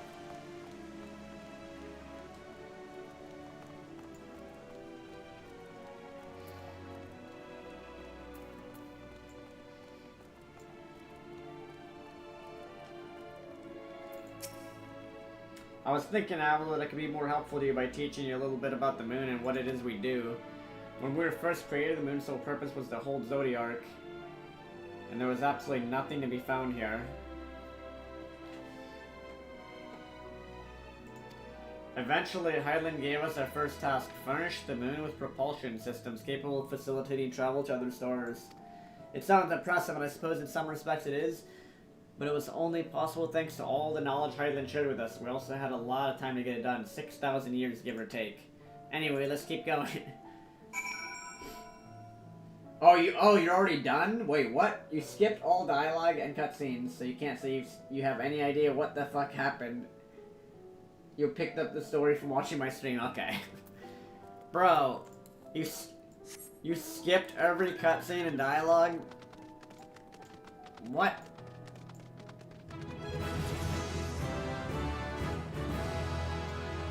Oops, I lost Growing Way. Come here. Come here, Growing Way. This may come as a surprise we didn't begin building the habitable areas until after the propulsion systems were ready. Considering how long it took, I wish we'd started sooner. Who would have thought we'd need 4,000 years to make all this? It certainly wasn't work you dare rush either. We had to create infrastructure and countless support systems, some of which wouldn't be operational until hundreds of years later. And then there was that brief period where our productivity came to a screeching halt when that bizarre red satellite was sent up from Aetheris to Allagan's mischief, I think. We thought maybe some new nefarious actor was colluding with Zodiac. All we could do was stand by and brace ourselves for the worst.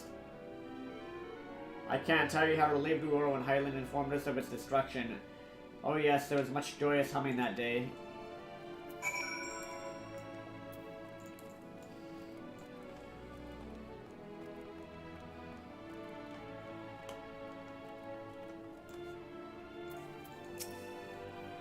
Say, do you notice anything peculiar about the treetops? I mean, apart from the fact they're massive crystals and not trees.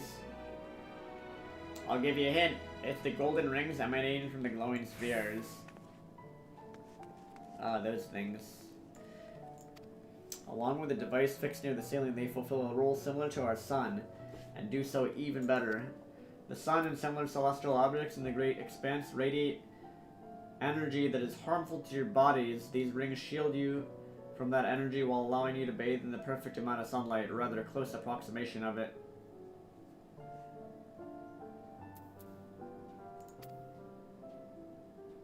Pretty impressive, when you say. Oh, and if you look closely, you'll see different types of trees have ever so slightly different curvature. Yes, indeed, this forest truly is the greatest. They made a forest of crystals, man.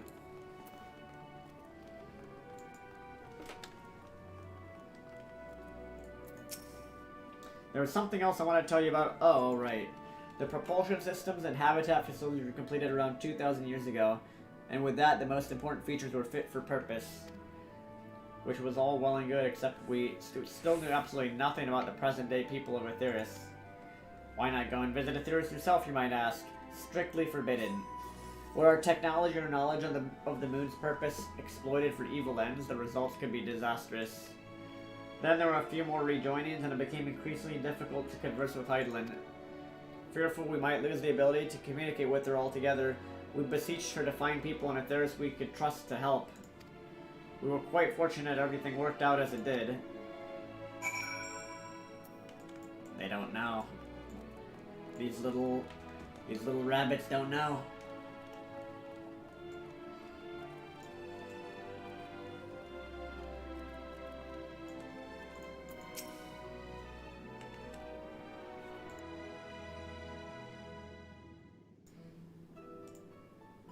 With the exception of routine inspections and maintenance, we remained asleep and waited. Hopeful Heidelin would find someone who would help us. Eventually she did, and though our power was waning, we were able to speak to them directly for a short while. Wait, what? Who would that be? We shared with them everything we could, including our knowledge of the heavens, and a means to travel here to the moon.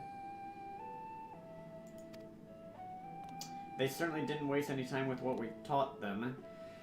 No more than a few years after that, our collaborators found a means to convey messages and supplies to us from down below. Wait, who has the echo from Charlane?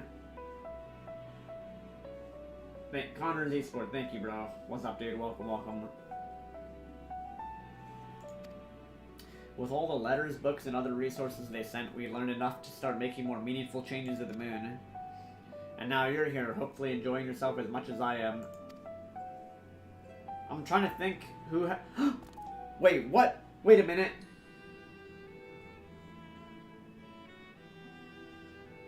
Wait. The Louisois guy and Galoof, those are from Charlane, right? And they I don't know if they have the echo though. Maybe they're the ones that were sending stuff up here at first. I use OBS to stream.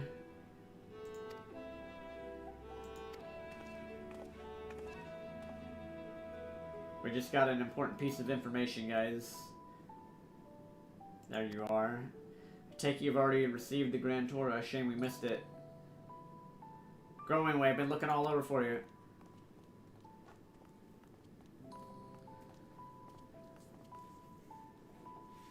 Is this about the teleporter to the residential area? No, never mind that. We got more pressing matters at hand. I will call in an emergency meeting shortly, and your attendance is required. Really, I can't imagine why you need me there, but if you insist. We won't be away long. So, you all are more than welcome to continue looking about the burrow. Come along, Growing Way. Dude, they were probably communicating to the Louis Bois guy. Because the Charlanes have knowledge of all this, but it's like, they had to have gotten it from someone that had the echo. Or that, like, was in contact with Heidelin. Before we arrived, you seemed to be in the midst of rousing conversation with your guide. Did you learn anything of import?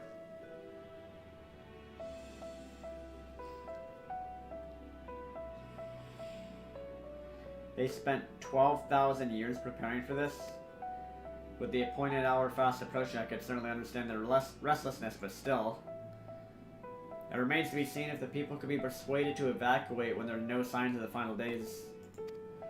What's more, the technology of this place defies imagination. I doubt there are many who would readily come to terms with living in such surroundings. Whoever these collaborators are, unless they're possessed of the world's most charming personalities or a means of to forcibly evacuate people, they will meet with a great deal of resistance. Yeah, it's the Charlanes. We know. Wait, dude, I figured this out literally like an hour or two into the game, because just reading that one text line about the old Charlane guy that like teleported a ship.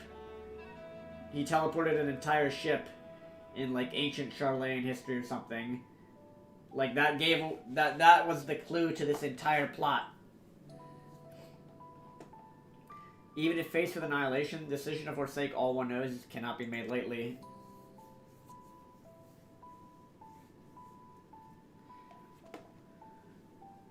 Forgive me, friends, but I must beg you to leave. There's another matter which yet begs for mine attention. Of course, we can accompany you if you'd like. Nay, that will not be necessary if you'll excuse me. Come on, dude, you don't have... Oriander being secretive again, man.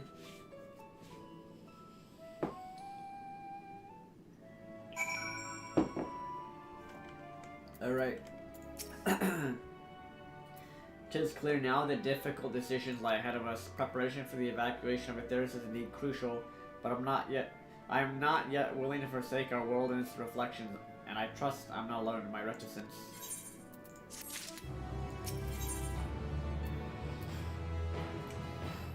Back to old tricks. By now, Thancred can tell when his friends are up to something. Did Oriander seem strange to you? More so than usual, I mean. I know he has a penchant for keeping his own counsel, but I'd be lying if I said I wasn't worried. Will you go and see if he's alright?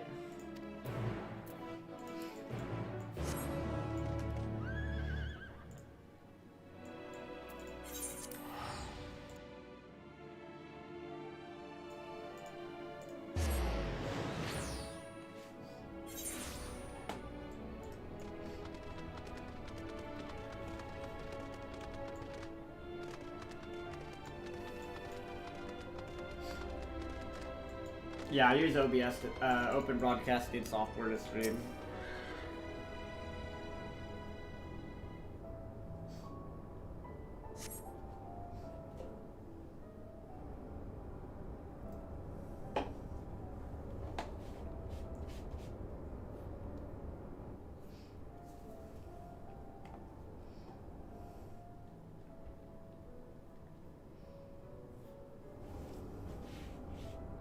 Oriander appears to be heading towards the entrance to Bestway's burrow.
He ventures off into Mara Lamatorum.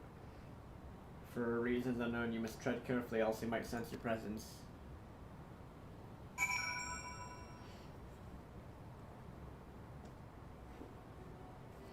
Follow from a safe distance. The objective will end in failure if you are noticed or fall too far behind. Should you fail to complete the objective, you try again by returning to the designated location.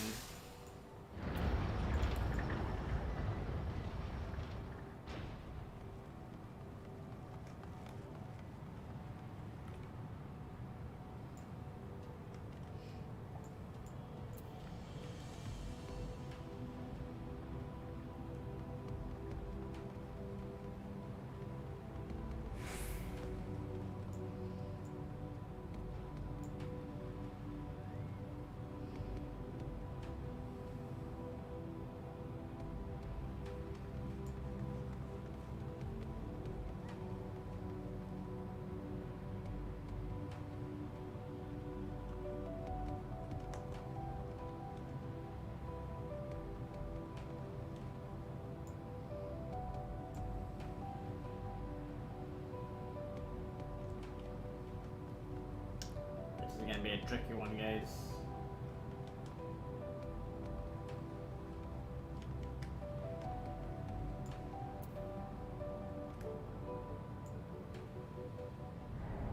What?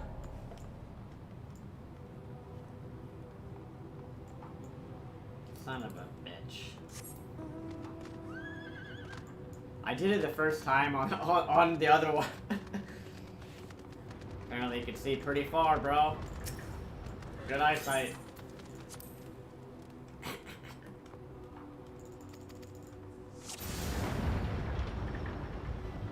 Dude, I knew that was gonna happen.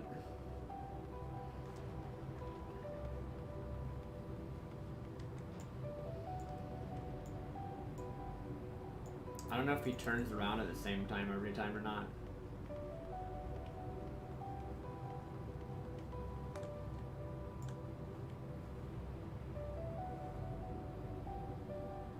Probably does.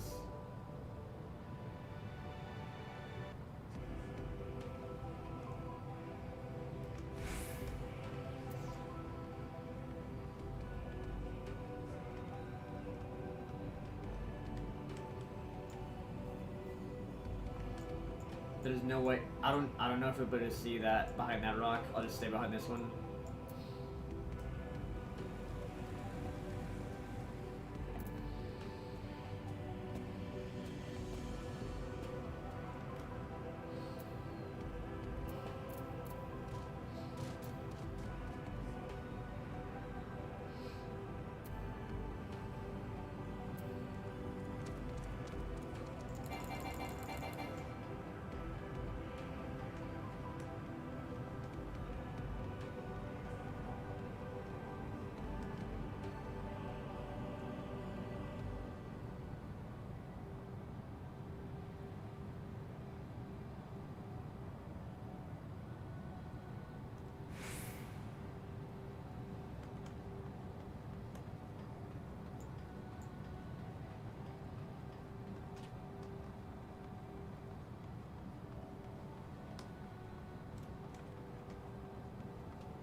Alright, nice, nice.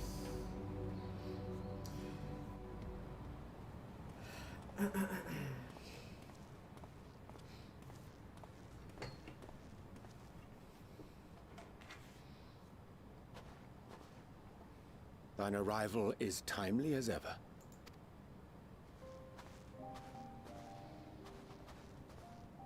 Thou didst chance to overhear my conversation with Living Way, I presume?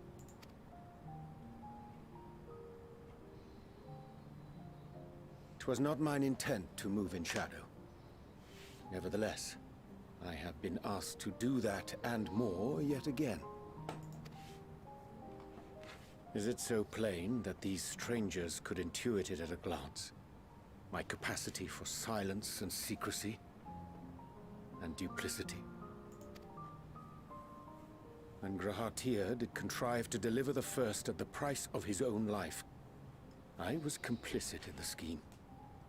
A sacrifice averted for a mercy. Would that I could say the same for Menphilia.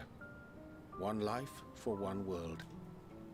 And by that bloody bargain, brokered by my hand, were the Scions robbed of a dear comrade, and Flamine her beloved daughter. Two souls, whose selflessness was beyond measure, whose resolve was unshakable. They would not be moved even had I thought to protest. But protest I did not. Far from it. I pushed them forward. No effort did I make to seek out alternatives. Ones that would not demand such terrible costs. That resignation weigheth heavy on my mind, as does the memory of another lost to mine inaction.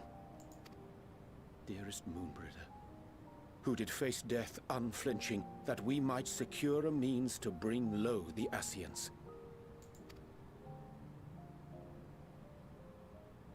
In her hour of need, I did naught.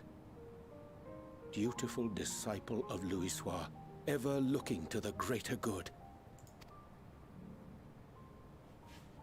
Had I shut mine eyes and bid her live instead, mayhap she would be with us today.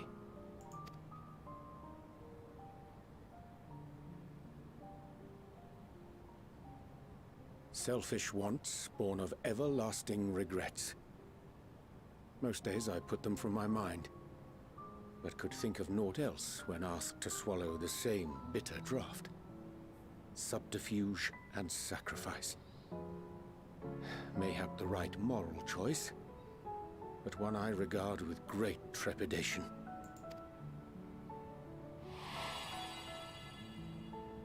The calamity of Amarot was a tragedy beyond reckoning. One which must never again come to pass.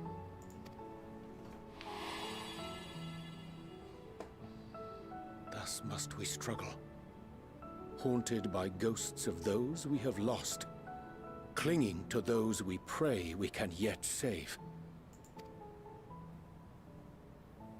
But what of those we cannot? How do we make peace with the dreadful algebra of necessity?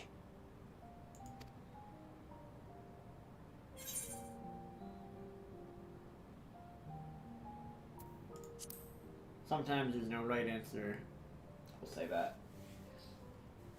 I am not alone in my discomfort, then? 'Tis surprising, though perhaps not. We Scions are wont to debate strategy at length, but are resolute and unwavering in execution. Strange. Scarcely can I remember when last we spoke alone, and so candidly.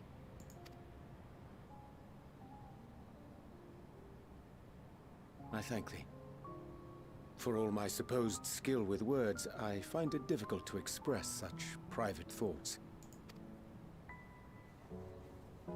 As for the Loporrit's proposition, I will take time and consider how to respond. 'Twould be to our mutual benefit if we could converse more openly with our aspiring caretakers. A concern I should be glad to address on the Scion's behalf. To dispense with all pretense and bare one's heart to another is a frightening thing indeed. But we cannot move forward ere we take that bold first step. A lesson I have learned many times before. And today.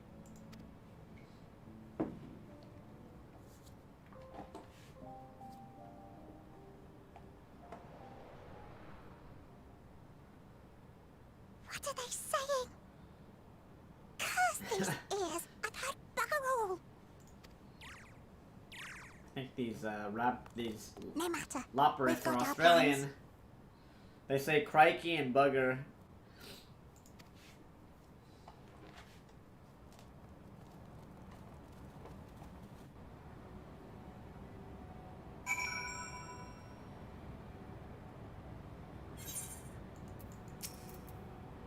In truth, my reason for traveling hither was to effect a plan of mine own. A plan which may pave a way forward for us all. May, I say, for there's no guarantee of success. 'Tis the reason I set out alone. That failure, should it come, would be mine alone to bear, or mine to bear alone. Yet thou standst before me with proffered hand and open heart. 'Twould be remiss of me to refuse thy amity, and so I ask, wouldst thou join me in mine endeavor?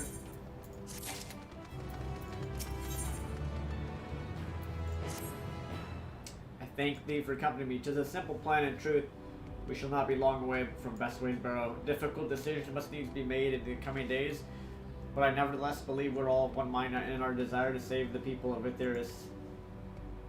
To make clear our resolve to the Loporrits, I would offer them a gift, but its making doth require a most singular ingredient. This better not be a fetch quest on the man.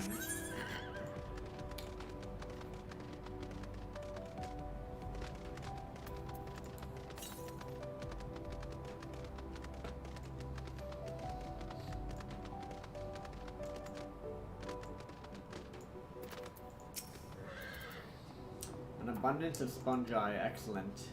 I spied a chance this aggregation when crossing Zodiac's erstwhile prison. Using the gift taught to me by the Numu, I believe these shall suffice for the gift I would fashion. The magic requires considerable concentration. However, might I prevail upon thee to stand watch while I perform the incantation?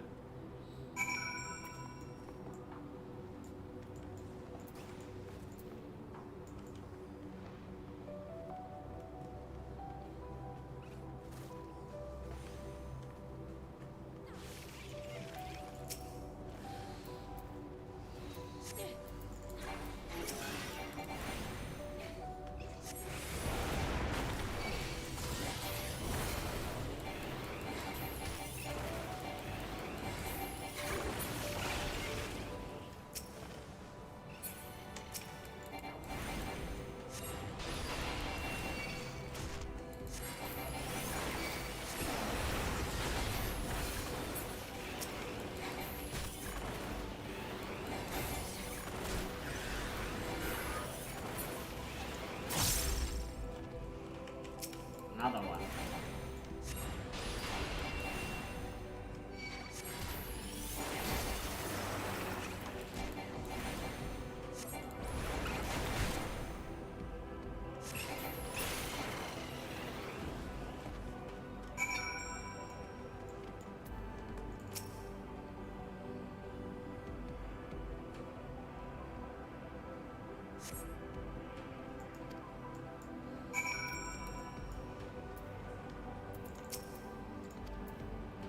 He remains fixated on his work.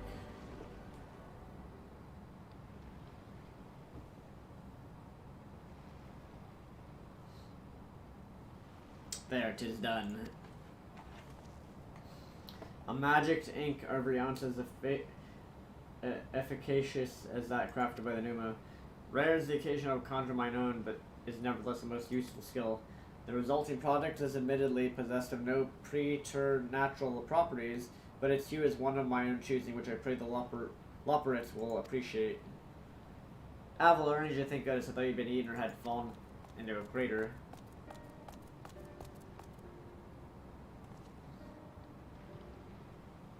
Estrella has been looking all over for you, Avilo. She says she needs to speak with you about something most urgent, dire even. She was also quite clear that she wishes to speak with Avilo alone. Which means I'm afraid you must stay behind, Oriander. But worry not, just so happens we need your help with an errand. Delivering a package from Watcher's Palace to Bestways Barrow. It's quite large and heavy, perhaps even too heavy for we poor Loporrits, and we would ever be so grateful if you could lend us a hand. That's convenient, suspiciously convenient. Are you insinuating I will betray the trust of Hyden's chosen, or worse, do anything to risk getting on Estrella's bad side? She's clearly not one to be crossed nor made to wait. Now off with you. Worry not, Avilo, I shan't be long.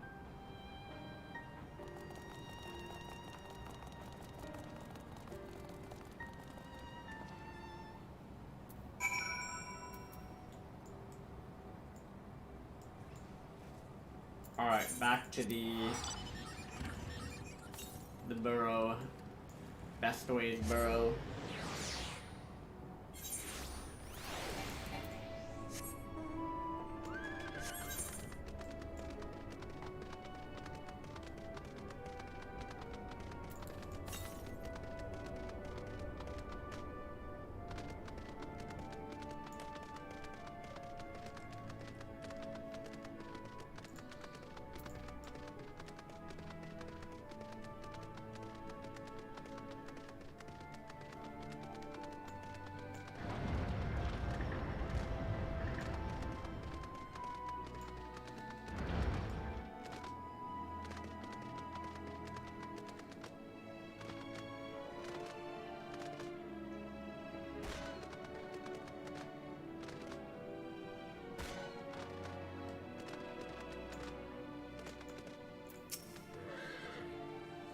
Oh well, I thought you'd be away for far longer.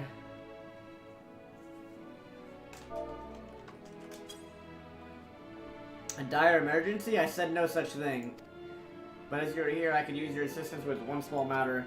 Running Way, a companion of Growing Ways, apparently has much to tell us of the final days. The problem, however, is that he's determined to live up to his name, refusing to stay still long enough for us to hold a conversation.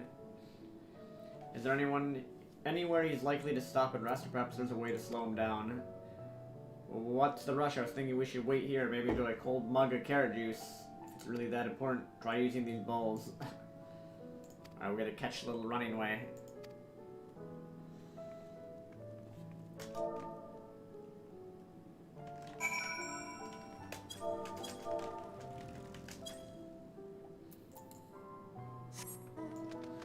Where are you, little Running Way?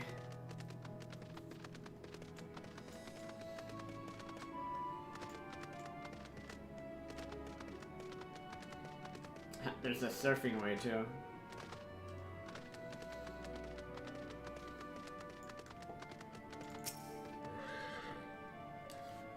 Find Running Way. Okay, we gotta zoom in and find Running Way, man. Where are you, buddy? Whoops. Didn't mean to do that. There he is. Gotcha. What happened? What? Oh. Oh, okay.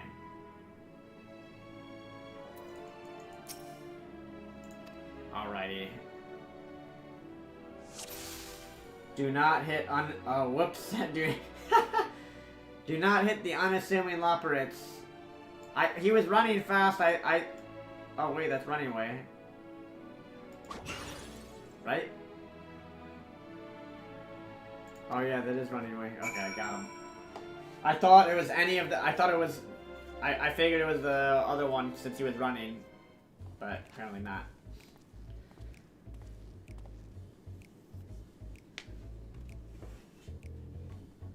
Yes, I'm Running Away. Do you mind explaining why you hit me in the face with your balls? Or... oh, of mouse flesh? Oh, these writers, man. I'm highly knowledgeable about the final days. Ha, that's the most ridiculous thing I've heard since I woke up. Who told you that joke? As if we've got time to look into the final days when there's so much to do before the Great Voyage. It's true that Hylian did impart us some knowledge of the event, but I know about as much as any other Loporit around here, less probably. I don't know why anyone would think it's funny to go around telling people I'm an expert. They better hope I don't get my paws on them. So I can be of much more help. If there's nothing else, I got work to do. And I'm off.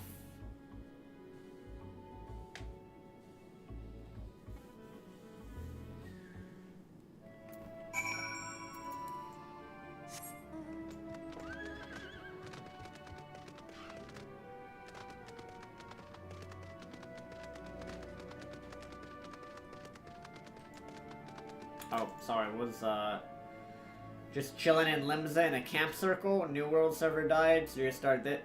Dude, here, here. New World sucks. This game is awesome. LOL.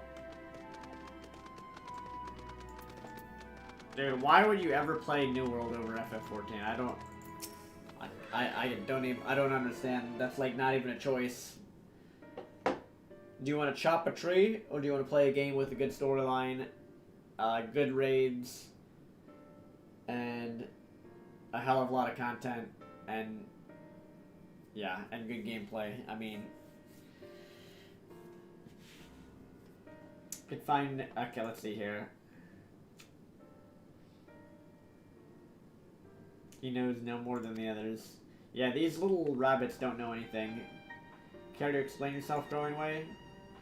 Well, you see, I misremembered. Yes, that's it. I misremembered. Terribly sorry about that. Afraid I'm drawing a blank, though. Try as I might, I can't remember who I was thinking of.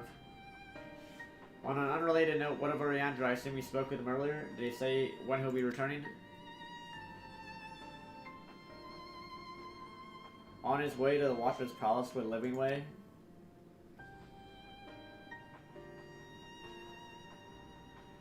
Between growing away sudden lapse of memory and our lack of other leads, maybe our time would be better spent lending Ariander a hand. What? Now hold on a moment. It's all coming back to me. Yes, I remember. The information you're looking for is in the archives. That's where you'll find all sorts of useful knowledge, including pertaining to the final days. Ah, now he remembers. We're being scammed. They just wanted to distract us while Ariander gets teleported down to Charlene. Because obviously that's where he's being teleported to. Oh, what do I do? What to do? I promised living away I would help, but... No, I promised I'd help, so that's what I'll do. The archives are on the second floor of the main plaza of the eastern wing. Follow me.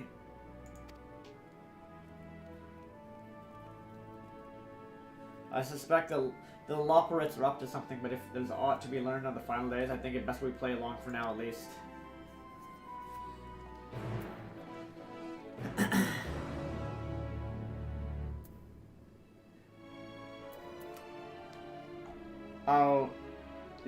You're saying that New World has active combat? I mean, sure, but I don't know, man.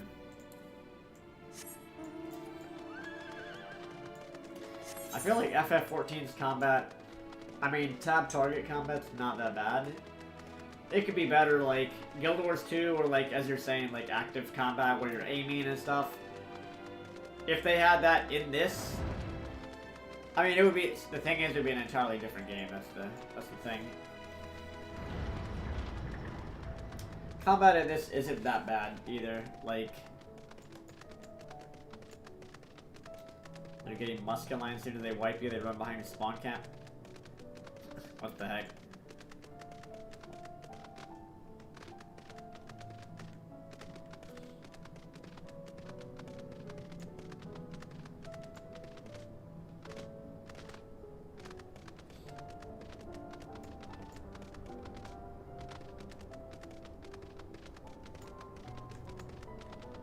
I forget, dude, there's like a teleporter to go to the second floor, I don't know where it is.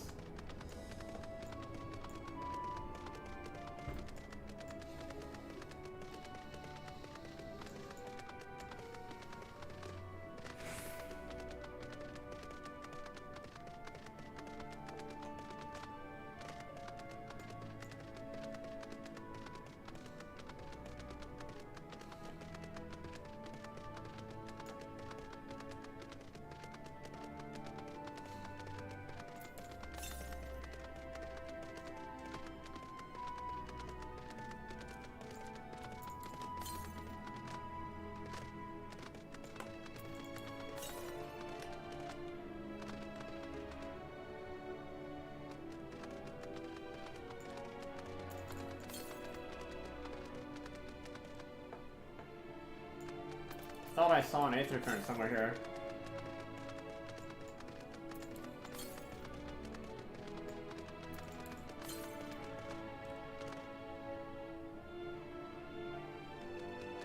Oh, what the, I almost walked up. I didn't, what? Wait. Oh, I didn't realize you could walk through there.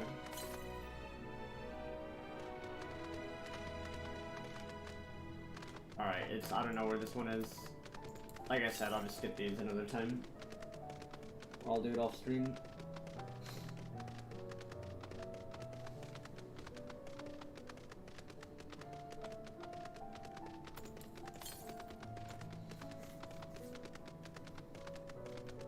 Since I'm not sure where those are.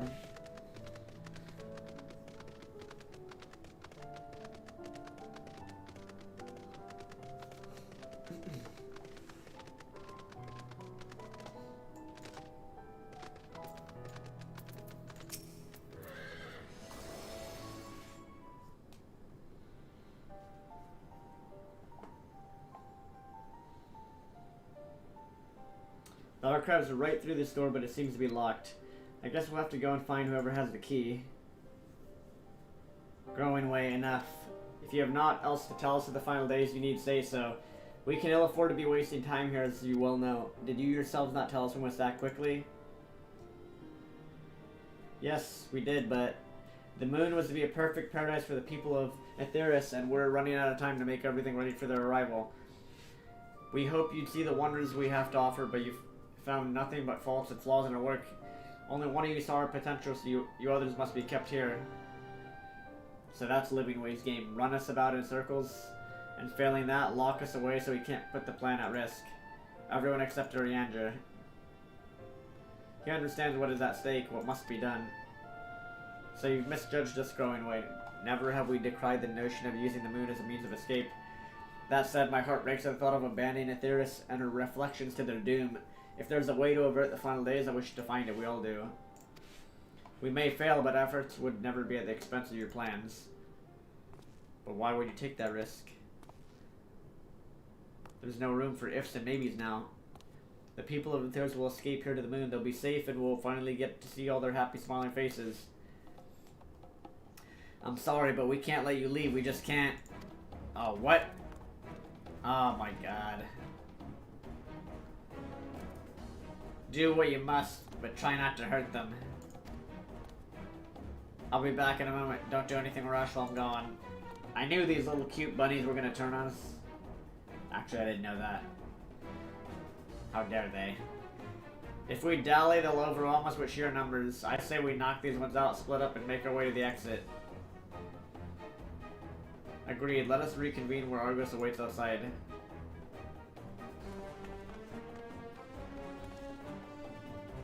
Am I gonna really have to fight these little bunnies? These little leopards? Oh, I'm gonna have to kill them. Right, I didn't want to do this. Surrender, you won't escape. Seize them. Carrot and ruin. It didn't have to be like this. Oh, wait, they're doing 0 damage to me. Wait, oh, is that because of my mana font? Or are they actually doing 0? Wait a minute.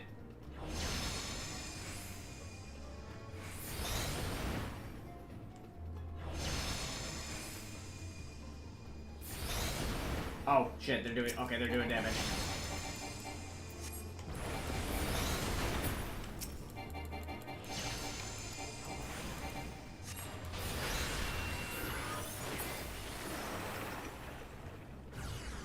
Oh, there's more. Dude, I don't want to have to kill you, little rabbit. Put down your weapons.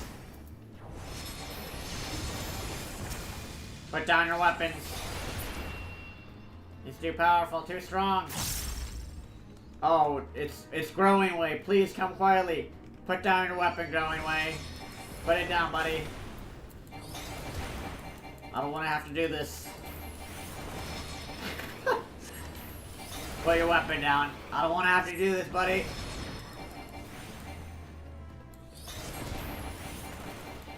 You're an adorable little rabbit. Put it down. We have to save them. They're not dead, right? He's just unconscious. I didn't actually kill them, did I? They're just unconscious somewhere, surely. They're not. I didn't just kill. There's no way I just killed these little loporits that have been here for 12,000 years.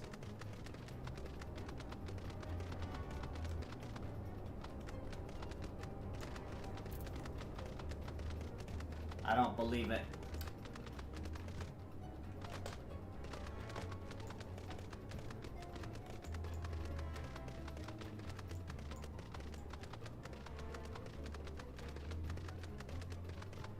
Strafe and win. I don't. Yeah. I mean, dude, they made me do it. Like, I didn't want to have to take him out, but I didn't want to have to take. I didn't want to have to take out these little adorable loporits. They made me.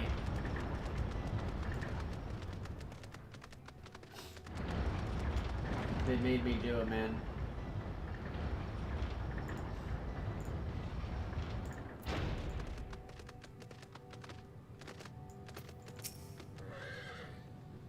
Good, you're here. We must hurry to the Watchman's Palace and find Oriandra.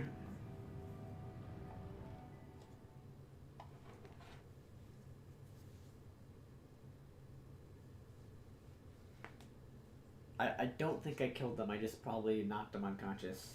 Although I did use like a bunch of fire force on these rabbits. And what, pray tell, do we seek at the Watcher's Palace?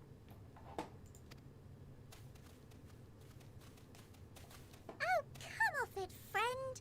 You know full well why we're here. The time has come for you to return to Aetheris and help your brethren prepare for their journey here and beyond. Forgive me, Living Way, but I cannot in good conscience proceed with this plan. Huh? But what about the final days? The death and the doom? Oh, we have to hurry before it's too late.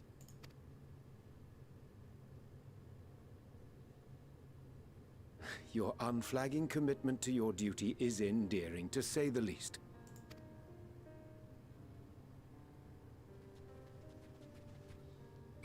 Oh, bugger!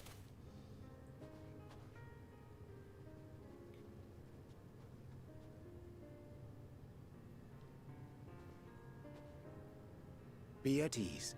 They bear you no grudge, nor do I. How could we, having come to understand your purpose? For millennia, you and yours worked tirelessly towards the singular purpose of this heavenly vessel's construction. An arduous feat by any measure.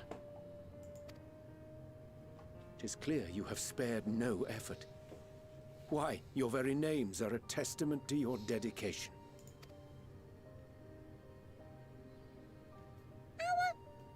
Our names? I'm not sure I understand what you're getting at.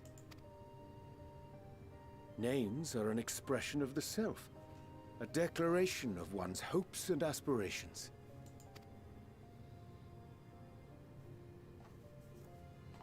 Your use of contemporary, uncomplicated nomenclature doth ensure clarity of purpose.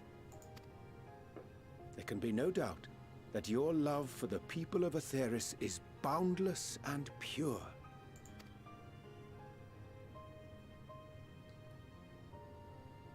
Yes! Yes! A most mellifluous phrasing! We Loporrits were born of Hydaelyn's love for Aetheris. That shining, shimmering blue jewel, brightest star in the sky, brimming with life and possibilities. For as long as I can remember, I've toiled in anticipation of the day when this vessel might be needed. All I've ever wanted was to meet those she cherished so dearly. To serve, and serve well. That goes for all of us. Don't you see? So help us. Help us help them. Lead them here where we can keep them safe. If there's anything wrong with what we've built, we'll fix it. We'll make it right.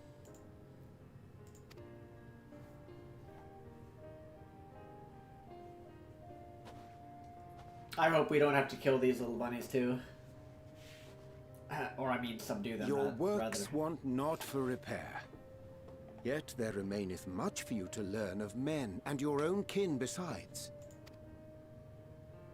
Singing Way, thy name bespeaketh more than the simple marriage of rhythm and rhyme. The songs of Aetheris are beyond counting, and span the length and breadth of emotion. Maps are monuments to man's pioneering spirit and his devotion to charting the furthest reaches of our star. Many have devoted their lifetimes to exploratory pursuits, to venture unto the highest mountains and the deepest oceans in search of unknown frontiers. And thou, my friend, I do not think we've met. My name is Puddingway.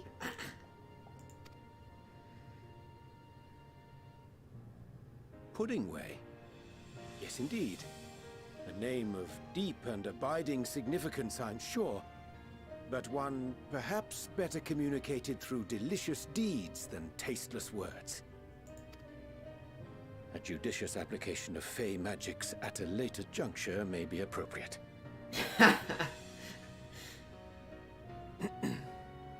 and living way.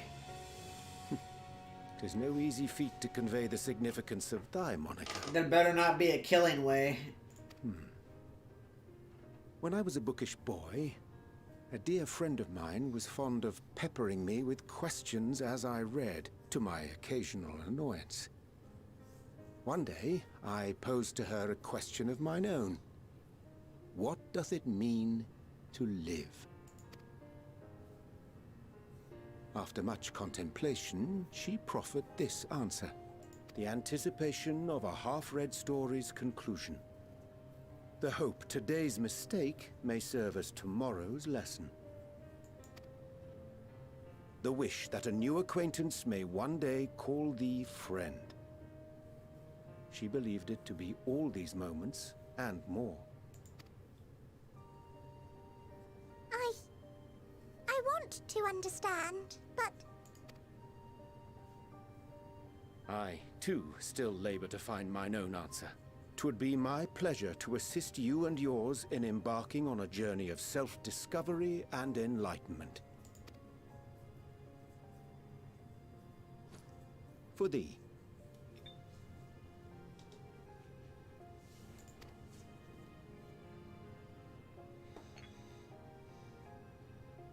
Ink as blue as the waters of Aetheris. Made in haste, though I assure thee, the quality has not suffered for it. The people need not be persuaded by honeyed words. Nay, I have faith they shall do what is right in due course. Until they do, I beg your patience, friends. And with that ink, let us fill the empty pages of Living Way's compendium. An open exchange of ideas will surely afford you all a better understanding of modern man, and with it, ideas for improvements and renovations. But more importantly, it shall empower us to together find a way forward.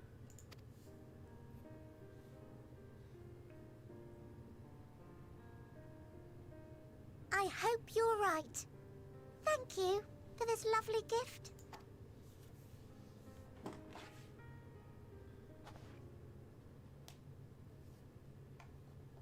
There you have it. I shall remain with the Loporrits to ensure that all is in order. Though we must needs prepare for every eventuality, you would all agree that the evacuation of our star is a last resort.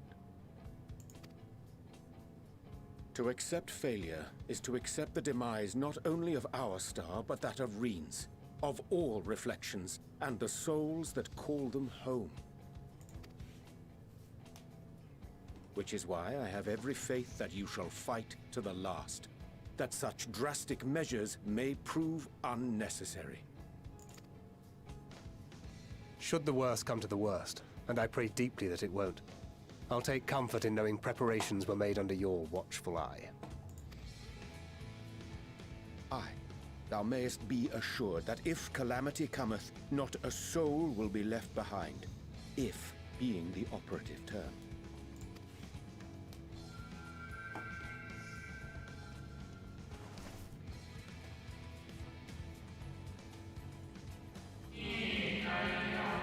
That flower, how came it into your possession?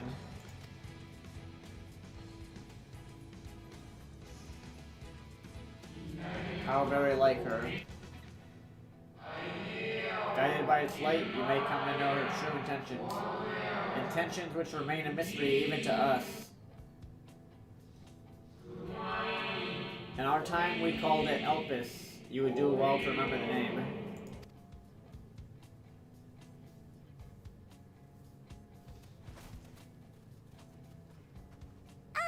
I hate to interrupt, but I feel like I need to make amends for all the secrecy. Think nothing of it. We haven't been the most gracious of guests.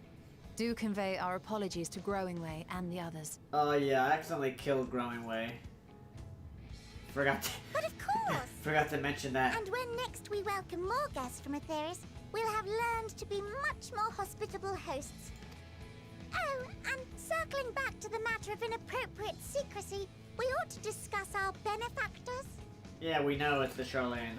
I've known Agreed. that since the very The start. Charlayan Forum, yes? Yeah, obviously. How did you know? The more I heard, the more obvious it became. The Forum's aims align closely with those of your anonymous patrons. A telling coincidence would be an understatement. Dude, I was right from the first time dude. I'm pretty sure the only people that could figure this out this fast are people that like literally just pick up on that from. Though had we not taken it don't upon skip ourselves text. to peruse certain restricted tones in Labyrinthos, we might still be unaware of their plans. But let us continue this discussion upon our return. I dare say we have kept Alphino and the others waiting long enough. This is why you don't skip story, guys. You never skip those text boxes. You can find out like half the story from reading like 3 text boxes.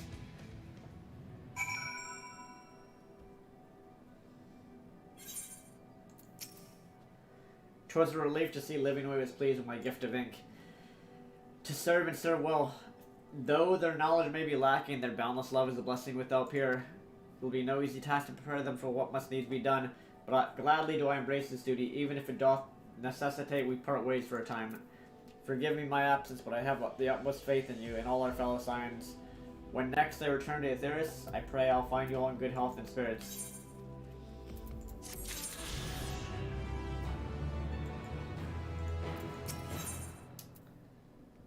Your excursion on the moon is concluded. Ishtola is keen to return to Aetheris. With the Loporrit's in Uriander's capable hand, we needn't worry about affairs here in our absence. Knowing now the face of their earthly collaborators is much to discuss with Alphino and the others. Let us return to the Tower of Babel. Our battle for the star will soon begin in earnest, and we must be prepared. I mean, come on, guys. I'm a genius. We all know that, man.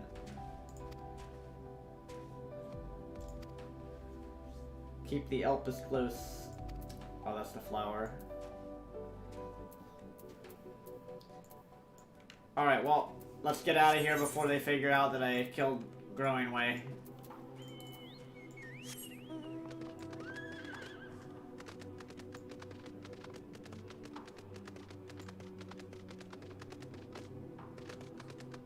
Although I guess I didn't kill... he's probably just unconscious. Like, there's no way he's dead, I don't think.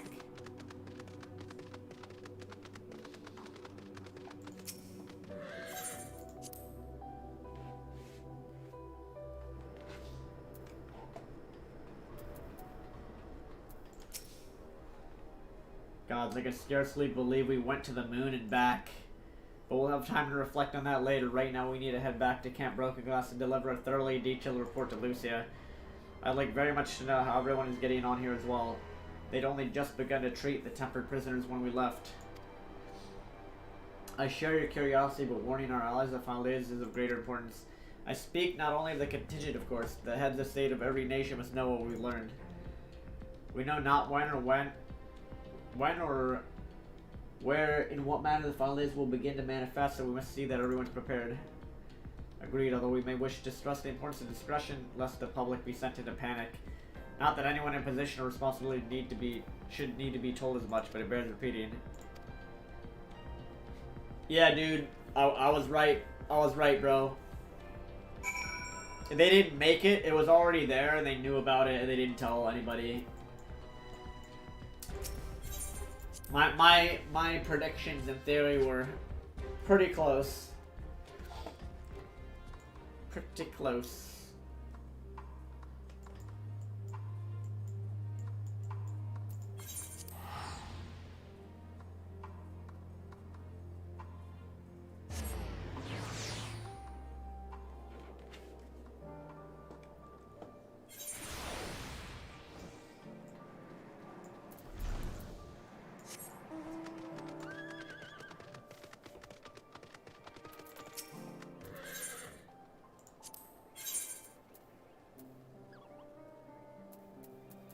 Do I have anything to sell? Let me see here. Nope.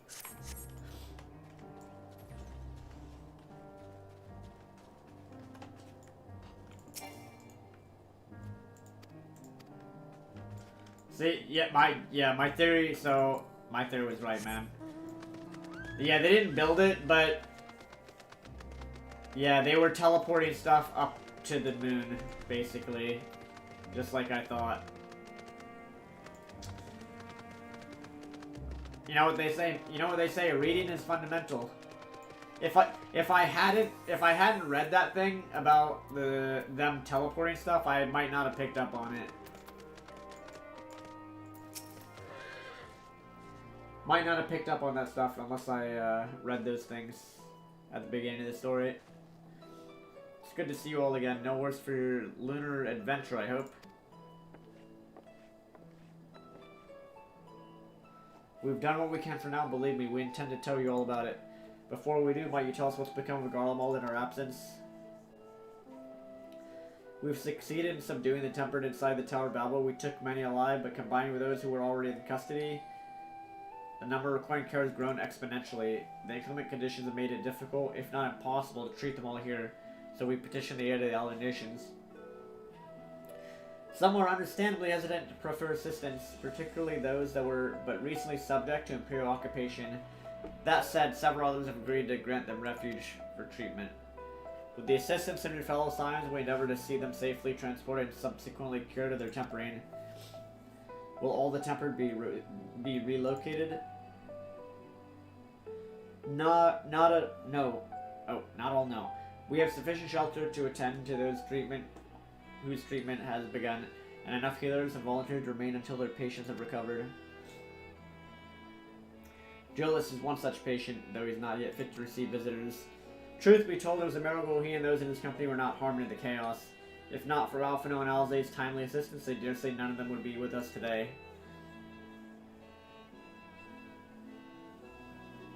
In light of recent developments, have the Alliance leaders come to any decisions regarding Garlemald? Given the tremendous ramifications of what's happened here, it'll take time to determine what must be done. In the meantime, they intend to work with the Eastern Alliance to keep a close watch over the provinces. We have other news to share. Shortly after Anima was defeated, we received reports that each and every tower has vanished.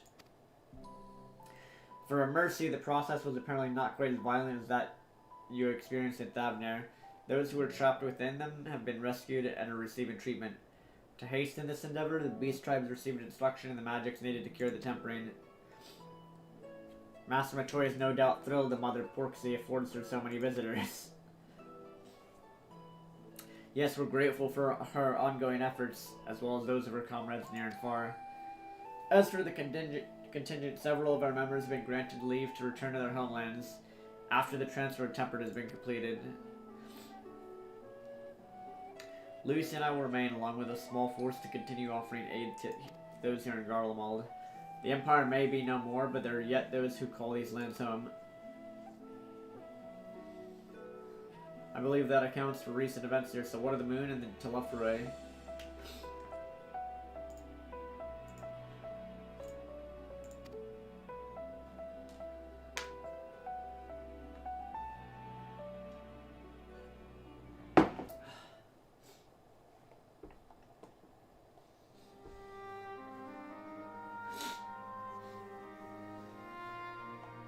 Final days, gods, I pray your victory will mark the end of our troubles. There's still much we do not know, but the Alliance leaders must be told. Would you be willing to contact them in our stead? Yes, of course, I'll send word forthwith. We'll also release your fellow Scions from their present duties, that they may return to Charlane. Your energies are better spent finding a means to avert the coming apocalypse. Speaking of your fellow Scions, you'll be happy to hear that Mistress Kryl, though still on the mend, has been moved to Baldassian Annex and given into Tatru's care. Thank you. I look forward to seeing them upon our return. One last thing, if I may. After your confrontation with Zodiark, you said Xenos took his leave, and in all likelihood, he has returned here to Garlemald. I have in mind to dispatch scouts to try and ascertain his whereabouts, but first, wish to ask if you believe there's merit in doing so. If they found him, they would not live to tell the tale. If you're expecting a trail of destruction to follow, you won't find one.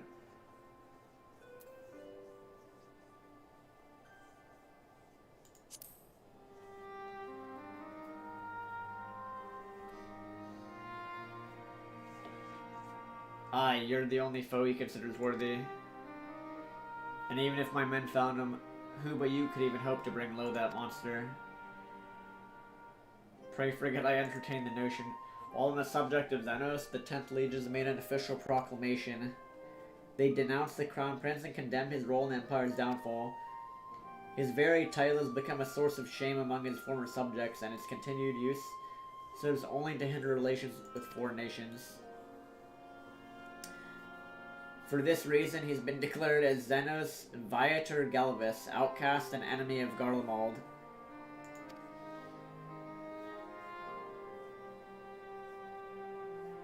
Van Daniel's no more, and now his own people turn against him. It seems he's not, but he has not, but his bloodlust to keep him company. Better that than an army to see it sated. At any rate, I'll not keep you longer. I pray you safe passage back to Shoreland.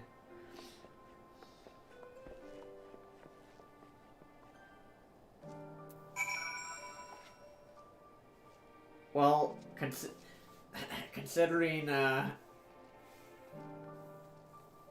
Xenos became a Reaper, that means he knows about the Void.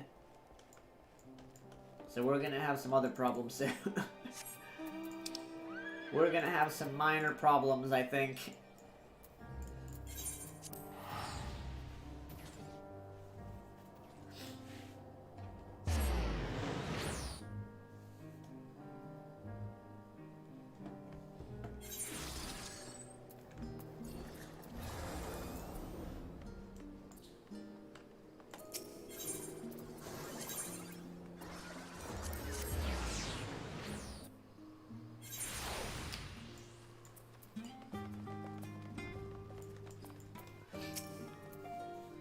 Welcome back, Avilo. We're worried, though it's plain I've caused my own fair share of worry, and for that I apologize.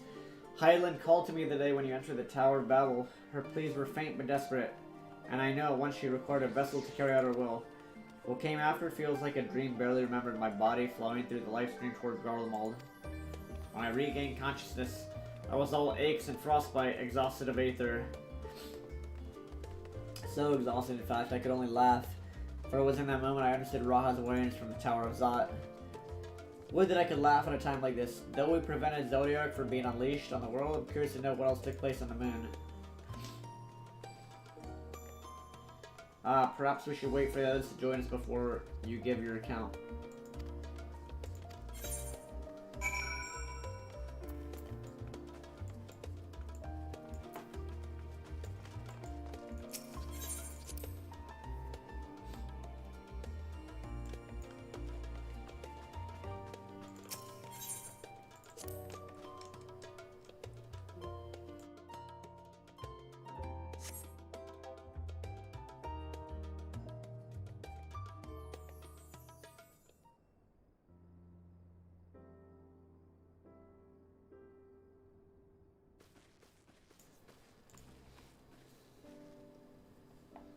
Sorry to have kept you all waiting. I don't know, we understand you've been busy. Will Ariandra be joining us? Duty keeps him away, I'm afraid, though Avilo can explain why better than I.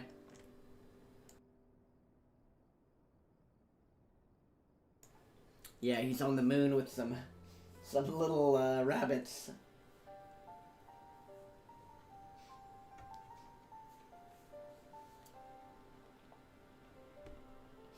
The final days has befell Amarat. And we're to escape via the moon? What of the source and its reflections? I have no intention of standing by while the world falls to ruin. How do we stop this? Unfortunately, we have no answers at present. If the celestial currents have grown stagnant, as was the case in the time of Amarat, the solution will be to alter the flow of aether throughout the entirety of the star. The ancients accomplished this by summoning Zodiac, sacrificing half the star's population in the doing. But it should go without saying that such a sacrifice must not and cannot be repeated.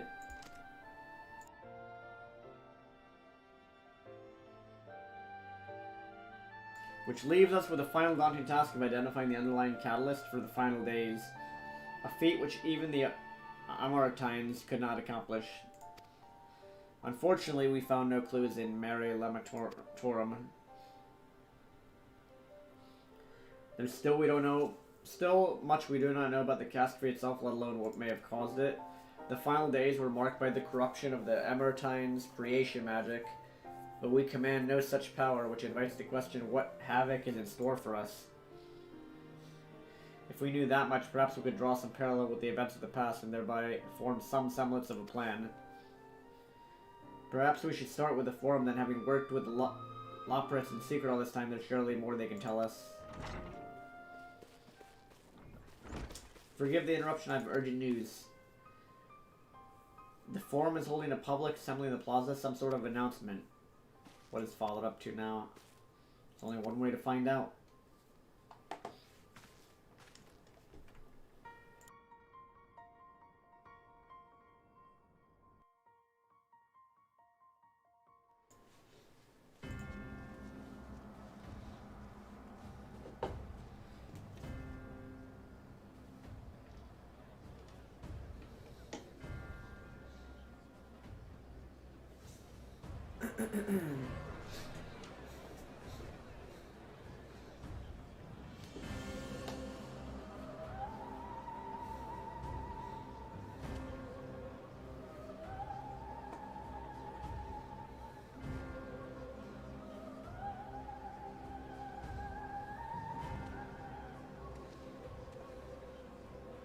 Order! Order, I say!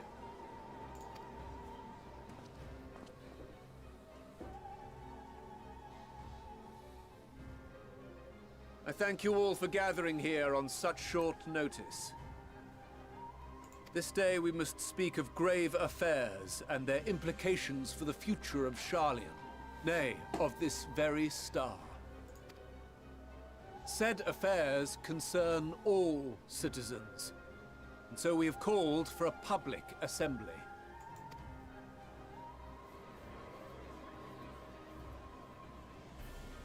You may have heard rumors of the Talopheroi and the havoc these madmen wreak abroad. Under normal circumstances, we would pay little heed to petty disturbances outside our borders. The final days, however, are another matter altogether. For we dare not ignore these prophetic words of Eld. The Endbearers will come, ushering chaos and calamity.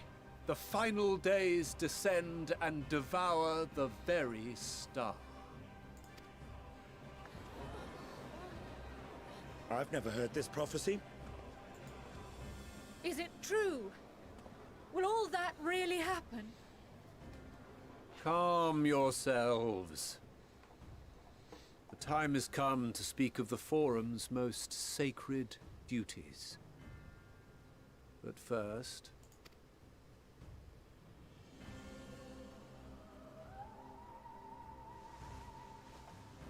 Oh no, they're gonna try and erase people's memories or something? Give voice to the voiceless. Let bindings be unbound. Oh, they're By doing unanimous decree, I declare the enchantment broken. Oh, stuff's getting real. They're gonna start talking now. Now they can speak freely about... Oh, shit. I thought they were gonna, like, wipe people's memories like Men in Black, but... never mind. Master Leveilleur, if you would. Very well.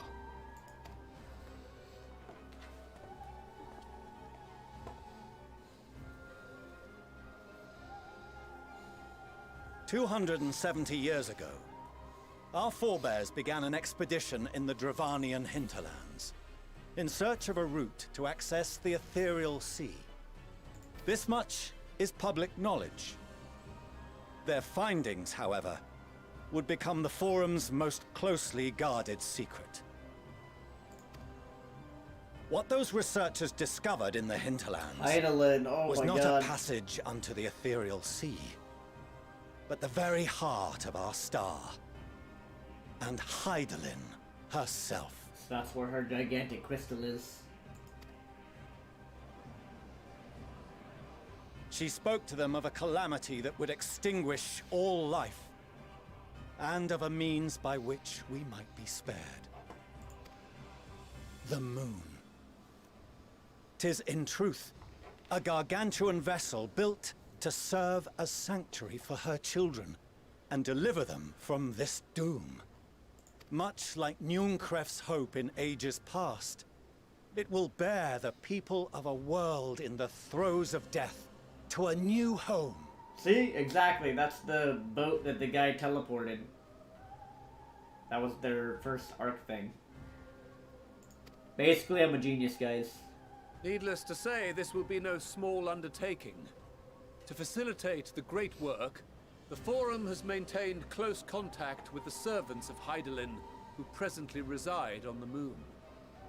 That's the little Convinced that the foretold end was all but inevitable, we began amassing a wealth of knowledge, not merely for the betterment of our nation, but in preparation for the journey to come. You reveal this to us now? By the gods, how long do we have?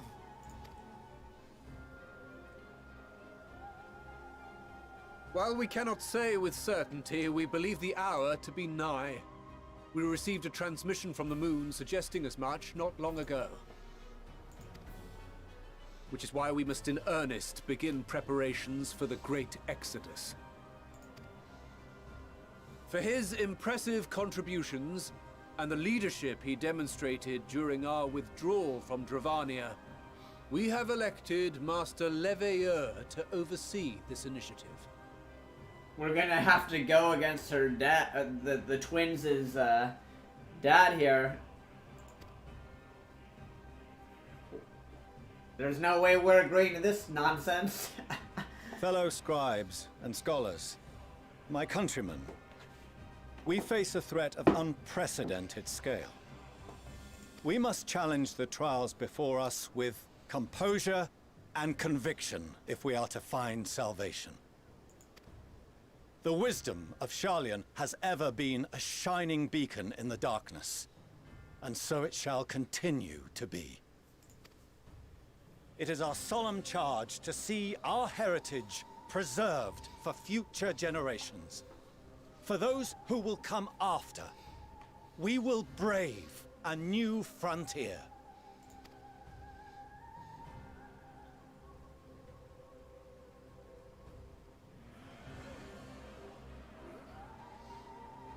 Administrative edicts will be relayed to all major institutions ere long. In the meantime, carry on with your duties. With that, I hereby call this assembly to a close.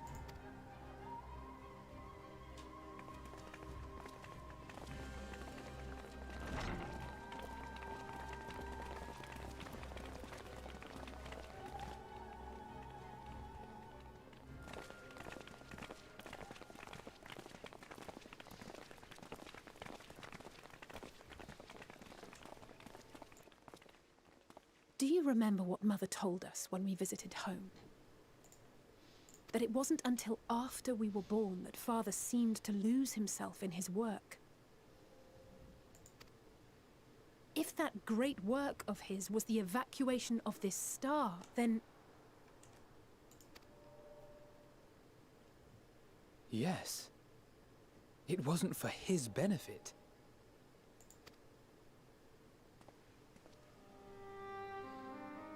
Would you mind waiting here a moment? I wish to speak with Father before we leave. Their dad better not be an Ascian or something.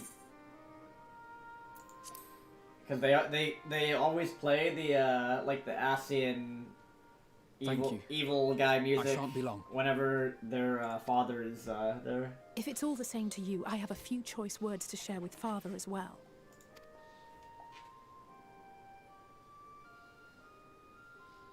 I know we're probably gonna have to end up fighting him. Like, probably literally fighting. So, come to call us cowards and bid us join your fruitless battle against the inevitable.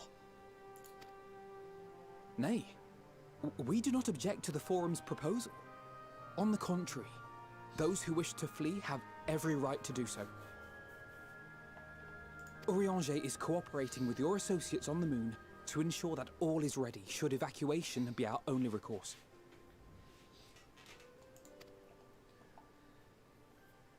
Then whatever your business, I suggest you be brief. Though we cannot boast the boundless wisdom of Sharlayan, we have first-hand knowledge of foreign cultures, and have conversed with no small number of peoples.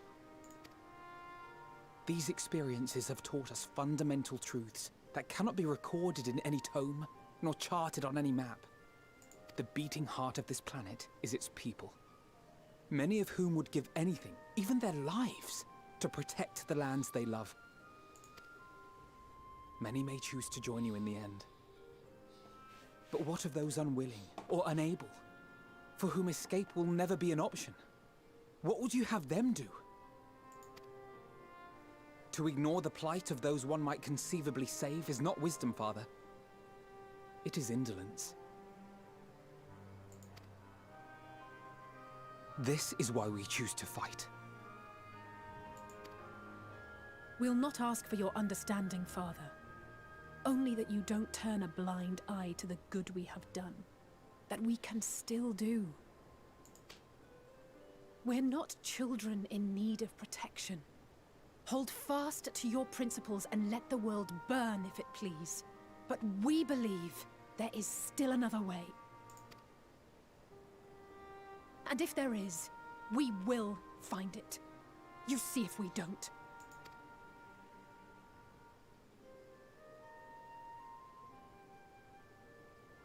Do as you will.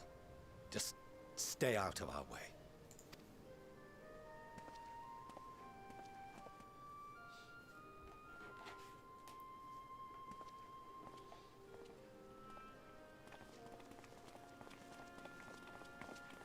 Were he not so consumed with self-righteousness, he might tell you how proud he is of you both. Bold words call for bold action. And there'll be no turning to your father should plans go awry. As if I ever would. So long as there are those who wish to stay and fight for this star, we have to do what we can to help them.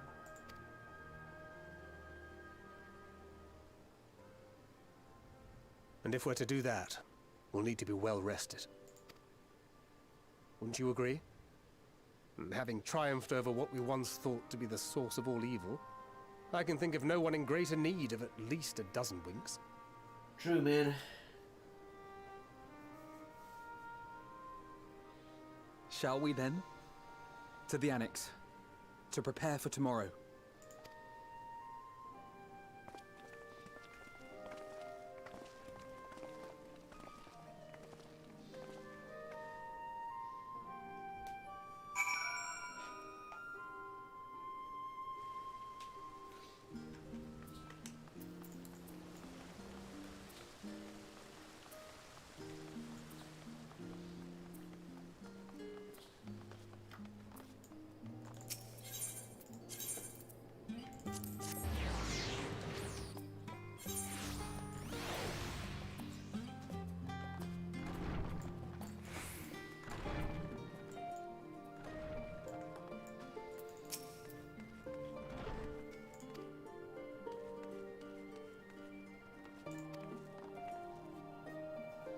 There's no use fretting over the cosmic morality or lack of that. We're here, we'll get through this together.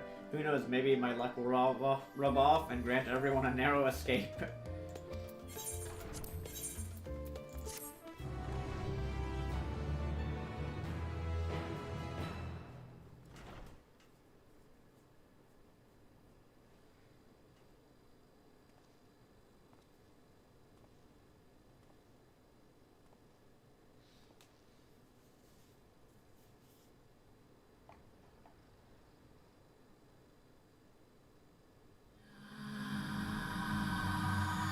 I knew that shit was gonna happen.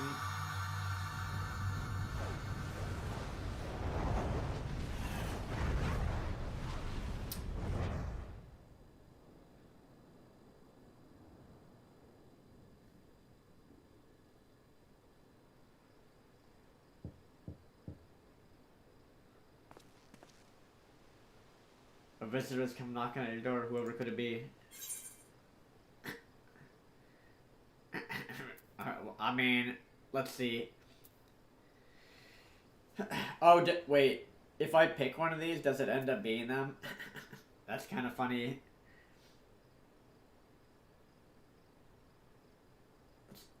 It's gonna be Alize, but I'll just pick a Stola.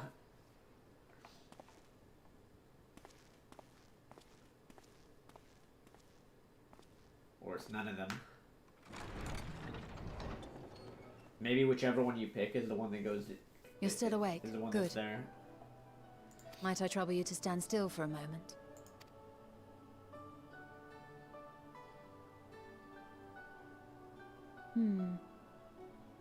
Nothing appears out of the ordinary.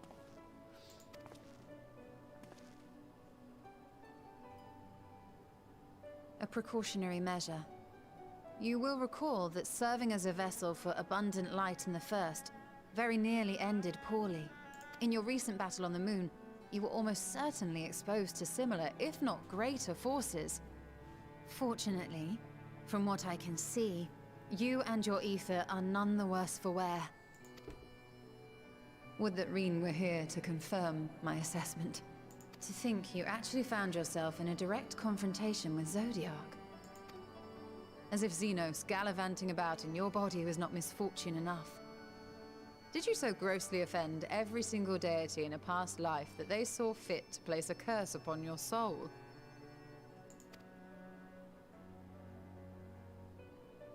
Forgive me.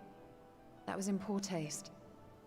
I recall vividly how battered and broken it was in the depths of Amarot. Would that you could have seen it with your own eyes. Mayhap then you would understand why the greater part of me is glad you did not. It was a horror beyond description. Promise me you will be careful, that you will seek my counsel if you feel unwell. That puts my heart at ease, if only a touch. I suspect it will grow colder as the night wears on, so do be sure to stay warm. Sleep well. May the shadows keep you.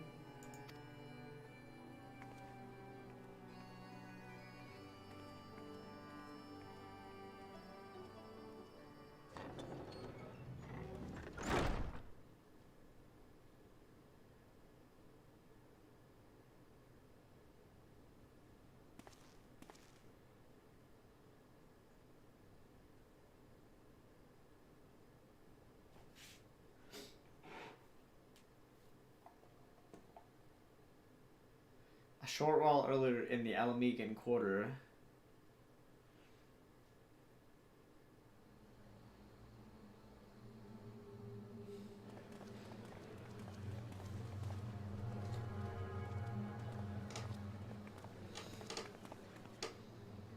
Thank the gods that tower is gone. The sight of it was enough to make me sick.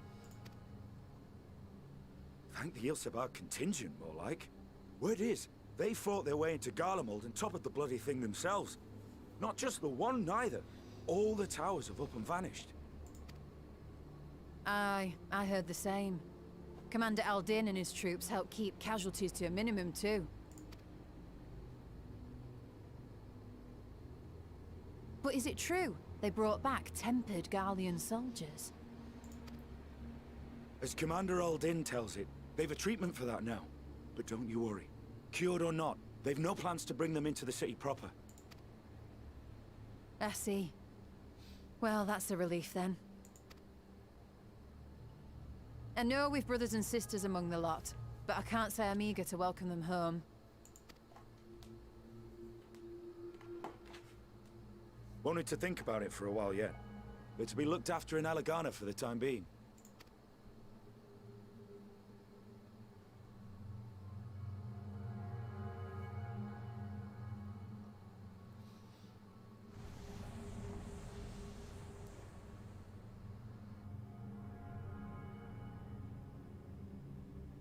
Meanwhile, in Ishgard.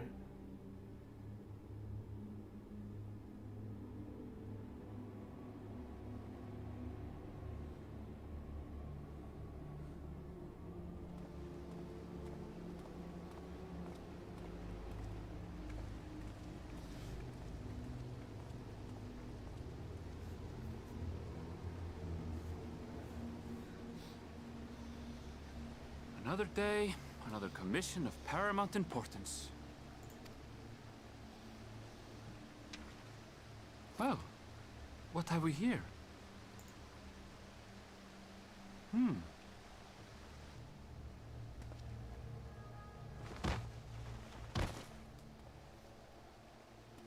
Hey, are you all right?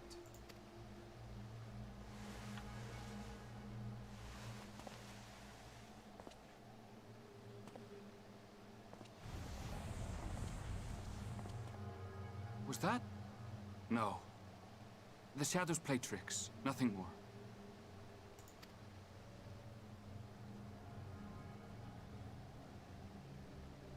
The towers are gone, and the Garlean threat is abated. And yet, why does it feel as though it's about to get much, much worse? Are these... I think these people are being possessed, man. It's like when Kokobuki opened, or the little guy opened the urn.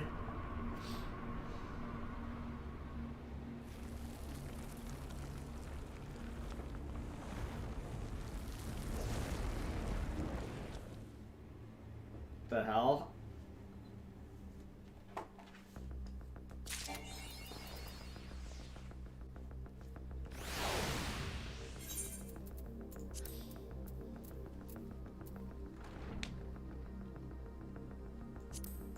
Let's use these. I need some stuff out of my inventory real quick.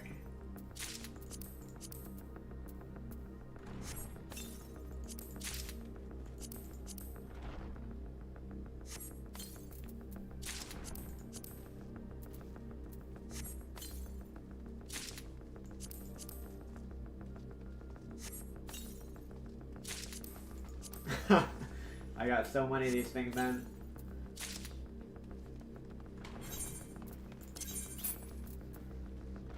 It's level 82. What is this one? I see. Does it have spell speed? No. I think I'm fine. Guys, give me 1 sec. Stuff's about to go down. I'm gonna go to the bathroom real quick though. Give me 1 moment.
Alright, I'm back.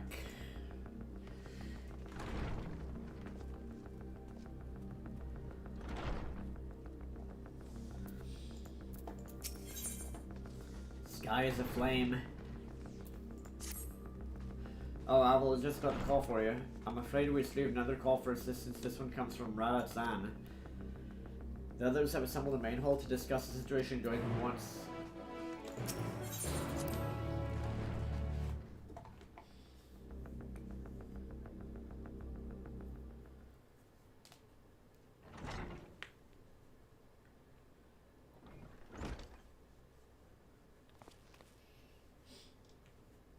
Oh, there you are.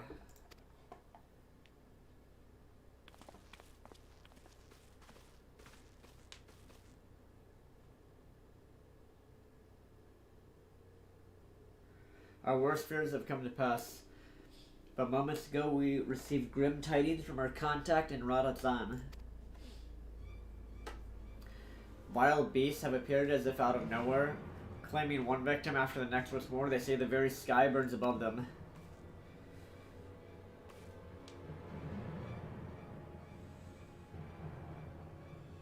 Good gods, are the final days already upon us? It would appear so. Sadly, that is all the information we have at present. No doubt the people of Radisson are busy fighting for their lives. You must go there at once, they need our help. Agreed, Crawl. You'd best remain here with Tasha and gather what knowledge you can. You're in no condition for a long journey, I imagine.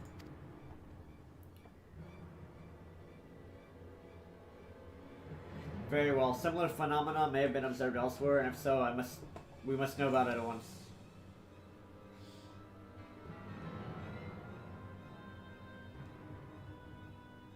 Be safe out there, yes? Let us make for Yedelmad. We must prepare ourselves for what may lie ahead.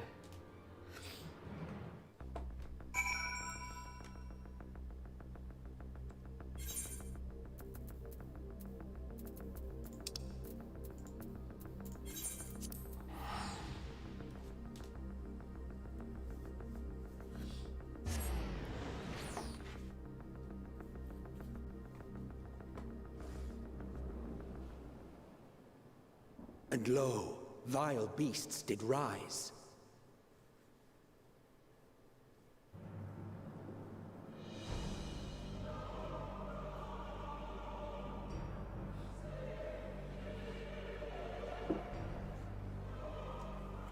It's the same thing that happened to the Asians, to Amarat.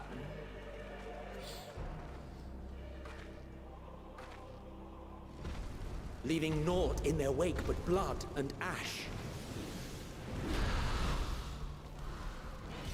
Sun scorches earth and boils seas. What's up, dude? And our sins ascend unto the heavens. Oh boy. 3 dooms to unmake all we were.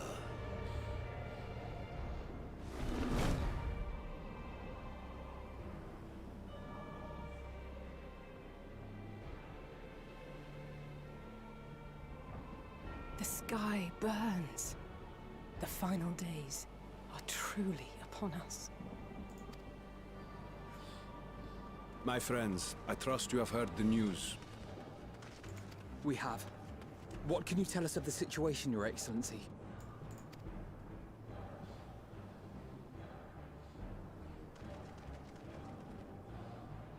Last night, the Isle was rocked by tremors, and the earth itself cried out. Aloft, the heavens began to burn. From all about, unholy beasts, the likes of which we had never seen, came forth in fury and rage. No. To say they came forth would be inexact. The people of Radzat-Han themselves transformed into these baleful fiends.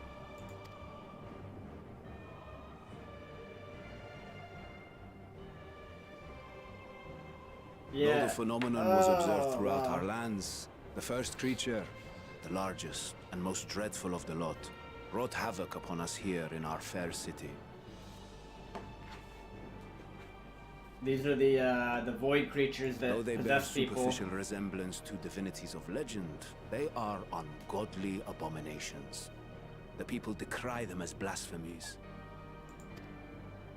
The Large One's rampage has since taken it to the northern reaches of the island. I mean to dispatch our radiant host in an attempt to quell the threat. And what of Vritra? Vritra too makes for the north of his own accord, and yet he knows the blasphemy and its minions were but yesterday his beloved people. I pray his boundless compassion and mercy does not deter him from taking unenviable but necessary action.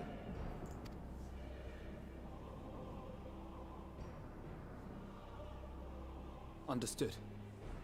I ask that you allow us to aid you in quelling this threat. You would risk your lives to help us yet again? I have no words to express my gratitude. Our regiments approach the north from several directions, with a number of units set to depart from the docks of Yedlimat.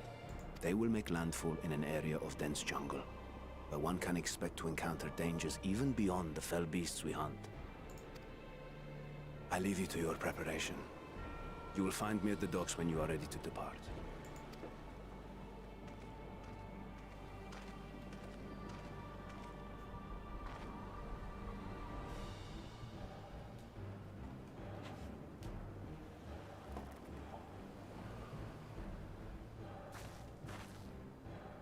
We're as prepared as we'll ever be. Let's go.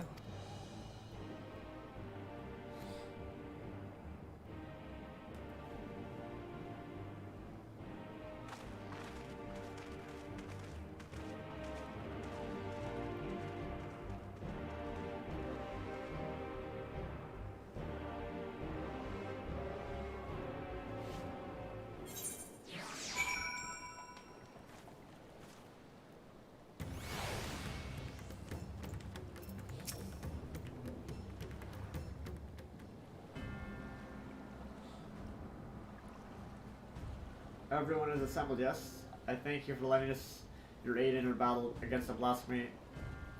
Let us review our plan of attack. I would have you board this boat and circle around to the north side of the island. There you'll find a dense jungle we call Vanaspati. It's a sacred wood home to many temples and a number of villages. Vitra and the Radiant Host have gone there ahead of us. I ask that you join them and do all in your power to destroy this blasphemy.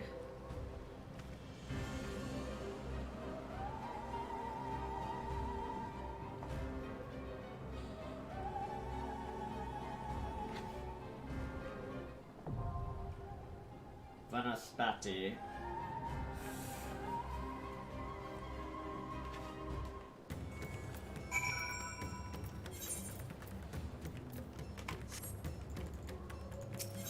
Alrighty. Level 85. We might have to wait a little bit. I'm not sure how many people are on right now doing this. We'll see though.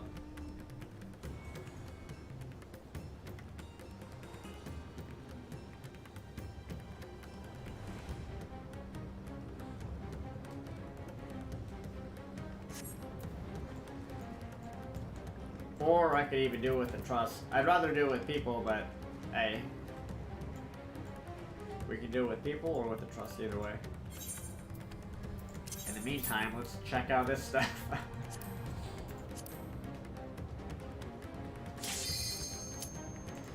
Ah. Right as I say that, wow, that was a fast DPS queue.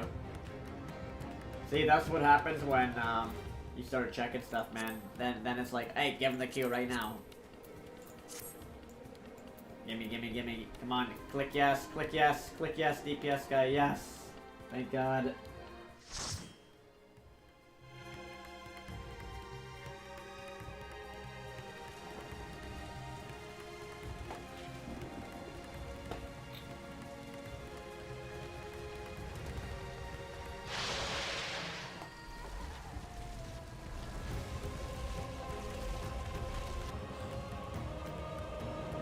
Oh boy, these things are hideous.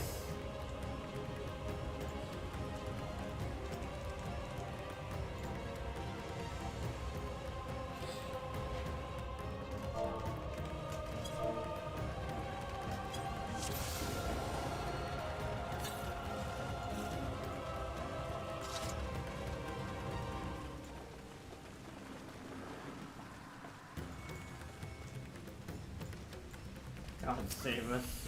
My friends, heed me. These are children of Ffxiv. Forgive me. I could do them no harm.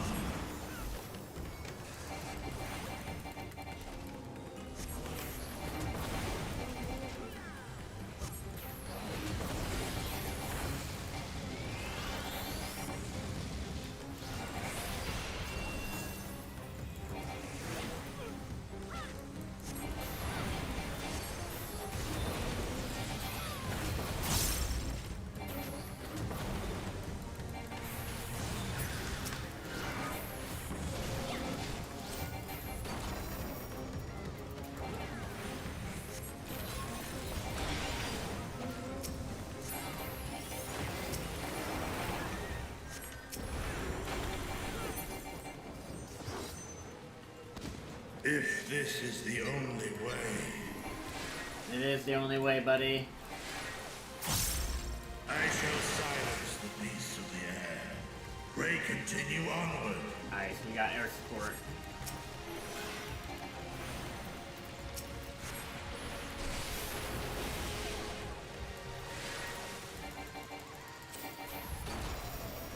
These are the exact things that destroyed the Ascians world.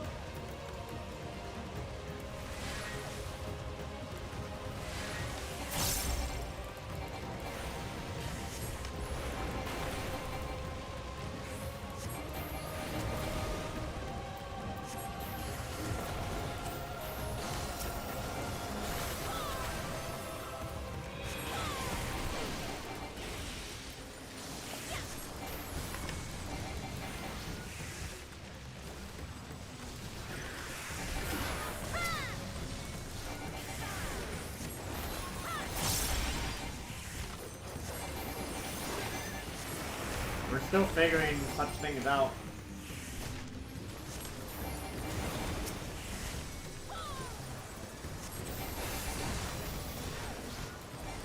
It's possible that Heidelin's evil. We don't really know yet.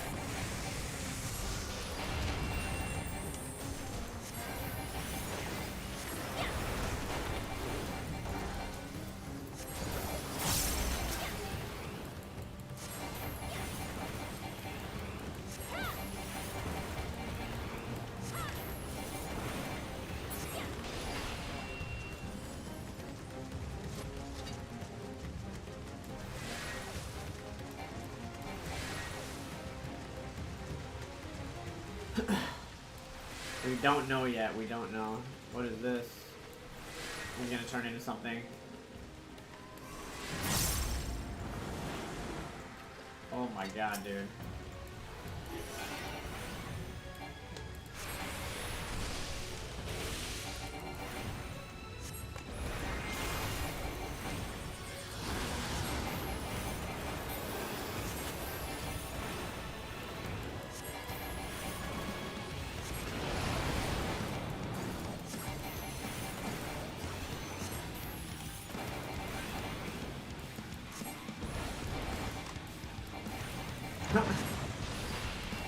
First time doing this, I just went to the mouths that had no, that weren't talking.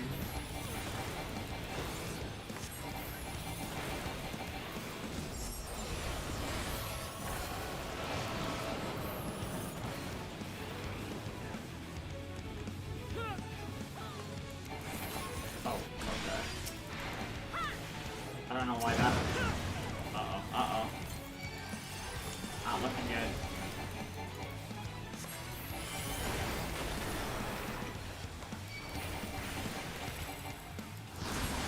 Still on, yes. Yes, I am, Koki.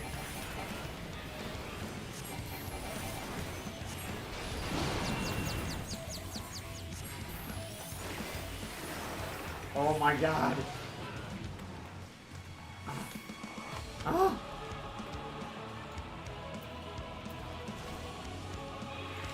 My controls are reversed.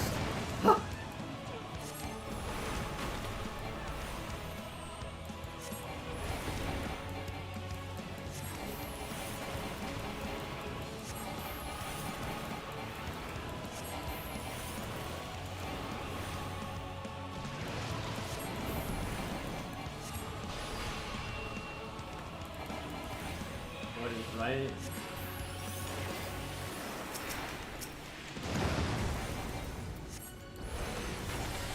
One is left.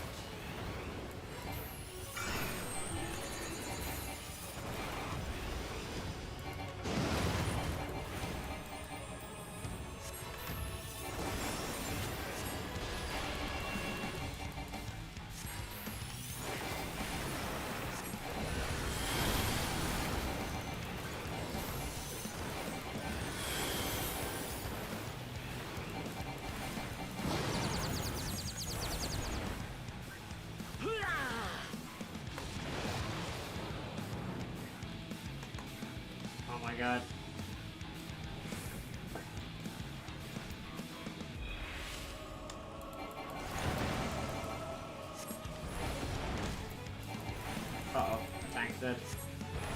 Not good, not good, not good. Uh-oh.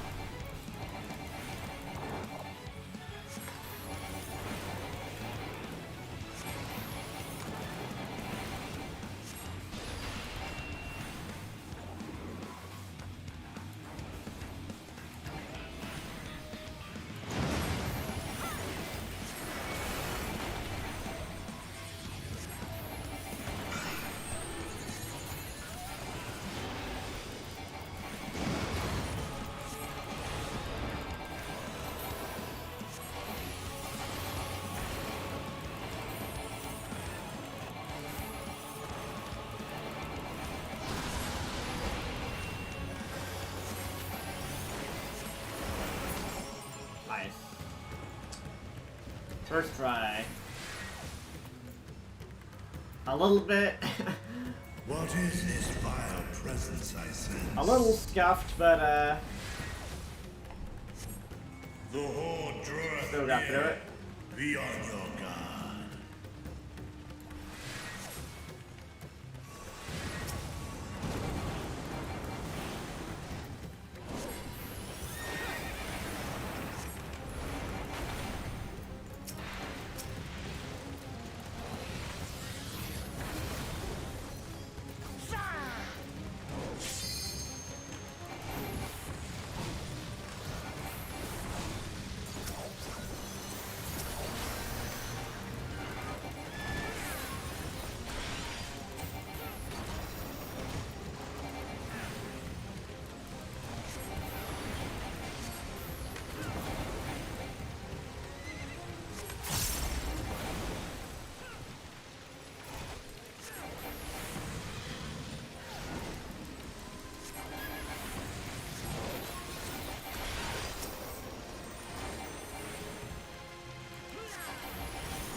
Oh no, they're not gonna turn two. They are. Yeah. Oh god.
stuff, good stuff.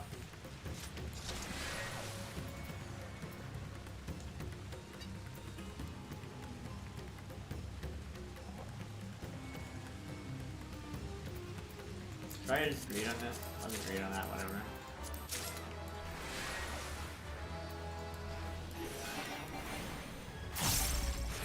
Meaningless destruction.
We're supposed to be behind that.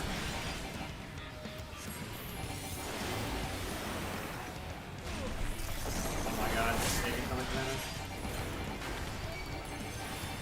You're taking damage.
Oh.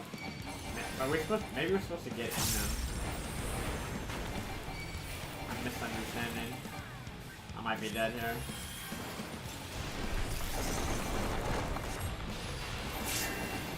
Heal, heal! Oh, the poison.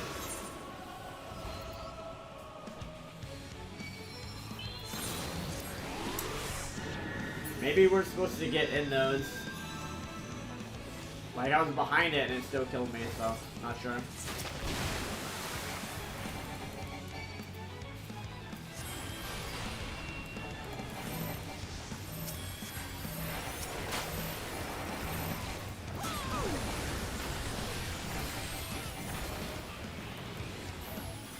Poison's kinda OP, man.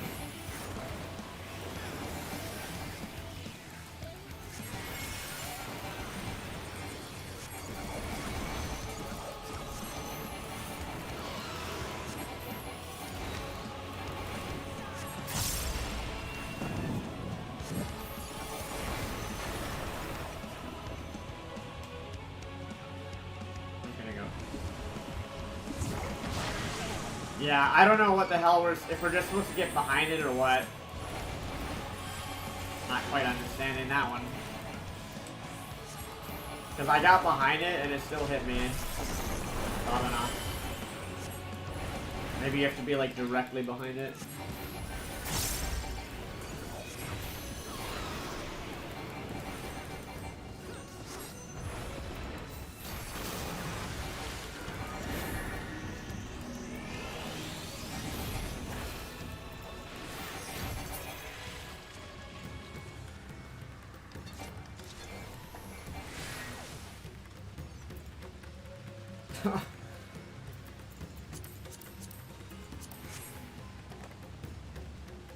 I mean, we're all learning. No one, these guys probably haven't done this before either, so we're just all kind of doing it on the fly, trying to figure it out. I think you're supposed to stand behind the water, the bowls of water.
Wow, the chickens have gotten buff.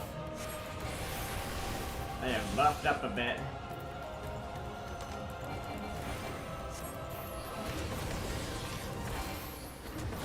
At least from the last time we've seen them.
Alright, we're to the boss.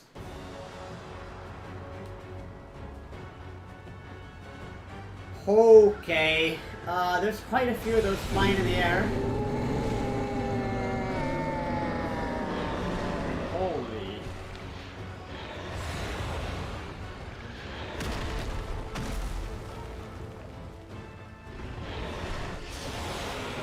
Blasphemy. Sparbanu, dude. Look at all those things in the air.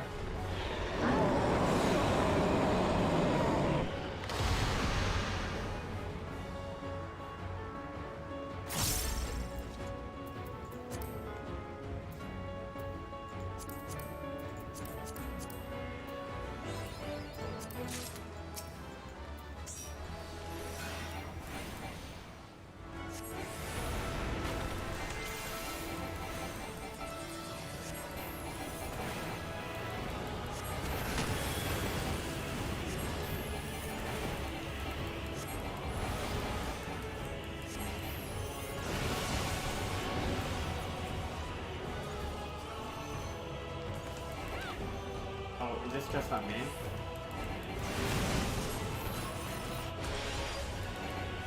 Alright.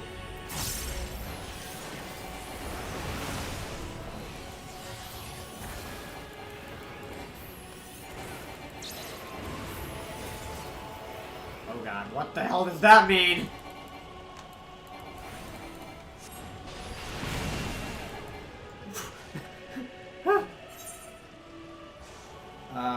Okay.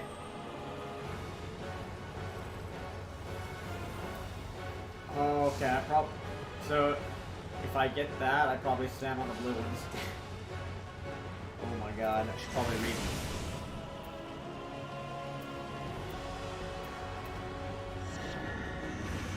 need the debuffs.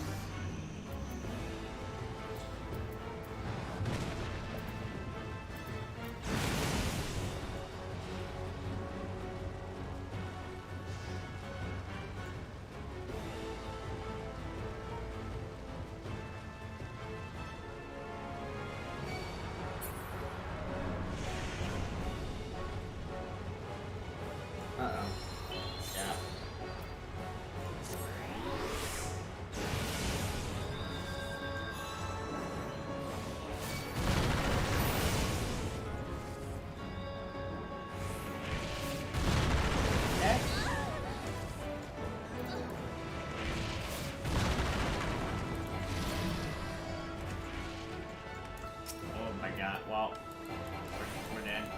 We lost. It's probably gonna be a... We're gonna need 2 pulls.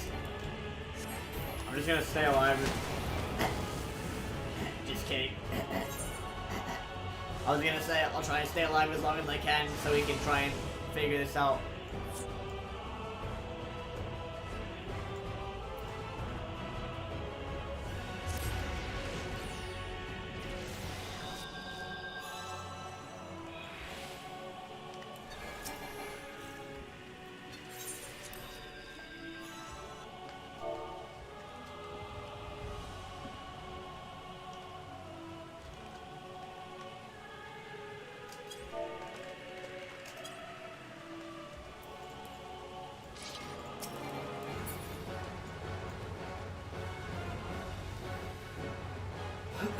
Alright, let's see who figured this one out first.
This, I'm not sure what I need to do.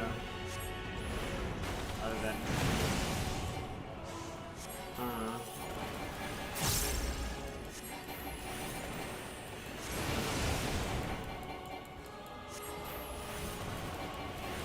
Am I gonna need something? Yeah.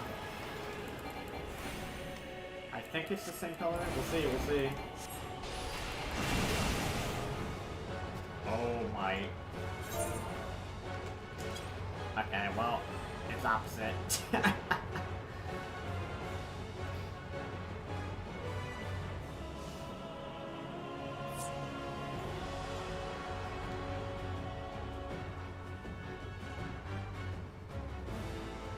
Where's the, it says it's shapes. Where do the shapes be?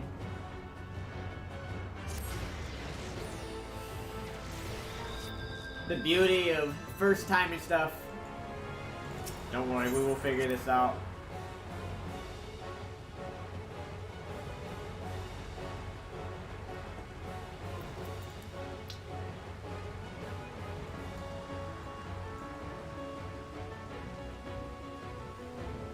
I thought it was just we get it the same color, but then apparently there's shapes on the ground, which I've not seen.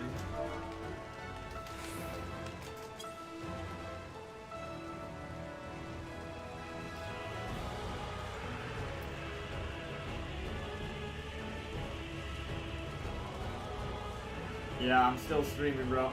Dude, I must be blind because I don't see the shapes. I got a triangle like twice. I'll check in a second. Yeah, dude, Zenki, I was right, dude. They're building an arc, and by building an arc, they already had an arc. Those mofos the whole time. My theory was correct. I'm a goddamn genius. Alright, where are these shapes, dude? All I see are circles. Literally all...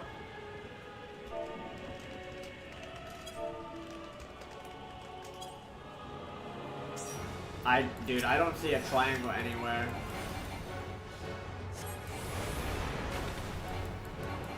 Oops. Man, or whatever.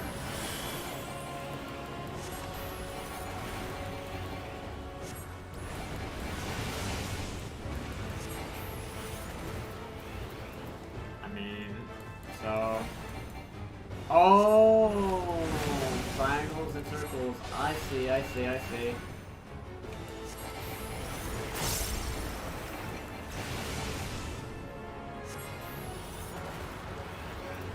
Or do I? So I stand on the triangles, right? Oh.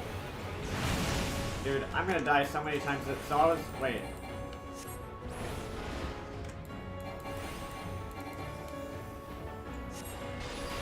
Yeah, I big-brained it.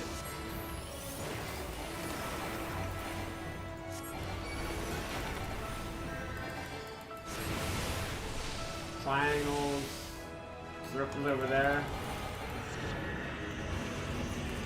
So we just stay on the triangles, pretty sure.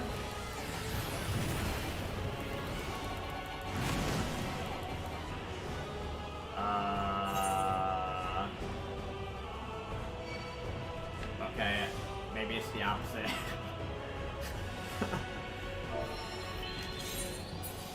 Yeah.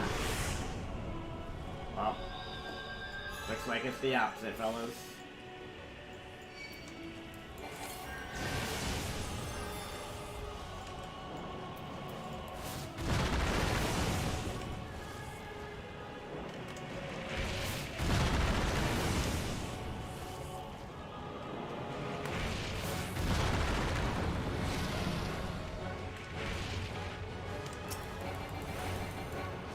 Yeah, I see him on the floor now.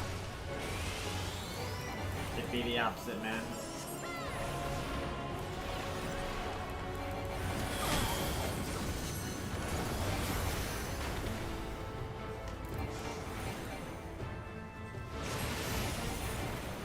Triangles, circles on the outside.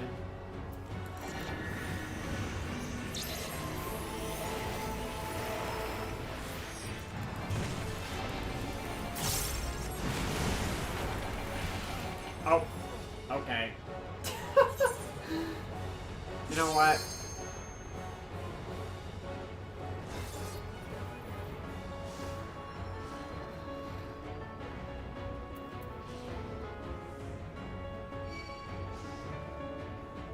Oh my god, dude, I'm just confusing my brain.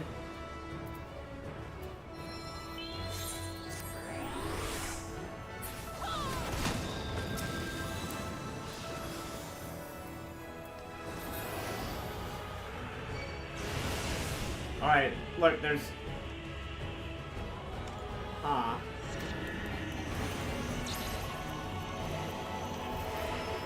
So I have to be pushed back onto the opposite, right?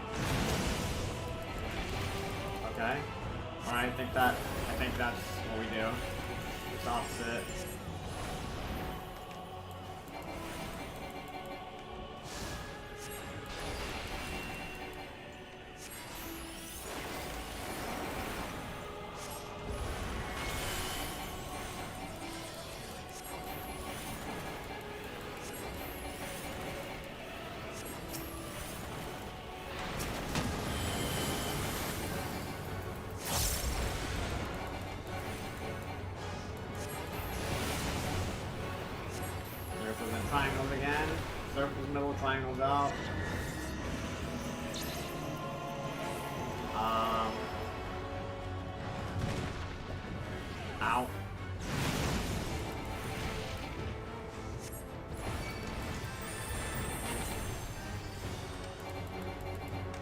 boss is a little bit more difficult than the last one.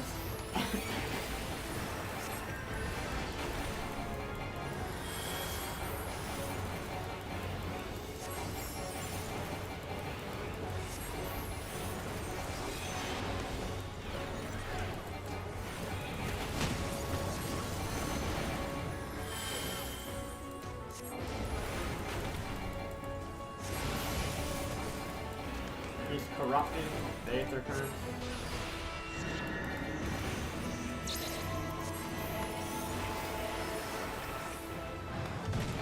So I have to be on the opposite? Yeah. Hi dude, I'm still kinda not getting it, but I think we're gonna kill him this time. We're dealing with the mechanic, like, just well enough.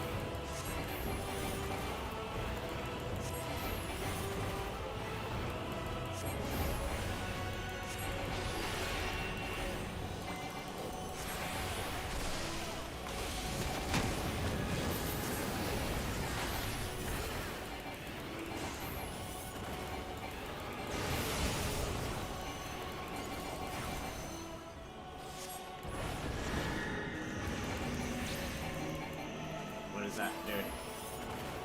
I have no idea what that means. Ow.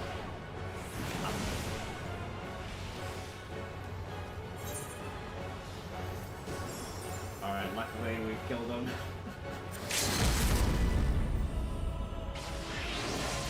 Oh, okay, dude. I Bronze Leagued that at the end there. For some reason, I just went full Bronze League there at the end. My brain, whenever I saw the circle, my brain, like, I just kept thinking, oh, this is, like, gonna change something. Like, no, you just go in the opposite. Alright.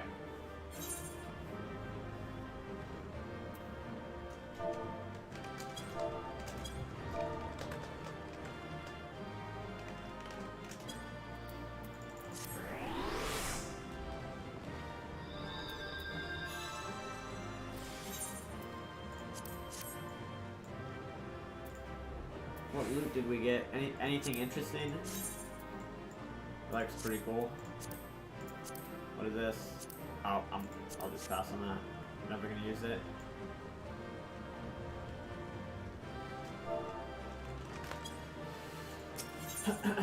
How was the first try? Dude, the first one was actually, I don't know, it was pretty easy. Like, the group, I mean, maybe I got lucky and got a good group, but, like, we cleared it, I think, in, like, just a couple pulls. It was, like, either, like, 2 or 3 pulls.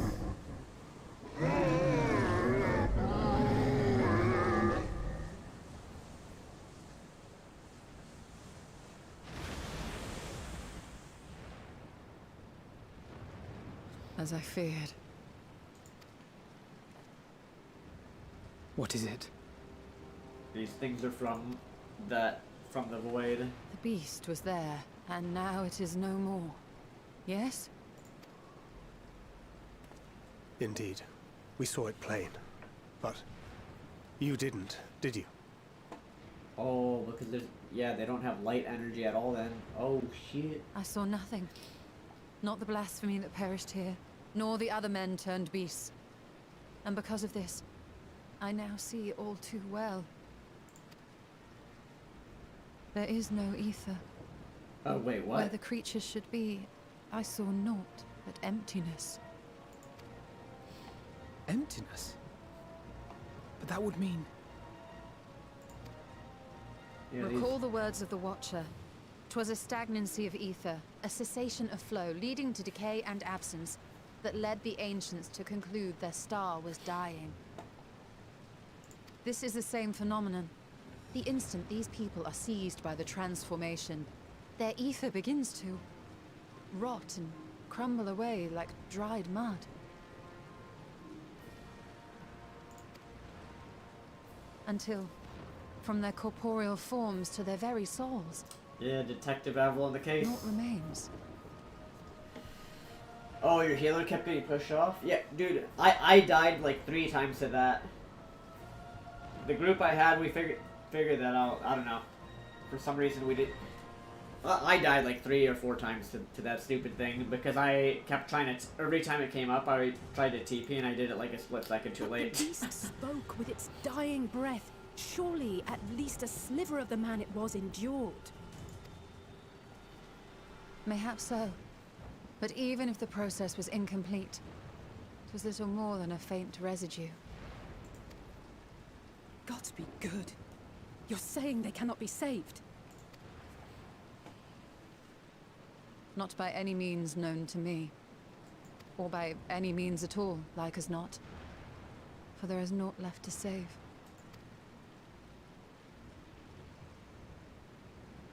They return not even to the ethereal sea.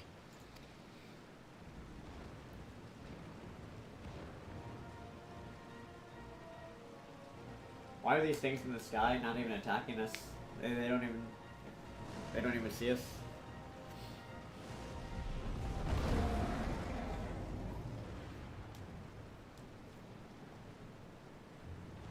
The beasts rage on, their hunger insatiable. Even deprived of their master, they perpetuate his legacy of hate.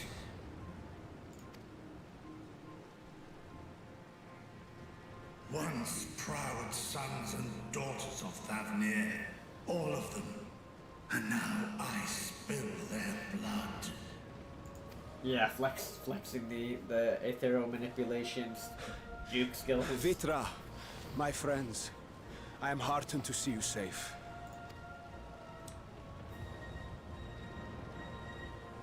You put your secret at risk. Those closest to me already know the truth. A truth I must now share with one and all.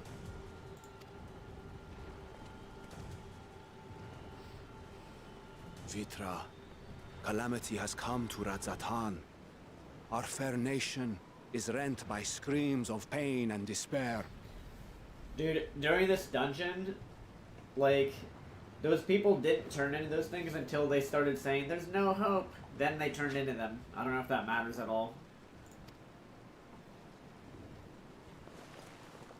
More than ever, we require a strong leader to shepherd us through the storm. Reveal your true self to our people, Vitra, and guide us to salvation.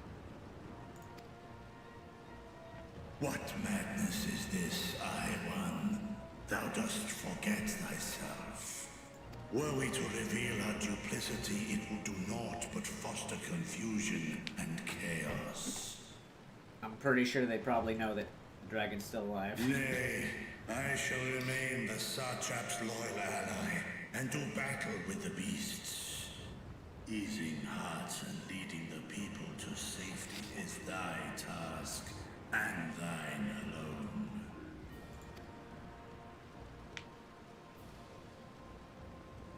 I ask that you remain at Ahewan's side, and render unto him what aid you may. I know not what lies ahead, but without you, Radzatan will not survive.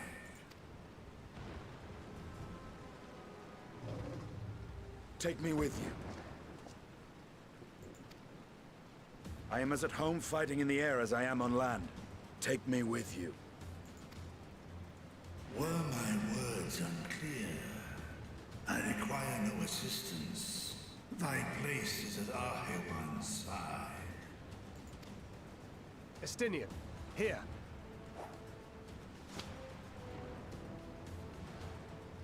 It's the last thing you ever wanted. The link pearl.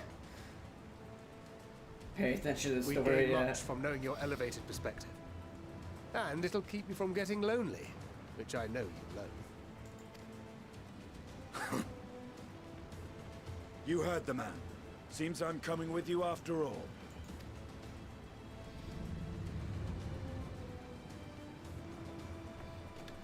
Then I pray thy grip is iron.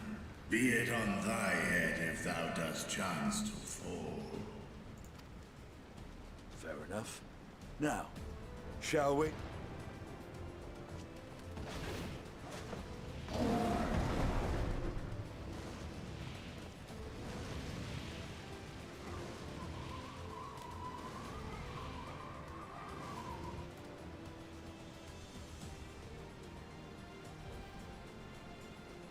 I fear it is as Vitra says. We will not survive this on our own. While I am loath to impose upon you again. I would insist if you did not. 'Tis the very reason we have come. Then once more I find myself without words to thank you properly. Let us return to the capital and plan our next course of action.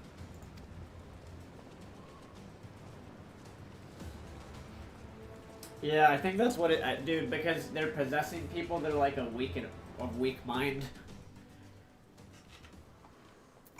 that aren't fighting back, and then they're like, yeah, we're gonna die, we're all gonna die, and then they were turning into those things.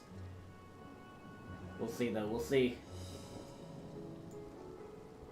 A radiant host has eliminated the immediate threat to the city, though it pains me to know those beasts were once my own people. There's no telling when the next transformation might occur. We must remain vigilant and steel ourselves for whatever is yet to come.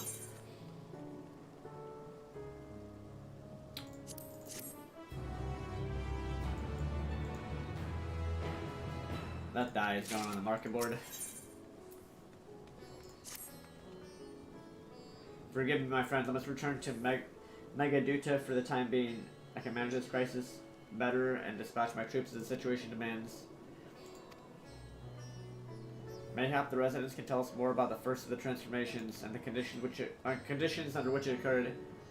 If we can ascertain what triggered these tragic events, it may give us some insight as to a possible solution.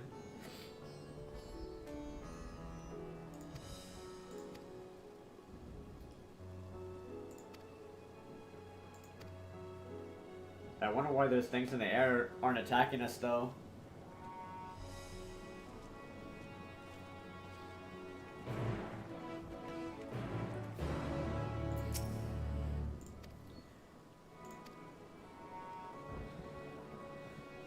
Chief Alchemist.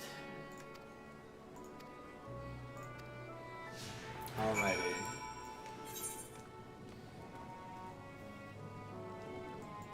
It is almost time for me to go to sleep. Not quite yet. I've only been streaming for another, what? Let's see here. It's only been another 10-hour stream. Might as well go a little bit longer.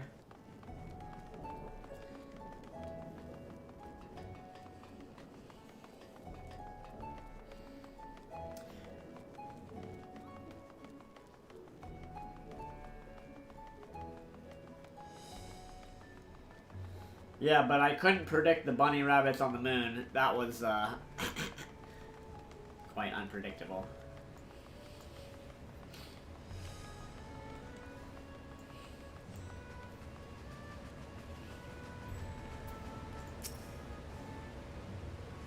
I remember those red eyes. You were with the Scions who commissioned the scales from us, yes? I welcome back to the High Crucible. What brings you here in these troubling times? We're assisting the satrap in investigating the crisis that plagues the city. Did you happen to catch any sight of the creatures? I did. As I was going about my work, I was disturbed by crashing footsteps so powerful the very ground shook. I rushed outside and could not believe what I held the night sky burning. Suddenly, I heard panicked screams coming from the direction of Balshan Bazaar. In the next instant, a monstrous beast poked its head out from the stalls. A handful of radiant rushed to the scene, only to be sent sprawling as the fiend and its minions propelled themselves skyward. So the blasphemy came from the vicinity of the markets. This knowledge may prove useful.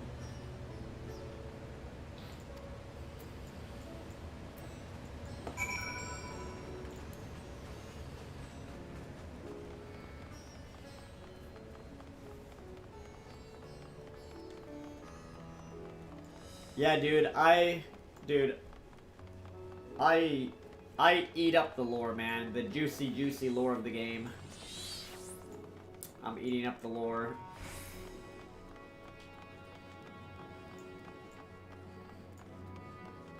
I like figuring stuff out, so.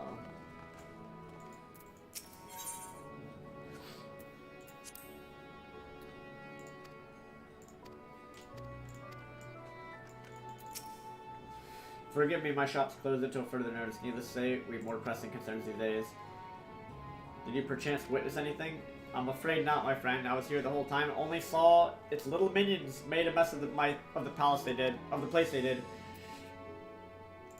Alright, she saw nothing.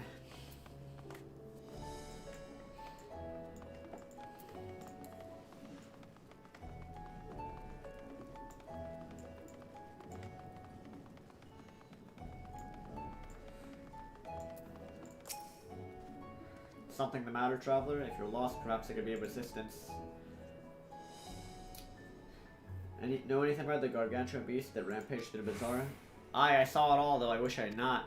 I was going about my work when all of a sudden a piercing scream cut through the air. I turned around, and there was the fiend, its massive body bursting through the entryway with the force of a tidal wave, and then it was gone as quickly as it came in.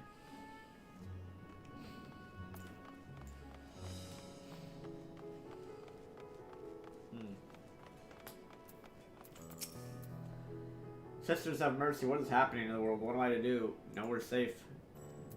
Can you tell us what you saw? First I heard the screams, then a horde of ravening beasts came charging towards us. One of them was huge, bigger than a Merid, throwing people about like ragdolls, and it was eating them. I hid under the counter, saw others do the same. But the shrieking and wailing kept getting louder, more voices in the throng. Beasts or victims, I couldn't tell. I knew not what was happening, I still don't.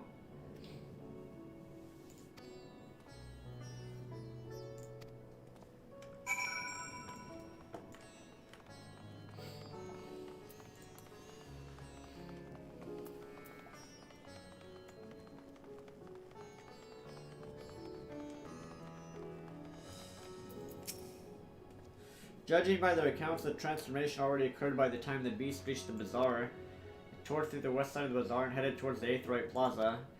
In other words, the blasphemy may have first appeared in this vicinity. That being the case, the people in that mayhem can surely tell us more.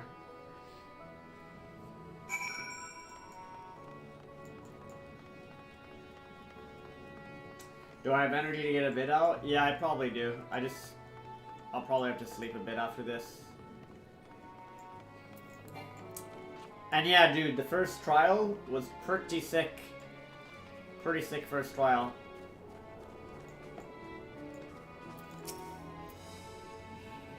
Going after that enormous beast, are you? I saw it, including the very instant the poor bastard transformed. Damn, the gods for putting me there. Aha, finally, It started over there by the window, a few men, merchants probably, talking and drinking.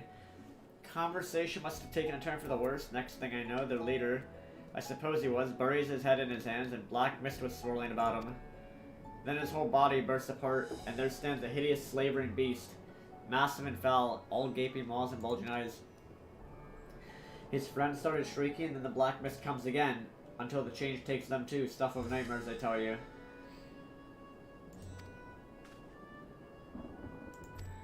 Saw my healed barmaid speak, chatting with them. She might know something. So yeah, it happened just like in the dungeon where that elephant was like, there's no hope, and then she turned. And then the little kids start crying and like in fear, and then they turned. So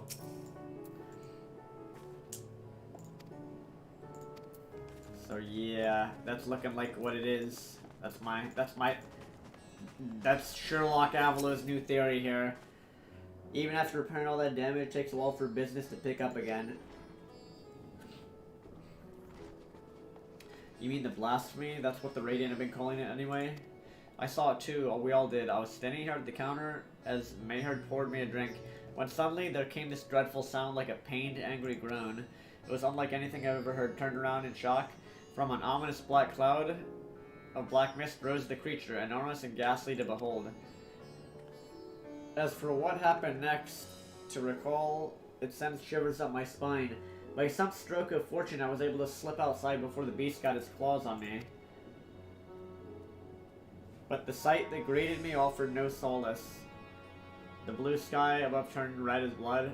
Merihai, myself, and the other survivors clung to each other for dear life, until the Radiant host came to our aid. Wait, did I hear you correctly? The beast manifested before the sky began to burn? I'm certain of it. The windows here offer a clear view of the sky. I saw nothing out of the ordinary until the beast appeared and began to rage.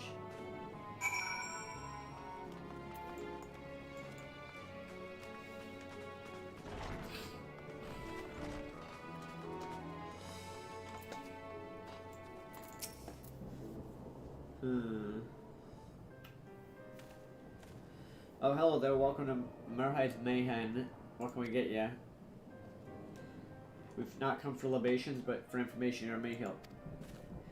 Yes, we're investigating the blasphemy. What can you tell us about him? We hear it was one of your customers, a merchant that first underwent the transformation. He was something of a regular here, especially of late. Kazo was his name. He ran his own consortium, dealing primarily in the exports of Thubnarian specialties.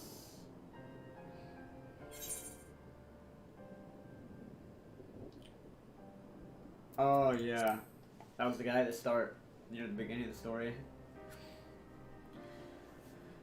If I recall correctly, Kazo ran a trading operation, and it was there that you made Matsuyo's acquaintance.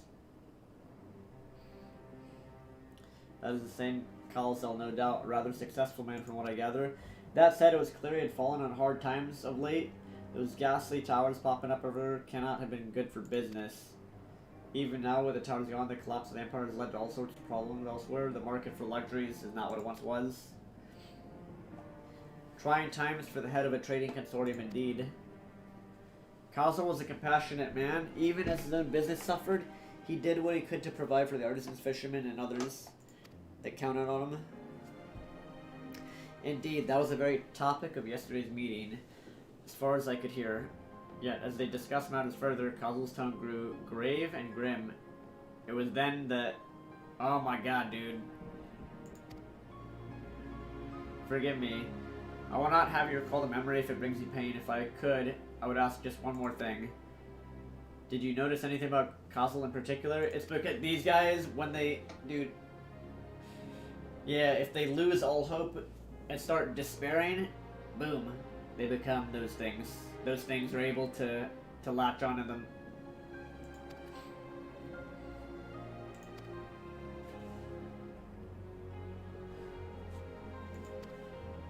Interesting.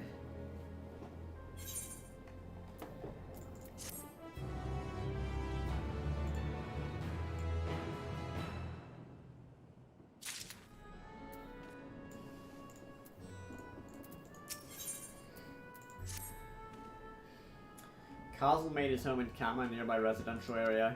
From what I gather, Kazu lived there since childhood, was known throughout the neighborhood. Kama, the name is new to me. How do we get there?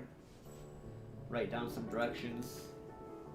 Exactly, yeah, they're preying on the weak-minded, or people that are, like, giving in to, like, despair or hopelessness.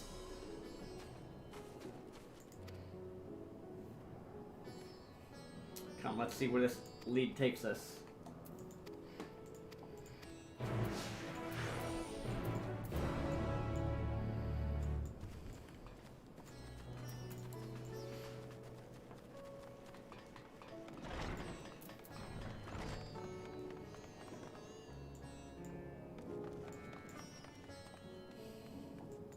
Elias Aurora, what's up? No, that's not me. I don't even have the game.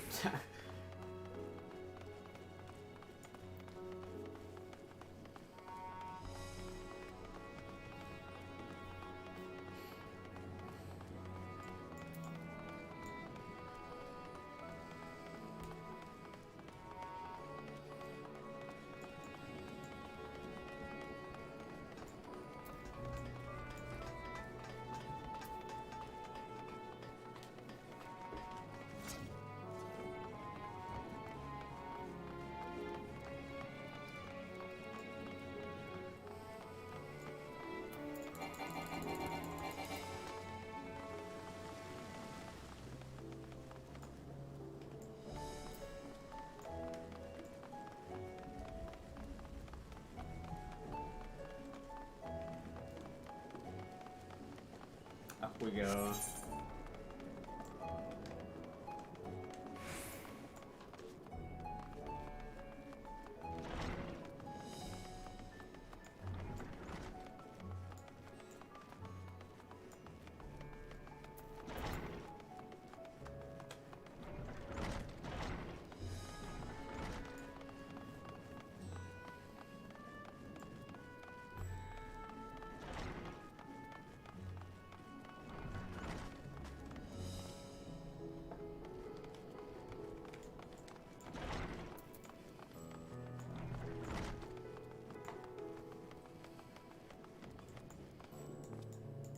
I'm just gonna TP to that.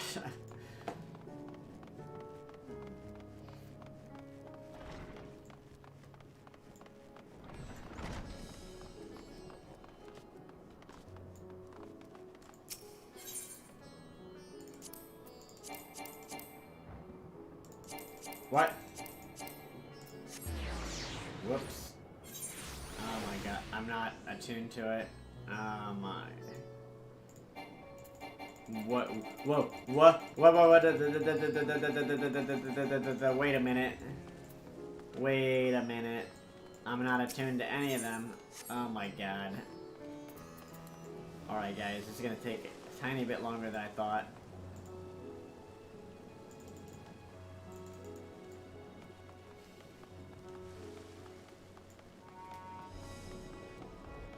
I'm not even attuned to the main 8th right here.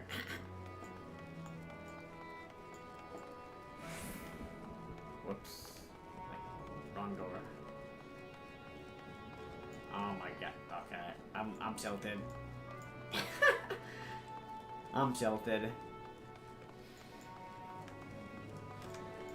How am I not attuned to this? Maybe you couldn't attune earlier in the story. It's been so long since we were at this town.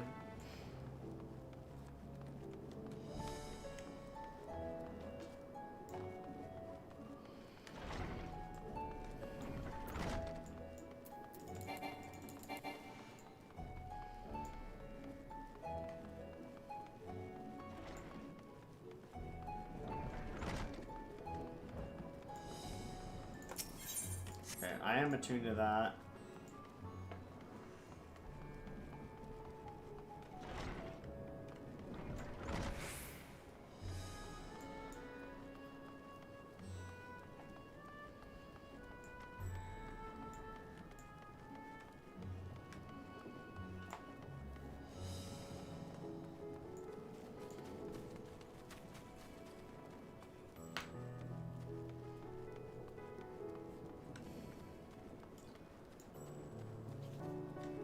Yeah.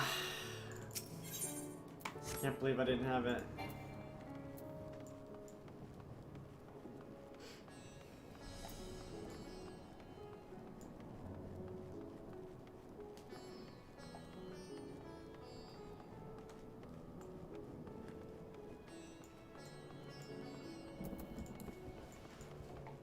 Amidst the apocalypse. Yeah, man, the reason I'm able to figure out the plots and such is I watch too many movies. I've read too many books and watched too many movies and played too many video games.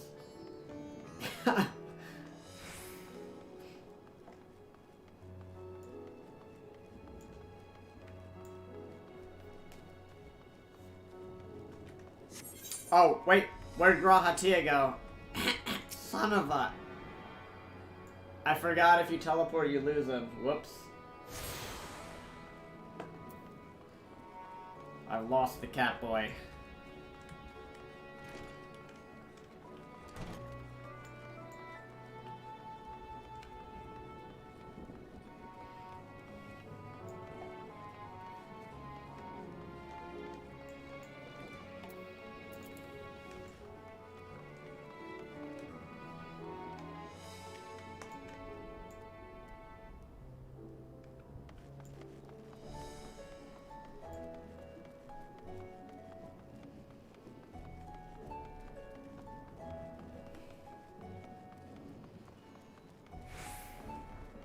It's alright, sometimes you gotta walk around a little bit.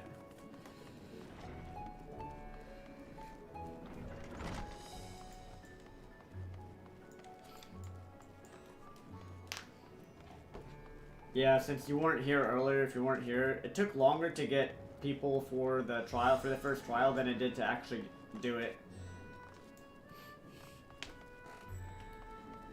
But then once we did get, we had to wait for 2 healers to queue, to queue. Oh, what? Son of a... Alright, I see how it is. You know what, in the meantime, let me put some stuff on my retainer.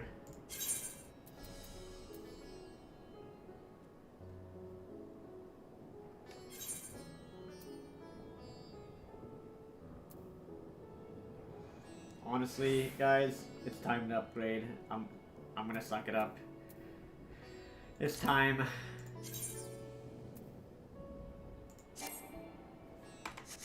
It's time. It's time we upgrade. Let's do it. Real quick. It's that time, fellas. What does this look like?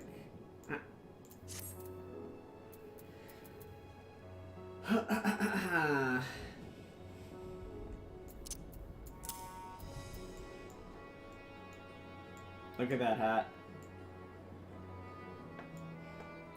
Don't worry, I'm gonna glamour everything, don't worry. Where is...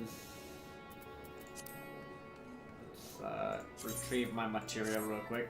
This is the beauty of leveling up your crafters. You can just do this on your own.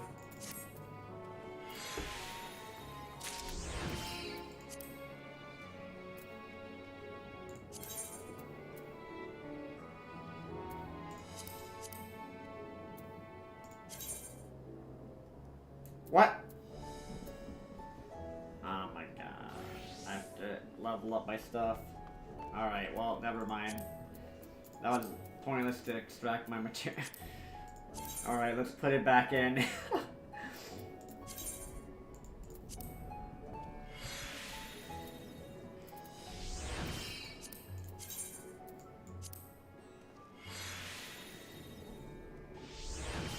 I guess I'll just leave it in there.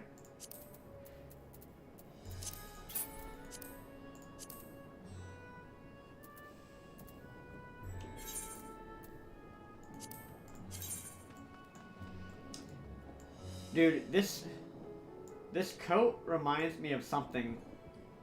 Is this from that anime where they're they're using flames and they're almost like firefighters kinda? I'm not sure what this reminds me of. It's from something. Like the way this jacket is. I'm trying to think what this is reminiscent of.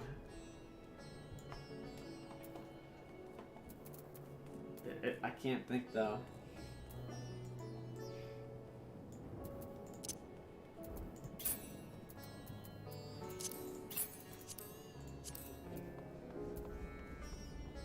Alright, what are these gloves?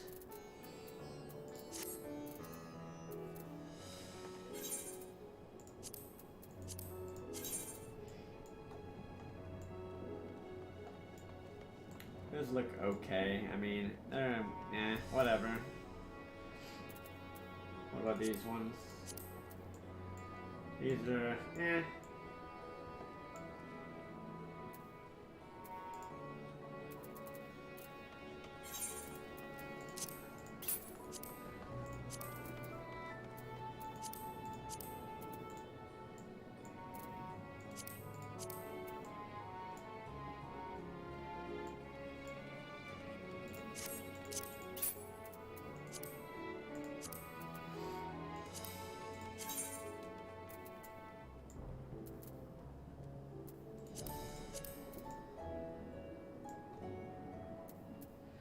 Alright, well, I've decided.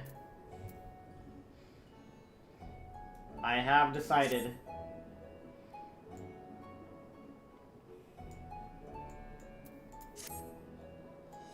Just look at this gear. You think I'm gonna keep this look? You guys think I'm gonna actually keep this look?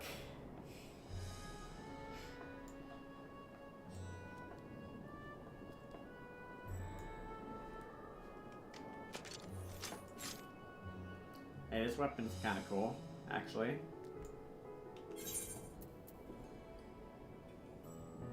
Kind of cool, kind of, sort of.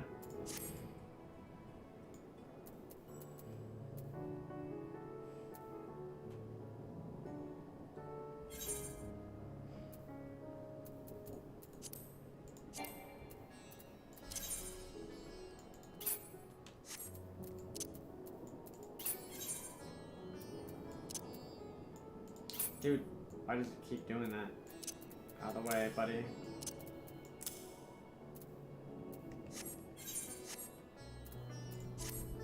Actually, it's not that bad. Although it's still too roby. It's still... Dude, I don't know, man. It's still too... It's almost a robe, dude. I can't... It looks kind of cool, but... I don't know, man. I don't know. I don't know, guys.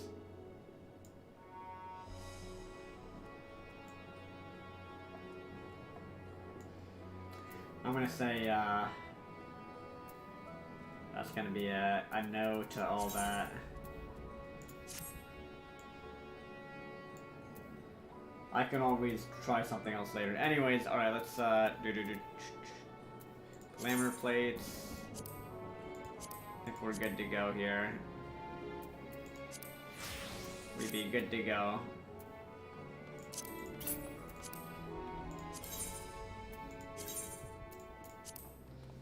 Alright, I'm geared up. I haven't put materia in, but that's fine.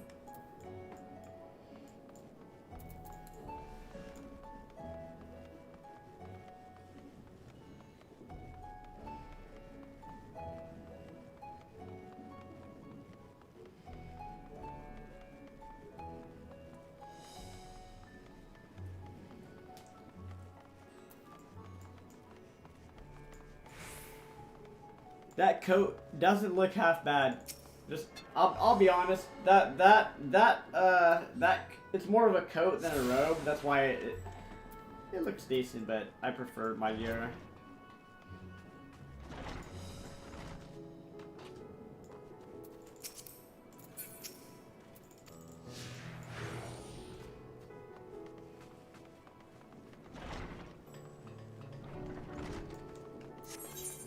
This guy, and he's like, is it that much of a problem to give us the damn aetheryte? I agree. I don't know why the hell.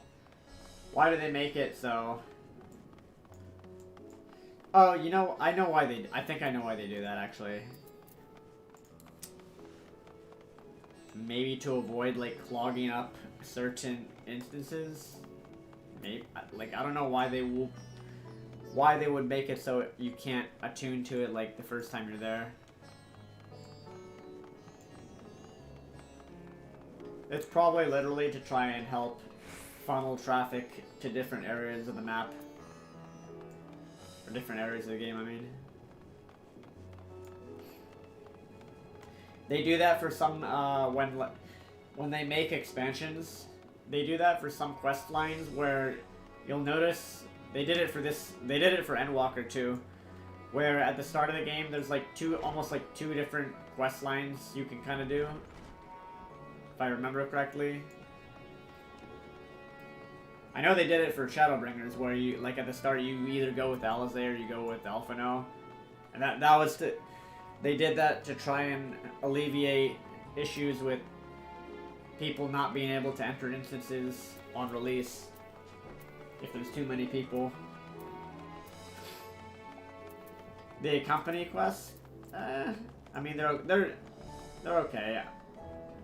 Something new they added. It's mostly fan service, but I mean, I don't know. It's kind of okay. It's like more immersive instead of seeing the guy, instead of seeing the person just disappear into the ether. You know, it's not that bad. I think it's a pretty good change they did. It's annoying if like they walk off a cliff or something, you can't get them, but that usually doesn't happen.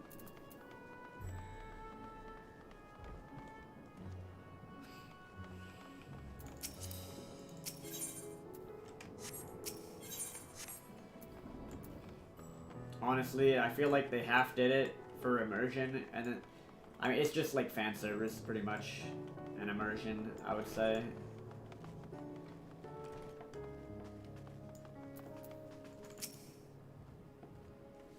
It's kind of cool.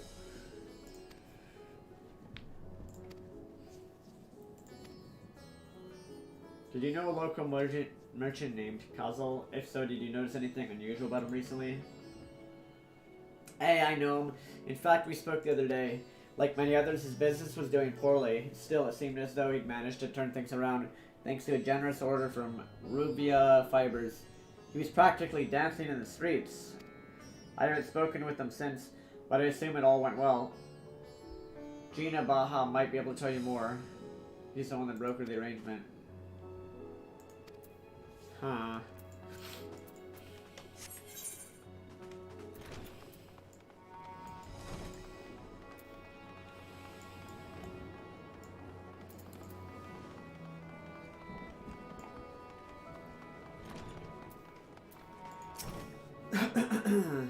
Castle, you say? I've known him since he was a boy. If there were ever a man who was born to be a merchant, it was him. Always early to depart, late to return, he'd spend his days procuring the finest wares and seeking out willing customers. You could say it came in as easily as breathing. Sadly, business was flagging of late.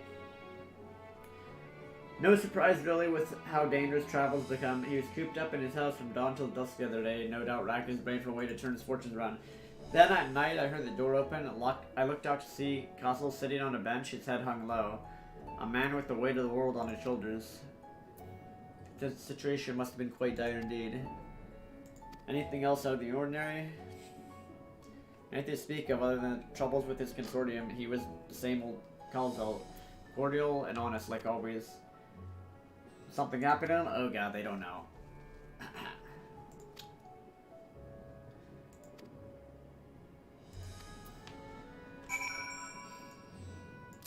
They don't know.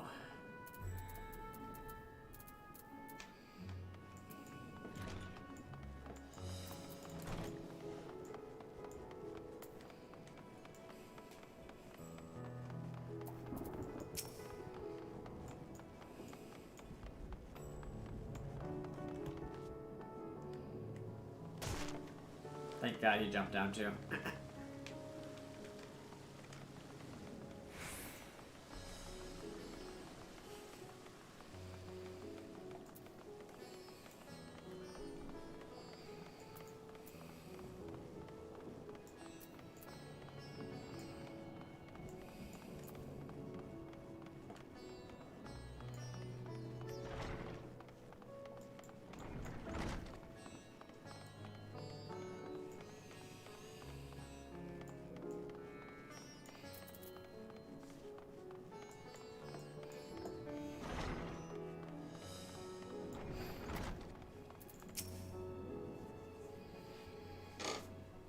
You can enjoy the music and scenery, true. And her, I say there's no time to waste.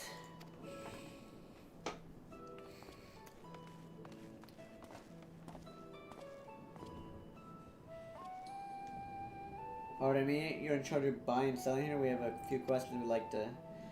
Sorry, I don't have time to chat. If you haven't noticed, we have our hands full at the moment. We must carry all our wares and equipment to safety before those accursed beasts return. How does this guy have business?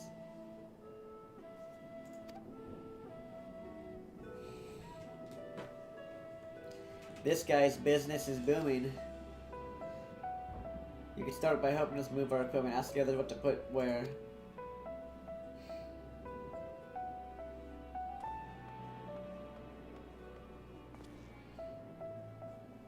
And you can carry our fabrics.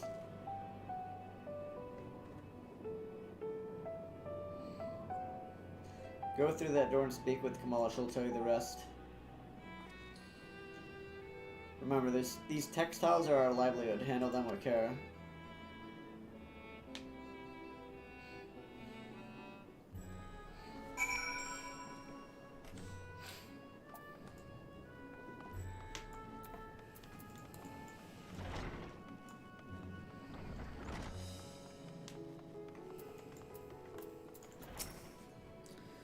Kamala? The area is for employees only. Out. What's that? You've come to help? Oh, praise be to Mindaruba. Kind stranger, I welcome your assistance. On your way here, you passed 3 storehouses, yes? Real? Okay, dude. They have... I see.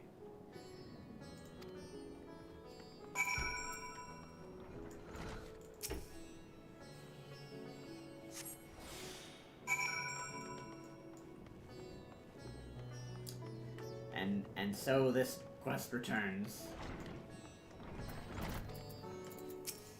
This type of quest.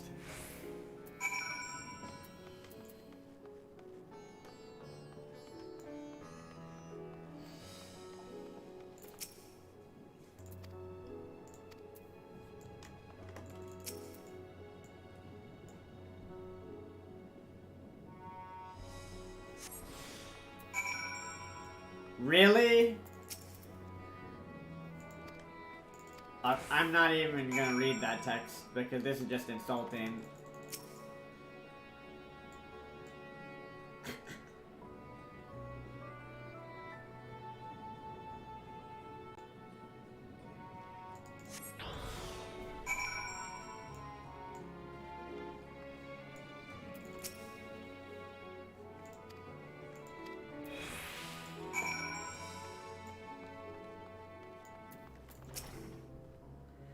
You've carried the Christ to the storehouse today? So quickly too.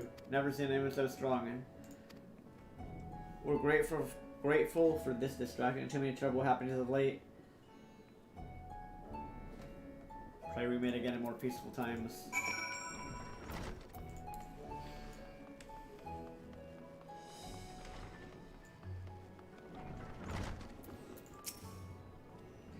Done as I asked, have ya? If Kamala is satisfied with your work, then so am I. You've done us a great favor, traveler.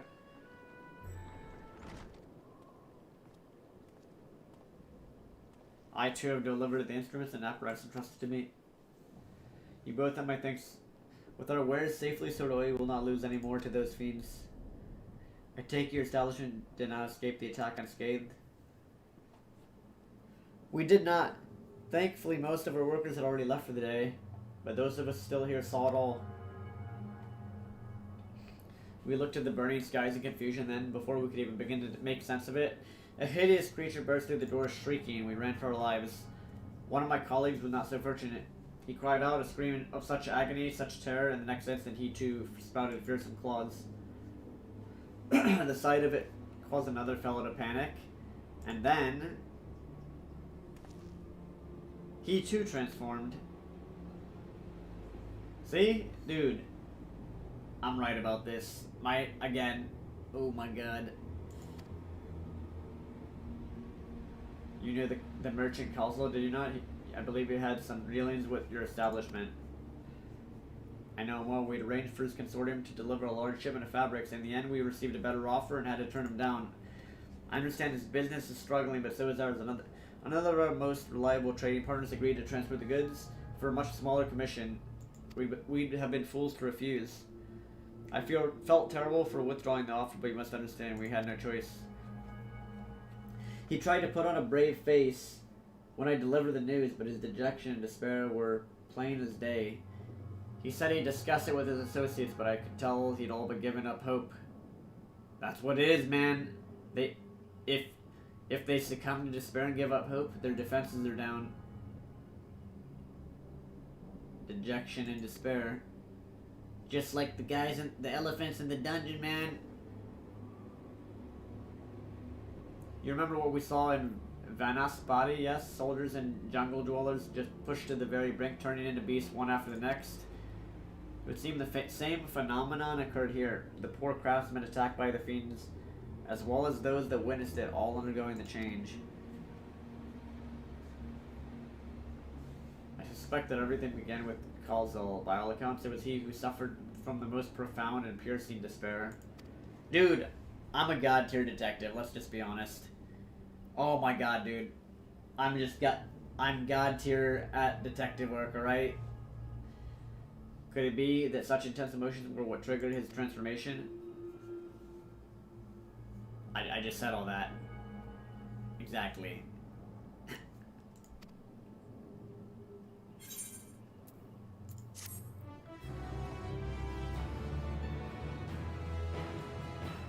I knew it. Dude.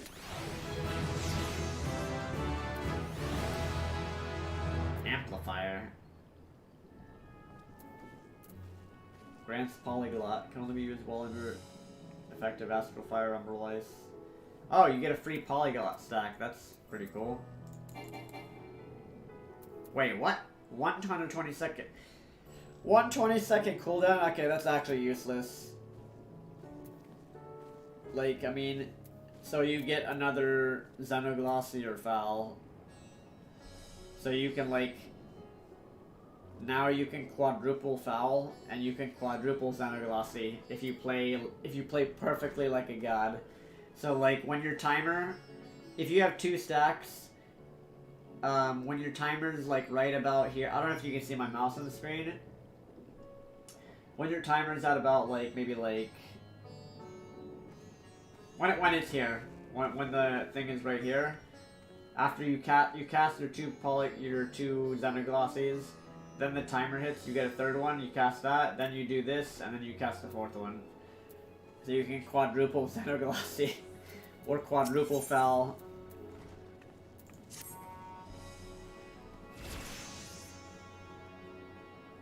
I still, yeah, you just get 1 extra big boom in your rotation, or like in your mass burst rotation. I don't think that's that good. It's not, that's not even that big of a deal. It's whatever. You know, you never think to yourself like, oh, I need another Xenoglossy stack. It's just like a minor, probably like a little bit of a minor also, 120-second cooldown, that's BS. That's just useless. You just get a tiny bit of extra DPS. Not a big deal.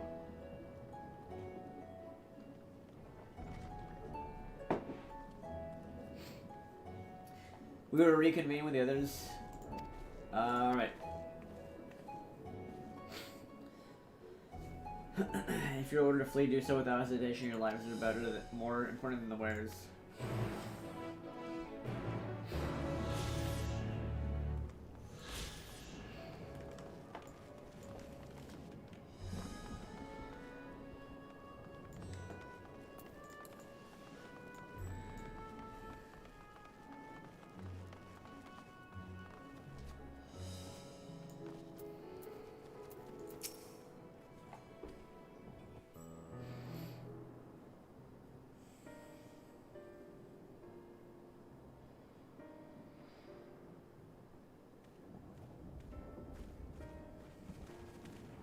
There you are. You've spoken with the survivors. Indeed. We thought to share what we have gleaned, that we might together gain a greater understanding of present circumstances.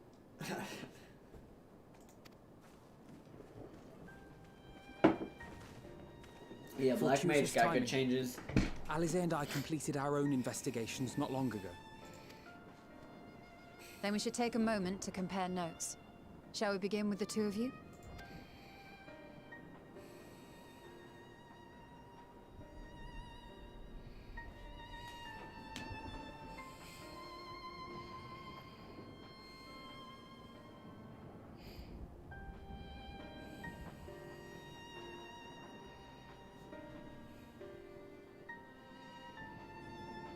So the merchant Karzal was gravely concerned about his business in the days preceding his untimely end.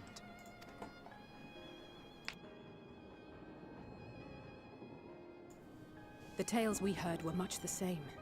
The first victims to be changed into blasphemies were all overcome with anguish of one manner or another.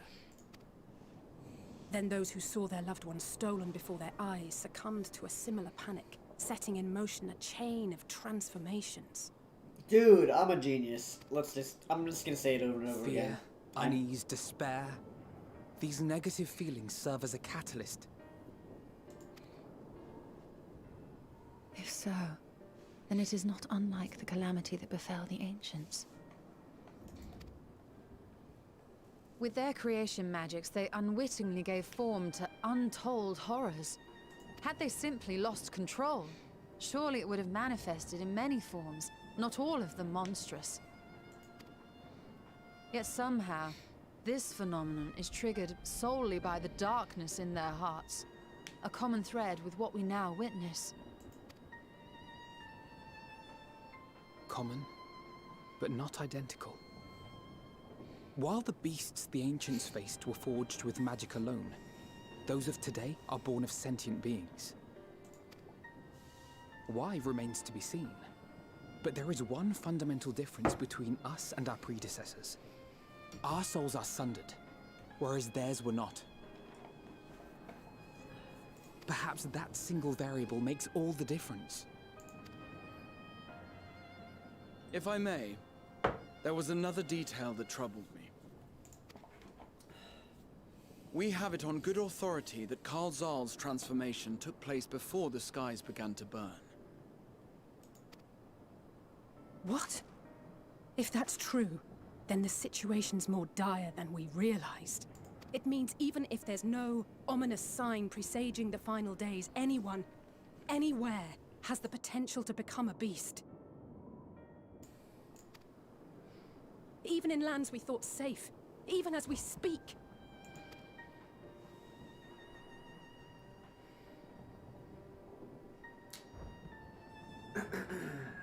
Look! It's the satrap! The satrap! You guys know what this means, right? The only way to save Eorzea is hopium. We gotta get them off the copium and put them on the hopium. That's the only way the apocalypse can be averted. I am relieved and heartened to see you strong and safe. So basically, anyone that suffers from copium will turn While into the one of danger those has not things. yet passed, far from it. Allow me to assure you that the beasts that raged within the city walls have been exterminated to the last. Wait a minute. Copium. Wait. Think about it. Who suffers from massive amounts of copium? StarCraft players. World of Warcraft players. Diablo players. Heroes of the Storm players. Dude. It's copium overdose. They're turning into these things from mass amounts of copium. Sanctuary, the brave men and women of the Radiant Host and our dragon ally continue to battle our unholy foes. I can't believe it, man. The people turning into these things must be World of Warcraft players. And SC2 players. They turn into literal I pray monsters. these tidings put your minds at ease and help you calm your hearts. Have faith that we shall soon conquer this terrible trial. Your Excellency, is there any word from Palaka's stand? Uh-oh. No. Don't let her talk. She's gonna turn into My one of them. grandson was bound for there yesterday, and I worry for his life. Uh-oh. No. Yeah, your grandson's alive. We are still awaiting a report. He's fine. But I promise you, as soon as I have aught to share... Oh, God. No, your grandson's fine. He's fine. He's alive. Your Excellency, I bring grave news. Don't tell her, please. No. Do not say... You are? I'm Matya of Akyali, a humble fisherman. Hey, it's this guy. Ah, I remember you from our first visit. Yeah, we taught him how to sell fish. Wait, you're... But no, that can wait. Don't say her grandson When the died. skies turned red, I set off for Palaka's stand, fearing for the safety of a friend. Oh, no. But Don't... as I drew near the village, I saw dreadful beasts all about. Stop talking. No. No. Your grandson's fine. No. Your Excellency. Oh, God, no. Save my grandson. No, your grandson's I beg fine. of you. He's fine. We will spare no effort to save all we Oh, can, God. but you must remain No. calm. Don't turn it... Calm. You tell me to be calm. Oh, You shit. saw those beasts. They tore our bravest warriors limb from limb. This isn't good. She's gonna What do set we off have a to chain do now? reaction. If they catch him, stick their fangs into him. The fangs. The screams. God damn it. Get away from her, now!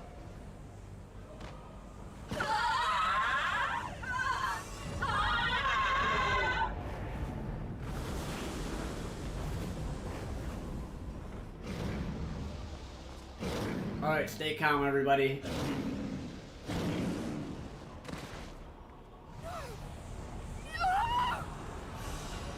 Fuck! It's setting off a chain reaction.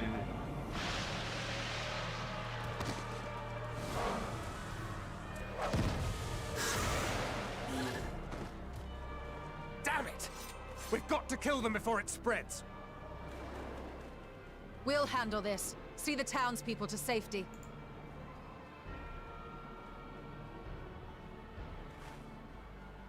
Run as fast as you can! Ah!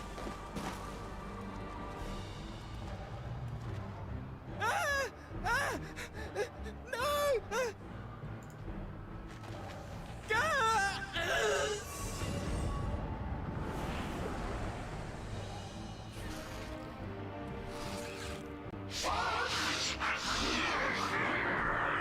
He's still somewhat sentient.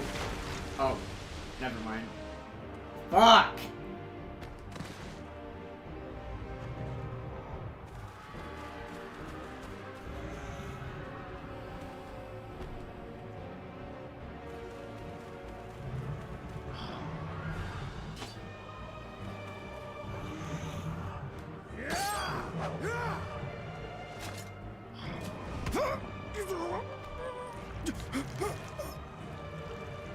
Vitra, our people, you must save them. Oh no. He's gonna get eaten.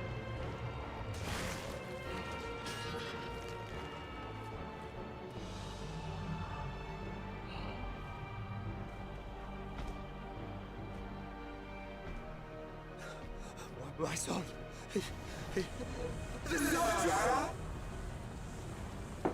Enough. You must run. For their sake and your own.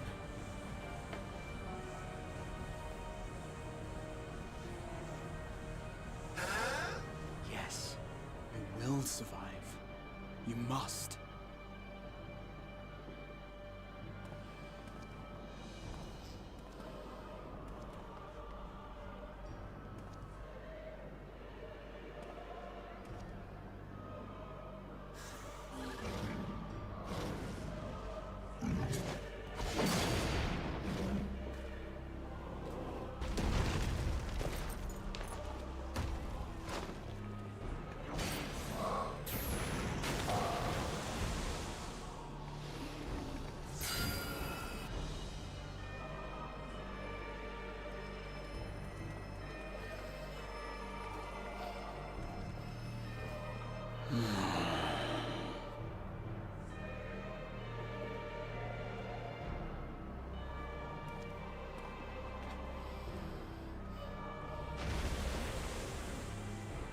Nice, I took one out too.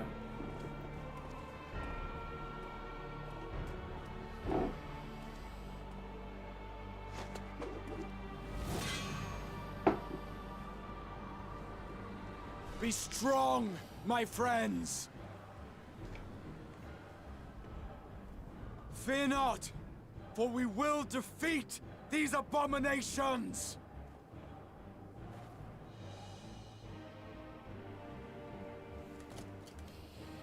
Brave men and women of the Radiant Host, lend your Stola and Thancred your aid. Let not a single beast escape. The rest of you, flee this place. Carry the wounded if you must. Head indoors or underground. Above all, stay calm. No beast will follow you. We will see to that.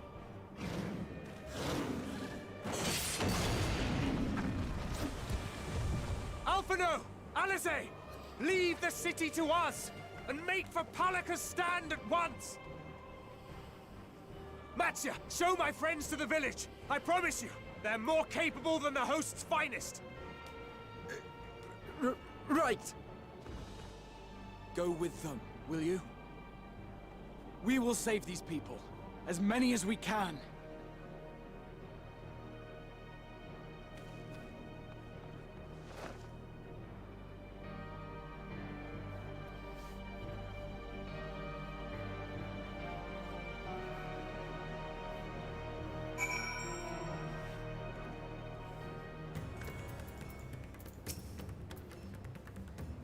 We must save Palakistan, whatever it takes.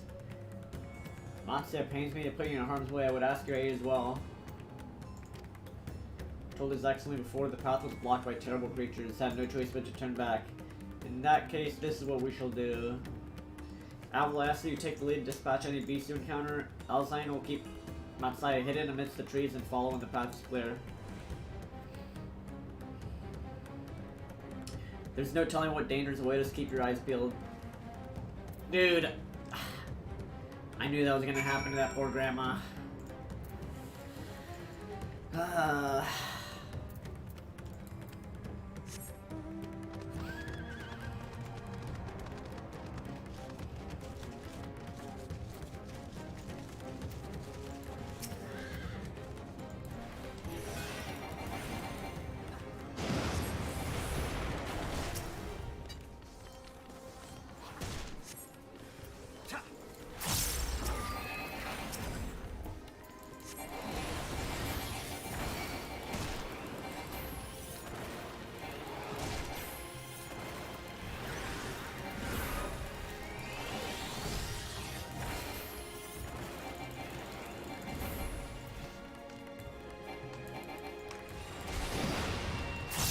Snatter.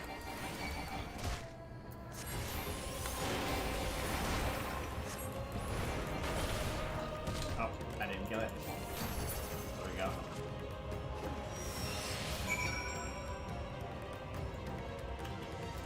Alrighty.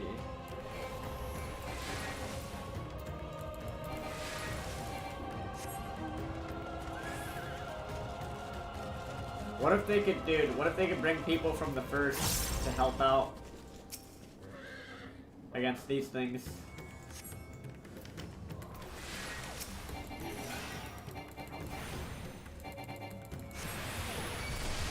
Oh, what? Two of them.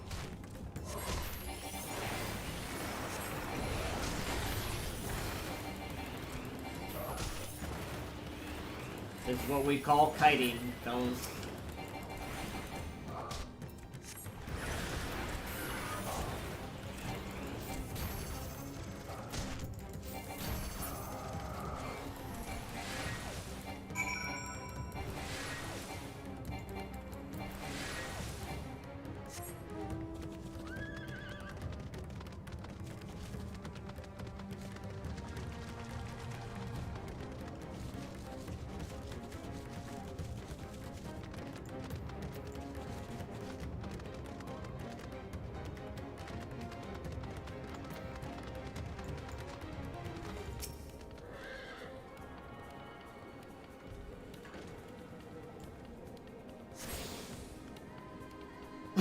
Oh yeah, that's true. Yeah, you're right. You're right. He has experience against defending against crazy monsters. You're right.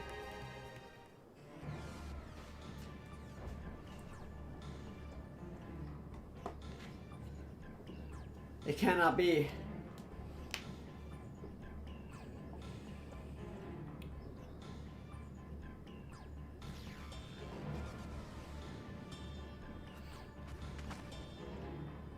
We must heal those we can and quickly. I see no beast, but stay on your guard.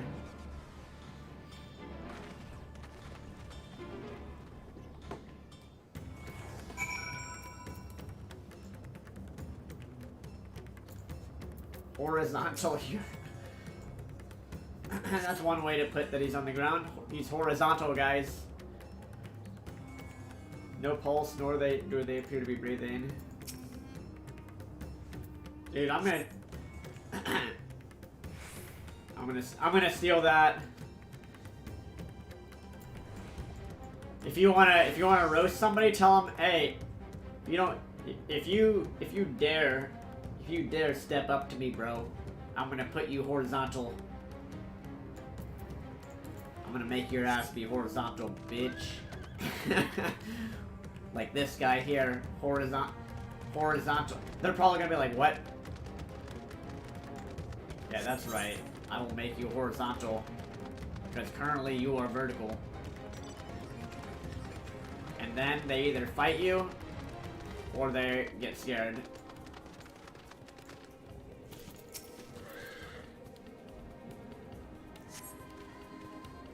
Though the villager's injuries do not appear to be life-threatening, he does not respond to your efforts. His breathing grows more ragged and shallow. His vacant eyes are those of a man who has lost the will to live. Even if I wake, the nightmare goes on. No, leave me to sleep. You call out, but the man does not respond.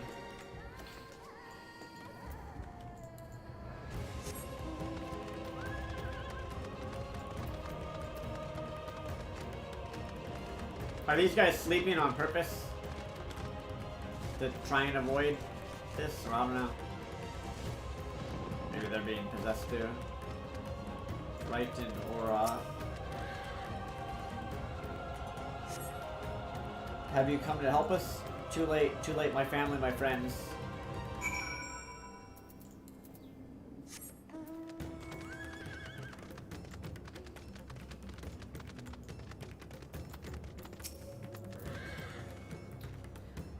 Are these the only villagers who survived? I can only hope others managed to flee, but the rest have been turned to beasts by the 12. Let us do what we can to see the damage spreads no further, and no matter what comes, we must keep our spirits high, lest we ourselves suffer a similar fate.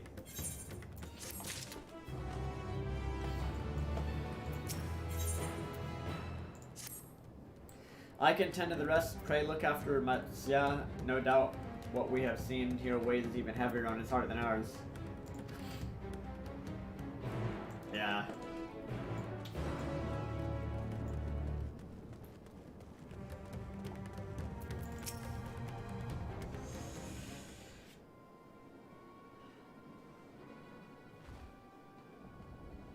Oh, Avilo.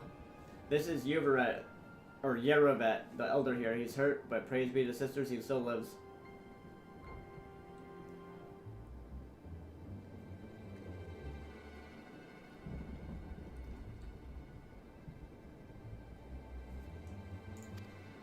One sec, guys, I'll be back.